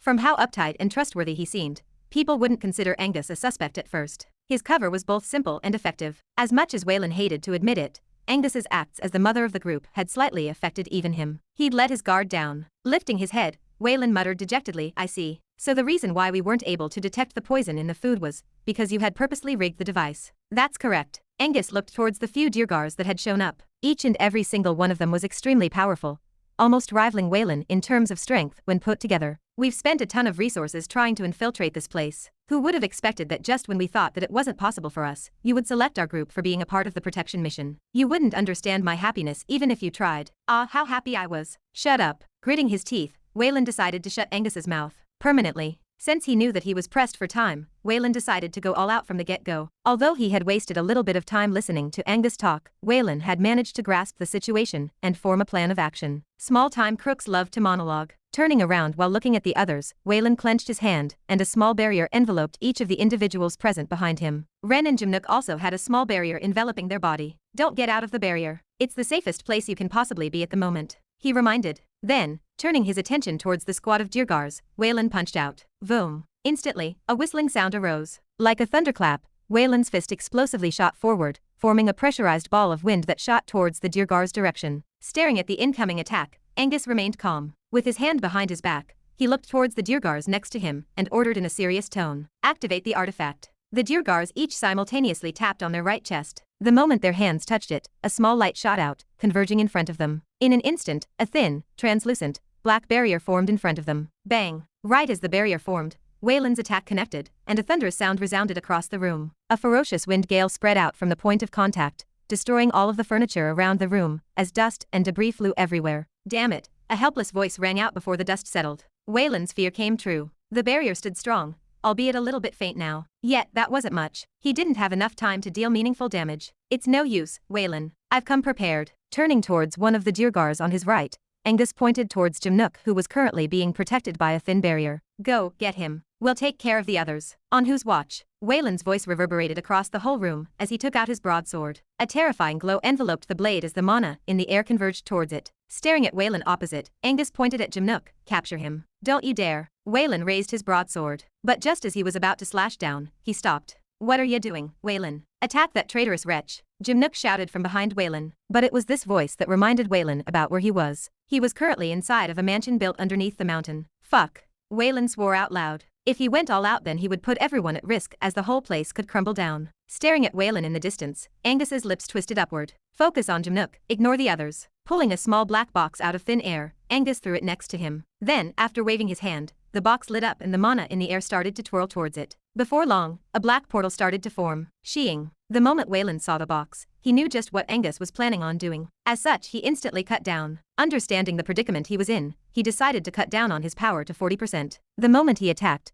the mana in the air condensed onto the top of his sword, and a terrifying white slash formed, headed towards the duergars that were trying to get to Jimnook. But just like before, the duergars at the back tapped on their chest and formed a barrier. Bang! The moment Wayland's attack met with the barrier, the whole room shook. Crack, crack, crack. Large cracks formed on the ceiling of the room, and pieces of rocks fell towards the ground, narrowing Wayland's visibility. Swoosh! Emerging from the cloud of debris were two duergars. They directly headed for Jimnook, who watched on with a frightened look. Hap! Stomping his foot on the ground, Wayland put his broadsword away and shot towards the nearest duergar. After thinking things through, he decided to let go of the sword and focus on close combat. The broadsword put him at a disadvantage in this kind of environment. The area was perilous and narrow. Boom! But the moment Wayland shot towards the duergar, as though the latter had been expecting him, the enemy stomped the ground. Thereafter, clenching his hand, black gas filled the area. You sneaky bastards! Covering his face with his arms, Wayland stopped breathing. Unfortunately, because it had happened all too abruptly, he was unable to completely stop himself from breathing in the gas. Instantly, Wayland's mana reserves took a nosedive, and his head started to spin. Thud! With a small thud, the duergar that had released the poison fell onto the ground. His body had completely dried up. He was dead. It was a suicide attack. To think that they're going as far as to kill themselves to make this successful. They are all mad. Wayland thought as he had one hand on his nose and the other holding onto the wall. Clang! The sound of metal striking something hard resounded. Turning around, Wayland realized that the other duergar was already upon Jimnook. The only thing separating the duergar and Jimnook was the thin barrier Wayland implemented to protect him. Oh no. Wayland's mana supply was already extremely low. He wasn't sure for how long he could keep holding the barrier. Wayland, I don't have any artifacts. I need help. Help! Wayland, banging onto the thin shield, Jimnook cried out for help. His face was white as paper, and his legs were trembling. I'm coming. Supporting his body, Wayland tried to move towards Jimnook. However, the enemy chose to give no respite. Before he could take a step, another duergar quickly jumped in his direction. Crack! Arg! Before he knew it, the same black fog enveloped him. Fortunately, Wayland was prepared this time. He didn't inhale anything, but the black gas had completely shrouded him. Pressing his toes on the wooden floor, the flooring beneath him split apart,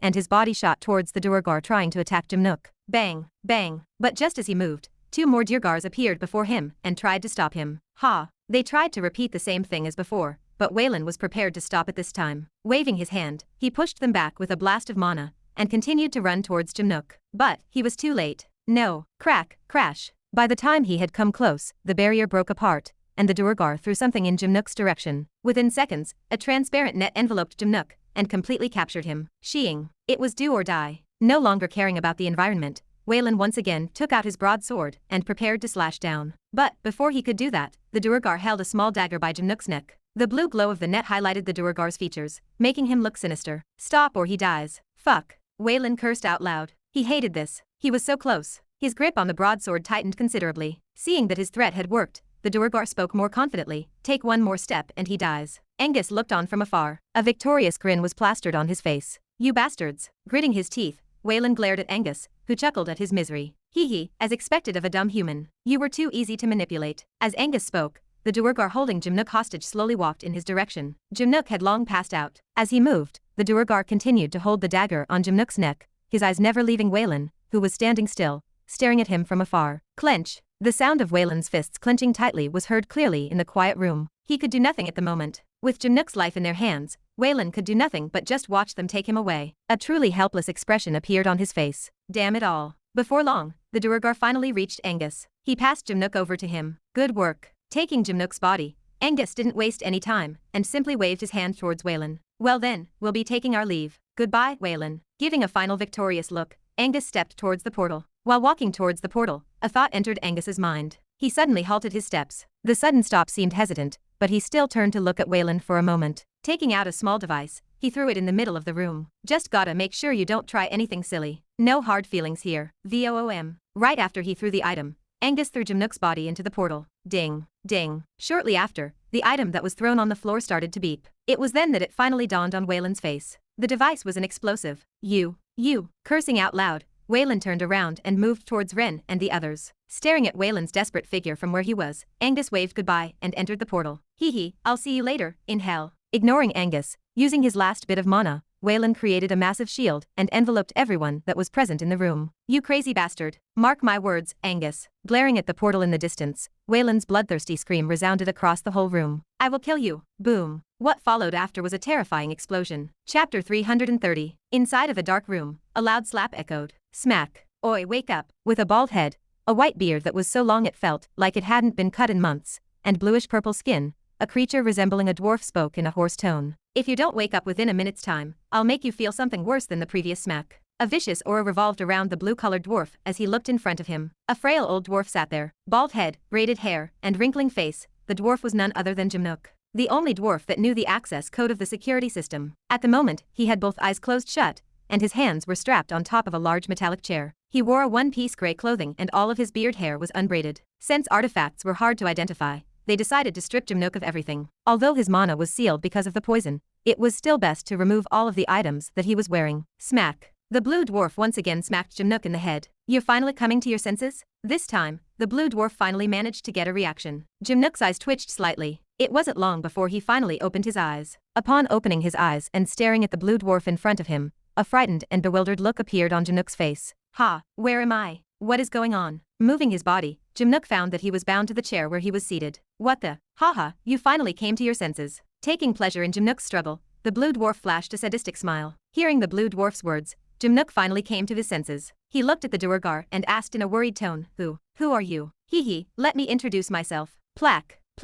Tapping onto something, the dark room was instantly lit up by bright white lights. Once the lights turned on, Jimnook was finally able to see his surroundings. But upon witnessing what was inside of the room, a look of horror flashed in his eyes. Because the whole room was one massive device connected to a helmet. You're insane. Bam. Smacking onto the metal armrest of the chair, the blue dwarf leaned closer. My name is Carl Kalam, and as you can probably tell, I am a duergar. Walking towards the back of the room, and taking the helmet, Carl flashed an evil smile. Although I'm not exactly famous among you dwarves, amongst us duergars, I'm extremely well known. Walking back towards Jimnook, he dangled the helmet in his face. If you want to die peacefully, tell us how we can access the main defensive systems. If you refuse to do so, spurt. A fountain of blood sprayed all over the room as Carl stabbed Jimnook in the thigh. Ha! But contrary to his expectations, in what should have been a pained and desperate scream, Carl was met with two cold, emotionless eyes. A chill ran down his spine. Without taking his eyes off of Carl, Jimnook took note of his injured thigh. Then, looking up and staring at Carl, he muttered in a voice completely lacking an ounce of fear, Is that all you've got? Pooey. Turning his head, Jimnook spat towards the right side of the room. Oh. Carl shook his head and shrugged off the cowardice in him. It looks like you still got some grit in you. Approaching Jimnook and grabbing him by the hair,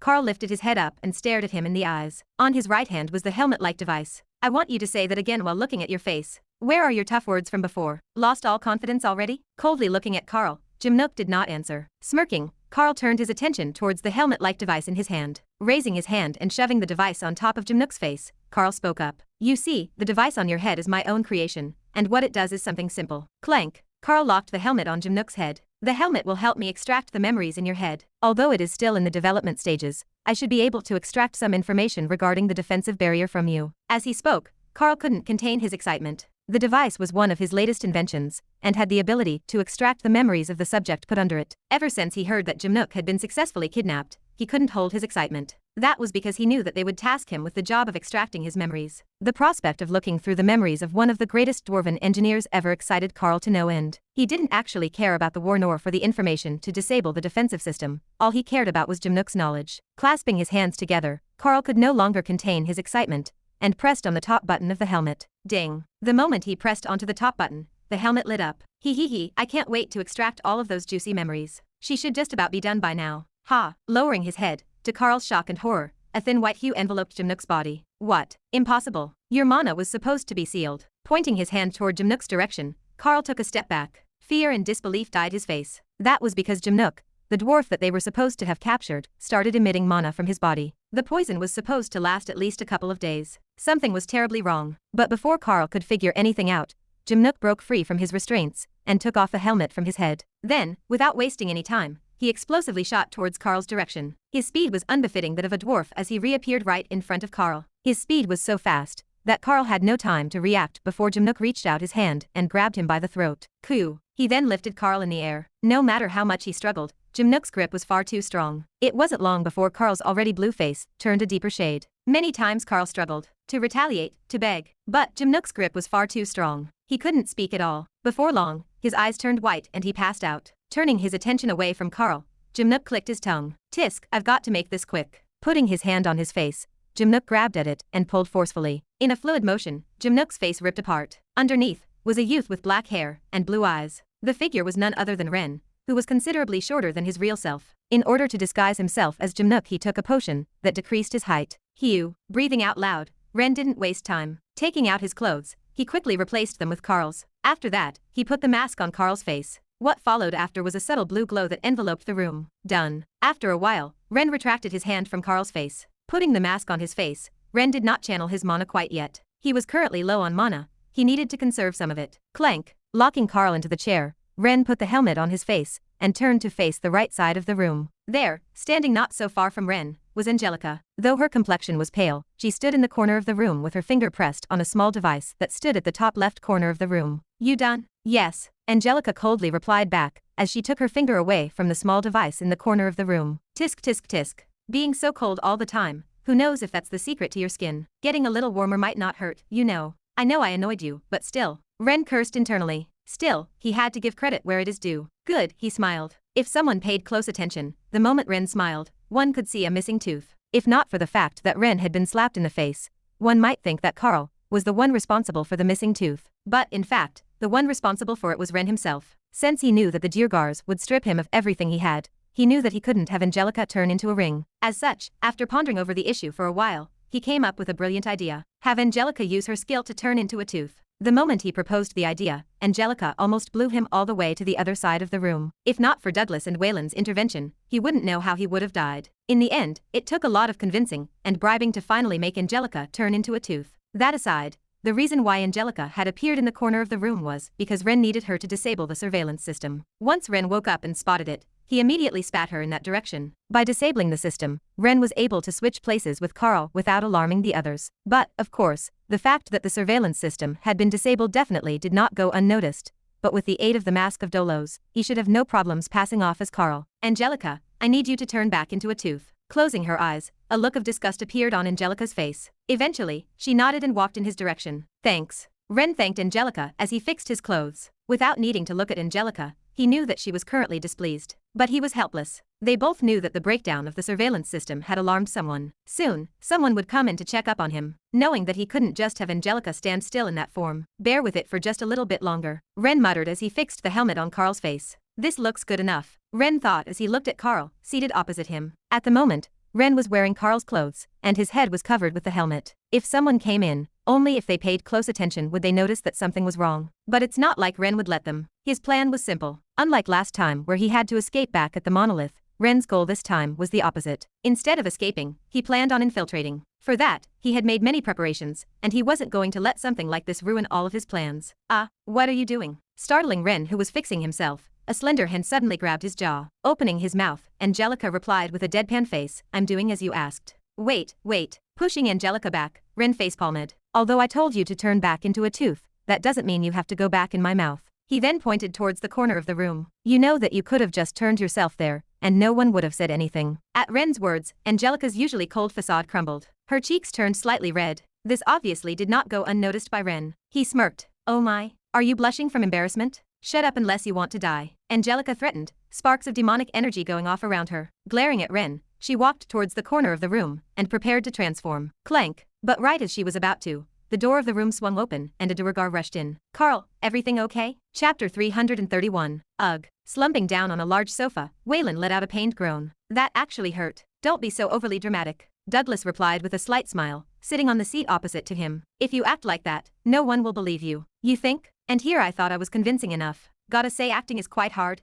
I really think that your acting was fine though. Douglas chuckled from the side. I swear that I will kill you. Your scream was so loud that even I could hear it. Stellar acting, Waylan, he added. Maybe I was just too into it. After all, you don't often get fun chances like this. Waylan smiled wryly. There was nothing funny about what happened. It was very risky, and even you could have died, Douglas chided. Giving Douglas a look, Waylan spat. As if from the very beginning, he had never been poisoned. In fact, everything went according to Ren's plan. Not once had he been in danger. It went so according to plan that Waylan actually felt a little afraid. Just how amazing was that kid's foresight? Does he even know how good he is? Nonetheless, Waylan was pleased. Lifting his head, he chuckled. Haha, those bastards will never think that everything that happened today was part of our plan, including the leak. Just remembering Angus's triumphant face made Waylan chuckle to no end. I wonder what kind of face those bastards would make once they realize it all. They'd been duped and had just invited in a calamity called Rendover. Listening to Waylan's words, Douglas kept a calm smile on his face. His friend was in a good mood, and it made him happy, especially when what Waylan said was true. They were indeed the ones that purposely leaked out the location of where Jimnook was staying. Not explicitly, but through the use of the spies sent by Inferno. Since Waylan was responsible for picking some of the people that were allowed to be selected in the protection mission,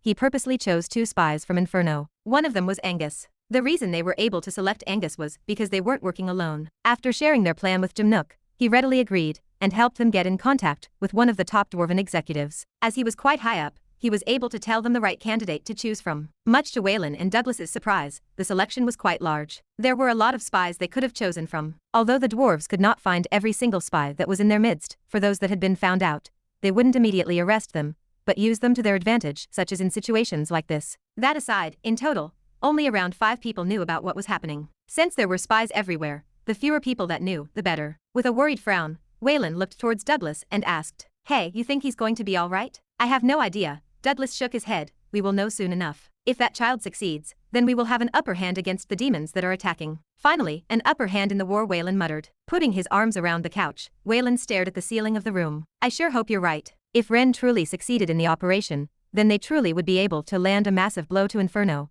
which in turn would make the dwarves owe them a massive favor. From the very beginning, their goal was to improve their relationship with the dwarves. If they succeeded in this mission, they would finally be able to go back home. In any case, we have already done everything that we could have done to help him. The rest is up to him." Stroking his beard, Douglas looked towards the door of the room. "That aside, we'll have more pressing matters to attend to." Bang, and right as his words faded, the door slammed open and an enraged dwarf walked in. Glaring at Douglas, he shouted, "Douglas, Master Carl, is everything okay?" Barging into the room was another blue-skinned dwarf. Upon entering the room, the duergar spotted Carl standing in the middle of the room. He seemed to be staring at a dwarf wearing a large helmet. Fiddling with the helmet in the dwarf's head, different colored lights flashed. Tick. A subtle ticking sound rang by the corner of the room, but this went unnoticed as the duergar's attention was on Carl. Turning his head, Carl glared at the dwarf that had just entered. "What are doing there standing in a daze? What the fuck are you doing and why have you disturbed me?" "I apologize." Carl's words caused the duergar to flinch. Standing still, and mustering all of his courage, the guard spoke up. "The surveillance system is not working, so I thought that something was wrong."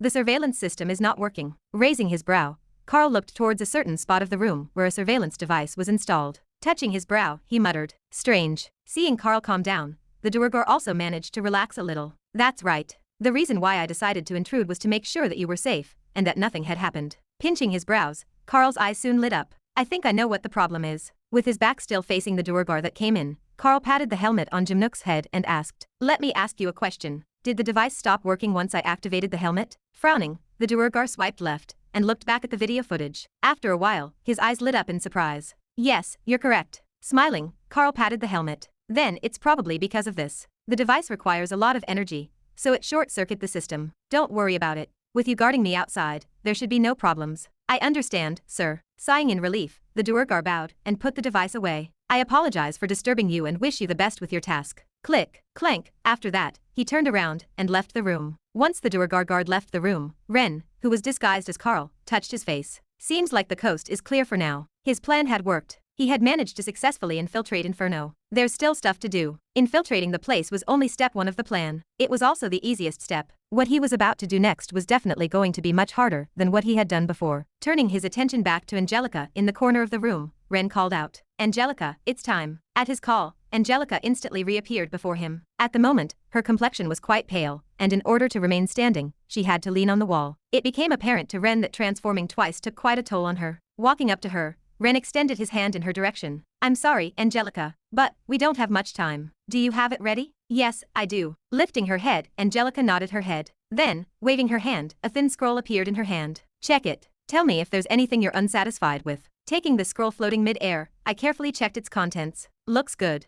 I nodded in satisfaction as I looked at what was written on the scroll. The contents were almost identical to that of the mana contract I signed with Angelica. However, the only difference was that the contract would only last for half a year as opposed to the mana contract, which was 5. As per the main mana contract, even if I want to harm you, I can't do anything to you. So, you don't have to worry about me trying to scam you. No, I understand. The contract in Ren's hands at the moment wasn't a mana contract, but in fact, a demon contract. In order to infiltrate the facility properly, after pondering over the issue for a long time, Ren decided to sign a contract with Angelica. By signing a contract with her, he was essentially going to turn into a villain, or contractee. His mana would become tainted with demonic energy, and his emotions would become more erratic. But this was a risk that Ren was willing to take. Once his mana became tainted, not only would it reduce the chances of him getting caught drastically, but it would also grant him a small power boost. Unfortunately, as he had not consumed any devil fruit, his boost wouldn't be anything impressive. He'd probably be at around C+.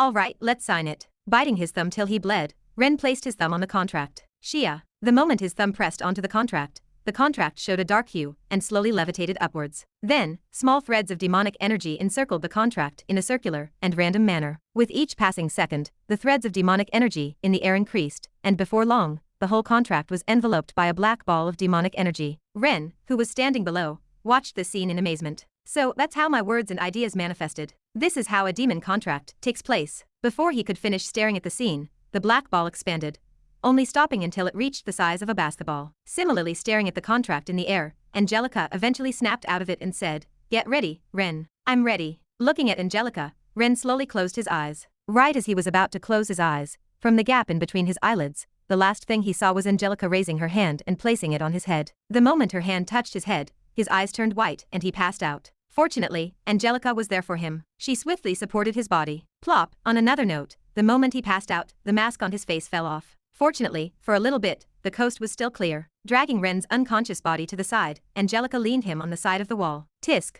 tisk, tisk. From time to time, his body would twitch as thin black threads of demonic energy seeped into his skin as though they were worms. Taking her eyes away from Ren, Angelica didn't turn herself back into a tooth. Not that she was interested in once again becoming one. Sitting opposite of Ren, with her legs crossed, Angelica closed her eyes and tried to recuperate her demonic energy. Chapter 332. Ba dump. Ba dump. The rhythmical pulsating sound of my heart beating resounded in my ears as my vision was enveloped in darkness. Apart from the sound of my heart, I could feel, smell, and see nothing. But this sensation did not last for long though. An uncomfortable energy dug into my muscles. I could feel it forcefully making its way through my body, tearing into me. I could feel the sinister and dark energy trying to change the structure of my body as it entered me. It wasn't pleasant. Many times, my body tried to reject it, but as though it was bound by something, the energy continued to claw its way in, and before I knew it, the sinister energy had completely settled, making itself a new home inside me. And it wasn't long before the energy reached all the way to my brain, and when it did, my head started to hurt like crazy. Several different flashbacks went through my head as the pain inside increased with each passing second. It felt as if the demonic energy was banging the sides of my head,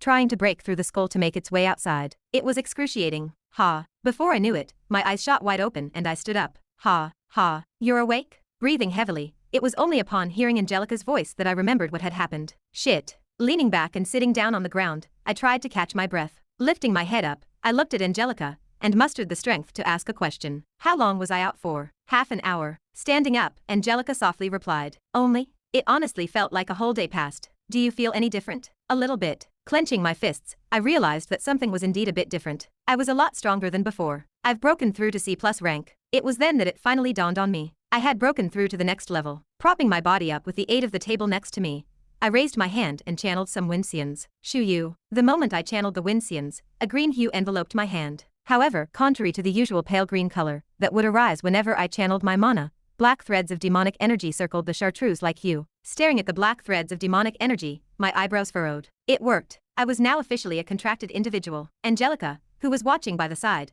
reminded, use as little mana as possible. I felt concerned by Angelica's words. Something about it nagged my mind as if I should pay attention to it. Turning my head to face her, I asked, why's that? Because the more you use your mana, the faster the demonic energy in your body will corrode your brain. That's problematic. Staring at the mask of Dolos in my hand, my brows knit even more tightly. Then I better finish this next part quickly. Putting the mask back on my face, I felt a familiar wiggling sensation, and my face soon morphed into that of Carl's appearance. Heading towards the door, I spoke inside of my head. Angelica, stay here. Knock anyone that enters this room out. Since everyone here was contracted to a demon, upon killing them they would immediately be alerted. I had no choice but to refrain from killing. At least for now. Understood. Good. Click. Clank. Opening the door of the room, I took a step outside. Greeting me at the entrance of the room was the same duergar from before. Carl, is there anything that I can help you with? Yes. I've managed to extract some information. I'd like to meet up with the elders. The guard's eyes instantly lit up in joy. Understood. I'll relay the information right now. Taking out a small communication device,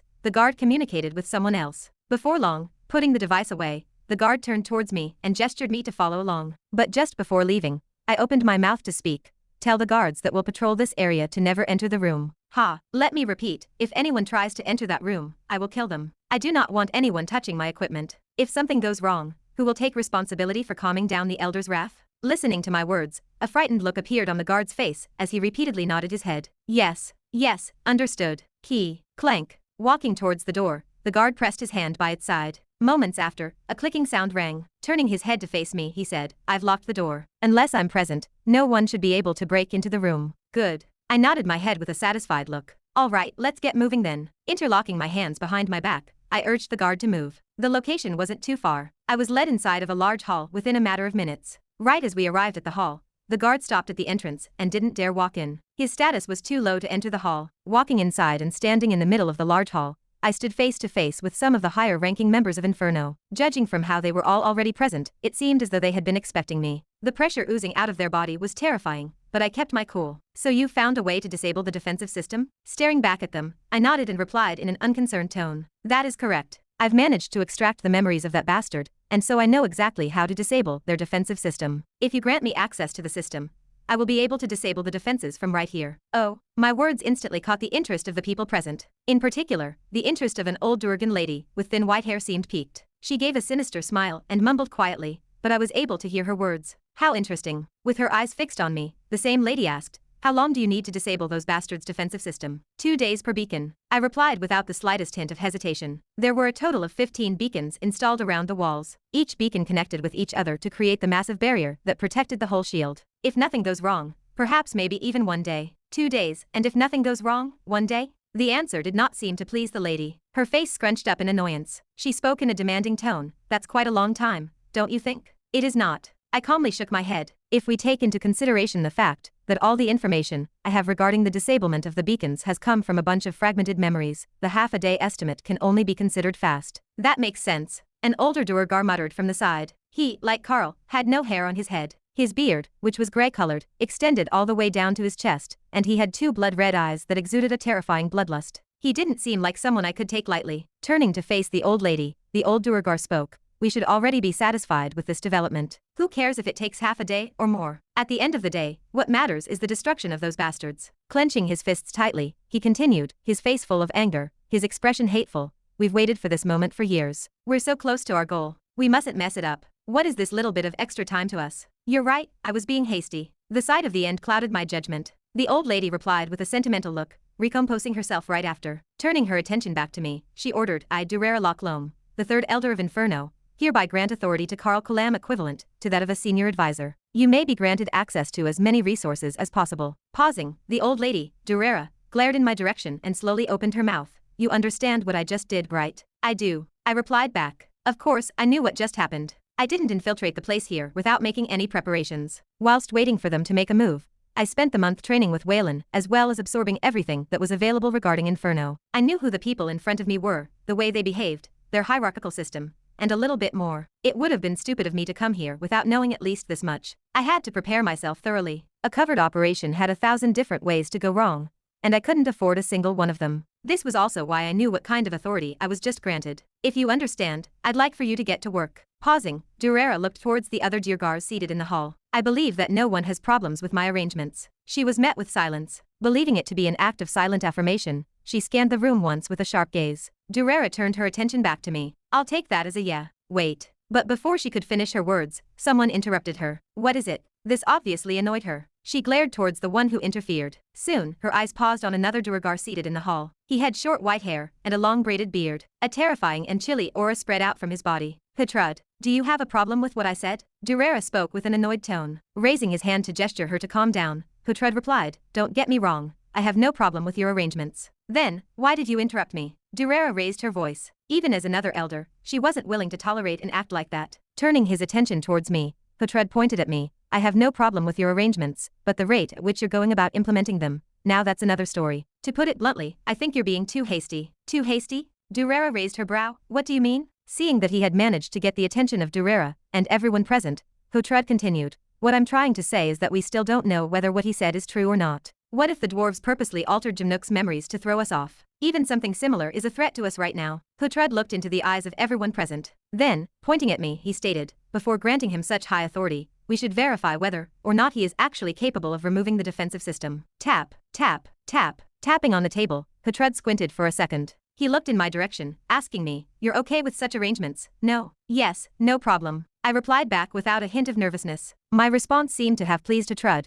who clapped his hands and looked towards the other duergars seated in the room. Good, good. Is everyone else in favor of this? I am fine with it. The first to speak up was a relatively younger duergar. He had no beard and short brown hair on his head. Unlike the other duergars present in the hall, he set a bright impression. But none of the duergar present were fooled by his outer appearance. Everyone knew just how sinister and insidious the young-looking duergar was. So am I. After the younger duergar spoke up, the others in the room also showed no signs of resistance as they agreed to go with Hutrud's proposition. Seeing everyone joining Hutrud's side, clenching her fists, Durara had no choice but to also agree. Fine. Turning her attention back towards me, she ordered once more, this time with a different directive. Carl, you've heard them. Prove your worth and disable one of the beacons of the defensive system. Send those bastards into a panic. Chapter 333. This should be the place. Leopold murmured as he looked at an enormous building in front of him. It should be. Besides him were Ava and Hein. Since the barrier had been set up and was covering the whole mountain, they decided to use the free time they had available to fix their equipment. Although they wanted to rest,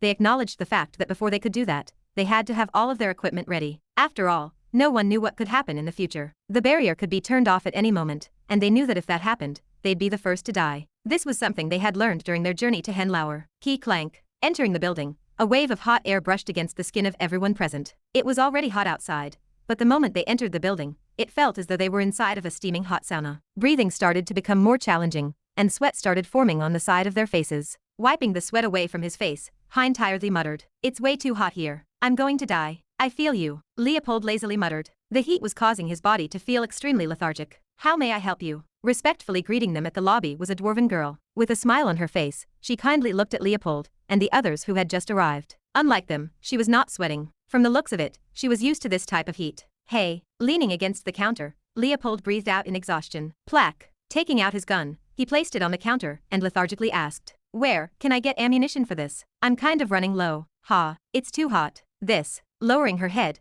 the dwarven girl stared at the gun-like device on the counter. Pointing at the gun, she looked at Leopold and asked, "May I?" "Go ahead." Picking up the gun, she carefully analyzed it from top to bottom. After a while, putting it back on the counter, she pointed towards a corridor on the right side of the lobby. "Judging from the model of the artifact you showed me, what you're looking for should be over there. Prices can vary from what types of bullets you are trying to get." "Thank you." Thanking the receptionist, Leopold took the gun and proceeded to head towards the direction she had pointed at. "Oops, I almost forgot." However, just as he was about to leave, halting his steps, he suddenly recalled something. Turning back, he looked at the receptionist and asked, "Do you perhaps know of anyone named Melville?" "Mulville?" "Mulville." Frowning, Leopold scratched the side of his head as he tried his best to remember the name of the dwarf that Wren had told him to visit. Unfortunately for him, his memory wasn't the best, and therefore, he had quite the trouble trying to remember the name of the dwarf that Wren had mentioned. Damn it, it's at the tip of my tongue. Mulville? Morvilla? Listening by the side, the receptionist's brows jumped up. With a hesitant look, she asked, "Are you perhaps talking about Sir Malville?" "Ah." Snap.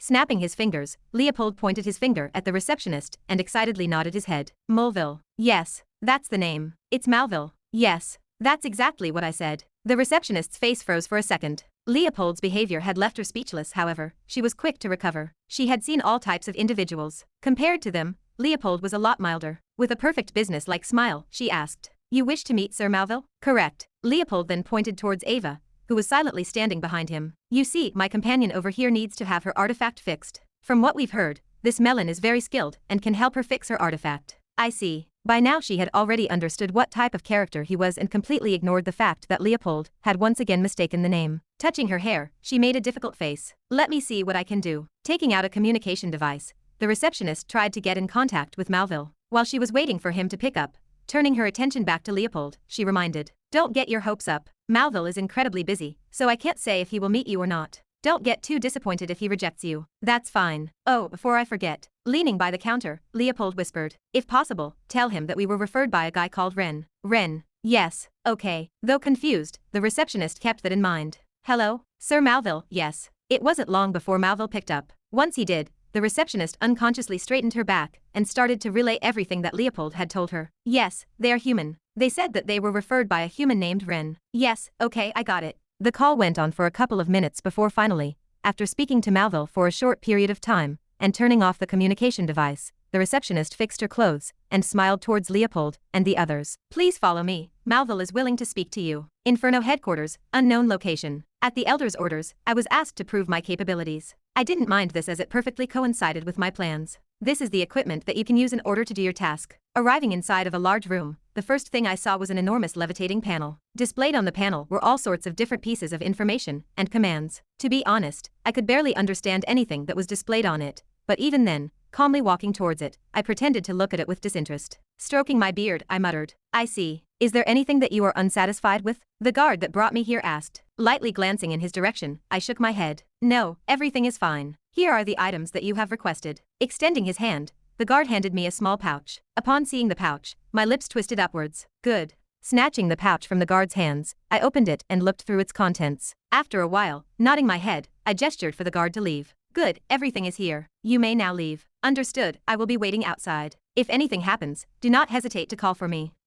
Turning around, I walked in front of the panel and focused my attention on it, completely ignoring the guard's existence. According to the files I received, Carl Callum was an individual who had 0 on things that were non-artifact related. He would always show an aloof and disinterested expression on his face whenever he interacted with others. At least that was what it said on his profile. Thanks to the chip inside of my head, I was able to store an incredible amount of information in my head. From their behavior, traits, and hobbies, I was able to memorize a lot of things. As such, I knew exactly how Carl acted and behaved. This looks like something that would come out straight from the movies. I inwardly muttered as I admired the panel in front of me. Though it wasn't the first time I had seen this, it never ceased to amaze me whenever I saw it. Key clank. As I was analyzing the panel, the door behind me suddenly closed. Without paying much attention to it, I continued to pay attention to the panel. The sound most likely came from the guard from before, as he had probably left the room, leaving me inside of this place by myself. Even then, I continued to focus on the panel in front of me. Since I was currently being monitored by the surveillance system, even if the guard had left, I couldn't quite do anything. In fact, there was a high chance that the elders were currently watching over me from the surveillance system. Let's get this started. Placing my hand on the panel, a circular spiral animation manifested on the screen, encircling the palm of my hand. Thereafter, multiple different commands appeared in my vision. All of them were in the Dwarven language, but I had no trouble reading them. Having stayed in Healer for quite a while now, I could now understand and speak the language. This was all due to the chip inside of my head. If not for it analyzing the language, I would have never been able to speak it. Though it took a while, it made this mission possible. It should be this. Pressing on the panel, a small holographic keyboard appeared in front of me. TI. With the chip in my head working, my fingers quickly danced on the keyboard. Since you guys want me to prove my abilities, that's exactly what I'll do. There were a total of 15 beacons built around the walls of the city. At the moment, I was planning on shutting one down. Prior to the incident, I had Jimnook secretly teach me how to shut down one of the beacons. Since we both knew that this was crucial for the plan, he had no qualms with it, and as such revealed to me how to shut down one of the beacons that connected to the main defensive system. He obviously only taught me how to shut one down. Regarding the other 14 beacons, I had no clue, but this was enough. Enough to convince the elders that I wasn't all talk. Today, we are here to discuss your inability to protect Jimnook Draingrip, exposing all of us to danger. A cold voice sounded inside a large white room where seated on a large wooden semicircular desk were multiple dwarfs. Judging from the pressure that was oozing from their small bodies, it was apparent that each and every single dwarf present was an important figure. At the moment all of their eyes were focused on a human figure. He stood with his back straight, and his clear brown eyes fearlessly looked at the dwarves opposite to him. The figure was none other than Waylan. The news of Jimnook getting kidnapped had sent the higher-ups into a state of panic. Being the one responsible for protecting Jimnook, Waylan bore the full brunt of the dwarves' rage. At the moment he was put under trial for his failure in protecting Jimnook, one of their best engineers, and the dwarf responsible for setting up their barrier. His kidnapping had obviously dealt a massive blow to the dwarfs, and Waylan, the one responsible for being unable to defend Jimnook, was currently being glared at by half of the dwarfs inside of the room. Even then, under the glares of the dwarves, he kept a calm and composed face. Ever since he had accepted the plan, he knew that he was going to face a similar situation. I can at least do this much. This much was nothing new to him. Ren was currently in the middle of infiltrating Inferno, an organization that was just as scary as the Monolith, if not even scarier. What Ren was going through was probably a million times more dangerous than what he was currently going through. And it was because of this that Waylan did not have an ounce of nervousness as he stood in front of some of the most powerful dwarves in the human domain. Plus, it's not like he didn't have a plan for this. In fact, everything was going just as he and Ren had discussed. As he thought that far, Waylan inwardly laughed. That kid is crazy. Ever since meeting Ren, his dull days at the Dwarven domain had become a lot more interesting. For that, he had to thank Ren. Chapter 334. I propose for Waylan Rochefield to be exiled from Henlauer. A rough voice echoed inside of the hall.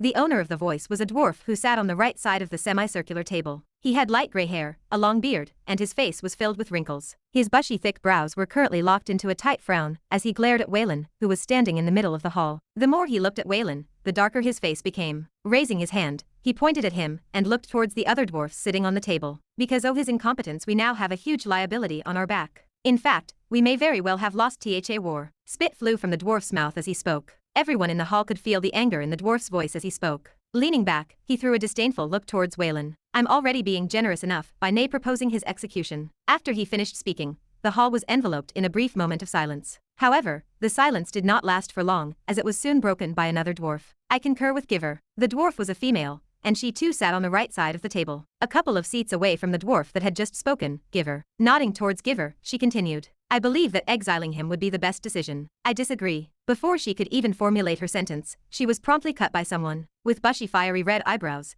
the dwarf had a sturdy and muscular build. Bang! Banging his fist on the table, he raised his voice. By exiling him, you're basically exempting him from all of his crimes. What crimes? He did not commit any crime, Rander. Giver spoke up from the side. Turning his head to face Giver, the red-eybrowed dwarf, Rander glared. His crime was his negligence. Had he been more attentive, we would have never been under such a situation. He can't be blamed for the insiders. The dwarven lady from before spoke up. Although it was indeed his negligence that caused all of this, we're also at fault here. 1 for trusting him and 2 for being unable to realize that there was a spy among us. Humph. At her words, Rander's face sank. Crossing his arms and leaning back on his chair, Rander shook his head. Naive. You're too naive. It's because of dwarves like you that we're currently suffering this much. What did you say? The dwarven lady stood up and also violently pounded at the table. Bang. Pointing at Rander, she shouted. I dare ya to say that again. See what will happen ta yeah. Oh, now I'm really interested. I want to see how rusty ya got ever since our last fight, Alga. Standing up, Rander looked at the dwarven lady, Alga, with a provoking look. You'd. Enough. Just as the exchange was about to heat up, a powerful voice shook the room, and all forms of noise ceased. Soon, the attention of all of the individuals in the room focused on an elderly dwarf that sat in the middle of the hall. A look of respect and revere was present in the eyes of many of the dwarves present as they looked at the elderly dwarf seated at the table. Not minding the stares, the elderly dwarf looked at Rander and Alga. Let's nay argue amongst ourselves. Dinna forget why we're here. His aged voice smoothly entered the ears of each and everyone present, calming them down, or rather, completely suppressing their fighting spirit. Eventually, the two dwarves that were arguing, Rander and Alga, calmed down and sat back down on their seats. Fine. All right. Good. Nodding his head slightly, the elderly dwarf turned his attention towards Waylan, who was standing in the middle of the hall. Studying him for a couple of seconds, he soon opened his mouth. Waylan Rochefield, as ye have heard, there be many who wish for ye to either be exiled or punished for your negligence. The elderly dwarf interlocked his hands on the table as his calm voice drifted across the hall, reaching Waylan's ears. Let me ask ye, what do ye think we should do with you? The moment the elderly dwarf spoke, the eyes of many of the dwarves present opened widely. Was he seeking the opinion of the human they were supposed to put on trial? What was going on? Instantly the sound of murmurs rang across the hall as each dwarf looked at the elderly dwarf with growing confusion. Just what was he thinking? With a calm and composed face, Waylan looked at the elderly dwarf and bowed his head slightly. It is an honor to finally meet you, Metropolis Keeper, Jernus Lasfront. Respect could be felt in Waylan's voice as he spoke. He knew exactly who the dwarf before him was. Jernus Lasfront, also known as the Metropolis Keeper, the highest status a dwarf could get. Raising his head, Waylan looked at Jernus in the eyes. Regarding your question, are you asking me what sort of punishment I should receive for my mistake? That's correct, Jernus flatly replied. Smiling, Waylan fearlessly looked at Jernus and said, Then I would like for you to give me a chance to redeem myself. The moment he spoke those words, heavy silence descended the hall. However, the silence did not last for long as it was soon broken by the sound of a table being heavily slapped. Bang! What nonsense is this? A dwarf stood up and shouted. He was none other than Randos. Staring at Waylan, Randos's face was completely red. You. He was so angry that he had trouble finding the right words to say. It was only after a couple of seconds that he managed to formulate a complete sentence. Redeem yourself. After what you've done. Be ye sure you're nae trying to hinder us instead o' helping us. Randas, calm down. Jonas raised his hand towards Randas, gesturing for him to calm down. But, later, Jonas shook his head and cut him off. Although Randas tried to protest, Jonas had long forgotten about him and focused his attention back on Waylan. His words had caught his interest. Redeem yourself? Elaborate more on that. With his eyes still locked with Jonas's, Waylan suddenly smiled. What if I told you that I have a way to win the war? Homeler, 4th level, utility center. You want me to fix this? Malville said as he held onto a pale green flute. His brows tightly knit as he analyzed the flute in his hand. On the outside the flute looked ordinary. In fact, there were a couple of cracks around it, signifying that it was damaged. But to Malville, whose eyes had seen all types of artifacts, he knew that this was no ordinary flute. Turning around to face Ava, he asked, "This is yours?" "Yes," Ava replied as she curiously looked around the place. As she looked around, she spoke. "Ren said that if there was anyone that could fix it, it would be you." Taking his eyes away from the flute, Malville raised his brow. "He said that?" "Yes, I see." Malville smirked before turning his attention back towards the flute. "Did he also tell you that bootlicking me doesn't work? He should know this firsthand." "No, he did not tell me this," Ava replied, scratching the side of her face.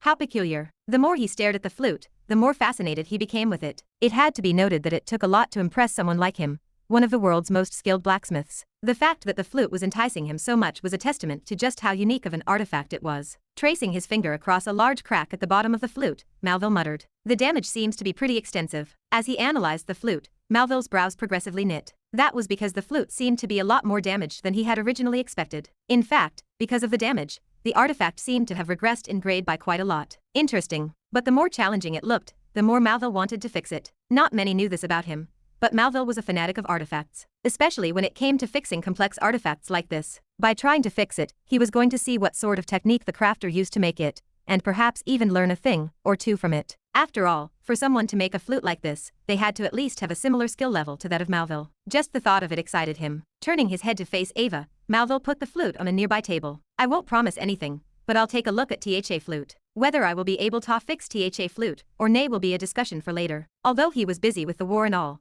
he could definitely make time to play with the flute. Malville then pointed towards a stool in the distance. "For now, have a seat or go back. I will need a lot of time to fix this. Inferno, unknown location. Now, if I'm not wrong, I should do this." With a tight frown, I looked at a long complex code in front of me. My eyes darted around, trying to see if there was anything missing in the code. Gulp. Reaching my hand towards the right side of my waist, I put my hand inside of the pouch that the guard had given me, and took out a potion, which I immediately swallowed. The potion was a mana recovery potion, and it was one of the things that I had asked the elders to give to me whilst I was trying to deactivate the beacon. Although I was now C+ rank and my mana capacity had risen considerably, the Mask of Dolos, being an A-ranked artifact, still consumed an incredible amount of mana. This was understandable though. Unlike the mask Jimnook used to disguise himself as me, the Mask of Dolos was unique as in, it completely changed the skeletal structure of my face, unlike the one Jimnook wore. In order to avoid having Angus scan him, I pretended to throw a fit at Angus. Furthermore, since the results saw no changes in my skeletal structure, Angus did not see the need to scan Ren. That was a big mistake.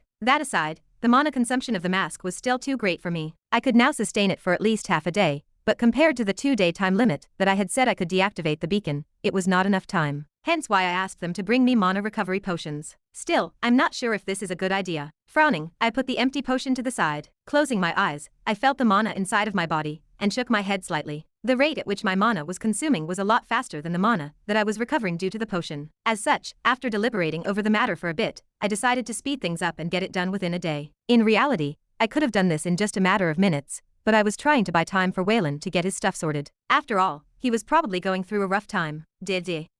Increasing the speed at which I was typing on the keyboard, I inwardly prayed that Waylan would complete his part of the plan before I could activate the beacon. As long as he managed to convince the elders of his plans, we would finally be able to deal a massive blow to the demons. Chapter 335. Henoler, Elder Council. A deathly silence enveloped the hall. "What did you just say?" Jernus's solemn voice echoed across the hall. A terrifying pressure spread out from his small and aged body, completely enveloping the hall. Subjected to such pressure, Waylan merely frowned. Having been with Douglas for a long time, he was already used to the pressure. Although Jernus was indeed higher ranked than Douglas, at the end of the day, the dwarves weren't really a combat-oriented race. They were craftsmen, not warriors. They didn't possess the bloodlust or battle or a frontline fighters did, not to the same extent. The pressure wasn't anything that Waylan couldn't handle.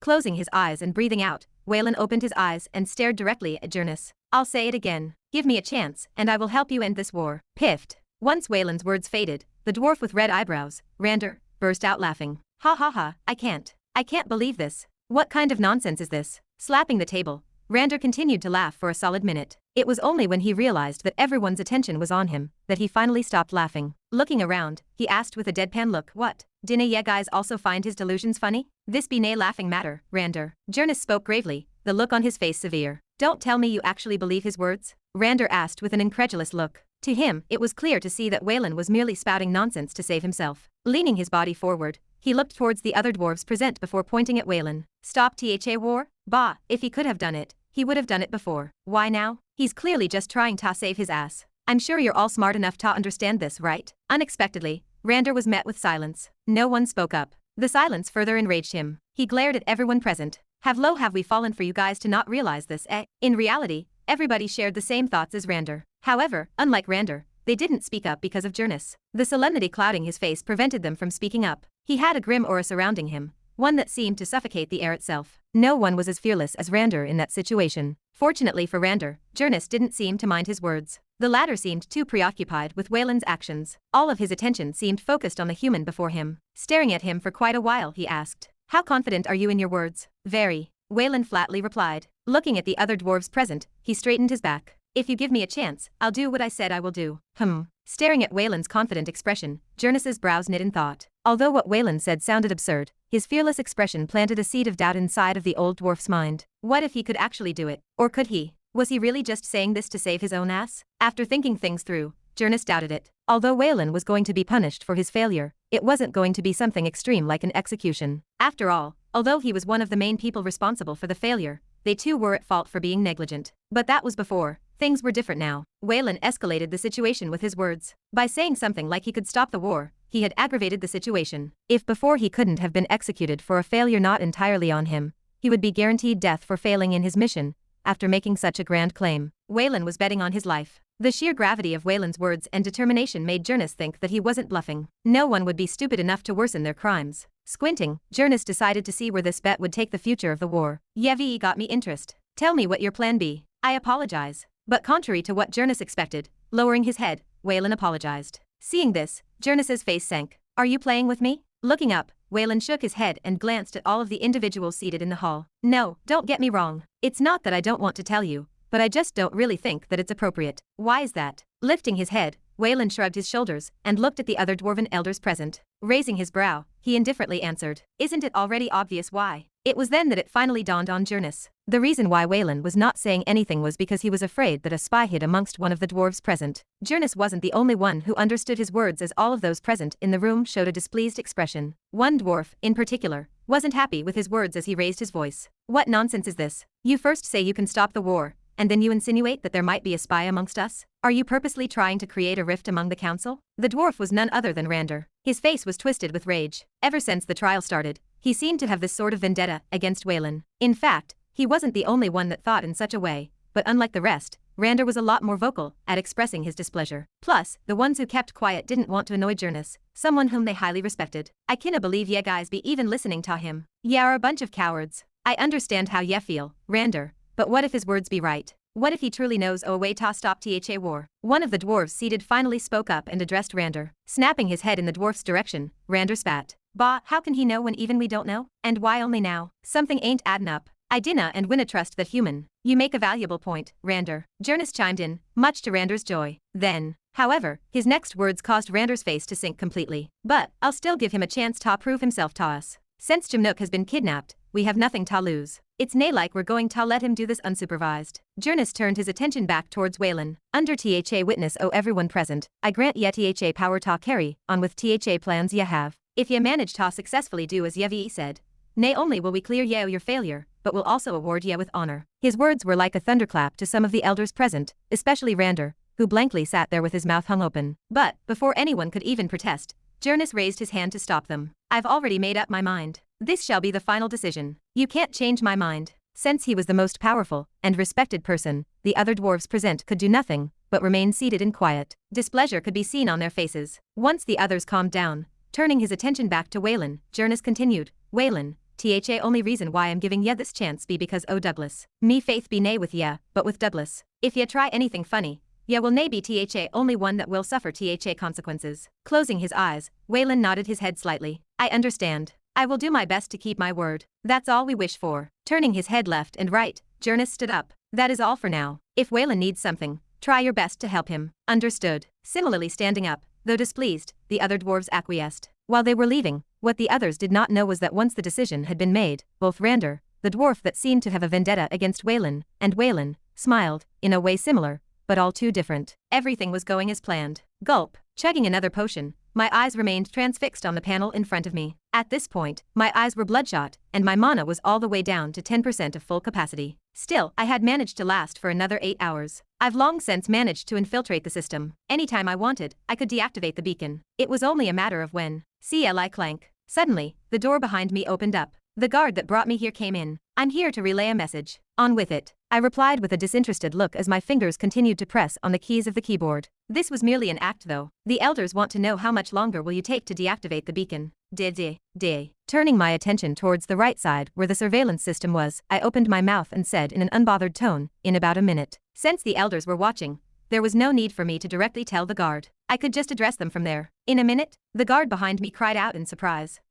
Nodding slightly, my fingers started to move even faster. I think Waylan had enough time to convince the elders. My mana was at a level where any further drop would result in my identity being exposed. Anything lower than 10% would not be ideal. As such, I decided to end things at that moment. I just hoped Waylan had managed to convince the elders.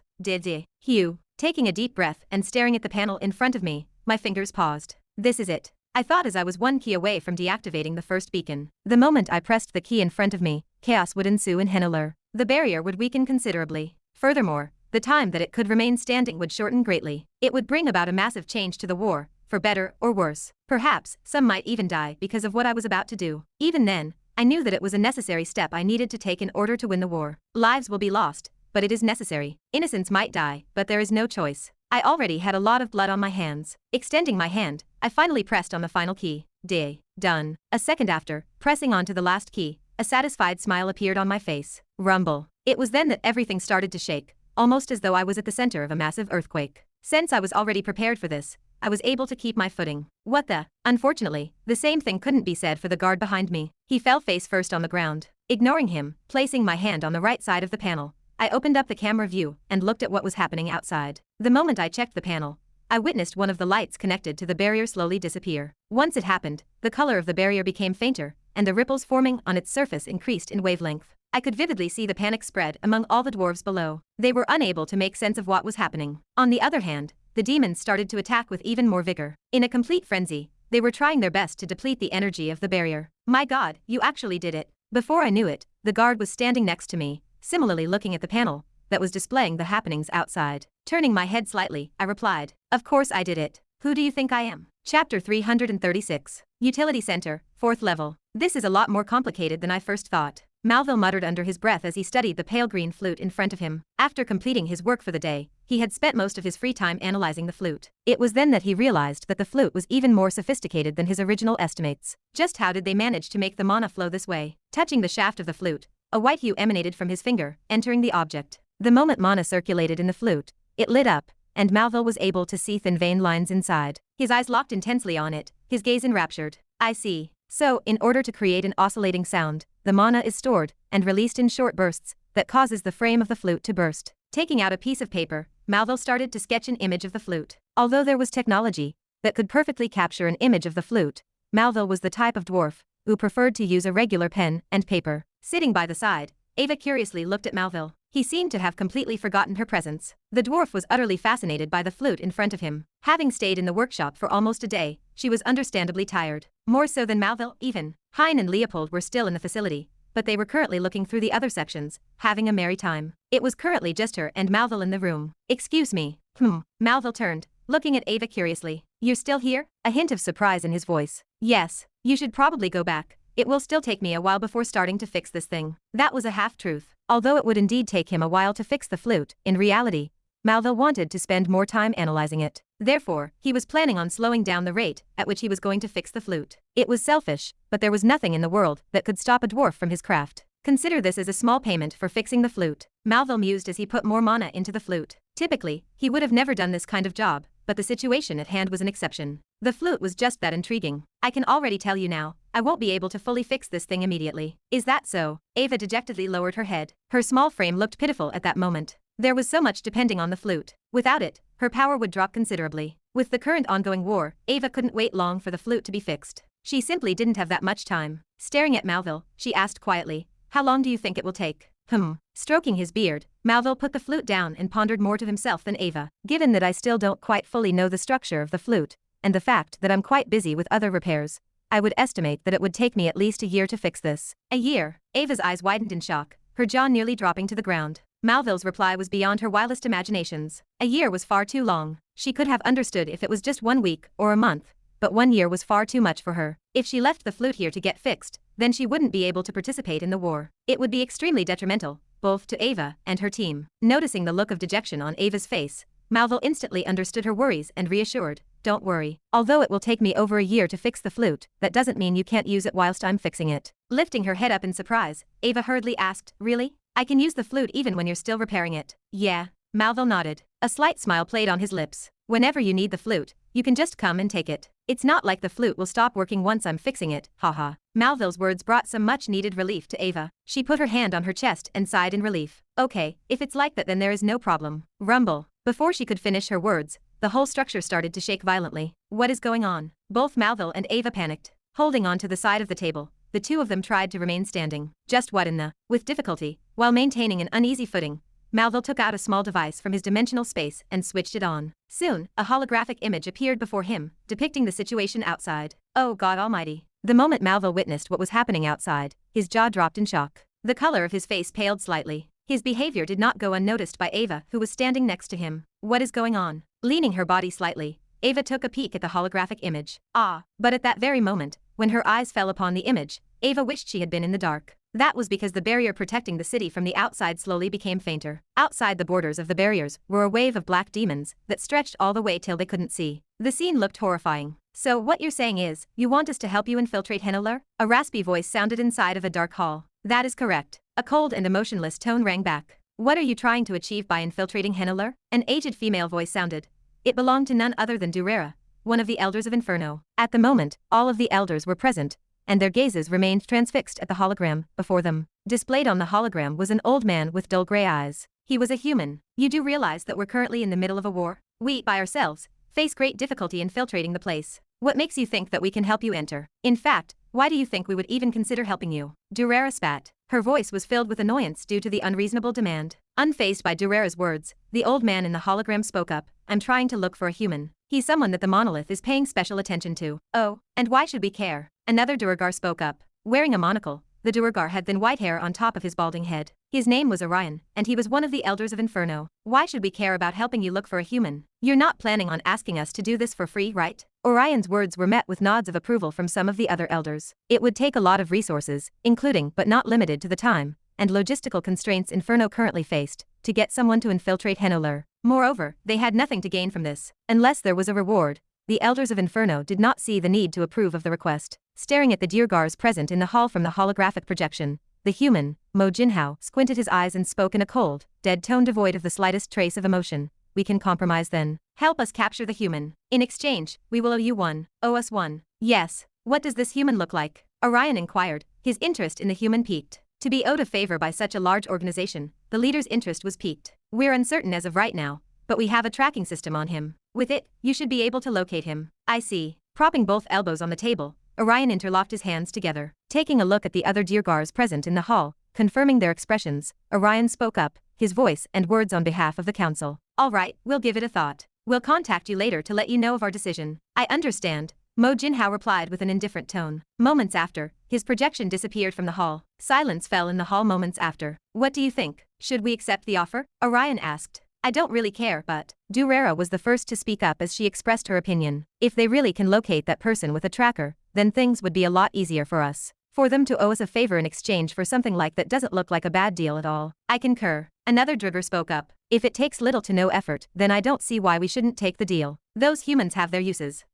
Resting his chin in his hands, Orion fell into deep thought. What the others were saying made sense. The reward was decent and the risk low, yet, as he thought about it, he couldn't quite get rid of this nagging feeling at the back of his head. For an organization as big as the Monolith, which, although weaker than Inferno, could still be considered a powerhouse in their own right, to have trouble finding this one guy, just how troublesome was he? He was afraid of perhaps inviting a storm inside of his own house. The situation was already too delicate for them. Inferno couldn't invite danger carelessly. I think we should. But before he could address the matter, the door suddenly burst open. Clank. Entering the hall, a dwarf wearing a guard's uniform halted in his steps and straightened his back. Elders, Carl is here, the guard shouted, gathering the attention of all the elders present inside of the hall. Before long, an old duergar came into the room. Staring at the elders of Inferno present in the room, Carl had a fearless look on his face as he addressed them. Entering the hall, I found all the leaders of Inferno looking at me with fervent, eager expressions. Carl, you did not disappoint me. Durara was the first to speak. A large and pleased smile hung on her face. I always had faith in you. I guess she's not wrong. Out of all the elders present, Durara was the only one who believed I could deactivate the beacon. In fact, the thought most likely never crossed her mind, but that didn't matter to me. At that moment, I was eagerly waiting for my reward. That would allow me to enable the next step of my plans. Unaware of what I was thinking, Durara suddenly stood up and banged both of her hands on the table in front of her. Carl Callum, in light of recent events, you are now granted the position of senior advisor. On top of that, you will be granted this ring. Extending the palm of her hand, Durara revealed a black ring. The moment she revealed the ring, surprised expressions appeared on the elders present. The reason for their reaction lay in the significance of the ring's contents. It was not just any regular ring, but actually, a dimensional space filled with money, artifacts, and potions. Every elder present knew just how valuable the things inside of the ring were. They would definitely help me break through to the next level. Satisfied? Yeah. I'm very satisfied with the reward. That's good. Interlocking her fingers, she looked in my direction and eagerly asked, so, when can you take the rest of the beacons down? Lifting my head up and staring back at Durara, musing for a moment, I made up a lie. Give me 2 months, and I'll be able to do it. Chapter 337. 2 months. Why? Since it takes you about 2 days for each beacon, shouldn't you be able to complete this in a month's time? Durara asked in wonder. She seemed confused. In response to her question, I shook my head in denial. That would only apply if I sorted all of Jimnook's information. Unfortunately, I didn't. It will take a bit of time for that. I see. Orion nodded in acknowledgement from the side, understanding what I was trying to say. Orion, I don't think it matters much whether it will take 2 months or not. One of the elders spoke up, looking at Orion. He was Hatrud, the elder who had previously doubted my capabilities. I still remembered him. With both hands interlocked together in a display of thought, Hatrud's eyes remained fixed on the table, where a small projection of the outside appeared. He then pointed at the beacons outside of the walls. If we change our plans, as long as my estimate is right, once we manage to deactivate 8 of the 15 beacons, we can break the barrier completely. By then, the barrier will be too weak to withstand a full frontal assault. That is true. Durara muttered from the side, her head repeatedly nodding in agreement. Then, she turned to face me once more. I guess that is settled. Do your best in deactivating the rest of the beacons. As I have said before, you will be granted authority at the level of senior advisor. Do as you please. Thanks. I replied with a disinterested look. Since I was Carl, I had to act the part. And it soon became apparent that my acting was not too far off from the original Carl. The elders merely turned a blind eye to my blatant show of disrespect. Since you are here, let me hear about your opinion on a certain matter. It was then that Orion opened his mouth. Wait, are you planning on asking him about that matter? Opening her eyes wide, Durara looked at Orion with an incredulous look. Orion then glanced at her, and the other elders present. Even if he is not an elder, it doesn't hurt to ask. The matter has little to no significance to us anyway. Orion shrugged. However, Orion was not being completely honest. I am just asking for his opinion since he seems to have a bright head on his shoulders. Who knows, perhaps he can even come up with a good plan. He wanted another opinion, because he could not get rid of a nagging feeling in the back of his head. Well, I think Orion makes a valid point, Durara. Hatrud spoke up. Tap, tap, tap. Tapping on the table with his small, chubby blue hand, he looked at Durara and the other duergars present. Since he is smart enough to be able to find a way to deactivate the city's defensive system, he should be able to come up with reliable input regarding those humans. Humans. Standing by the side, the moment I heard Orion mention humans,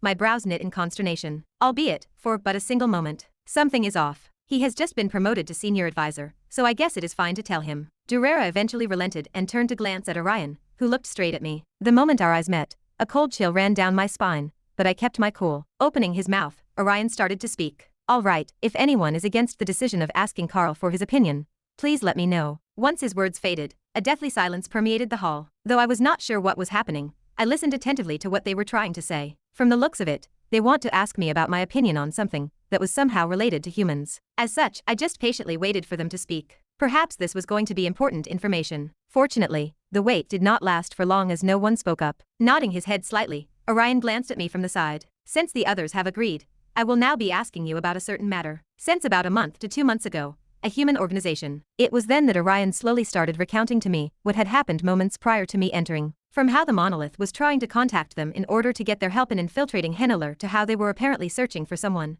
Orion told me everything. As expected of them, they have finally moved. The more I listened, the greater my indifference. This development, I expected it. Ever since I killed Xavier back in the forest, and provoked Mo Jinhao directly, I was sure that they would not let go of the matter. In fact, I took this factor into account when making my plans, and the timing could not have been more perfect. Originally, my plan was to bring it up to the elders once I rose to a high enough position, but it looks like that was no longer needed. And that is how it is. What do you think, Carl? Should we accept the offer, or not? Disrupting me out of my thoughts was Orion's voice. Let me think. Scratching the side of my head, I pretended to think for a moment. As I was thinking, I could feel the eyes of every elder present, scanning me from top to bottom. Although I was confident in the mask, my heartbeat could not help but increase. Finally, raising my head, I looked at Orion and the other elders in the room. Accept it. Oh. My answer seemed to have been unexpected as both Orion and the elders showed a surprised expression. The first one to recover was Orion. He leaned forward, his eyes sparkling with interest. Tell me more, I am interested. Why should we accept?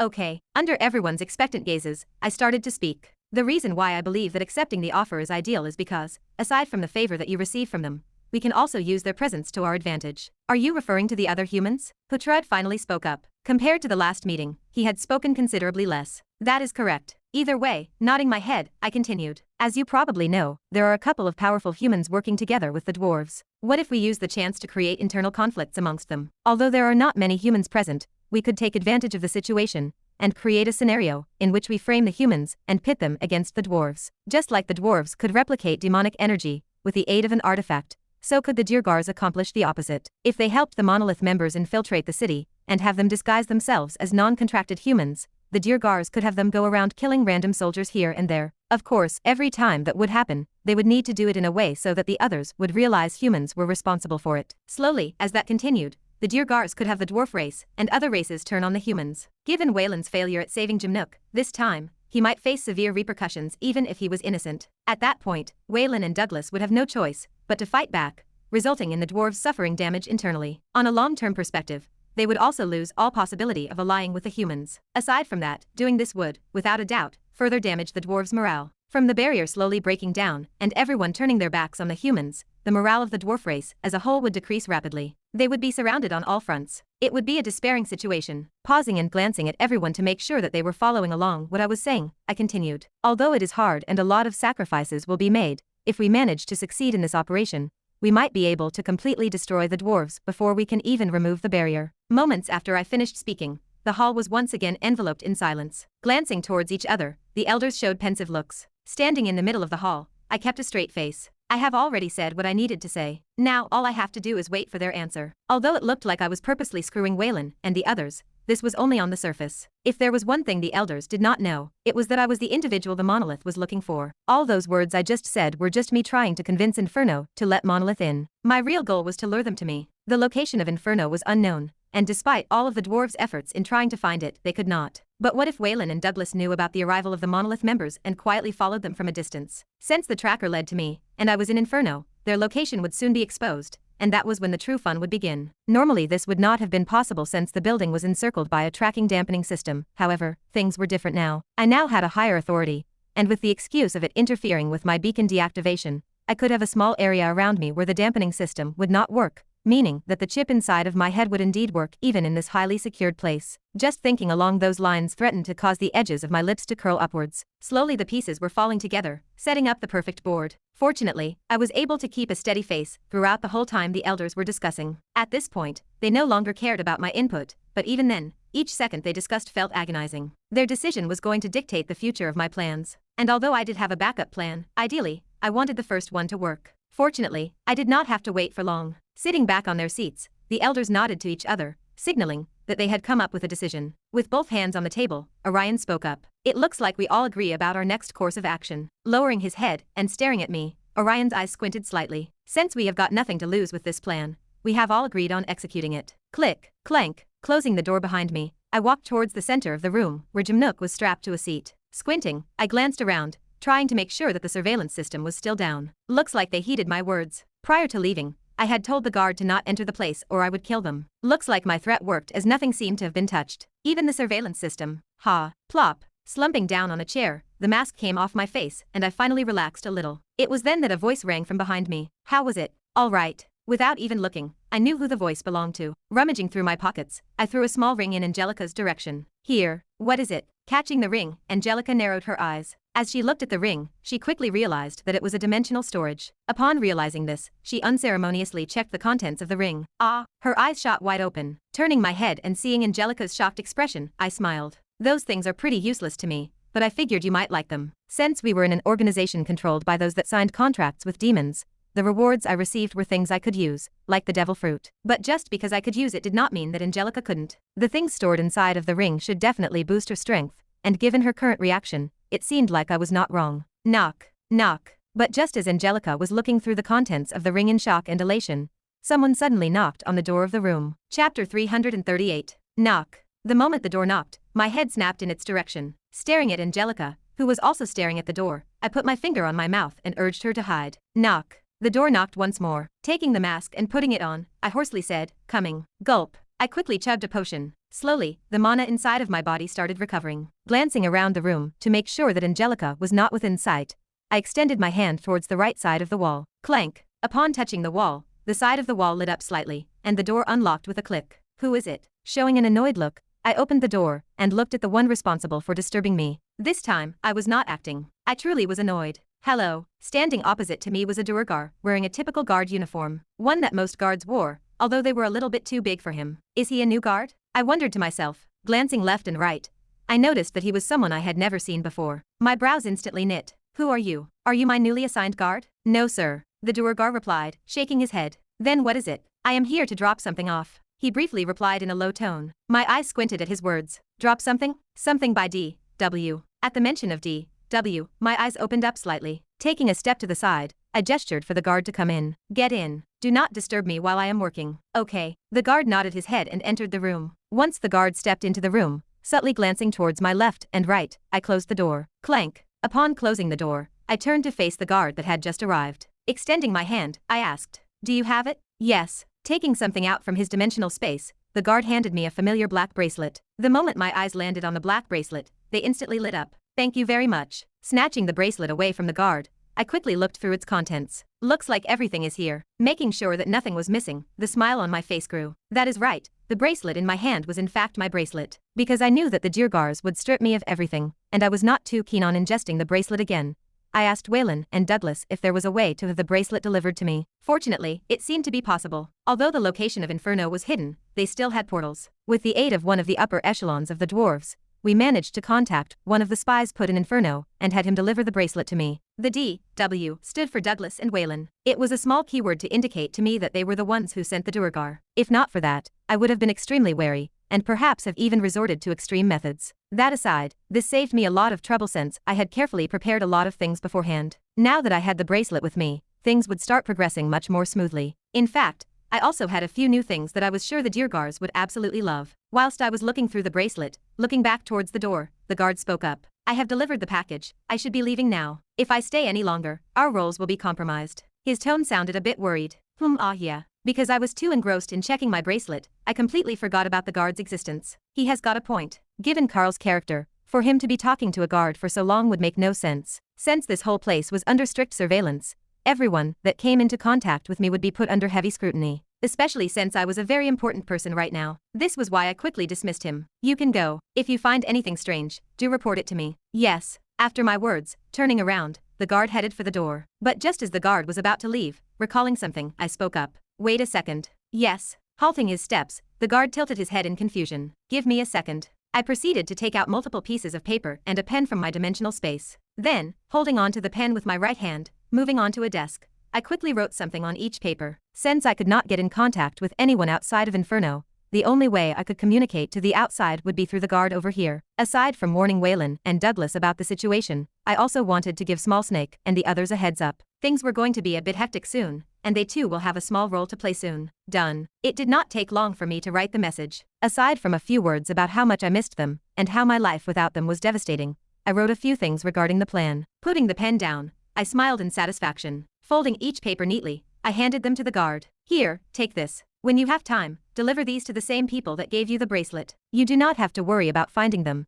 Just hand them to the guy who gave you the bracelet, and he should know what to do. Since Waylan knew who they were, he would have no trouble delivering them the letters. Plus, this could also give him an excuse to meet them, and perhaps even teach them a thing or two. I understand. Taking the pieces of paper, the guard put them away. After that, lowering his head slightly, He opened the door and finally left. Clank. Silence once again descended on the room. Angelica, who had been hiding the whole time, finally revealed herself. Since the only people that were aware that I worked with Angelica were Waylan and Douglas, I could not quite expose her identity just yet. Have you sorted everything out? She asked. Her tone sounded extremely annoyed. Turning my head in her direction, I nodded slightly. Yeah, we should no longer have any more distractions. Feel free to do whatever you want to do. In hindsight, her annoyance was understandable. Whenever she had to hide, she would always have to consume a lot of energy. I could not be blamed though. It is not my fault I was popular. Okay. Unaware of what I was thinking, much to my fortune, closing her eyes, Angelica sat down on the ground and started to practice. Staring at her for a brief moment, I stretched my arms.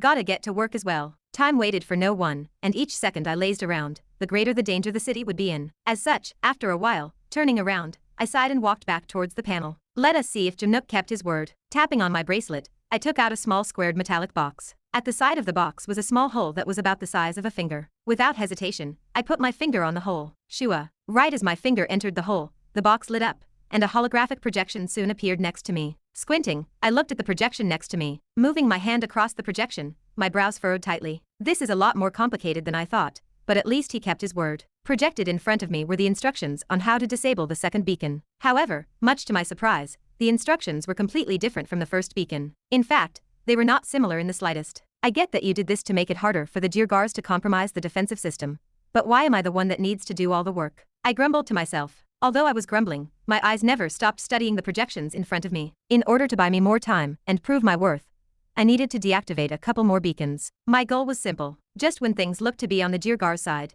that would be the moment I would finally make a move. Lock. Research facilities. Shuom. A terrifying flame completely engulfed a white room, enveloping it like a curtain. The bright and ferocious flame was so hot that black spots started forming on the glass that allowed one to oversee the inside of the room. The fire curtain spread around the room at incredible speeds, until finally, it completely enveloped the room. As the fire spread, if one looked closely, a bright light shone in the middle of the room. It was so bright that it even outshone the light coming from the fire. The light within the brilliant flame soon became increasingly clear as time passed, and the flame lost some of its power. Finally, the flame weakened completely, and a small red card appeared in the middle of the room. Clamped by two large metallic arms, complicated runes and engravings appeared in the middle of the card. Once the flame completely died down, only smoke could be seen in the room. But it was not long before that also disappeared as the ventilation system quickly got rid of it too. Experiment log number 11286. Mana lingering in room, 30%. A metallic voice suddenly sounded from above. With both hands pressing on the windowsill, a beautiful girl looked at the scene within the room with astonishment.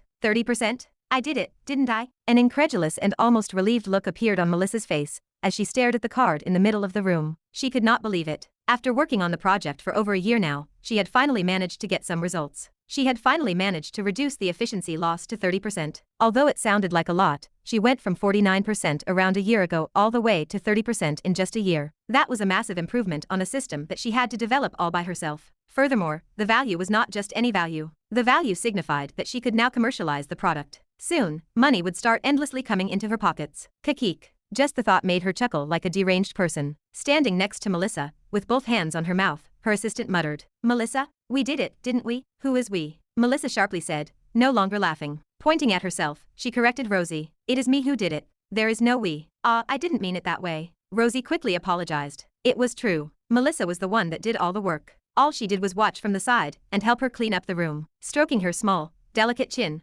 Rosie took her eyes away from the room and softly said, Technically speaking, if you count the other person in the group, it could count as we." Unfortunately for Rosie, Melissa heard it all. She then looked at her in disgust. He did nothing. I was the one that did all the work. He can die for all I care. But isn't he already dead?" Being the one that was responsible for cleaning up after Melissa's mess, she knew who the other partner was. Of course, Melissa made her sign a contract in order to keep her mouth shut. How can he die when he is already dead? She joked. But contrary to the reaction she expected, once she looked at Melissa, she realized that her face was completely stiff. "Melissa?" Hearing Rosie's words, Melissa's brow twitched. She forgot that only she and Amanda knew that Ren was still alive. Turning around, she walked towards a nearby desk. Her next words confused Rosie to no end. "You're right, Rosie. I would be very surprised if he was still alive, so surprised that I might end up killing him again, of course, by accident." Chapter 339. That took way too long. I muttered wearily, taking my eyes away from the panel in front of me. It has been about a week ever since I infiltrated the place, and so far, everything was progressing smoothly. Well, sort of. The deactivation of the second beacon took a lot longer than my initial expectations. Compared to the first beacon, the process was a lot different. The whole process was coded in a completely different manner compared to the first beacon, making it almost impossible for me to complete it quickly. Any wrong step and I would end up locking the whole system. Furthermore, the panel I was currently using was less advanced than the one I previously used when deactivating the first beacon. With those factors added together, the whole process took a lot longer than originally anticipated. Fortunately, using the excuse that Jimnook's memories were too jumbled up, and that I needed to reorganize them properly, I managed to placate some of the impatient elders. It wasn't easy, but given my previous performance, they let it slide. It had to be noted that they were all individuals whose minds were corrupted by demonic energy, so the fact that I managed to calm them down was a miracle in itself. Are you done? A cold voice reached my ears. It was Angelica. Yeah, I'm pretty much done. Before I knew it, Angelica was standing next to me, looking at the panel in confusion. Seeing the confusion on her face as she looked at the panel, I shook my head at her. Don't bother trying to understand it. Even I don't know what I did. I won't be able to explain even if you asked. I only did what the instructions told me to do. I had no real idea of what I was doing. Had I known what I was doing, then perhaps I would have completed it at a much faster pace. I see. Relaxing her brows, Angelica proceeded to move towards where Jimnook was. Standing next to him, she put her hand on the helmet and asked, "What should we do with him?" Him. Good question. Turning around and staring at Carl, I frowned. Also, don't touch that. I don't know what that thing does. It was a fact that I couldn't kill him. If he died, then everyone would know that I wasn't the real Carl. After all, the demon that he was contracted with would definitely report back. That was part of why I didn't want Angelica to touch the helmet. If something happened to Carl, then everything would come crashing down. Okay. Fortunately, Angelica understood that. She removed her hand from the helmet. Thanks. Thanking Angelica, I turned my attention back towards Carl. Could I use him to my advantage? I pondered. So far, the plan that I set up was perfect. At least, that's how it seemed to me. But I knew better than anyone else that no plan was ever perfect. Even if there were no apparent flaws in a plan, anything could ruin it at any time. There were too many unknown variables to account for, especially in my situation. Perhaps, due to some external factor, or even a minor miscalculation, the whole plan could crumble at any time. And that, I couldn't afford to have. Although I had a plan B, it wouldn't hurt to come up with a plan C. Pinching the middle of my brow, I spoke up after a while. Leave him be for now. I'll figure something out while I'm at it. Okay, good. Turning my attention back towards the panel, I double-checked the values to make sure that nothing was wrong. Everything looks correct. None of the values seemed out of place. Here goes the second beacon. Once I checked and made sure that there were no errors, I pressed onto the final key. Ding. Ha. Done. Once I pressed on the keyboard and initiated the deactivation of the second beacon. Leaning back on my chair, I closed my eyes for a brief moment. I wonder, just how much damage will the second beacon's loss do to the city defense? The first beacon's deactivation weakened the barrier considerably. Perhaps the second beacon would have a similar effect, if not worse. Opening my eyes, I then proceeded to tap on the panel. Before long, video images appeared in front of me, and I took a look at the situation outside. At the same time, in Henneler's outer walls, the second beacon is down. A panicked scream echoed the hymn of despair in the hearts of all dwarves. Right as those words faded, one of the lights in the sky started to fade away before completely disappearing. Those who were standing below and witnessed the scene firsthand had horrified looks on their faces as they vividly watched the barrier once again lose color. It's the second beacon. Oh almighty, what in the world is happening here? Crack, crack, crack. But just as it looked like things couldn't get any worse, enormous cracks started to appear on the surface of the barrier. Before long, the cracks slowly started expanding all over the barrier's surface. Bang, bang. As the cracks formed continuously, on the other side of the barrier, the demons attacked with greater ferocity. As they attacked, they had bloodthirsty, savage expressions on their faces. Bang.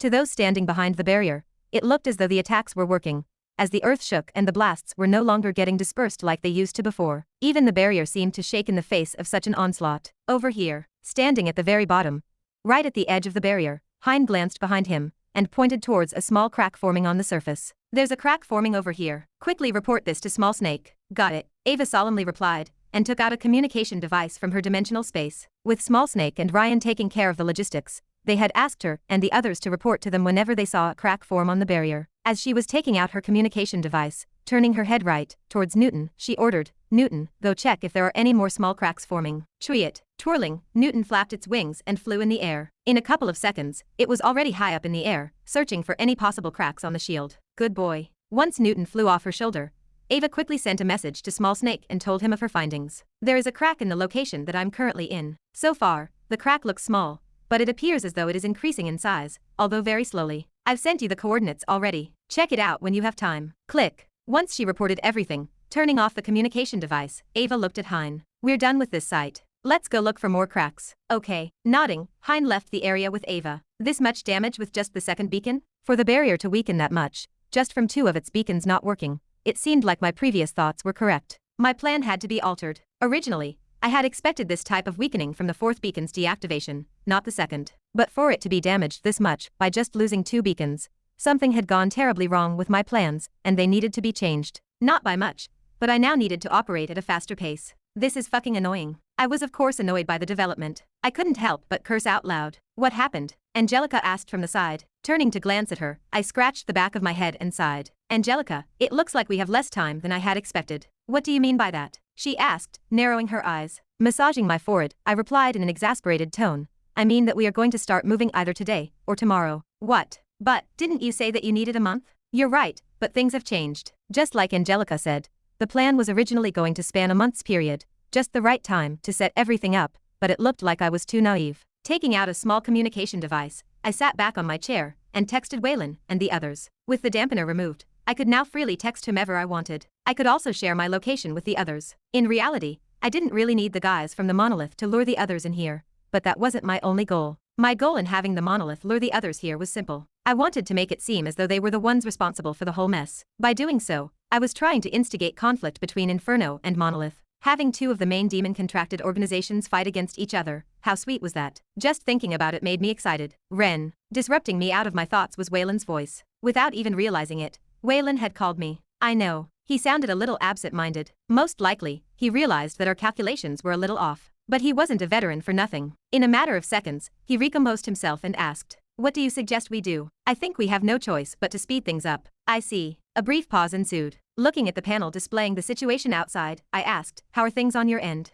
You holding up well?" "Last I heard, the monolith should have already made it in. Did they do as I suggested?" "Let's not talk about it. In fact, I'm quite relieved you're starting to move now. I think we underestimated the reaction of the dwarves regarding the sudden deaths of their comrades." "That bad?" Judging from his response, it seemed as though the monolith had already started making its move. "Yes, that bad. Damn." With the aid of Inferno, the members of Monolith infiltrated the city. The process was a smooth one. They were able to do it under the dwarves' noses. But, the only reason why they made it in so easily was because of Waylan and Douglas. They gave them a little hand in secret. After that, following the words that I had said, the members of Monolith started killing a few dwarves here and there. Although their target was me, at the end of the day, Waylan and Douglas were also individuals that they wanted to get rid of. They had no qualms with what Inferno asked them to do. If not for Douglas, I'm not too sure how I wouldn't have been kicked out of this place. What about the others? How are they faring? With the perception of humans becoming more negative because of the deaths, I hoped the others didn't get affected by it too much. Fortunately, Waylan's next words relieved me a bit. Their situation is a bit better. Since everyone's watched them fight with their life on the line, they are fairly respected. But I'm not sure how long that impression will last for. Nodding, I replied, "I understand.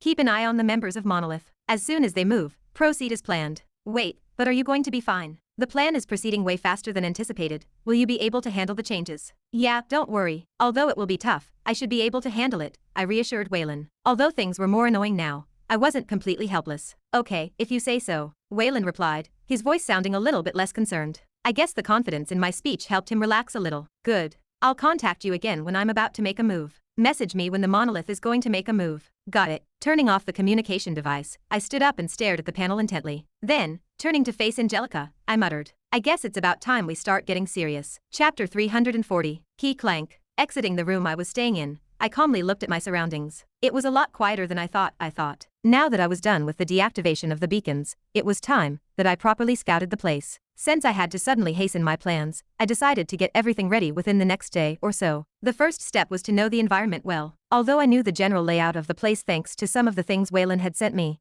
I wanted to get a proper look myself. After all, seeing in person was much better than seeing through a small map. Moreover, the map was created by the spies sent by the dwarves. With everyone being strictly monitored, they were bound to miss something. "Carl, what are you doing?" But just as I took a couple of steps outside of my room, someone called out for me. It was the guard that had been assigned to me. Turning around, I irritably said, "What do you care what I do?" My unfriendly tone was used so that the guard would get the idea and leave me alone. Unfortunately, the guard did not seem to care. Unfazed by my tone, he calmly said, "I am your guard, of course I care. Right now you are probably one of the most wanted duergars in the whole of Henlauer. I was told never to leave your side." "Ah, right, I should have expected this." In hindsight, he was not wrong. Being the one responsible for shutting down the beacons, my life was in quite a bit of danger. Saying that I was the most wanted duergar was not a lie. I truly was. Although I could probably defend myself now that I was C+ rank, with my every move being watched, I could not carelessly kill anyone at the moment. Plus, eyeing the guard next to me, I knew that his only goal was not just to guard me. Most likely, he had been sent by the elders to keep watch over me. It seemed like they still did not fully trust me. Unaware of what I was thinking, the guard continued talking. We have already managed to stop 2 assassination attempts that were aimed at your life. If you go alone, I will not be able to protect you, and the elders would not let me go. For my life, I have to follow you. Ugh, fine. Listening to him continuously speak, I eventually relented. His presence was not the worst thing ever. At the very least, he could protect me. It would be pretty ironic if I died at the hands of a dwarven spy. Since only a few individuals knew of my presence here, as of this moment, I was the enemy of all dwarves. Thank you for understanding. Seeing me agree, the guard sighed in relief and thanked me. He then proceeded to run up to me. So, where are you headed? He asked, finally catching up to me. Glancing at him from the corner of my eyes, I responded, just casually looking around. I have been in the room for too long, and I need a breath of fresh air. Ah, I see. The guard repeatedly nodded his head in understanding. He then started complimenting me out of nowhere. With what you have achieved, getting a little bit of rest is the least you deserve. Your achievements are truly noteworthy. With you, we might very well be able to finally cleanse this place of those bastards. Right. Listening to the guard speaking, I kept an indifferent and stoic face. Whatever he was saying just went from one ear to the other. After a while of this nonsense, just as I was about to get fed up with his bootlicking, a thought suddenly struck me. Wait, why do I not put the guard to good use? Since he insisted on following me, I might as well have him be my guide. As he was a guard, without a doubt he knew the ins and outs of the place.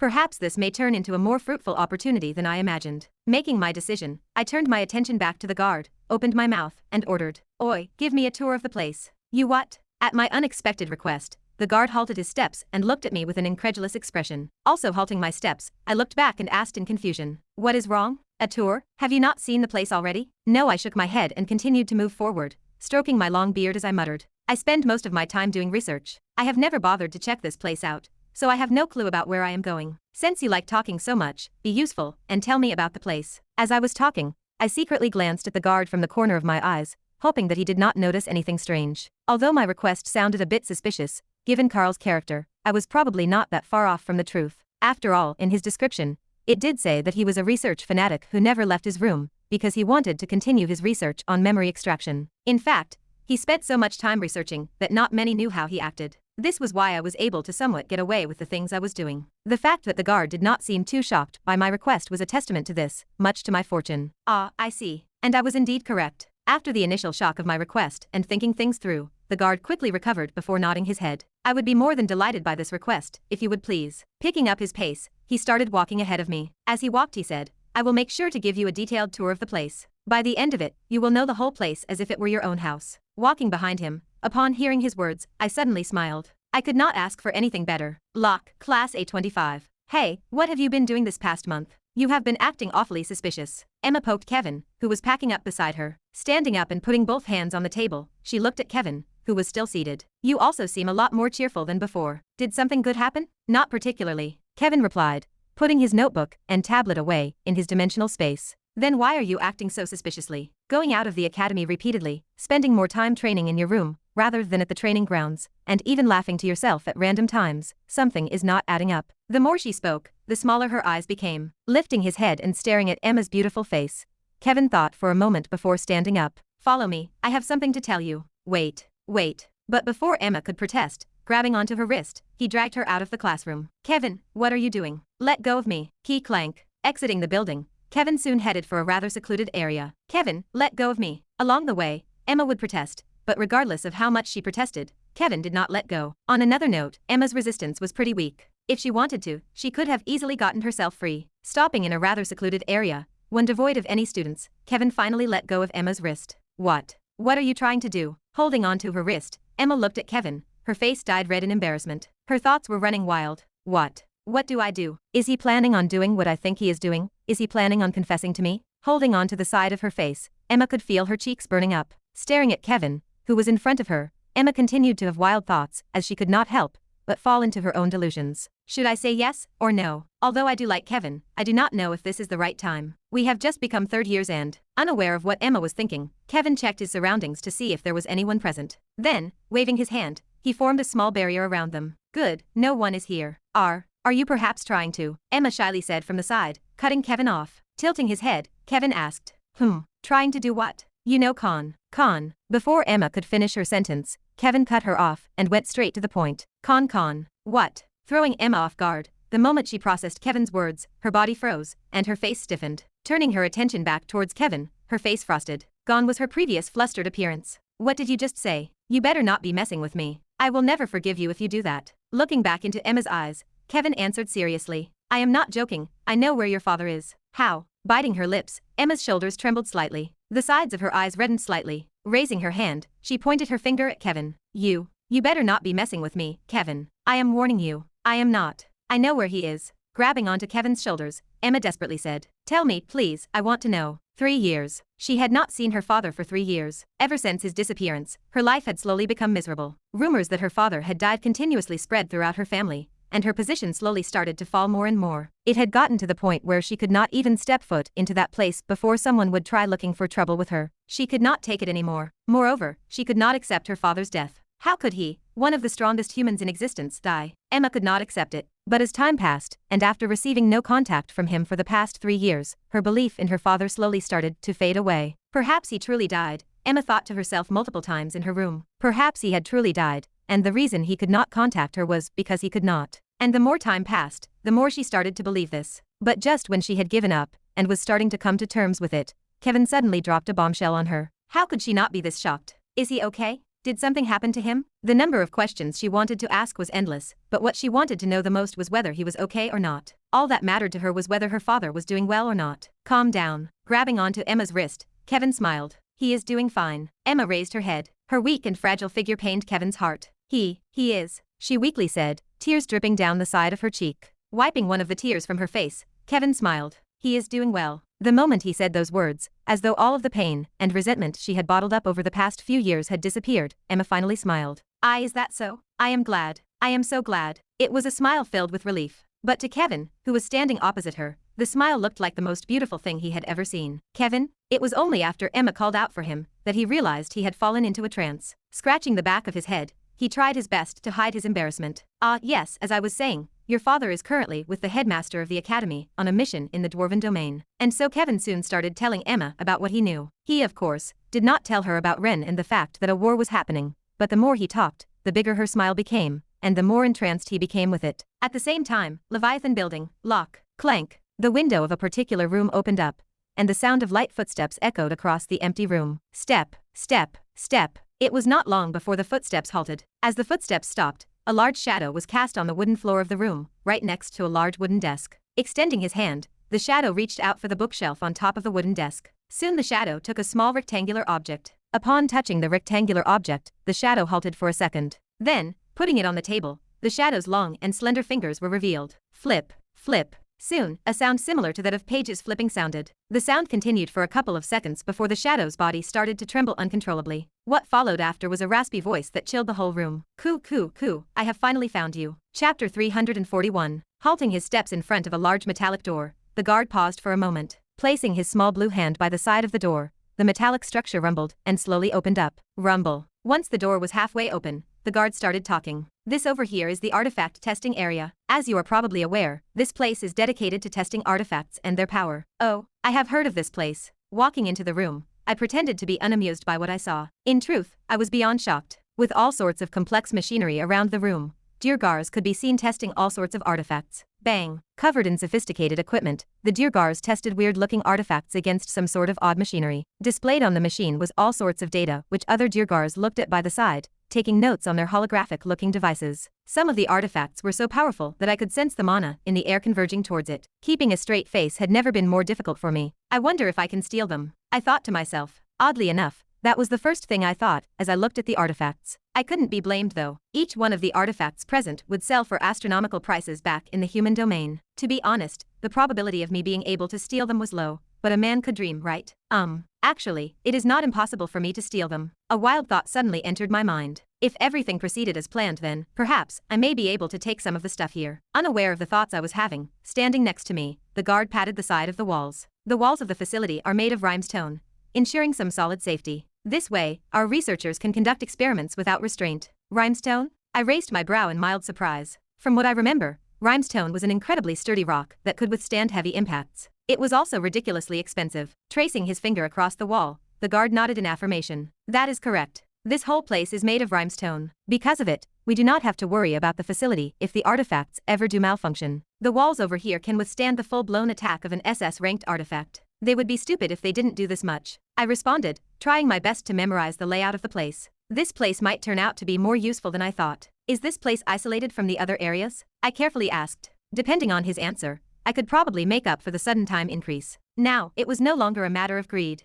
This place could be instrumental to my plans. Isolated? Are you asking whether the mana fluctuations and the like reach outside of this place? Yeah. Ah, got it. In that case, no. Everything in this place is completely isolated. Take a look over there. The guard pointed towards the corner of the room, where a lone monitor stood. That machine over there measures the mana density in the room. When the mana density reaches a certain level, it will trigger a defensive mechanism and activate the security system, which in turn will shut the whole place down. If it shuts down, what about the ones stuck inside? Do they have a chance to flee? I assume this must happen in a matter of seconds. Them. The guard looked at the duergars working on the artifacts in the distance before shaking his head. They will be sealed inside and probably die. We do not want to take any risks. For better or worse, everyone here knows how the system works, so they come prepared to die at any time. Pity flashed across the guard's eyes as he looked at the researchers in front of him. Either way, if they do end up surviving, the system will deactivate as soon as it judges that the mana density in the room is at safe levels. I see. That is quite ruthless of them. In order to make sure the threat would not go outside of the room,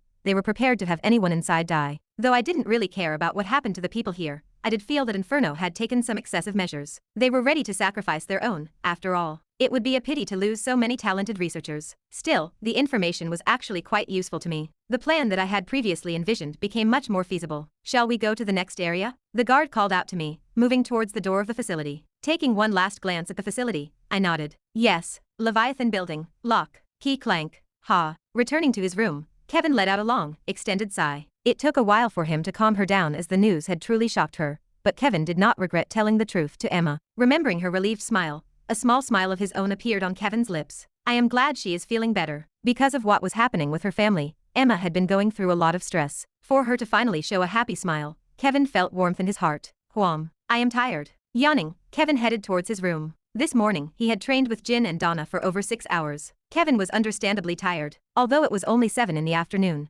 Kevin decided to head to bed. Pomph. Slumping on the bed, Kevin felt the soft covers gently embrace him. I should be able to rank up soon, Kevin thought as he stared at the ceiling of the room. He had broken through to C- rank not too long ago, but he felt that he could already break through to C rank within a month's time. His rate of progress was nothing short of astonishing. The only one that could keep up with his speed was Jin. With all of the resources at his disposal, thanks to his family, Jin's rate of improvement was just as impressive. Kevin estimated that by the end of the year, he and Jin would at least reach B- or B rank. After that though, he estimated that his rate of progress would slow down considerably. According to the professors, once someone reaches A rank, the rate of progress would decrease dramatically. Right. I wonder what rank Ren is. It has been a while since I had last seen the book. Lifting his head up, Kevin looked towards his bookshelf right above the desk. Suddenly, his brows knit in consternation. Standing up, Kevin walked towards his desk. His face was extremely serious. Walking towards his desk, he looked through the bookshelf. However, despite how hard he looked, he could not find the red book. What in the? Frantically looking through his bookshelf, Kevin tried to find the red book. But, no matter how much he searched, he could not find it. No, this cannot be. Despair momentarily took hold of Kevin's heart, until he felt something hit his feet. Talk. Ha. Looking down, much to Kevin's surprise, he found the red book on the floor, open and facing upwards. Did it drop? Looking up towards his bookshelf, he found it plausible. Bending over, Kevin picked up the book. Looking at the book in his hand, Kevin had an ominous feeling. But, he could not quite understand where it was coming from. Oh well. After a while, shaking his head, Kevin opened the book and proceeded to read through its contents. Hello. Waylan made a call through an encrypted line. The members of Monolith seem to be on the move. They are heading towards your location. Should I proceed as planned? Yes. When you are ready, message me. The voice belonged to none other than Ren. What other plans do you have? Waylan asked. I found some useful information while I was looking around the place today. I am going to set up a different portal over there. Get those that you trust to join you in the operation. Whilst everyone is distracted outside, we will attack from the inside. Ha. Waylan let out a sigh. Are you confident? No, not really. But, Ren responded after a short pause. Hints of doubt could be felt in Ren's voice. It looked like he wasn't too confident with the operation. Still, the small but at the end intrigued Waylan. But what? But I can make it work. It will be hard, but I can do it. Ren. Waylan's face turned serious. I have no choice but to trust you. Me and Douglas, both our asses are on the line. The reason we chose to put ourselves in this situation is because we believe in you and your plan. Having second thoughts? Ren teasingly answered from the other side of the call. No, I trust you. So far, Everything went according to Ren's plans. Ignoring the fact that if the mission failed he truly would be in big trouble, Waylan was impressed with what Ren had shown him. Ren was a sort of strategist and a man of action. He had already proven to him his capabilities. There was no time for doubt. You have already shown me enough to believe in you. Be careful though. I do not want you dying on me just yet. Well, let us just say that it takes a lot to kill me. I am a bit of a cockroach, you see. Odd thing to compare yourself to, Ren. Waylan shook his head with a smile. I will do as you said. I have got to go now. I need to go speak to the elders. Got it. Best of luck. You too, dear. Done. Waylan put the communication device away. Ha. Letting out a deep breath, Waylan fixed his clothes and proceeded to make his way towards a large familiar door in front of him. The door could not be considered large in the conventional sense, as it was about 5 meters in height. But given that it was made for dwarves, in a way it was. Arriving in front of the door, Waylan put both hands on it and pushed. CLA clank. Upon pushing the door open, a familiar sight met Waylan. Sitting around a large, semicircular wooden desk, he saw all of the higher-ranked elders and individuals of the dwarven domain. The Council of Dwarves. However, the dignity and passion they held themselves with seemed to have dimmed. Compared to the last time he saw them, they had haggard, tired looks. It seemed as though the situation with the barrier had made them go through sleepless nights. The moment Waylan stepped in, all eyes were on him. Some were neutral, some even unfriendly. Yet, there were few filled with curiosity. But, in general, most gazes were filled with resentment. It was understandable though. If not for his failure in protecting Jimnook, none of this would have ever happened. Feeling the resentment-filled stares, smiling, Waylan paid no heed to them and walked towards the center of the room. Upon arriving in the middle of the room, with his back straight, Waylan looked at everyone present. His gaze unafraid, he stood tall and proud. No matter what, Waylan couldn't look weak. After a brief pause, he opened his mouth to address the Dwarven Council. Thank you for granting me your time, despite the predicament you face. Pausing, Waylan looked at each and every individual present. Be it dwarf, orc, or elf, all eyes were on him. No one talked or disrupted him in the brief silence. His eyes soon paused on Douglas. He encouragingly nodded in his direction with a calm smile. Yes, Waylan might have forgotten it for a second. He had someone to support him here. Smiling back, Waylan spoke with even greater suave. The reason why I have gathered you here is simple. In 2 days, everyone stared at him. None ignored him. This was it. I planned to end this war. The moment Waylan bet his own life had come. Chapter 342. I have a way to stop the war. A palpitating, almost chilling silence enveloped the hall as everyone stared at Waylan in the middle of the room. Before anyone could speak or voice out their objections, Waylan continued speaking. Yes, I know what you guys are thinking. Is he crazy? Is he out of his mind? Is he right in the head? I would also think the same if I were to be put in the same position as you all. Waylan looked around before his eyes soon paused on Jernus, the Metropolis Keeper and leader of the dwarfs. I know what I am saying is absurd, but I really do have a way to end this war. You do not have to be. Unfortunately for Waylan, in the end, not everyone could keep themselves from voicing out their objections. Standing up, one of the elders shouted, "What in?" Quiet. A sharp voice echoed throughout the hall, cutting the elder off before he could formulate a sentence. Glaring at the elder, Jernus solemnly said, I will not permit any talking until he be done speaking. His deep voice traveled through the ears of each individual present. A strong pressure came along the voice. I apologize. Reprimanded by Jernus, swallowing his pride, the dwarf apologized to Waylan, who merely smiled in response. Turning his attention back to Waylan, Jernus gestured for him to continue. Sorry for that disturbance, you may continue. Thank you. Waylan thanked. As I was saying, I have a way to end this war. I know that you all must be doubting my words, hence why I came prepared. Swiping his hand in the air, a scroll suddenly materialized out of nowhere. What in the? A mana contract. Is that a mana contract? Everyone instantly recognized the scroll that appeared in Waylan's hands. It was a mana contract. Something that most individuals present in the hall had used once before, except the orcs of course. Correct. Waylan said as he reached out for the contract in the air. Grabbing the contract, he slowly unraveled it for everyone to see. Since none of you might believe me, I thought to myself, is there a way to convince you guys that I am not lying to you, and that I truly know of a way to stop the war? Glancing at everyone in the room, Waylan flashed a smile. Well, guess what? There truly is a way. Waylan raised the hand that held onto the scroll. This over here is the highest ranked mana scroll that I could find. Meaning, that it is of the highest rank available. If by any chance I breach the contract, according to the contract, I will instantly die, regardless of my rank. As Waylan spoke, the eyes of the individuals in the room finally changed. At the mention of the contract, the individuals who had previously treated this meeting as a mere joke finally had to change their stance. The moment he took out the contract, they knew that this could no longer be a job. Almost everyone in the room knew how a mana contract worked, therefore,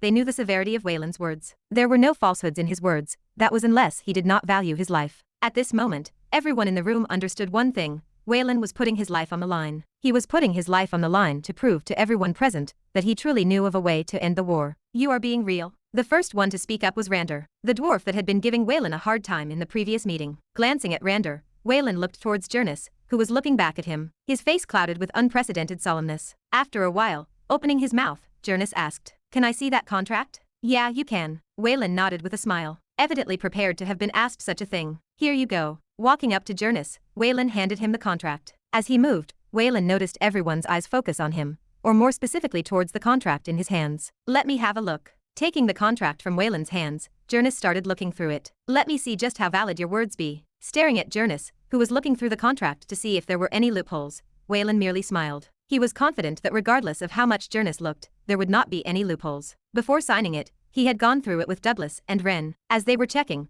they made sure to remove anything that the dwarfs could use as a point to dismiss his contract. Fortunately, it seemed like they had indeed managed to remove all loopholes, as an astonished look soon appeared on Jonas's face. You, to go this far. What is it? Let me have a look. Rander impatiently said as he eagerly looked at the contract in Jonas's hands. Have a look at it yourself. Taking his eyes away from the contract, not minding Rander's attitude, Jonas passed the contract onto him, who quickly snatched it and went through its contents. What in the... But just like Jonas, a shocked look appeared on his face as he looked through the contract. This, if I, Wayland Rochefield, do not have a way to stop the war, will die. If I, Wayland Rochefield, backstab the dwarves in any way, will die. If I, Wayland Rochefield. Opening his mouth, he started reciting the contents of the contract for everyone that was present in the room. The more he spoke, the more shocked he was. The contract was truly straight to the point. If he breached even a single point of the contract, he would die. He was leaving himself with no leeway to lie. No matter how much Rander looked at it, there were no loopholes. The others in the room also realized this as they all looked at Douglas with shocked eyes. Does he really know of a way to end the war? Everyone wondered. Noticing the changes that were happening in the room,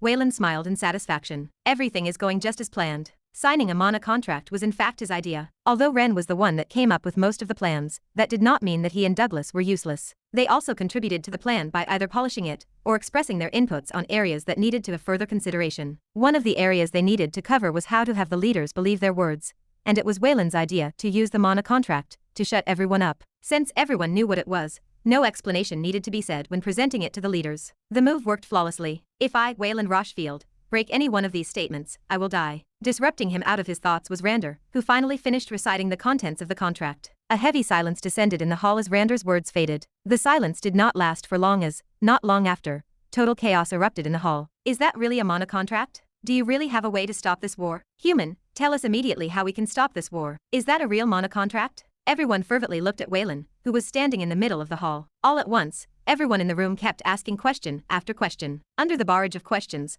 Wayland was a bit taken aback as he wryly smiled. Please ask one at a time. I cannot answer everyone at the same time, he helplessly said. Silence, everyone. Coming to Wayland's aid was Jonas. His powerful voice and aura spread throughout the whole hall, silencing everyone present. Finally, much to Wayland's relief, all forms of noise ceased. Nodding his head, turning his attention back towards Wayland, Jonas asked, Wayland, now that everyone is quiet, tell us what you want us to do. To those in the hall, Jonas's words sounded normal, but Wayland knew what he meant when he said, tell us what you want us to do. Rather than asking Wayland about the plan, he had directly asked him about what they were supposed to do. The implication behind those words was clear to Wayland. Avoid speaking about the plan, and just speak about what we need to do. It was clear to see that Jonas was aware of a possible spy hiding in their midst. If Wayland said all of his plans, there was a good chance that their plans would be exposed to the enemy, and would end up no longer working. Yes, I will. Nodding towards Jonas to gesture that he understood his intentions, Wayland looked towards everyone in the room. The plan is simple. In 2 days, come to this place. Make sure you bring as many subordinates as possible, preferably ones that can fight.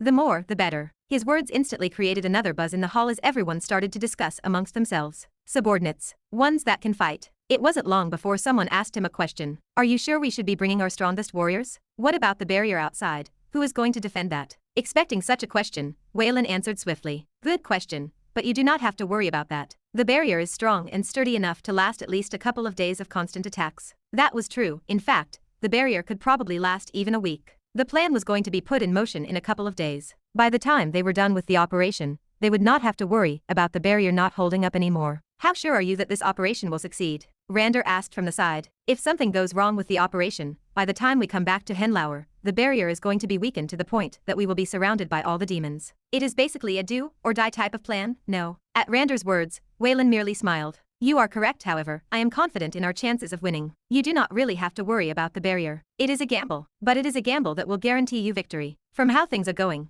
even if the barrier does hold up, we are set to lose. Though Wayland's words were harsh, he was merely speaking the truth. From the way things looked, the probability of the dwarfs winning was quite low. Even if the beacons still worked at the end of the day, the number of demons attacking the city was endless. Everyone in the room also understood this, hence why, after a brief silence, much to everyone's surprise, Rander spoke up. Okay, I will do as you said. The moment Rander spoke, a look of shock appeared on the faces of some of the elders present. It had to be noted that Rander was one of the dwarfs that were most vocal against Waylan. For him to suddenly agree, the other dwarven elders had no idea on how to respond apart from also agreeing. I will also do the same. Me too. Soon, more and more joined in and agreed to the proposition. Looks like everything is set. Staring at the communication device in my hand, a smile crept up on my face. I then glanced towards Angelica, who was standing on my right. Get ready, we are about to move. Okay. Right as those words faded, black smoke released from Angelica's body, as she rapidly shrank. Tick. Once the black fog faded, what remained was a small tooth. Bending over, I picked it up. Crack. Ka. Touching one of my teeth, I yanked it out of my body. Though it was painful, I did not show it outwardly. This was nothing compared to what I went through at the monolith. Replacing the tooth with Angelica,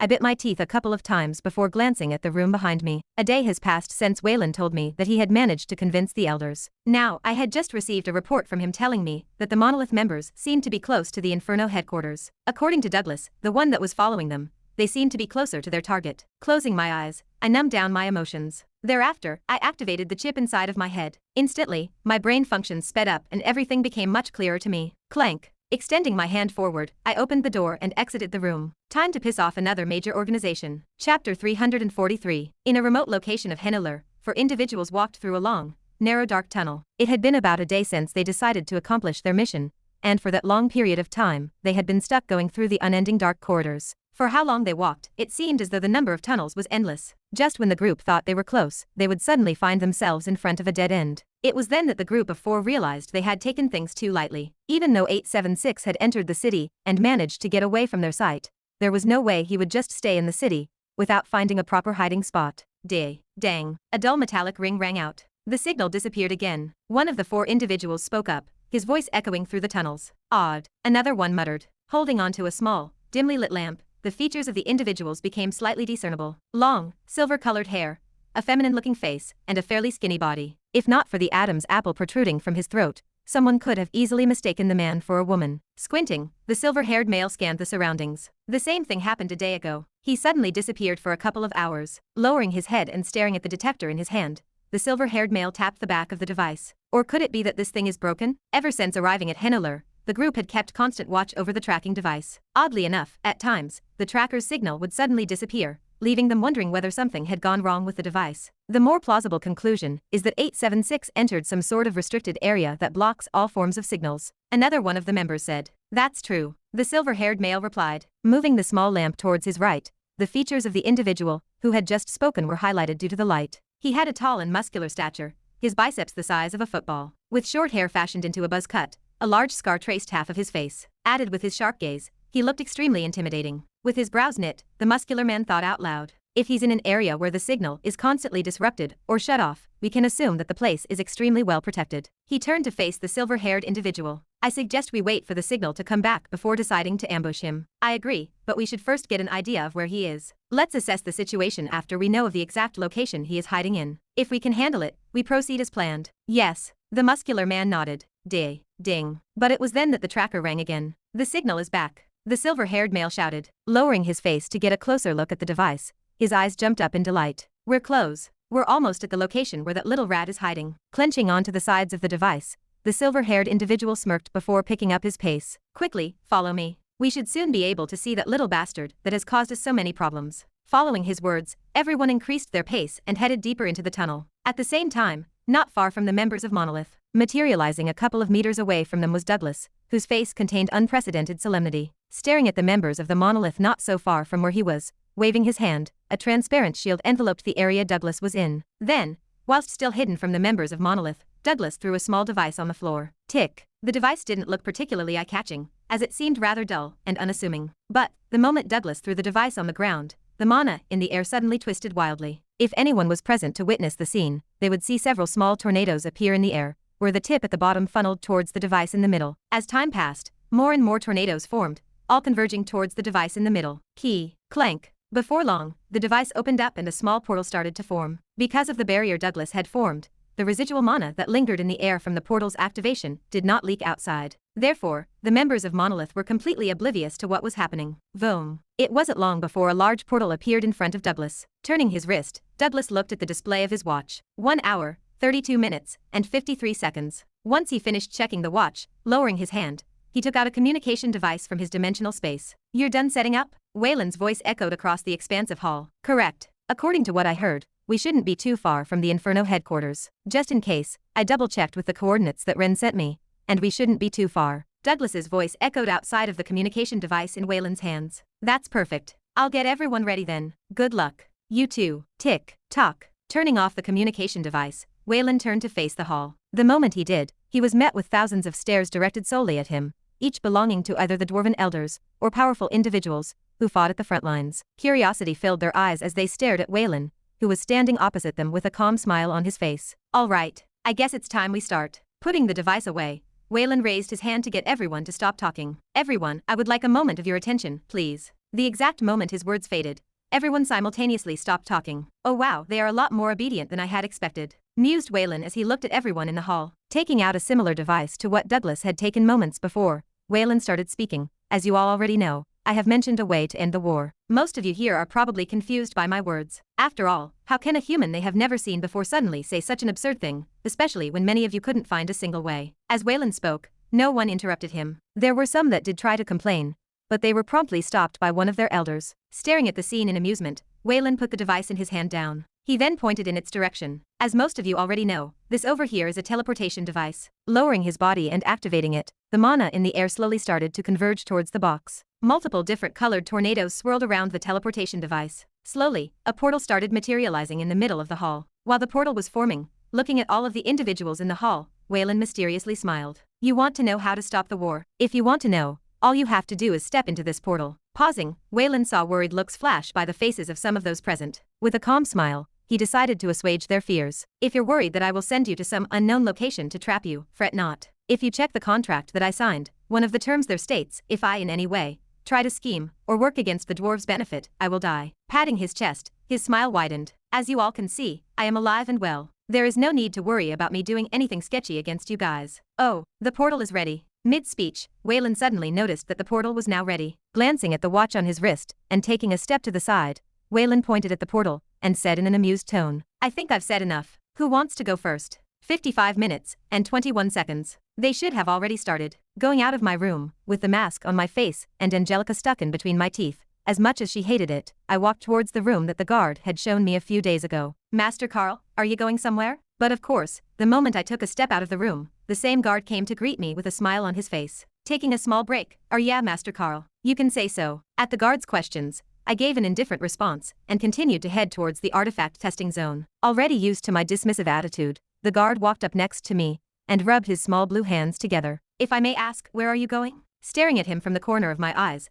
I pretended to be irritated. "Can you just shut up? I'm trying to have a break. Your constant yapping is getting on my nerves. I apologize." At my harsh words, lowering his head, the guard apologized. Humph. Snorting, I turned my head and ignored the guard. "Know your place." Walking through a series of corridors and stairs while maintaining a steady, unhurried pace, I finally arrived at the artifact testing grounds. Artifact testing ground. The guard muttered as he stared at the room in front of him. He had followed me quietly up until now. Clank. Ignoring the guard and placing the palm of my hand on the side of the door, a blue glow enveloped it and the door soon opened. Before entering the room, halting my steps right at the edge of the room, I looked towards the guard and said with an annoyed look on my face, "Stay out here, and don't follow me." "Ha." The guard looked at me in surprise. Raising my brow, my tone became harsher than before. "Did you not hear me? I said, stay out of the room and guard me from there. Don't tell me you can't do this much." "I can, but I don't care." Before the guard could even voice out his complaints, I entered the room and closed the door behind me. Clank. Once the door behind me closed, looking left and right, I walked ahead, pretending to look at the place. Bang, bang. Just like the first time I came here, duergars could be seen testing all sorts of artifacts on the machinery present before them. Because everyone was so focused on what they were doing, no one noticed my presence. That was exactly what I wanted. Walking around the place, I carefully scanned the room and took note of each and every piece of surveillance equipment installed in the room. It didn't take long for me to spot all of the surveillance equipment that was installed in the room. There is a total of 2 camera-like devices installed in the room, diagonal to each other. That's manageable. Once I spotted all of the devices, checking my watch, I walked towards one end of the room. Tick. Stopping right below one of the surveillance cameras, I put my hand in my mouth, removed a small tooth, and dropped it on the ground. Right after that, tapping on my bracelet, I took out a balled up piece of paper and threw it on the ground, right next to the tooth. What is this crap doing here? I thought I had thrown it away. Kicking the paper lightly, I pretended to look around the place with a bored face. It wasn't long before I stopped right under the second surveillance system camera. I probably shouldn't have come here. What a waste of time, I muttered whilst leaning on the wall. As I leaned on the wall, I checked my watch. 5 more minutes. 0 hours, 5 minutes, and 46 seconds. Chapter 344. A repetitive humming sound echoed, and what followed after were the tapping of footsteps, each sounding different. Some were heavier, some lighter, and others so faint that unless one paid close attention, they would not be able to hear it. Slowly, emerging from the portal that Douglas had set up, were the elders and the respective fighters of the other races. What is going on? Where is this? The moment they became aware of their surroundings, a multitude of different questions rang in the air. An atmosphere of anticipation and slight nervousness ensued. Please be quiet for now. Waiting on the other side of the portal, Douglas tried to organize everyone present. Because of the number of people present, it took quite a while for them to get out of the portal. As the dwarves, orcs, and elves came out of the portal, the transparent shield that was enveloping them expanded. This, of course, was at the expenditure of Wayland's mana. However, for someone of his rank, this amount of mana was nothing worth taking note of. Plus, Wayland was willing to give it his all to make sure every step of the plan he was responsible for went flawlessly. It took a lot of time to organize everyone, and by the time the last batch came out from the portal,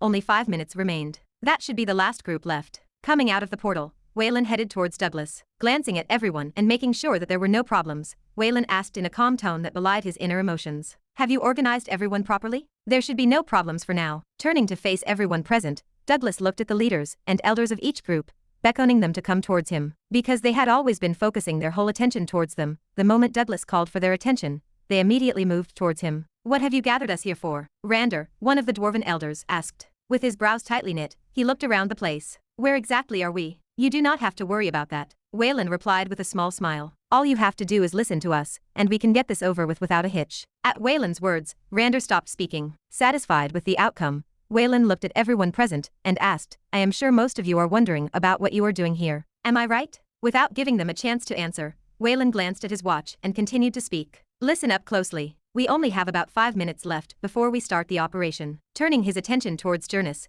who was silently standing in the middle of the group, Wayland gave out instructions. We are going to separate into 2 groups. One group will consist of all the elite warriors that are here, and the other group will be made up of the strongest present here. The lowest rank amongst that group will be S rank, and we can only have a maximum of 5 people in the group. Turning his head right, Wayland looked at Jernus. Well, if we exclude me and you, it would be 3.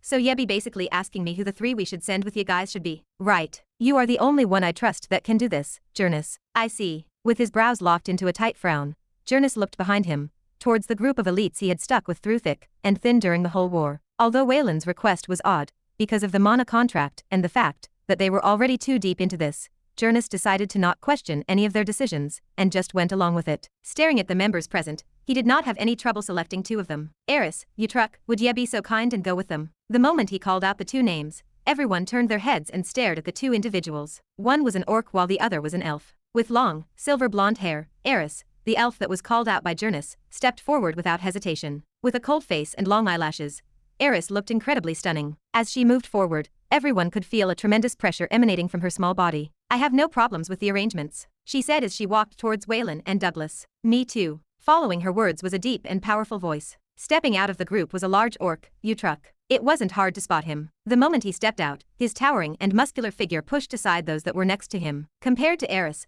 who had a small figure, Ultruk was the exact opposite of her. It was difficult to say who was the scarier one. It looks like this group will have the most fun role. Ignoring Ultruk's last comment, Jernus nodded towards the team assembled so far, and turned his attention back to the rest. With 1 human, 1 dwarf, 1 elf, and 1 orc, the composition of the group was almost perfect. What they were now missing was a dwarf. Someone that was capable of handling multiple artifacts, and help from both long and short range. Although Jernus could do this as well, he specialized more in defending due to all of his artifacts being defense-based. Although he did have attack-oriented artifacts, his main role was to defend Henlauer and evacuate everyone in case a disaster struck the city. It was also because of this reason that he was called the Metropolis Keeper. Either way, selecting another dwarf was a lot more difficult for Jernus, as he wasn't clear about what type of mission they were going to partake in. Before Jernus could come up with a decision, Wayland spoke up, pointing at Rander, who had a surprised look on his face. If you are looking for a dwarf, we believe Rander is a perfect choice. Me? Yes. If there is anyone that can help us, it would be you. I am certain. A small smile appeared on Wayland's face as he looked at Rander. Are you sure? Jurnus asked as he looked at Rander with a complicated look. Wayland's decision was odd. He had witnessed the amount of animosity Rander had with him these past few weeks, so for Wayland to choose Rander out of everyone present was odd. But, in the end,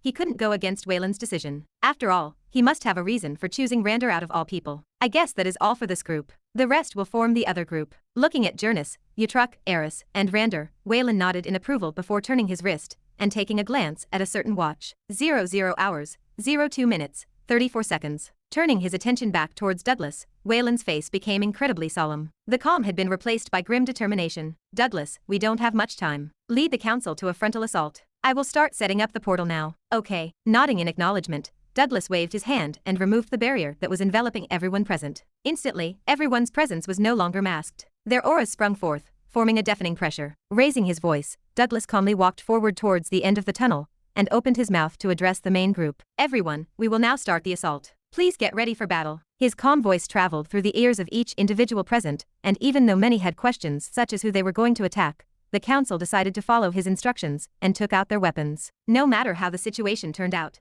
they would not be unprepared. They had been roped into this by the human, but they weren't wannabes. Each one present had the means to secure their safety if things went awry. They were the strongest elites of Henlauer, not some wannabe soldiers. On the other hand, throwing another device on the floor, a familiar scene appeared in front of Wayland and the others. Turning towards Jurnus and the rest, Wayland checked his watch one more time. Get ready. We are about to do something extremely dangerous. Even though I know you guys are strong, stronger than me, in fact, I can't guarantee that you will all make it back alive. I can just guarantee one thing. They were about to infiltrate Inferno, one of the most powerful organizations in the Dwarven domain. Of course, not all would make it back. Wayland took a deep breath and stared at everyone present. This war is about to end. Human, I like you. You say some bold things. I am even more excited now, haha. Contrary to what Wayland expected, Ultruk burst into laughter, his eyes shining eerily as he stared at the slowly forming portal. If you are saying that it is dangerous, then it must mean that we get to fight a lot. No, I am all in. Since you said that this mission can stop the war, I would at least expect this much danger, Jurnus said from the side, seemingly unconcerned by the danger the mission proposed. Next to him, Eris and Rander did not show any reaction,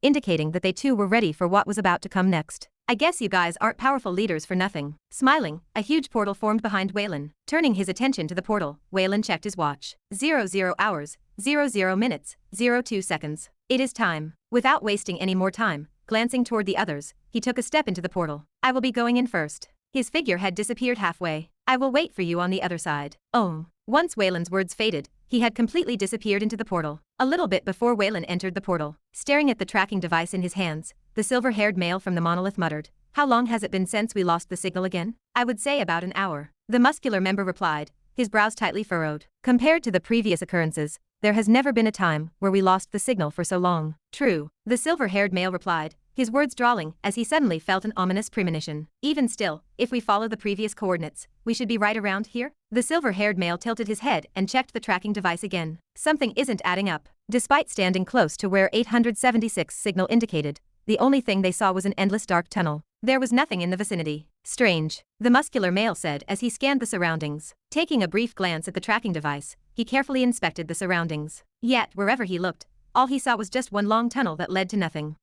Walking towards one end of the corridor, he put his hand on the side of the wall. The moment he touched the side of the wall, he suddenly noticed something. "Hey Miles, I think I know where that bastard is hiding." "You found something, Lawrence?" "Yes, have a look." The silver-haired male, Miles, looked around in anticipation at the muscular male's words. Once he turned his head, Miles had a sudden look of understanding. "No wonder we couldn't see him." With half of Lawrence's hand inside the wall, it became clear to everyone present that there was more to the place than what met the eye. "This appears to be an illusion. The rat is probably hid, ha." Before he could finish his sentence, the muscular male, Lawrence, froze in shock. Then, unprecedented fear clouded his face. What the? He wasn't the only one. Everyone showed a similar reaction as all the members seemingly froze in place. Turning their heads towards the direction they came from, they suddenly felt a monstrous presence headed for their direction. The pressure was so strong that even they had difficulty breathing. "Let's go." Without thinking twice, all members rushed towards the illusionary wall. Since the wall could hide their presence, they thought that this was their only option of escape. Fear had clouded their judgment. Chapter 345. 0 hours, 2 minutes, and 23 seconds.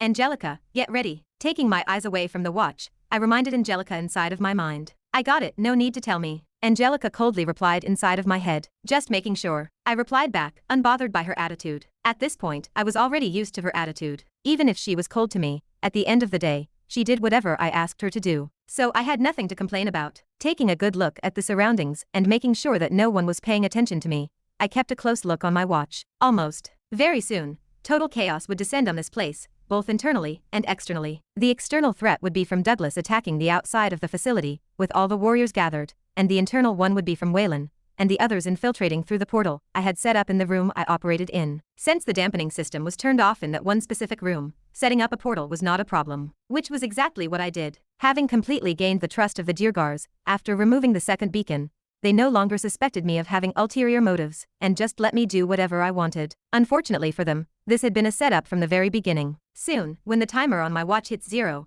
Waylan alongside his small group would appear inside of the building. Douglas, on the other hand, would start attacking the place from the outside. Timing was essential for this operation. Once Douglas started attacking outside the headquarters, most of the attention of the higher-ups would get focused there. This meant that less attention would be put on Waylan and the others, who would enter the headquarters through the portal. But of course, I couldn't guarantee that no one would take note of their appearance. The fluctuations they would release couldn't go unnoticed by the Elders of Inferno. Hence why, after a bit of thinking, I came up with another idea and headed towards this room. My plan was simple: create chaos inside of this facility a little bit before Waylan and his group stepped into the headquarters. The goal was to divert attention away from them and have it focus on me. But I couldn't guarantee whether it would work. Yet, it was worth a try. Also, because this place was made of limestone, I wasn't worried about my safety. It would take at least a couple of SS ranks to enter this place forcefully, and with what was happening outside, I'm sure the Elders would suddenly suffer a massive headache with all the trouble going on at the same time. The more the internal chaos, the higher the chances that the operation would succeed. Since this was all happening at the same time, the Elders would have little to no time to think before they would be forced to act. And because of this, the higher the chances of mistakes happening. 0 hours, 1 minute, and 9 seconds. Angelica, let's start. Checking my watch one last time, I decided to act. Crash. Lifting my head, I threw a small object and destroyed the surveillance system in one go. The sound that came from the destruction of the surveillance system was minimal. In fact, it didn't matter whether I was loud or not. Since the sounds that came from the artifacts being tested were way louder, no one inside of the facility was able to tell what I just did. That's one down. Once I destroyed the surveillance system, lifting my head slightly, I spotted Angelica in the distance. Because she barely had any demonic energy in her body, and everyone was focused on their experiments, no one noticed her presence. On another note, the mana in the air was so thick that even if she did release her power, one of the duergars could have easily mistaken her as someone testing a new artifact. Still, it actually didn't really matter whether she was spotted or not. I had already briefed her on what to do if such a situation occurred. Bending over, Angelica picked up the foiled paper I had thrown before. Unraveling it, a black fruit appeared in front of her. Before consuming the fruit, Angelica raised her delicate hand and touched the surveillance system. Like pressing onto a bug, the surveillance system broke instantly at Angelica's touch. She was a lot more subtle than me when destroying the surveillance system. But what could I say? She was also a lot stronger than me. Alright, it's my turn now. The moment she destroyed the surveillance cameras and prepared to eat the fruit, I knew that it was time for me to act. Calmly walking out of my position, I walked towards the nearest of duergars. Before coming into this place, I had obviously checked the ranks of everyone present. It wasn't hard to tell, as everyone had their aura out for all to see. Since they were testing artifacts, they had to use their mana. 1S rank, 2A ranks, 1B rank and 3C ranks. That was the total composition of the group. I was quite surprised by how highly ranked the duergars present in the room were, but after realizing that even S-ranked artifacts were being tested here, it all made sense. Either way, whatever rank they were, duergar or dwarf, unless prepared, they were quite weak. Since all the duergars here came for experiments, none of them seemed to be equipped for combat, which was exactly the situation I was looking for. What are you guys testing? Walking towards a group of 3, all of whom were in the C rank range, I curiously looked at the artifact in their hands. It was a strange-looking rod that shot electrical beams. Who are you? Finally taking note of my presence, one of the duergars asked. I've never seen you before. Crack. Before the duergar could finish his sentence, putting both of my hands on his neck, I twisted it without remorse. The sound of bones breaking was loud. Because this all happened so fast, none of the duergars present were able to react on time. Thud. Finally, with a small thud, the duergar fell on the ground, dead. Lowering my head and staring at the dead duergar, I raised my head and looked at the other two. Would you believe me if I said that it was an accident? Cracka. Without saying anything, the duergar holding onto the rod channeled his mana into it. Lightning started crackling from it. Guess not. Raising my right hand to block the incoming attack, the rod came into contact with my forearm, and a current of electricity ran through my body. Groaning slightly, I grabbed the rod with my hand. Then, raising my foot, I drew an arc in the air and kicked him directly in the head. Bang! Face planting onto the ground, the duergar's blood splattered everywhere. And that is too. Spurt. Raising my foot, I stomped the head of the duergar, killing him. Then, at the same time I stomped on the head of the duergar, I channeled my mana into the rod, and electricity started crackling from its tip. Without hesitation, I swung the rod in the direction of the remaining duergar, who was left helpless in the face of my attack. Bang! Before he could even react, the shaft of the rod hit him in the face. Auk! The duergar's face caved completely, and the sound of bones breaking resounded in the place. What followed after was a bloodthirsty scream that disappeared as fast as it came. Thud! Falling onto the ground, the duergar died just like that. Bang! Right as I killed the last duergar, a loud sound echoed from the other side of the room. Lifting my head, I saw Angelica get rid of 2 high-ranked duergars. One was the S-ranked one, and the other was A-ranked. Must be nice having such an advantage, I enviously thought. Compared to me, Angelica had a much easier time. Having just consumed a devil fruit, restoring all of her demonic energy, Angelica was able to easily defeat the duergars present. With the fact that she was a demon, her bloodline suppression worked wonders, weakening all of the duergar present. In fact, the reason why I had such an easy time was probably because of her. That aside, everything that just happened now occurred within the span of a dozen seconds. This meant that we still had a bit of time before the guard outside would be able to react and come into the room. Before I could let that happen, removing the mask off of my face and extending my hand towards the right, I took out my sword. It has been a while since I last held a sword. Putting it by the side of my waist, my toes gently tapped onto the ground, and with a small bang, my body shot forward, towards the nearest duergar. He was B-ranked. Despite the effects of the bloodline suppression, I didn't blindly assume I could take care of him as easily as the other duergars I previously defeated. And I was indeed proven correct. The moment I appeared before him, taking out a small device from his dimensional space, the duergar threw it in the air. Bang! With a light bang, my vision blurred. Covering my eyes with my forearm, I came to a halt. Swoosh! Almost instantly, I heard a whistling sound coming from my right side. Although I didn't know what it was, out of pure instinct, I tensed my calves and pushed my body backward. As I moved backward, I felt a slight sting right on top of my nose. Coming to a halt while opening my eyes and touching the top of my nose, I felt a wet sensation on my hand. Lowering my hand, I found that it was covered in blood. Shit! Abruptly lifting my head, I spotted the duergar from before holding onto a gun-like artifact aimed towards my direction. Shio! Shio! Shio! Before I could even fully recover my eyesight, the duergar aimed his weapon and shot it at my direction. 3 powerful energy blasts launched towards me. Staring at the incoming blasts, I took a calm breath. Drawing a familiar circle in the air with my sword, I took a step to the side and narrowly avoided one of the attacks. Because I was pressed for time, I could only draw one circle. Therefore, after avoiding one of the attacks, moving the ring in front of me, I blocked the second attack. Crack! Unfortunately for me, the ring broke apart as soon as it blocked the attack. Having already dodged one attack and blocked another, I was left completely open. The last energy blast aimed directly at my heart. For a brief moment, I saw my life flash before me. No! Gritting my teeth,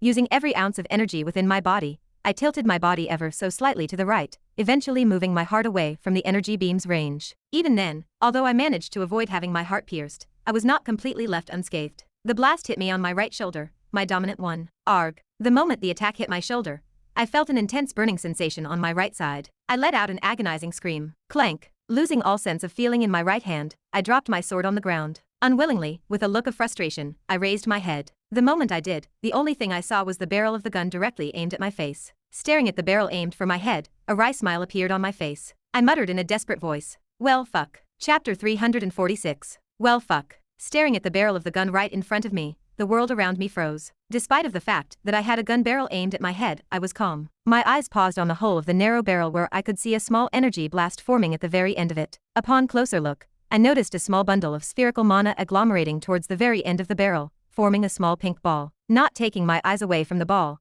the chip inside of my head started processing at full power, and all sorts of different scenarios materialized inside of my head. All the scenarios had different survivability probabilities, some high, some low. All the processing and analyzing happened within a short second, and before the ball had fully formed, I already knew what to do, and I really wanted to conserve my mana. In the end, after simulating the many scenarios inside of my head, I decided to go with the most efficient method. Although I really didn't want to do this as I had to conserve as much mana as possible, I was left with no choice but to do this. Slowly lifting my head, I inwardly muttered, "The one." The moment my words faded, the duergar standing opposite to me abruptly came to a halt as the hand that held onto the gun shook. The energy beam that was forming at the end of the barrel suddenly twisted and disappeared into the air like smoke. Calmly placing my left hand on the gun, I moved it slightly. Then, leaning my head backward, I head-butted the duergar right in the face. Hyuk! Falling but first onto the ground, the duergar let out a strange sound and let go of the gun. Without giving him any chance to recover, I stomped my foot on the ground. Spurt! A gory scene appeared in my vision as blood and pieces of flesh covered the ground below me. Unemotionally staring at the scene below me, deactivating the effects of the one, I walked towards my sword and picked it up. Tapping on my bracelet using my left hand, taking a potion out from my dimensional space, I uncapped the lid and chugged it down. Gulp. Ha. Downing the whole potion in one go, my shoulder slowly started to heal. Unfortunately, the process was not a quick one as my whole shoulder had almost gotten blown away. It was so bad that I may as well have had my whole arm amputated. At this point, it was practically useless. According to my estimates, I would need at least a couple of hours for it to fully heal. Normally I wouldn't have had a problem with this, but that was on normal occasions. Unfortunately for me, this was no longer a normal occasion. With everything that was going on, time was of the essence, and the fact that my dominant hand was no longer working was a cause of concern. To think that things have gone wrong this early into the plan. From how I practically lost my right arm to how I used more mana than I had originally anticipated. Things were not going as smoothly as I had anticipated. Bang. Fortunately, this was only coming from my end as Angelica swiftly dealt with the last remaining duergar. Crashing onto the side of the walls, blood splattered everywhere, and a gory scene once again presented itself before my eyes. Once she disposed of the duergar, turning her head to face my direction, the first she noticed was the state of my shoulder. Raising her hand, she pointed at it. What happened to you? A little accident, I replied whilst heading towards the alarm system of the place. The one that the guard had previously pointed out to me during the tour. Once I arrived at the place, turning to face Angelica, I nudged her with my head. Security should already be aware of the fact that the surveillance system is down. Wait at the door while I try to activate the system. Kill anyone that comes in. Around 30 to 40 seconds had passed since we attacked and disposed of the duergars in the room. If my estimate was not wrong, within a couple of seconds, a bunch of guards would quickly head in our direction. Given that I had to activate the system as well, and the fact that my right hand was no longer working, I could only leave the matter of defending the place to Angelica. Without saying anything, much to my relief, Angelica understood the situation and headed toward the entrance of the facility. Briefly glancing at Angelica's parting figure, I focused my attention back on the emergency system and tried my best to recall all of the information that the guard had previously said when I was here. According to what he said, the system activated whenever it feels like an explosion might happen by measuring the mana that is lingering in the room. Therefore, if I want it to activate, I need to mess with the sensor. Fortunately, I didn't have a hard time recalling what the guard had said. With the aid of the chip inside of my head, remembering word for word what the guard had said not too long ago was not hard as I went straight into action not long after. It should be over there. Scanning the area I was in, I immediately spotted the mana sensory system. It wasn't far from where I was and it also wasn't hard to spot. With a label right above it, I would be dumb not to spot it. Status. Name. 00H00S21s. Checking my watch and noticing that I barely had any time left, I rushed towards the sensor. Assuming that the sensor scans, then mana density, that is lingering inside of the whole room, I'd estimate that the sensor will only activate once the mana that is dispersed throughout the whole room reaches a certain level. If I channel my mana right above the sensor, I should be able to distort the data and replicate a scenario where it looks like an explosion is happening. As my thoughts were running wild, I soon arrived before the sensor. Bang! But just as I arrived at the sensor, a terrifying explosion resounded from behind me. Without turning back, I knew that security had finally arrived. Without wasting any time, I raised my left hand and touched the sensor with my finger. Upon touching the sensor, I channeled all the mana inside of my body towards it, and a white thread that detached from my body sank into the sensor. Bang! Bang! While I was busy trying to interfere with the sensor, the sound of fighting behind me rang even more powerfully as Angelica's demonic energy shrouded the whole room. What are you doing, demon? What have you done? Why are you interfering with us? The angered shouts of the duergars behind me powerfully rang throughout the whole facility. Come on, come on. Staring at the sensory system, I fully concentrated on the task at hand and channeled even more mana into the system. Status. Name. 00H00M09S. Briefly glancing at my watch, my heart rate sped up, and I felt a strong sense of urgency. Although I had managed to do the most important step of the plan, which was to gather the attention of everyone, that was the problem. Douglas had still not attacked yet, meaning that everyone's attention was on me. If the security system did not work, I would find myself in a scenario where I would end up facing the Elders of Inferno. Only when the security system activated would I truly be saved, albeit temporarily. Ding.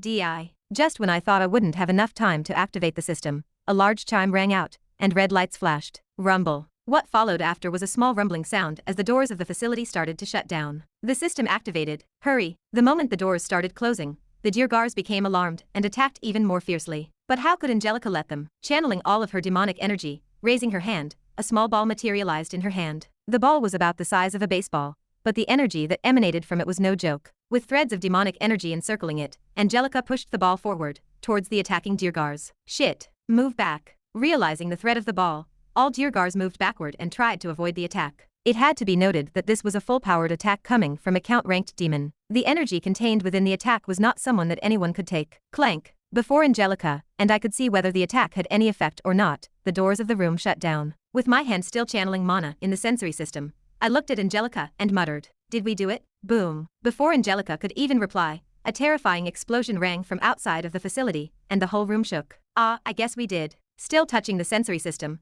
my shoulders relaxed a little. It has finally started. The war between the dwarves and Inferno had officially begun. Moments before the explosion. What in the world? Is this what I think it is? Crossing through the illusion set up at the end of the tunnel, Douglas, alongside the many others that had followed him, were left speechless by the scene that they were presented with. Deeply etched into the walls was an enormous structure resembling a large gate with all sorts of engravings by its side. The infrastructure was enormous, and standing outside it were 3 tall large statues, depicting 2 duergar killing a dwarf.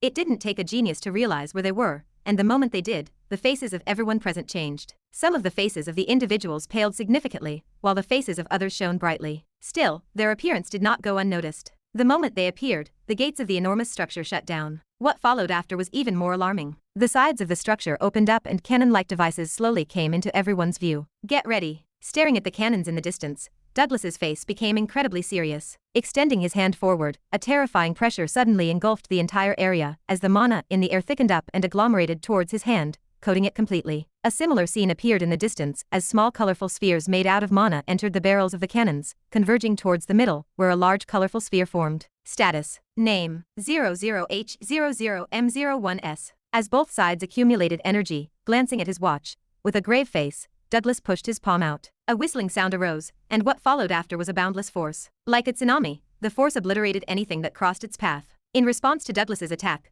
the cannons also shot out a fierce attack. All of them whistled down at the same time. A rumbling thunder resounded continuously. Different colors lightly flashed across the surroundings. Immediately after, the 2 forces met in front of everyone's eyes. Boom. A terrifying explosion instantly rang out, and energy ripples spread from the point of collision. The tough ground immediately burst apart, covering the place with dust. Om. Om. At the same time, emerging from out of a portal, were 5 figures. WHII. WHII. The sonorous sound of sirens rang, as the whole facility flashed in red. Staring at the unfamiliar environment, Jurnus alongside the others questioned, "Where are we?" Standing opposite of the others, Waylan waited for everyone to appear before answering. Rather than saying it multiple times, it was better to only just say it once. Om. It didn't take long for the last person to exit out of the portal. Once the last member stepped out of the portal, Waylan looked at everyone and smiled. "You guys must be confused about our current location, right?"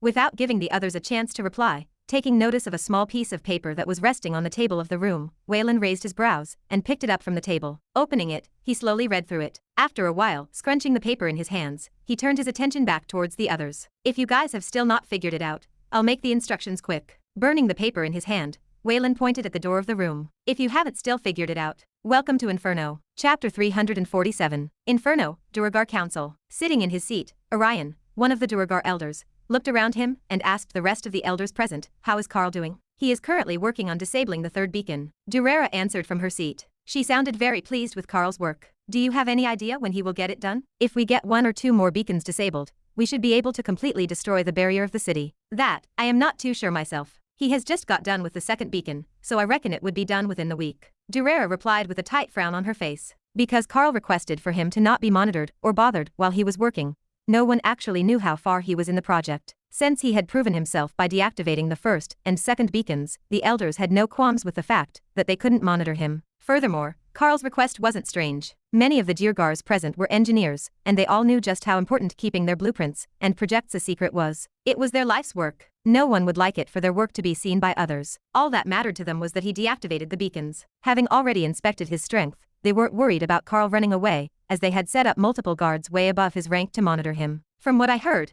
Carl said that the process of deactivation differs per beacon. That is why it is taking time for him to fully extract the memories from Jimnook and process them in time. "I see, looks like that bastard was a thorough one." With both hands on the table, Orion mumbled to himself. "If he manages to get it done by the end of the week, we should start getting ready." Turning to face one of the duergars standing on the other side of the hall, Orion decided to give out orders. "Send a message to all members." Orion stood up and clenched both of his fists. "Within a week, when the barrier is finally breached, I want them to be ready to assault Henneler from the inside." A colorless hue mixed with black threads of energy expanded from his body as his cold voice rang throughout the room. "It is time we finally got rid of those bastards." Bang. But just as his words faded, with a loud bang, a duergar rushed into the room. Before the elders could say anything about the rude intrusion, the duergar shouted in wild panic. We have got an urgent report. The artifact testing facilities have been breached. The artifact testing facilities? Orion's brow raised in surprise. He seemed relaxed despite hearing of an intruder in the artifact testing area. Who was the idiot trying to breach the artifact testing facilities? That place was like a prison. The moment it was breached, although no one could go in, no one could also go out.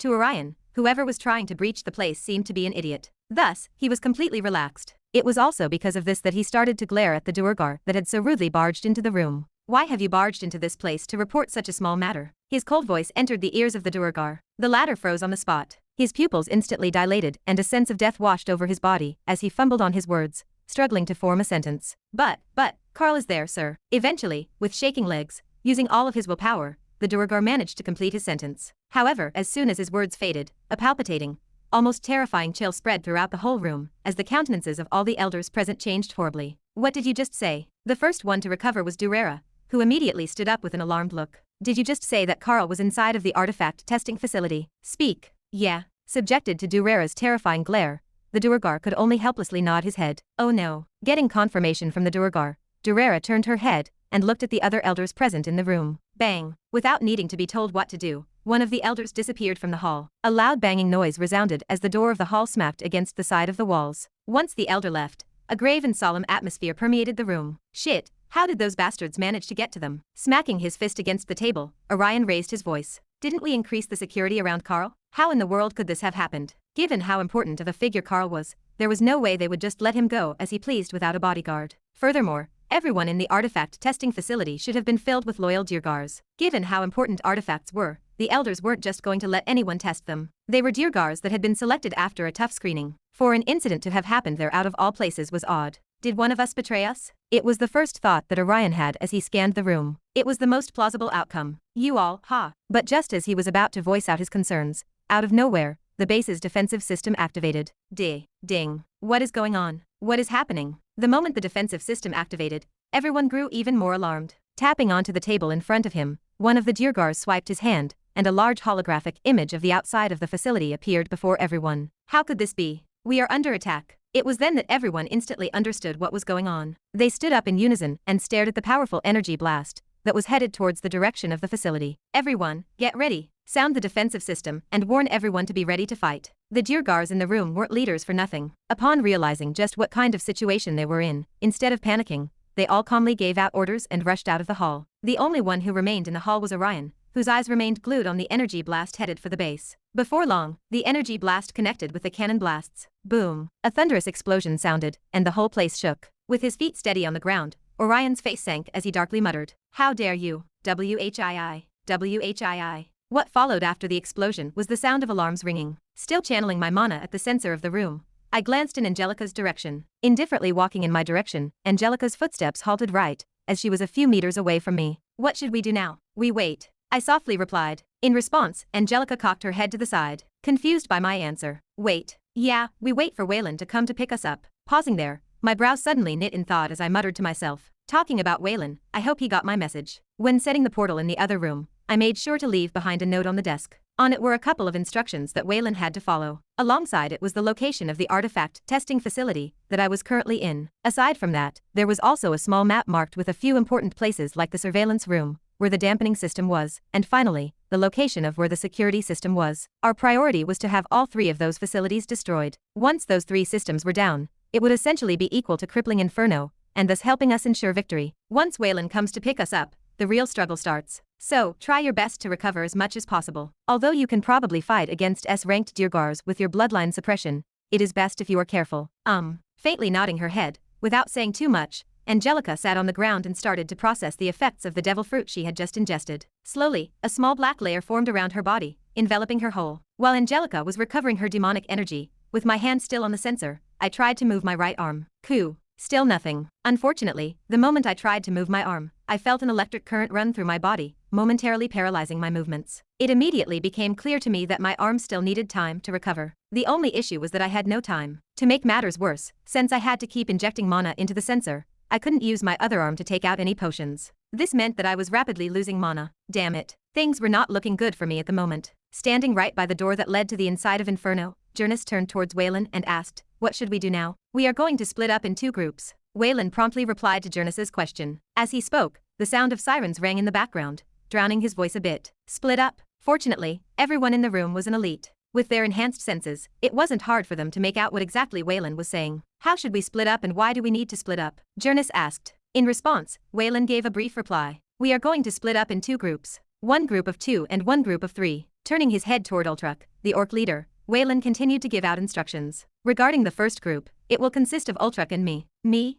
Ultruk questioned from the side. Nodding his head slightly, Waylan explained. Yes, I need Ultruk for this part of the plan. He was planning on going to rescue Ren. Since there was a high chance that an elder would show up at the place, in order to increase his chances of survival, Waylan decided to have Ultruk join him to fend off the enemies. While Ultruk and I are busy on our mission, the 3 of you will go to deactivate the surveillance system. Since most of the attention is away from us, do it in the fastest way possible. Our goal is to have the surveillance system destroyed before they notice anything. By destroying the surveillance system, they were essentially buying themselves an advantage. It would basically make the next 2 operations much easier for them as the duergars wouldn't be able to coordinate with each other well. I understand the plan somewhat. Listening to Waylan's plans, everyone in the room understood what he was trying to do. Hence, none of them voiced any complaints. Take this. Taking something from his dimensional space, Waylan handed it to Jernus. What is it? Jernus questioned as he stared at Waylan's hands, where a small cubic object rested. Upon taking a closer look, Jernus was able to instantly tell what the device was. Oh, is this a holographic map? Yes. In there is the location of the surveillance system. Although it is not very detailed,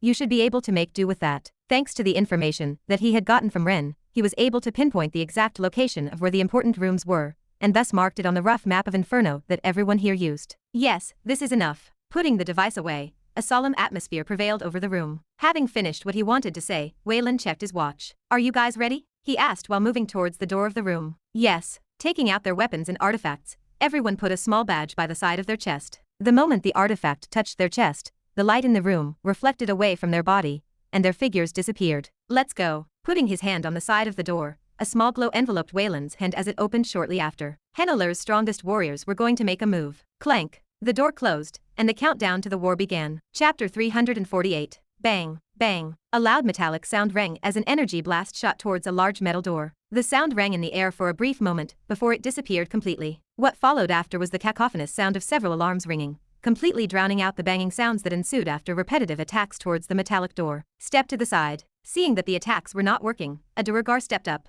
holding onto a large metallic barrel in between his armpits. The duergar channeled his mana towards it. Soon, spherical orbs of mana agglomerated towards the center of the barrel, forming a concentrated ball of energy. The threatening energy expanded in the hall as it steadily increased in size. Before long, once the ball reached a certain size, the duergar firmly planted both of his feet on the ground and discharged the energy. Boom. What followed after was a terrifying blast that shot towards the massive metal door. A colorful trail of mana traced behind the attack. Once the attack connected with the door, a thunderous sound rang out, and smoke diffused in the air. Did it work? The duergar who shot the attack wondered out loud as he tried to see through the large cloud of smoke. It is no use. The door is designed to withstand the impacts of SS-ranked individuals. All you are doing is wasting mana. Before the duergar could get a proper look, a cold and apathetic voice spoke from behind. Turning to the direction where the voice came from, the duergar's face paled considerably. Lord, stay put. Scanning the metal door, the mood of the duergar elder sank. Damn it. Placing his palm on the door, the elder circulated the mana inside of his body towards the palm of his hand and closed his eyes. He was trying to gauge what was going on inside the room. While the elder was busy, the duergars behind him stood silently with their backs straight, not daring to mouth a single word. After a while, opening his eyes, the elder's face relaxed a little. He is still alive. After having scanned the internal structure of the room, although he was not able to tell what exactly was going on inside, he could tell that there were 2 people alive. Out of the 2, one was a demon, and the other was Carl. Recognizing Carl's mana signature, the elder was able to tell that he was still alive. At this revelation, he felt a lot more relaxed. As long as he was alive, all was good. However, apart from those 2 energies, he felt no other energy. This meant only one thing. Every single researcher inside had been killed. Why did a demon betray us? The elder wondered as his brows tightly knit in consternation. For the perpetrator to be a demon, no wonder the duergars assigned to Carl had failed to protect him. Nobody would have seen it coming. How is the situation going on your side? It was then that a voice suddenly entered the elder's ears. Completely unfazed by the voice, the elder tapped on his ear and responded in a calm tone. Carl is still alive. However, he is currently being held hostage inside of the room with a demon. A demon? The voice sounded a bit surprised. It quickly followed up with a question. So you are saying that the one responsible for this is a demon? That is correct. The elder darkly replied. How is the situation on your side? What exactly is going on? Before arriving at the artifact testing room, the Elder had naturally heard a large explosion that seemed to have come from outside the base. Although the Elder was curious, he still chose to pursue his role, which was to find out what was going on with the artifact room. Are we under attack? The Elder questioned. After a brief moment of silence, the voice responded. Yes, the location of our base has been compromised. We are currently under siege by those bastards. We have called for reinforcements and have set up the defensive system. At those words, the Elder's face sank completely. Our location has been breached? That is impossible. Our dampening system has made it impossible for those bastards to find the coordinates of our base. Unless... A sudden thought struck the Elder as he turned his attention back towards the rhinestone door. Unless what? The voice in the Elder's ear asked. Frowning, the Elder thought for a moment before replying with a deep breath. Unless the one that exposed our location is Carl. That is impossible. The voice spoke after a brief moment of silence. You know full well just how much Carl hates the dwarves. His hatred runs even more deeply than some of us present in the council. How can it be him? Furthermore, he is also responsible for taking down 2 beacons. It cannot be possible. You might be right. Pondering over the matter, the Elder soon realized the validity of the words presented to him. Given Carl's background, and the fact that he hated dwarves with a passion, the probability of him being the culprit was low. Carl was someone that the dwarves had rejected and scorned due to the various ideas he had proposed in the past, each dwelling in the neurological field and memory extraction area, something that was considered taboo to the dwarves. As such, he was treated as an outcast that was left out to rot. If not for them, he would have long died by now. The Elder could vividly remember the deep-seated hatred he saw in Carl when he signed the mana contract with the demon. He was there. He had witnessed the whole thing. The fact that he also took down 2 beacons was a testament to his possible innocence. That was, of course, unless he was faking it the whole time. But for him to have been faking it for so long, the Elder did not want to believe it. Giving a skeptical look to the door, the Elder massaged his forehead as he tried to think of other possibilities. Just who could it be? Could it be a spy entered Carl's room while he was decoding the beacons? Since the dampening system was turned off in that specific area, it could have happened. But it cannot be that either. No one except Carl ever entered that room. The Elder shook his head in confusion. He could not make heads or tails of the situation. Actually, we already have an idea. What do you mean by that? Why are you telling me this now? Raising his head in surprise, the Elder hurriedly asked. I am only telling you now because I just got a live feed of what happened prior to the attack. The voice paused for a moment. The Elder could feel a tone of malice emerge from it. Remember those human bastards that asked for us to let them enter Henneler? The Elder's brows knit at those words. Yes. Is it related to them? Yes. The voice in the Elder's ears deepened. They were the ones that led the attackers towards our location. Moments after they appeared, we were suddenly attacked. Coincidence? No, I do not think so. The Elder's face sank once more. Clenching his fists, the Elder trembled with uncontrollable rage. To think that those incompetent bastards would scheme against us. Bang! Suddenly, a loud explosion rang in the Elder's ear. What is going on? The Elder instantly became alarmed. Shit, I am currently under attack. The dwarves have INF, biz. Before the sentence could finish, the signal cut off, and the Elder was left panicked, wondering what had just happened. Was he trying to say that someone has infiltrated the place? The panic did not last for long. Calming down, the Elder tried to make out the last words that the voice in his ear was trying to say. But, before he could even think properly, the hair at the back of his neck rose. Weeing. Without hesitating, the Elder raised his hand. Clang. A loud clashing sound rang out. What followed after was a circular, pressurized wind that expanded from the point of contact between the two forces. Coo-hoo. Taking several steps back, the Elder stabilized his body and lifted his head up. Upon lifting his head and getting a closer look at who had attacked him, the Elder immediately identified the perpetrator of the attack. Human. His eyes narrowed into thin slits. Guess that did not work. Standing opposite the Duergar Elder, Waylan raised his broadsword and once again slashed down without wasting a single second. As he swung the sword, a thin coating of mana enveloped the body of the blade. What followed after was a terrifying attack that shot out from the broadsword, headed straight for the Elder. Weeing. Staring at the incoming attack, the Elder did not panic in the slightest. Raising his hand, a thin arm bracer appeared on his forearm. Channeling his mana towards the bracer, a thin transparent shield materialized in front of the Duergar Elder. Bang! Wayland's attack arrived right as the shield formed. Connecting with the shield, ripples formed around its surface as it completely absorbed the energy of Wayland's attack. Before long, the attack completely dispersed. After absorbing the attack and raising his head, the Elder did not waste any time. Extending his hand towards the right, a large hammer appeared in his hand. Gripping on the handle of the hammer, the Elder glared at Wayland. Hueye! Crying out, the Elder raised the hammer in the air and swung downwards with all his might. Bang! The moment the hammer smashed against the ground, it tore apart and an invisible attack shot towards Wayland, who responded in kind. Once again raising his broadsword and letting out a long breath, the mana in the air thickened up considerably and rushed towards his broadsword. It became apparent to everyone in the room that whatever attack Wayland was about to use was going to be extremely powerful. The mana shook around the broadsword, making it look threatening. There was only one problem with this method, however. It was that Waylan would have no time to complete it before the Elder's attack reached him. But Waylan was no fool. With his eyes glued on the incoming attack, just as it was about to reach him, he shouted, "Now, ha ha ha ha, as you wish." The moment his words faded, a powerful voice rang out with a merry tone, and a large orc suddenly appeared out of thin air, pressing his toes onto the ground and holding onto an enormous axe. The ground beneath the orc split apart, with a loud bang as his body immediately reappeared right in front of Waylan. Wah! Raising his axe, a deep cry powerful enough to shake the air reverberated throughout the whole room as Ultruk slashed down and met the duergar's attack head-on, in classic orcish style. The two attacks soon met. Boom! Once the two attacks met, a terrifying energy expanded from the point of contact. What followed after was a thunderous noise that rang throughout the whole area. Leaning forward, with his feet pressed on the ground, the orc turned to face Waylan for a second. "Your turn, human." As he looked at Waylan, slowly, Ultruk was starting to get pushed back. Fine. Miniature crevices formed beneath his feet as he tried to hold on. Without answering Ultruk, Waylan turned his attention back towards the Elder. With the Elder having just attacked, he was wide open. Waylan knew this, and he was not going to waste such an opportunity. Leaning his body forward, he slashed down once more. It was a simple slash. It did not look extraordinary or anything of the likes, however. The moment he slashed down, the world came to a standstill. Sheeing. What the people in the room thought did not come to pass. Instead of a mana-based slash, all they saw was a plain downward swing. Spurt. But it was only a second after, as the sound of blood spilling on the ground reached the ears of everyone present, that they realized it was no regular swing. With his eyes wide open, the Elder stared in Waylan's direction with an incredulous look. Many questions entered the Elder's mind as he tried to figure out what had just happened. From the very beginning, the Elder knew that Waylan was preparing a powerful attack. Therefore, although it looked like he was open, he was prepared to activate his arm bracer. But before he could do that, once Waylan slashed down, and the Elder prepared to activate his barrier, he saw his blood splatter everywhere. Even during the last moments of his life, the Elder could not figure out what had just happened. His body began to collapse, the ground becoming increasingly closer. Thud. With a dull thud, the Elder fell on the ground. He was dead. Ha. Supporting his body with the broadsword, Waylan heavily gulped for air. Go take care of the others. Although he wanted to rest, turning his head in Ultruk's direction, Waylan nudged him towards the other duergars present. Got it. Nodding his head silently, Ultruk picked up his axe and headed for the other duergars. While he was doing that, Waylan walked in the direction of the door and put his palm on it. Ha.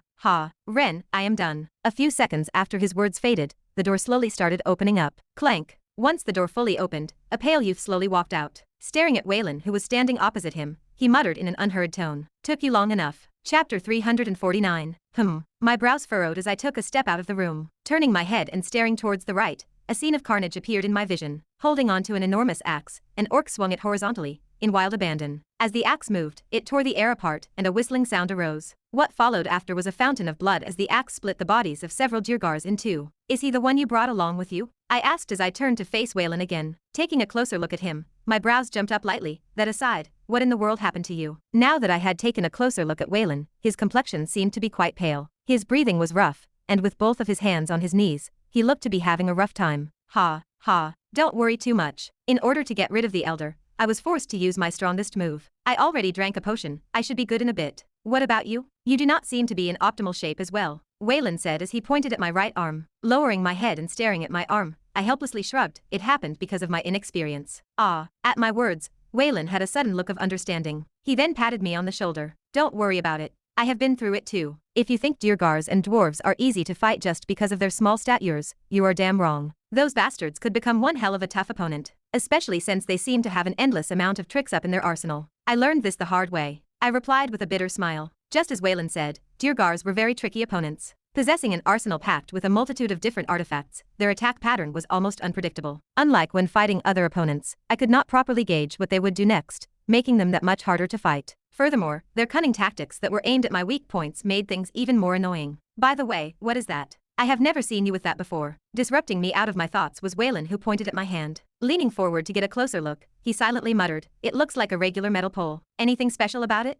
"Oh, this." Raising my left hand, revealing the long metal staff, I swung it around. Swish. With each swing, the air split apart, and a crackling sound similar to that of a whiplash would arise. It was pretty good. Putting the bottom end of the metal rod on the ground, I leaned on it slightly. Just something I looted from the place. Since I cannot use my arm, I figured that this would do for now. Another reason why I chose to go to the artifact testing room was obviously because of the artifacts. That was a no-brainer. Since my right hand was currently out of action, I took the liberty of taking the metal staff artifact that the duergar used against me. Although there were other artifacts, I did not choose them since they were either far too high in rank and would rapidly consume my mana, or were utility-based, which meant that they had no use in my current situation. Now that you have reminded me, take this. Remembering something, taking out a glove from my dimensional space, I handed it to Waylan. What is this? He asked with a pointed look. It is an S-ranked artifact that I picked up. I thought that it might be useful to you. An S-ranked artifact? Yes, I replied with a bit of struggle. If only I was a little bit stronger. Although it was an S-ranked artifact, and I wanted it, because of my lack of mana,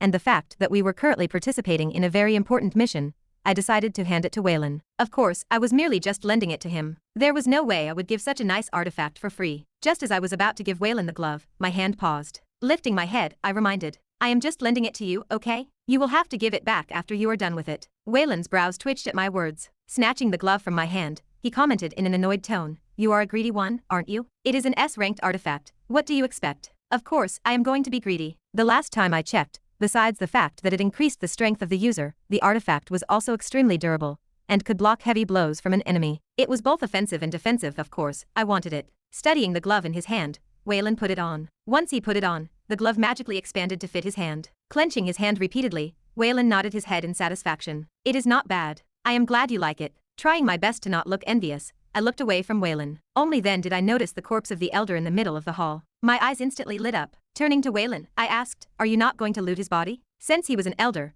the duergar must have had some good things on him. Perhaps a couple more S-ranked artifacts, maybe? Don't bother, I have already checked. All of his artifacts are bounded ones. Pouring cold water onto my hopes, Waylan put his sword away. We cannot do anything about them as they are linked to his body permanently. I see. Although bounded artifacts were rare in the human world, they were a lot more common here in the dwarven domain. Malvil's disciple being an example as his hammer was a bounded one. Should we get moving then? Since I now knew that the artifacts on the elder were bounded to his corpse, I quickly gave up on them and turned to face Waylan. Lowering his head to meet my eyes, Waylan asked in a serious tone, where to next? Dampening system. I quickly replied. There was no ounce of hesitation in my voice. Since there was another team currently headed for the surveillance system, there were only two places left to choose from, the security room, that was responsible for the protective measures installed outside of the base, and the room, where the dampening system was located. Good idea. I was thinking the same. Waylan nodded his head in approval. Once we take care of the dampening system, communicating and coordinating with the others will be much easier. That is what I think too. The dampening system was responsible for blocking all frequencies and other methods that connected to the outside world. If we managed to destroy it,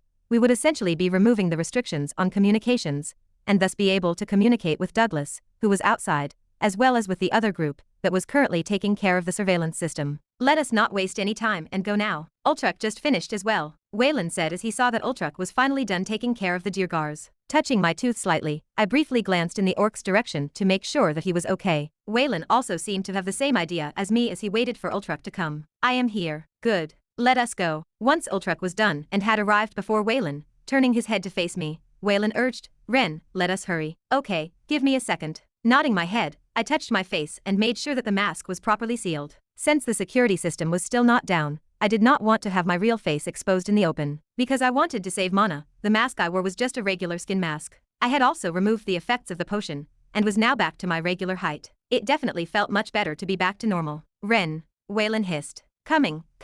I answered while moving to him. Taking my hand away from my face, I followed Waylan and Ultruk deep into the hall. The dampening system's location awaited us. Thick threads of mana lingered in the air as thunderous explosions rang in the atmosphere. A multitude of colors flashed in the air as two different forces clashed against each other. The pressurized wind gales emerging from the point of collision between the two forces shot out towards a large army that stood below. This persisted for over 10 minutes as both sides mercilessly attacked each other, spreading chaos everywhere. Ku, standing below, at the far end of the army, a blonde youth pushed his shield forward and blocked the wind gale that shot in his direction. Tensing his leg muscles, the youth's body stood rooted on the ground as the earth beneath his feet crumbled slightly. It was only after a whole minute had passed that the youth could finally relax. Lowering his shield slightly, he thought back at the attack just now. If what I just blocked was the residual energy from one of the clashes, I wonder how strong the real force is. As his thoughts paused there, he broke out into a cold sweat and shook his head. Let us not think about it. I am still too far from that level. Just the thought alone sent shivers down his spine. What should we do? A soft voice entered his ears from behind him. Turning around, the youth, Hein, saw Ava look towards the distance, where the conflict was happening. Her delicate brows were tightly knit in a frown as her lips pursed into a small, worried pout. Are we going to fight soon? No. We wait for now. Answering her was Leopold. With his sword by the side of his waist and a gun in hand, he too was looking at the conflict happening above. Turning his attention away from the conflict, he looked back at Ava. For now, Ren told us to stay put. He said that he will contact us when it is time. Before that, we are supposed to lay low. If you say so. Okay. Nodding his head, Hein did not say anything else and continued to stare at the battle in the distance. With every second that passed, the strength of the attacks on each side increased. The pressure bearing down on everyone increased by the second. We should get ready. Chugging down a potion, Hein closed his eyes and tried to recover as much mana and stamina as possible. He estimated that the real battle would start within the next couple of minutes. Before that happened, he wanted to be in optimal shape. He knew that compared to the previous one, this one was going to be a lot tougher and more dangerous. He could no longer take it easy. He was not the only one that understood that, as Ava and Leopold also got ready, each making their own preparations for the battle to come. Bang! Haik! Using the side of the large axe, Ultruk brutally smacked a duergar by the side of the wall. His attacks held no grace or elegance, yet never lacked precision. They were pretty gory too, but at this point, I would rather have efficiency and precision over what the aftermath looked like. This way, no longer bothered by such a scene, I ran through a large corridor. Of course, as I ran, I made sure to be in between Waylan and Ultruk. I was not naive enough to think that I could take the front or back. All I could do at the moment was direct the two in the right direction. Having already memorized the layout of the place, the task was a breeze for me. There it is. Before long, halting my steps, I pointed towards the distance. It looks like our plans have been read. But just as I was sure we had arrived, obstructing our path were several duergars. Standing next to each other in a tight formation, they held their weapons while aiming in our direction. A multitude of spherical bundles of mana lingered in the air, converging towards their artifacts. To make matters worse, standing in the middle of the duergars was a familiar figure. Someone I did not expect to see so soon. Durara. I muttered underneath my breath. One of the leading elders of Inferno, and an SS-ranked duergar, Durara had made her appearance. Chapter 350. Ren, stay back. Extending his hand towards my direction, Waylan pushed me back. His piercing, ice-cold gaze indifferently scanned Durara, who was standing opposite him, holding onto a wooden staff double her size, a red orb deeply embedded at the very top of it. A soft, misty red hue shrouded the area around the staff, creating a mysterious feeling. A heavy tension enshrouded the hall as both sides were locked in an intense stare-off. Weeing. In a smooth motion, Waylan took out his broadsword and pointed it in Durara's direction. Comparing the pressure he was giving off to Durara's, I could tell that he was weaker than her. In fact, it was not even a close match as his aura was swiftly getting suppressed by her. Waylan also seemed to know this fact as a never-before-seen look of seriousness marred his face. Without wasting any time, he channeled what little bit of mana he had recovered in his body towards the tip of the broadsword. His scene control is leagues above mine, I thought to myself as I observed him from the side. From how he managed to freely control the psions to reach a certain point of the broadsword unimpeded, I could understand just how capable Waylan was. But as Waylan was getting ready to fight, contrary to his expectations, Durara's attention was not directed toward him or Ultruk, who had still not made a move, and was quietly observing Durara. Her attention was in fact directed towards me. Durara mouthed slowly, in a tone I could not quite place my finger on. This familiar aura. Her chilly voice traveled through the ears of everyone present as my face could not help but change slightly. Durara's expression turned from ice-cold to gloomy as her eyes, that contained a faint black light, shone even more fiercely. Her mind was slowly processing everything happening before her. Seeing that she was slowly figuring things out, raising my hand, I waved in her direction, in an almost mocking manner. Hi. Having been paying close attention to me for the past week or so, she was already familiar with my aura. Although I could hide it, I did not feel the need to do so anymore. She had already figured out what had happened, so there was no longer a need. Carl's role was done. He was no longer needed. Might as well piss her off to disrupt her mentality. It cannot be. No, it cannot be possible. Upon seeing me wave my hand in her direction, it finally dawned on her. A look of absolute shock and betrayal appeared on Durara's face as she tightened the grip on her staff. But it did not take long for her to calm her emotions down. Her face returned to its usual cold and indifferent one. However, everyone in the room could feel the tangible bloodlust exuding from her body. She was angry. What a bummer. Seeing that my taunt did not work, I felt that it was a bit of a pity. If I had managed to provoke her into doing something stupid out of anger, we could have used that chance and capitalized on it. Too bad no such thing happened. I get it. I finally get what you guys did. Clever little trick. Every single one of her words chilled the very air as a palpitating and almost suffocating feeling blanketed the hall. VUAM. It was then that a murderous aura suddenly sprang out from behind her small body, in the form of an illusory red skull. Tightening her grip on the staff, even more, Durara glared in my direction, directing the murderous aura revolving around her body towards where I was standing. You will pay for what you have done. She cried out loud, her aura bursting forth in my direction, like an unstoppable tsunami. Opening its mouth, the illusory skull shot in my direction at a terrifying speed. Stay back, Ren. Pushing me further back, Waylan stepped forward and threw a regular palm in the direction of the skull. Though the palm looked just like an ordinary attack, it was anything but. Moments before it came into contact with the red skull, which was a tangible reflection of Durara's bloodlust, a small white glow enveloped Wayland's palm as the aura encircled his hand in a soothing, calm manner. Once the skull was only a few meters away from me, chopping his hand down, a large gap formed, and the skull split apart, as though it was made out of water. What followed after was a strong gale that messed up my hair and clothes, but other than that, I was completely fine. Humph.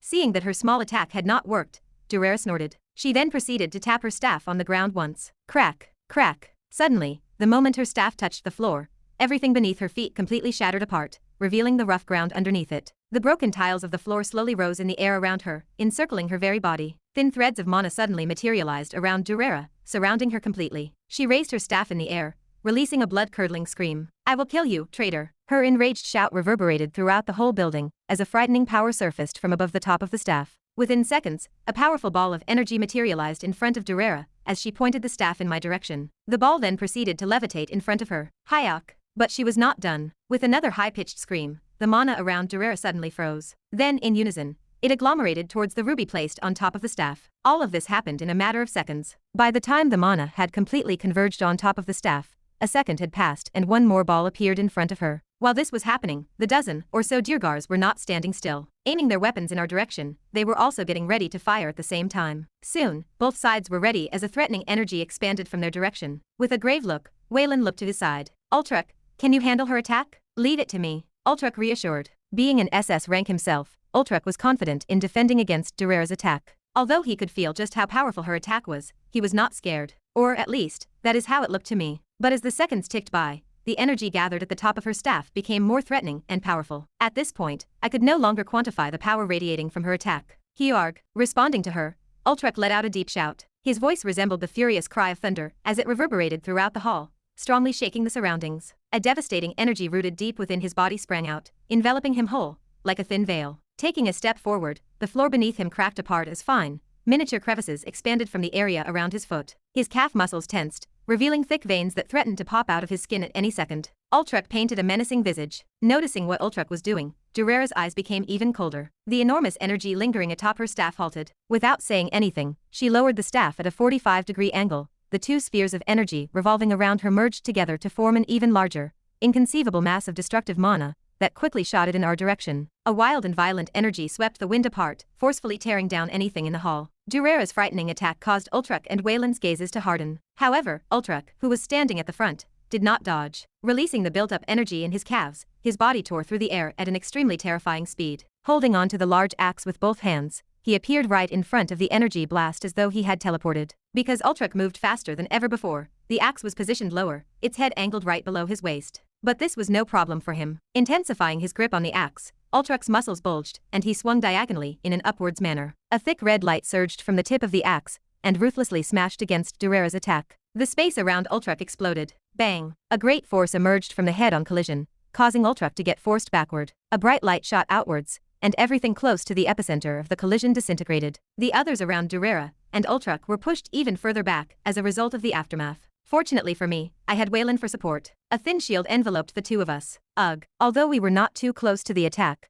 I could see Waylan struggling to defuse the aftershocks of the collision. Staring at the ensuing battle, Wayland's face could not be any more serious. "This is not a fight I can interfere with," he silently muttered. Having witnessed the exchange that just took place, Waylan realized that the fight was far beyond his league. The gap between each rank grows as one gets closer to the top. I thought to myself, compared to the previous elder we encountered before, she is in a different league. He, I could handle. She, I cannot. What rank was the previous elder? I asked out of curiosity. Since I was not there, I had not witnessed the fight. Glancing at me from the corner of his eyes, Waylan softly replied, S+, borderline SS-. Ah, I see. I guess I now understood why Waylan could take care of him. We can only hope that Ultruk can handle her. Wayland's expression was cold and indifferent as he stared at the duergars standing behind Durara. Stabilizing their bodies from the aftermath of the explosion, they turned their attention towards us. Raising their weapons, they aimed them at us without hesitation. Taking a step forward, Waylan forcefully pushed me behind him. "Stand back, Ren. You are too weak to be of any use. You are just a burden at the moment."